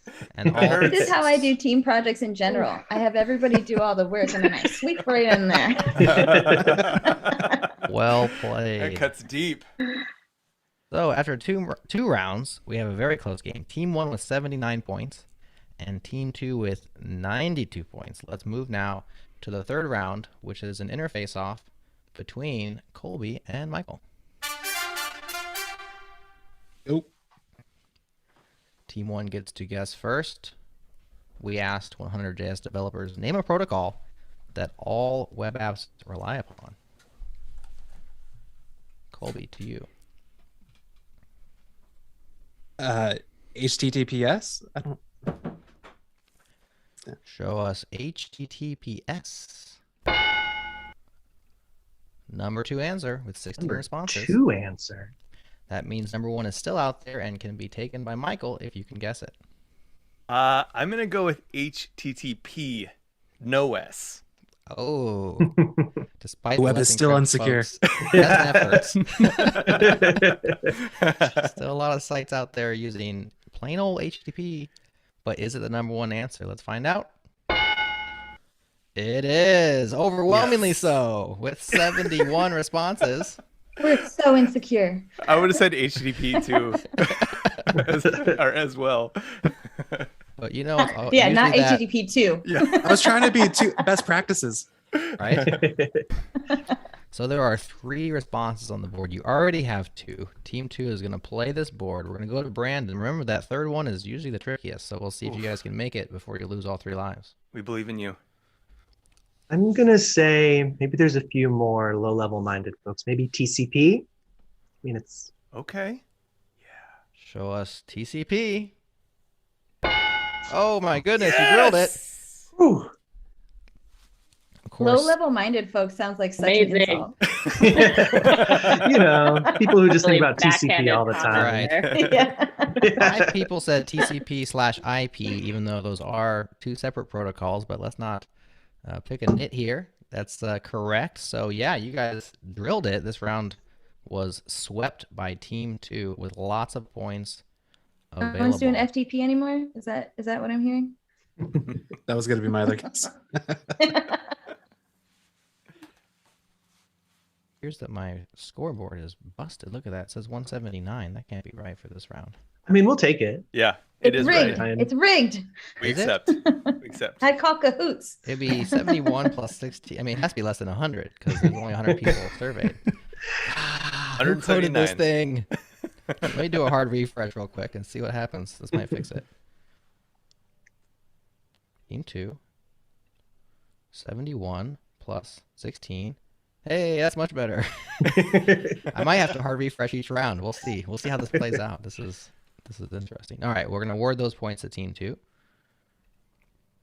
And now they lead after 3 rounds with 184. Team 1 pulling up the rear with 79 points, but don't worry, there's lots of game left to play.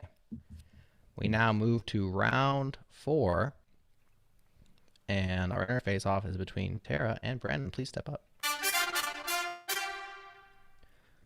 We surveyed 100 JavaScript developers and asked them to name a character trait that many successful developers have in common. There are 5 popular responses on the board. Brandon, you get to guess first. I'm going to go with curiosity. Show us curiosity. Number 2 answer with 15 responses. So you're quite high on the board, but not at the top. Tara, if you can steal it, guess that. Like part of me wants to be a smart aleck and say coding, but but how many smart alecks are out there? I know that's but that is probably one top developer trait in itself. So maybe perseverance. Show us perseverance. Oh. Somehow you managed to pull it off. Number one answer. Oh, nice. Wow. Nice. This I included. was a little nervous since my job basically is me trying to know what developers are. There you go. I do developer experience for a living, so You must be good Even at your our job. developers. I know. This covered a range of words: grit, persistence, perseverance, stubbornness. So all those words are basically wrapped up in that response. Okay. So Tara has won the board for team 1. There are 3 responses left. We have 1 and 2 taken. 3, 4, and 5 are still available. We go to Nick. Name a character trait that many successful devs have in common. I am out of ideas here. Is tired a character trait? Do you want me to test that one, or are you joking? No, I'm joking. I think. Am I joking? I know I'm tired, but am I joking? Character trait. I'm going to say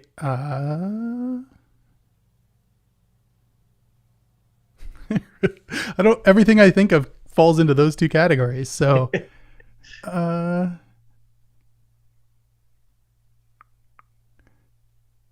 Your best, Nick. Inside yourself and say, "What am I?" Tired. Yeah. If you want to test tired, I can test it for you. Yeah, test tired. Okay, let's see. It's only one incorrect. Yeah, show us tired. No, of course not, because it's not a characteristic trait, but it's definitely a status. Okay, so that's Nick. We have one. Yeah. We have one lost life. Colby, it is your turn. What's a character trait that many successful devs have in common? Let's go with creative. Ooh, that one's I gotta see. it. Should I fit that in or not? Show me creative. Number 4 answer. That's intelligent, problem solver, creative. People said thinking outside the box. So it's all of those kind of things, right on the fringe of in there with intelligence, but we'll include it. So that's 7 points. You now have numbers 1, 2, and 4. You're missing 3 and 5, and we go back to Tara. You have 1 life lost. I'm tired. You have 1 life lost. You are 1 life. Yes. Would innovative fit in in that intelligence problem solving one? Or would that be? Yes. It would fit in there. I would say that's grouped in. Mm-hmm. Son of a gun. Okay. So name a character that successful developers have in common. So hard working fit, or that would be in persistence. Yeah, I would group that one in as well. Okay. So sorry, do I have a timer on me? Well, if Nick is any indicator, no, you don't. Well, I mean, okay. So let's see. Teamwork? Like, is teamwork somewhere, like in any of these that's already there? I have to admit, this white font on yellow is hurting me a bit. I keep squinting at the words. So maybe teamwork like is not currently listed. Collaboration? Yeah, like teamwork, collaboration-ish. Okay, that's a good guess. Show us good collaborator. You made the words better. I'm sorry, but that was not one of the top 5. So we're looking for saying something about successful developers? I was gonna say, so we're looking for. Are we looking for 10xers over here? Is that what's happening? So we have grit/persistence at number 1. We've got curious and inquisitive at number 2. At number 4, we have intelligence, problem solving, thinking outside of the box, being creative. We're missing 3 and 5. You have 2 lost lives already. Colby, this is your last chance. Can you name another trait that is on the popular board? Wasn't it, just to be clear, wasn't it Nick? Who's next? Or am I next? No, you're right. It's Nick. Oh. Apologies. I see what you did there. Just trying to help your Hey, I don't want to be the one to blame. Just trying to help your team out. All right. And you're feeding my imposter syndrome, and that was what I was going to go with. They're imposters. Show us imposter syndrome.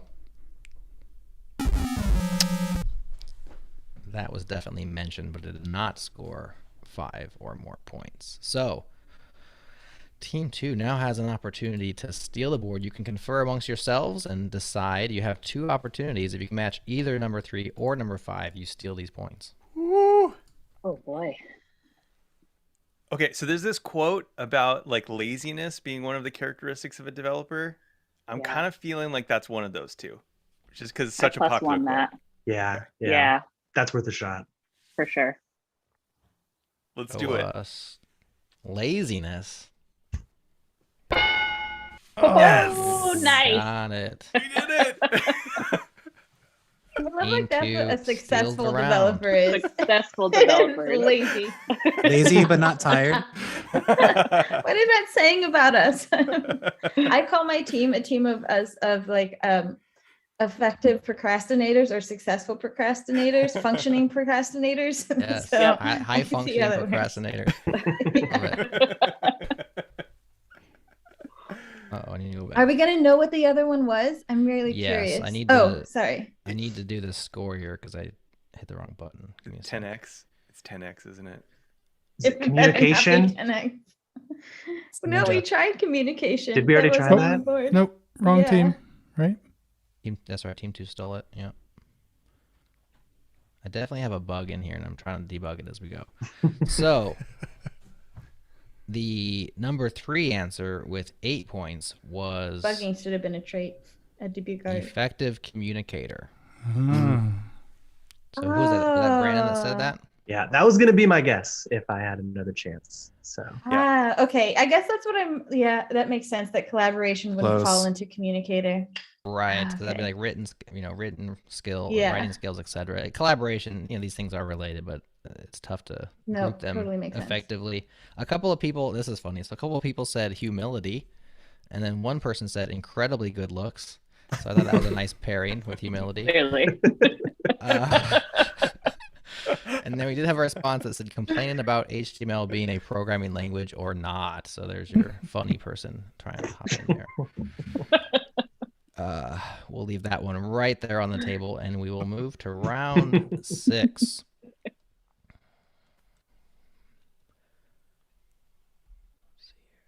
Or sorry, we will move round 5. Yeah, let me say that again for audio's sake. We'll leave that one right on the table, and we now move to round 5. Round 5 is going to work differently than other rounds. This is what we call the inverted round. So instead of having a face-off, we are going to have the teams rotate back and forth, guessing answers. And you're trying to match the lowest answers on the board. There are 6 popular answers, but the points get higher and higher the further down the board. So what you're trying to do is match things that are on the board, but not number 1, 2, and 3, because they're worth less points. So we asked 100 JS devs, which day of the week do you get the most coding done? And there are 6 answers on the board. Let's go ahead and start with the losing team, which is team 1. And we'll start with Colby. Which day of the week do you get the most coding done? There are 6 potential answers. Let's go with, so it has to be because there's 6 and 7 days. So it's not the least, right? So the second least, let's go with Saturday. Show us Saturday. No, you managed. So that's not even on the board. Yeah, Saturday didn't even make the board. You over succeeded. You overachieved there, Kobe. You right off the board. Come on, isn't that bonus points? You found the one day that didn't even make it. All right, we now go to team 2. let's go to Michael for a chance to score here. Pick a day of the week. Okay, I'm gonna go with Friday. Friday. Show us Friday. Well played. Number 5 answer, which is worth 25 points. 11 people said Friday. It's the second least popular. That's better than Saturday. All right, we go back now. Let's score those here. We go back to Team 1 and Tara. So I'll go with Sunday. Show us Sunday. The plot thickens. What? Sunday did not make the board. So I guess Saturday, these are people's Sunday. responses, right? These are so like people's if they don't responses. have to be. Yeah. We go back now is to another Team trait 2. of developers that they don't know the days of the week. I mean, we know dates are hard, right? Yeah, we struggle. Exactly. Are we only talking UTM here? Like, what's going on? All right, back now to Team 2. Let's go to Brandon. Okay, so the weekend isn't even on here. I guess I'm gonna go Monday. Show us Monday. Very good. Right in the middle. 20 points awarded. You are the 4th highest response with 12 responses. Hmm. We'll award those points to Team 2. Go back to Team 1, and now we are on Nick. So there are not days of the week, but other answers in here. I'm going to say meeting days. Ooh. Show us meeting days. I like that guess. Hey, this team is consistent. I'll tell you that. Thinking outside the box. Very creative. You'd be a good developer. All right, let's go to Uraima.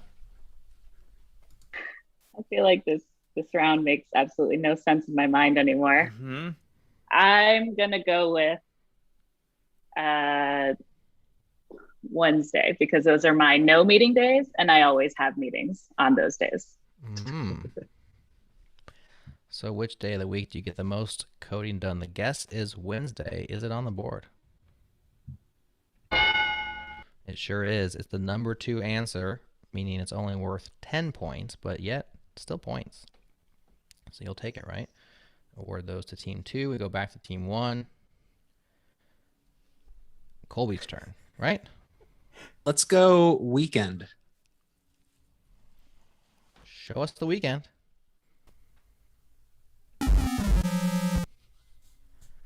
For a second there, I felt like Daniel Craig on Saturday Night Live when he says, "Ladies and gentlemen, the weekend."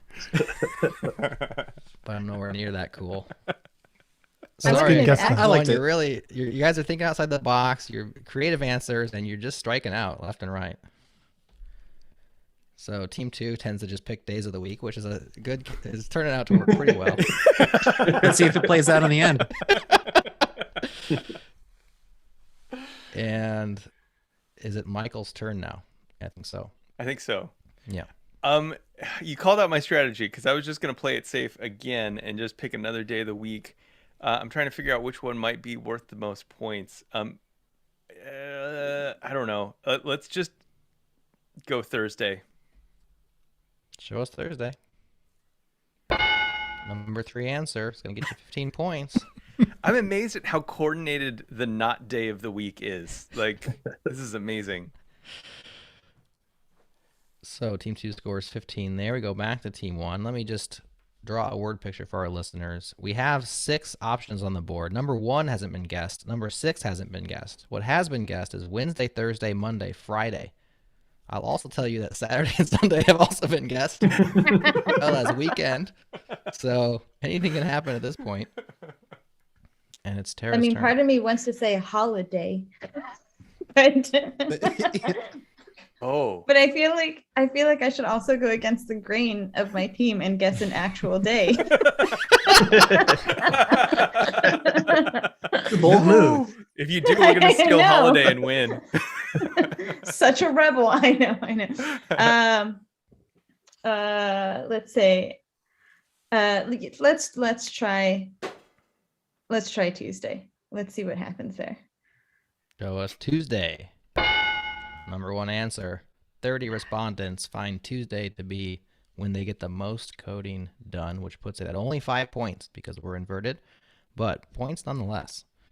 We'll award those to Team 1, and we'll go back to Team 2. And Brandon is up. There's only one last thing on the board. Are you going to go for holiday? What's going to happen here? Literally every actual day of the week is out. I'm gonna maybe account for the self-deprecating answer here and say no days, none. Oh, okay, very interesting. Manager. That is not logical.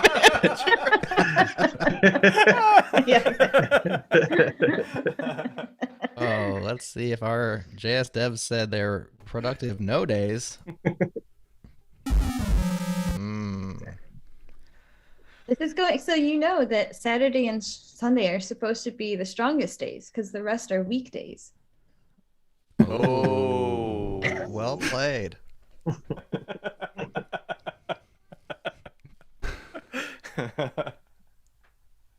I believe we're on Nick. Is that right, Nick? Are you ready for this? Yeah, and what else could there possibly be?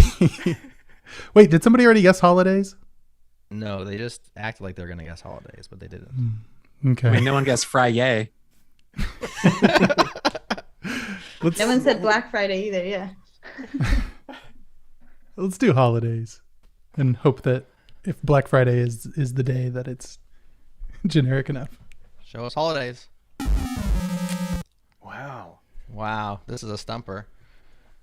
We're back to Uraima here. And Got almost this. everything that could be guessed has been guessed. Oh man. Oh. Okay, so how many days are in a leap year? Doing those calculations in my head. Honestly, leap day might be it. Try to get those smart asses out there. Yeah, leap day. Let's go for it. Oh, it's leap day. We're with you. Yeah. I would have given that one for you. Well, in the sake of time, I will now provide a hint, and because Team 1's getting absolutely destroyed, I'll provide it to Colby. I would suggest guessing maybe pulling an inverted Brandon. I was gonna guess that anyway, so every day. Show us every day. Oh, there it is. Worth 40 points. You gave the hint, so you took my credit. Were you gonna guess that anyways? I was. My bad. I should have given you a chance. I like the appreciate it. nonsensical nature of every day being the day you get the most coding done. Coding done. Yeah. All day, every day. On an anonymous survey. Like, yes, That is every a- that is single a- day. That is very programmer. That totally is. Aren't us Every devs day is supposed the to be good at most. logic? Yeah, exactly. All right, so 30 points awarded to Team 1 there. That ends our Grab inverted Colby. round. We now move to our final 2 rounds. These are worth double points, and the teams get to decide who does the face-off. So we'll now go to round 6. It's worth double points. And Team 1, who would you like to represent you in your face-off? I say we stick with the luck of the Colby. Okay, so Colby's on Team 1. How about Team 2? Who would like to face off? Nominate Michael.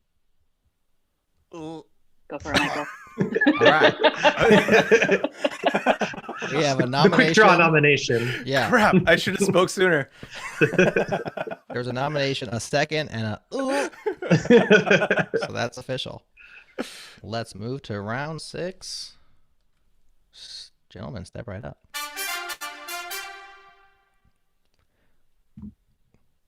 We asked 100 JavaScript developers, what's the first thing you do when your code doesn't work right? Since Team 1 is trailing, we'll let Colby guess first.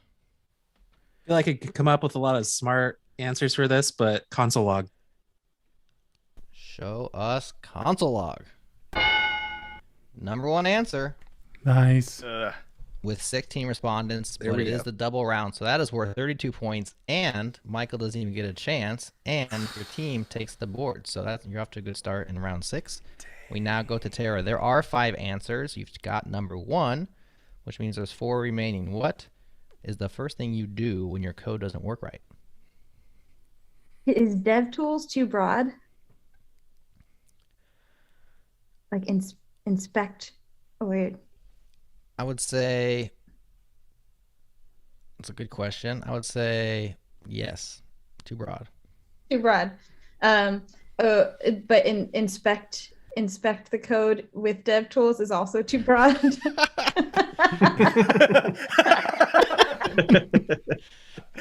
Just What are you trying to trolling say for here? the answer right now. Yeah. You gotta guess Just one like- at some point. This is my communicative debugging.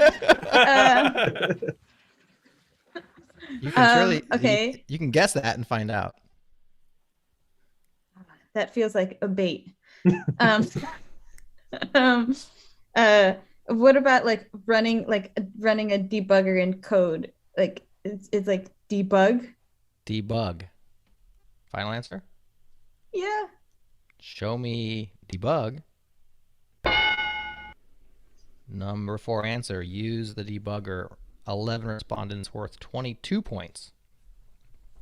So you have 1 and 4, 2, 3, and 5 remain. And Nick, it is your turn. All right. So not the correct answer, but what the most people guessed. I'm going to say you run the code again. Refresh.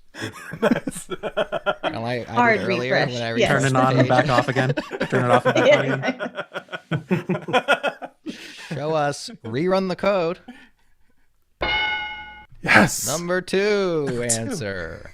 This includes refresh the page or rerun the code. 15 respondents, which gives you 30 points. You're racking up the points in this round. I finally got one right. Well You done. haven't lost any lives yet. We We're had back to total Colby, faith in and you, there's Nick. 3 more things. There's 2 more things. Check tests.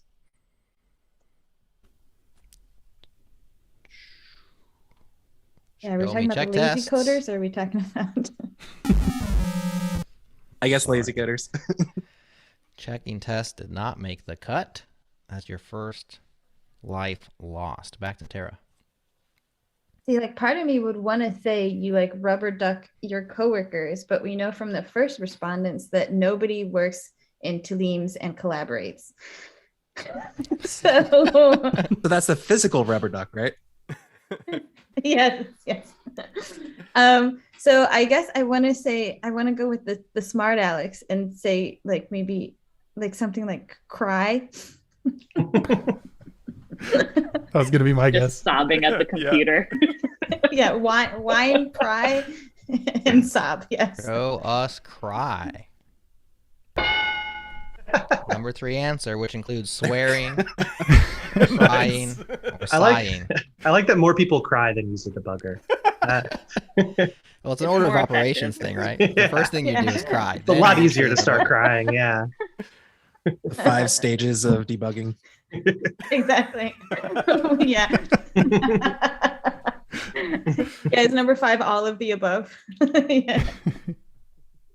Well, you do have numbers 1 through 4 correct. You've lost only 1 life, which means you have 2 guesses to get that tricky 5th slot. And it is now, is it Nick's turn? Back to Nick? Back to Nick. I am going to say that you check out or revert. Show us revert. Because that's the smart thing to do, huh? Sorry, that did not make the cut. We now go to Colby. You're down to your last guess. So I'm trying to decide, because I was going to say delete the code, but would delete the code be too similar to revert? Because technically they're different, right? I would just say they're probably too close. You should fish elsewhere. Well, thank you. Keep fishing, yeah. That was good fishing, though. Comment things out. Show us comment things out. Boo. Yes, is that us? That Nobody is actually your tries to lost change life, the which code. gives us now a chance to steal. Team 2. We know what it is, right? What is it? Do we get to Such confer? confidence. Yeah, you can confer. Oh yeah. All right, we know that there's people who said they write the most code every single day. So are there people who would say that their code always works? Wow. I think there are. I was thinking Google Stack Overflow. Mm. Oh, okay. That's more reasonable, yeah. Yeah, that's a good one. Is that your final answer? I'd go with Googling. Yeah. Plus looking one. it up. All right, let's show do it. us. Google it for the steal. Oh, No. I'm sorry, team. I'm sorry. Wow, that means I mean team that one was a really awarded the That was a points. good guess. That was really maybe good. that's like when they say they're the most productive code, that's where that falls into is copying and pasting. That's where we're. I thought for sure the whole time I was like, just don't guess it because we got this. But wow, that's rough. It's got to be a smart aleck answer. This is going to be where Sunday shows up. It's just going to be like Sunday. What? Sunday. The weekend. I will say that this is a somewhat obvious one, so I'm wondering if maybe somebody said it roundabout and I said it was wrong. But the number 5 response with 10 people stating it was check the logs or check the error messages. Wow. Okay. Yeah, because that People kind said of that, falls in like dev Well, you tools. said, I mean, where you're- debugging is kind of there. Add a console log. But they specifically would say like read the logs, read the error messages. So I separated that one out. A couple of funny answers when your code doesn't work right. Somebody said ship it to prod. So I guess don't hire that person. Hope no one notices. One person said listen to a podcast about it, which we appreciate, but is that really going to do any good? I don't know. One funny one, do a casual desk flip. I thought, okay, that's kind of like swearing. Casual. You know, like not the angry desk flip, but just like the... Just smooth and easy. It's just 2 fingers. Yeah. Two-finger desk flip. And then, of course, Brandon was on the right track because 2 people said, my code always works. Amazing. Wow. Those are the ones that also answered lazy is the best trait. So after 6 rounds, we have a tight race once again. The double points brought Team 1 back. You have 272 points. Team 2 has 301 points. So it's anybody's game. We go into our final round. This is double the scores, just like last time around. Once again, you get to pick your contestants for the interface off. Team 1, who would you like? Tara. Uraima. Oh. Yeah, Uraima. Or if you're okay with it. If you're okay with it. I'll do it. I'll do it for sure. I'll step up. You got the quick draw this time. My team didn't ask me that. Very considerate teammates. Would you like to do it? Would you be our captain? All right, Tara and Uraima, step right up. All right. We'll let Uraima guess first this time. We need to do the virtual handshake. Virtual handshake. Yes. Good luck. Good luck. Uraima, please name one thing that React devs commonly argue about. Oh. Functional versus class components. Show us functional versus class components.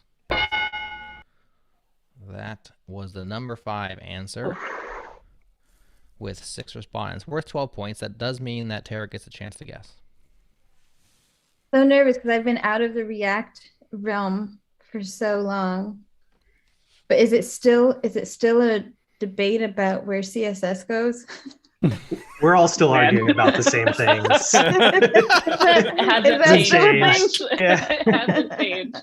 Show us where the CSS goes. Number 3 answer, CSS and JS and other such things. That was a good one. Like the Freudian stages of a React developer. you just get stuck in one for forever.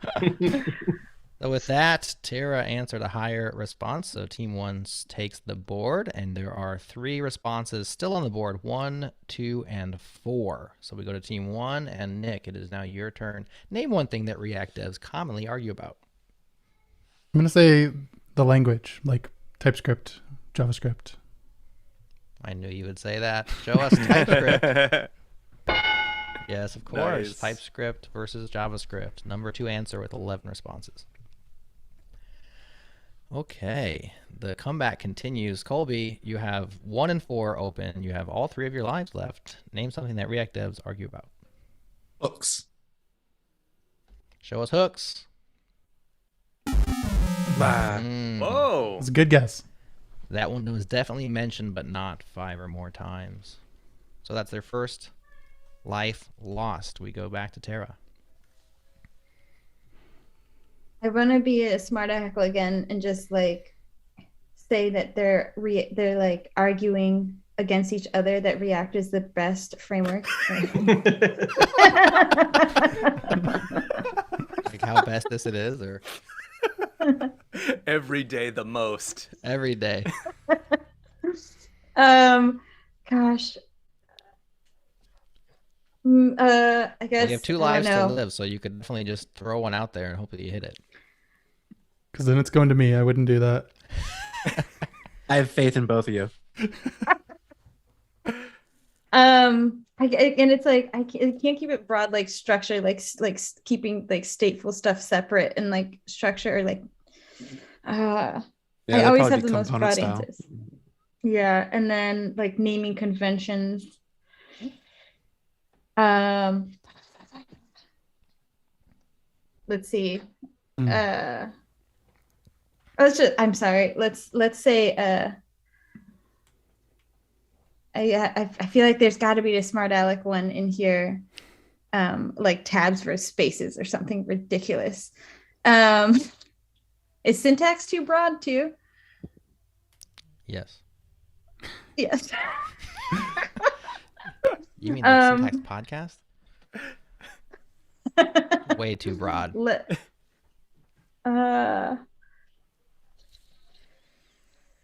Okay, sorry. I want to be a smart aleck and say that let's just say what oh gosh, I'm sorry. Okay, we're gonna need you I don't know said why 4 that this is so stressful. all Let's just worth say guessing. Just pick one let's of say those. file naming conventions, like capitalizations or whatever. Show us naming conventions. Not quite. Definitely had a couple of mentions. That was a good one. So you're down to your last guess, and you're down to Nick Nisi, and that's never a great place to be, but here you are. This is where he's gonna shine. I don't know what you're talking about. He's been waiting for his moment. That's You what nailed this has that been. TypeScript one. Nick lives for Yeah. TypeScript answers.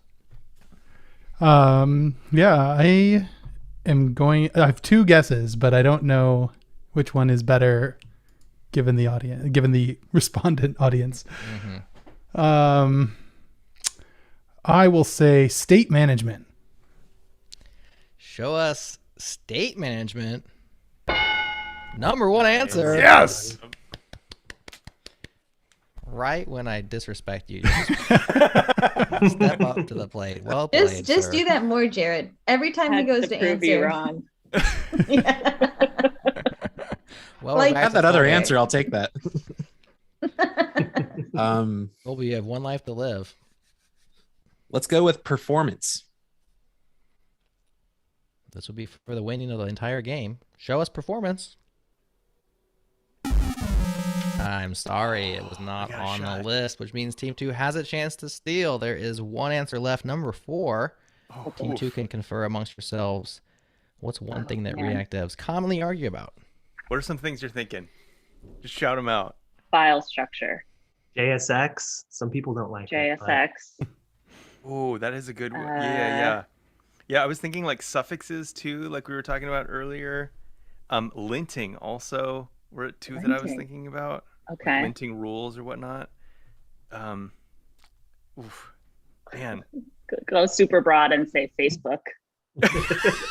Oh, yeah, like licensing. That's actually a pretty good point. Yeah, that's great.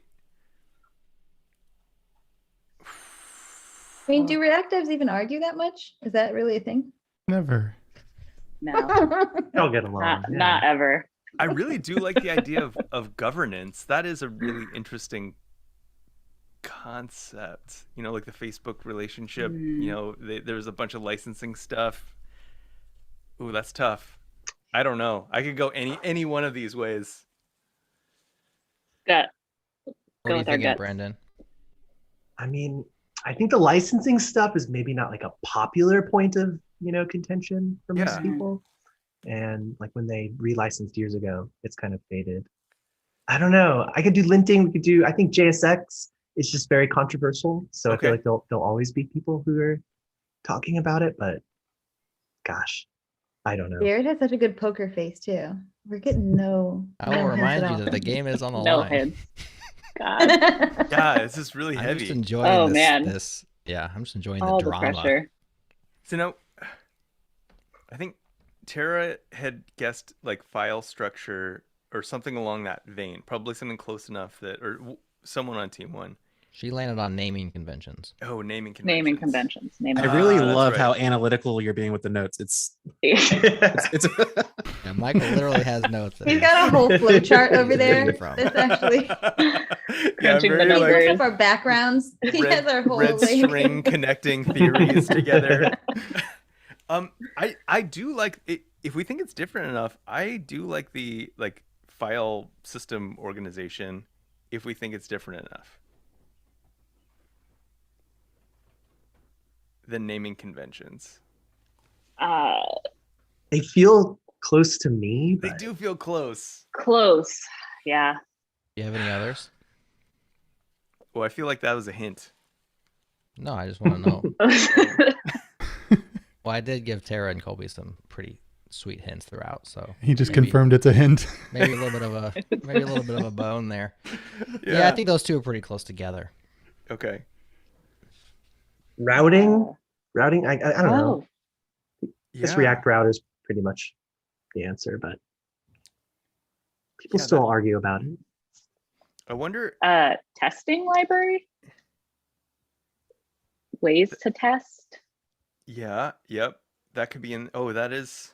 Yeah, like the whole like enzyme Mhm. React testing library. Yeah, that could be there. I wonder if there's like a React native.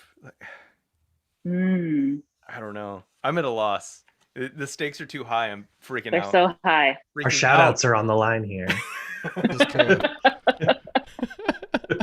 I need Such a this. good guess. All right, we're gonna have to land somewhere. All right. Does anyone have any strong feelings towards one of those? I'm like so in the middle. Testing feels like a safe potential answer. Testing feels safe-ish. Yeah, I like that. Safe-ish. Let's print it. Let's Ship just do it. Ship it. All right. Just to set the stage, the score is Team 1 272, Team 2 301. There are 82 points scored already this round, so whoever wins this round wins. And if you steal this, you steal the entire round and all points. This is the number 4 answer. You guessed testing. suspense. Is it on the board? Show us testing.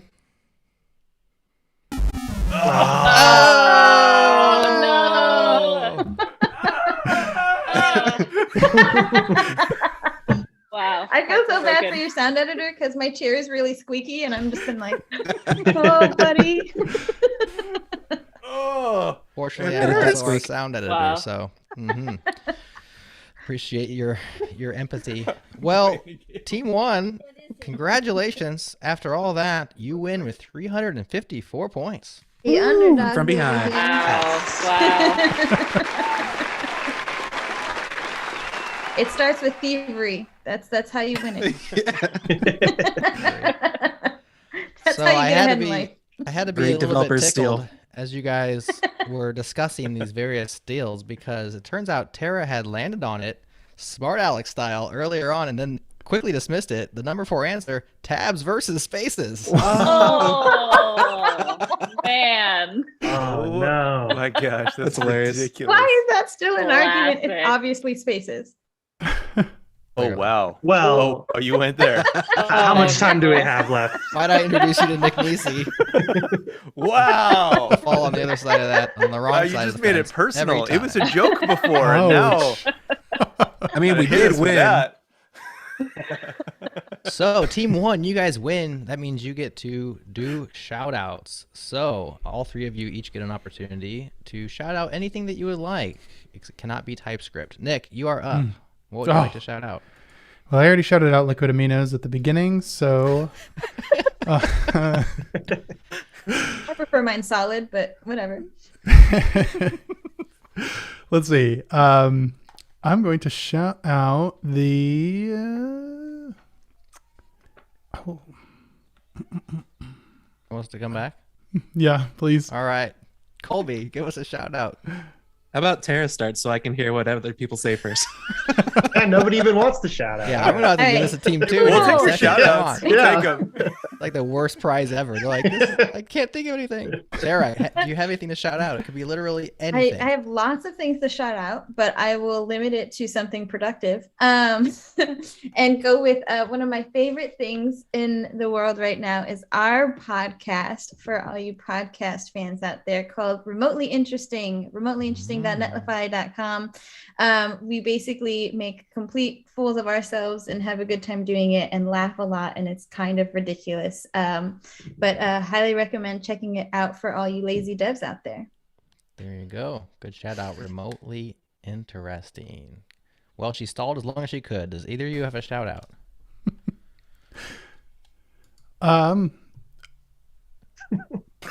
Colby? Sure. So much more.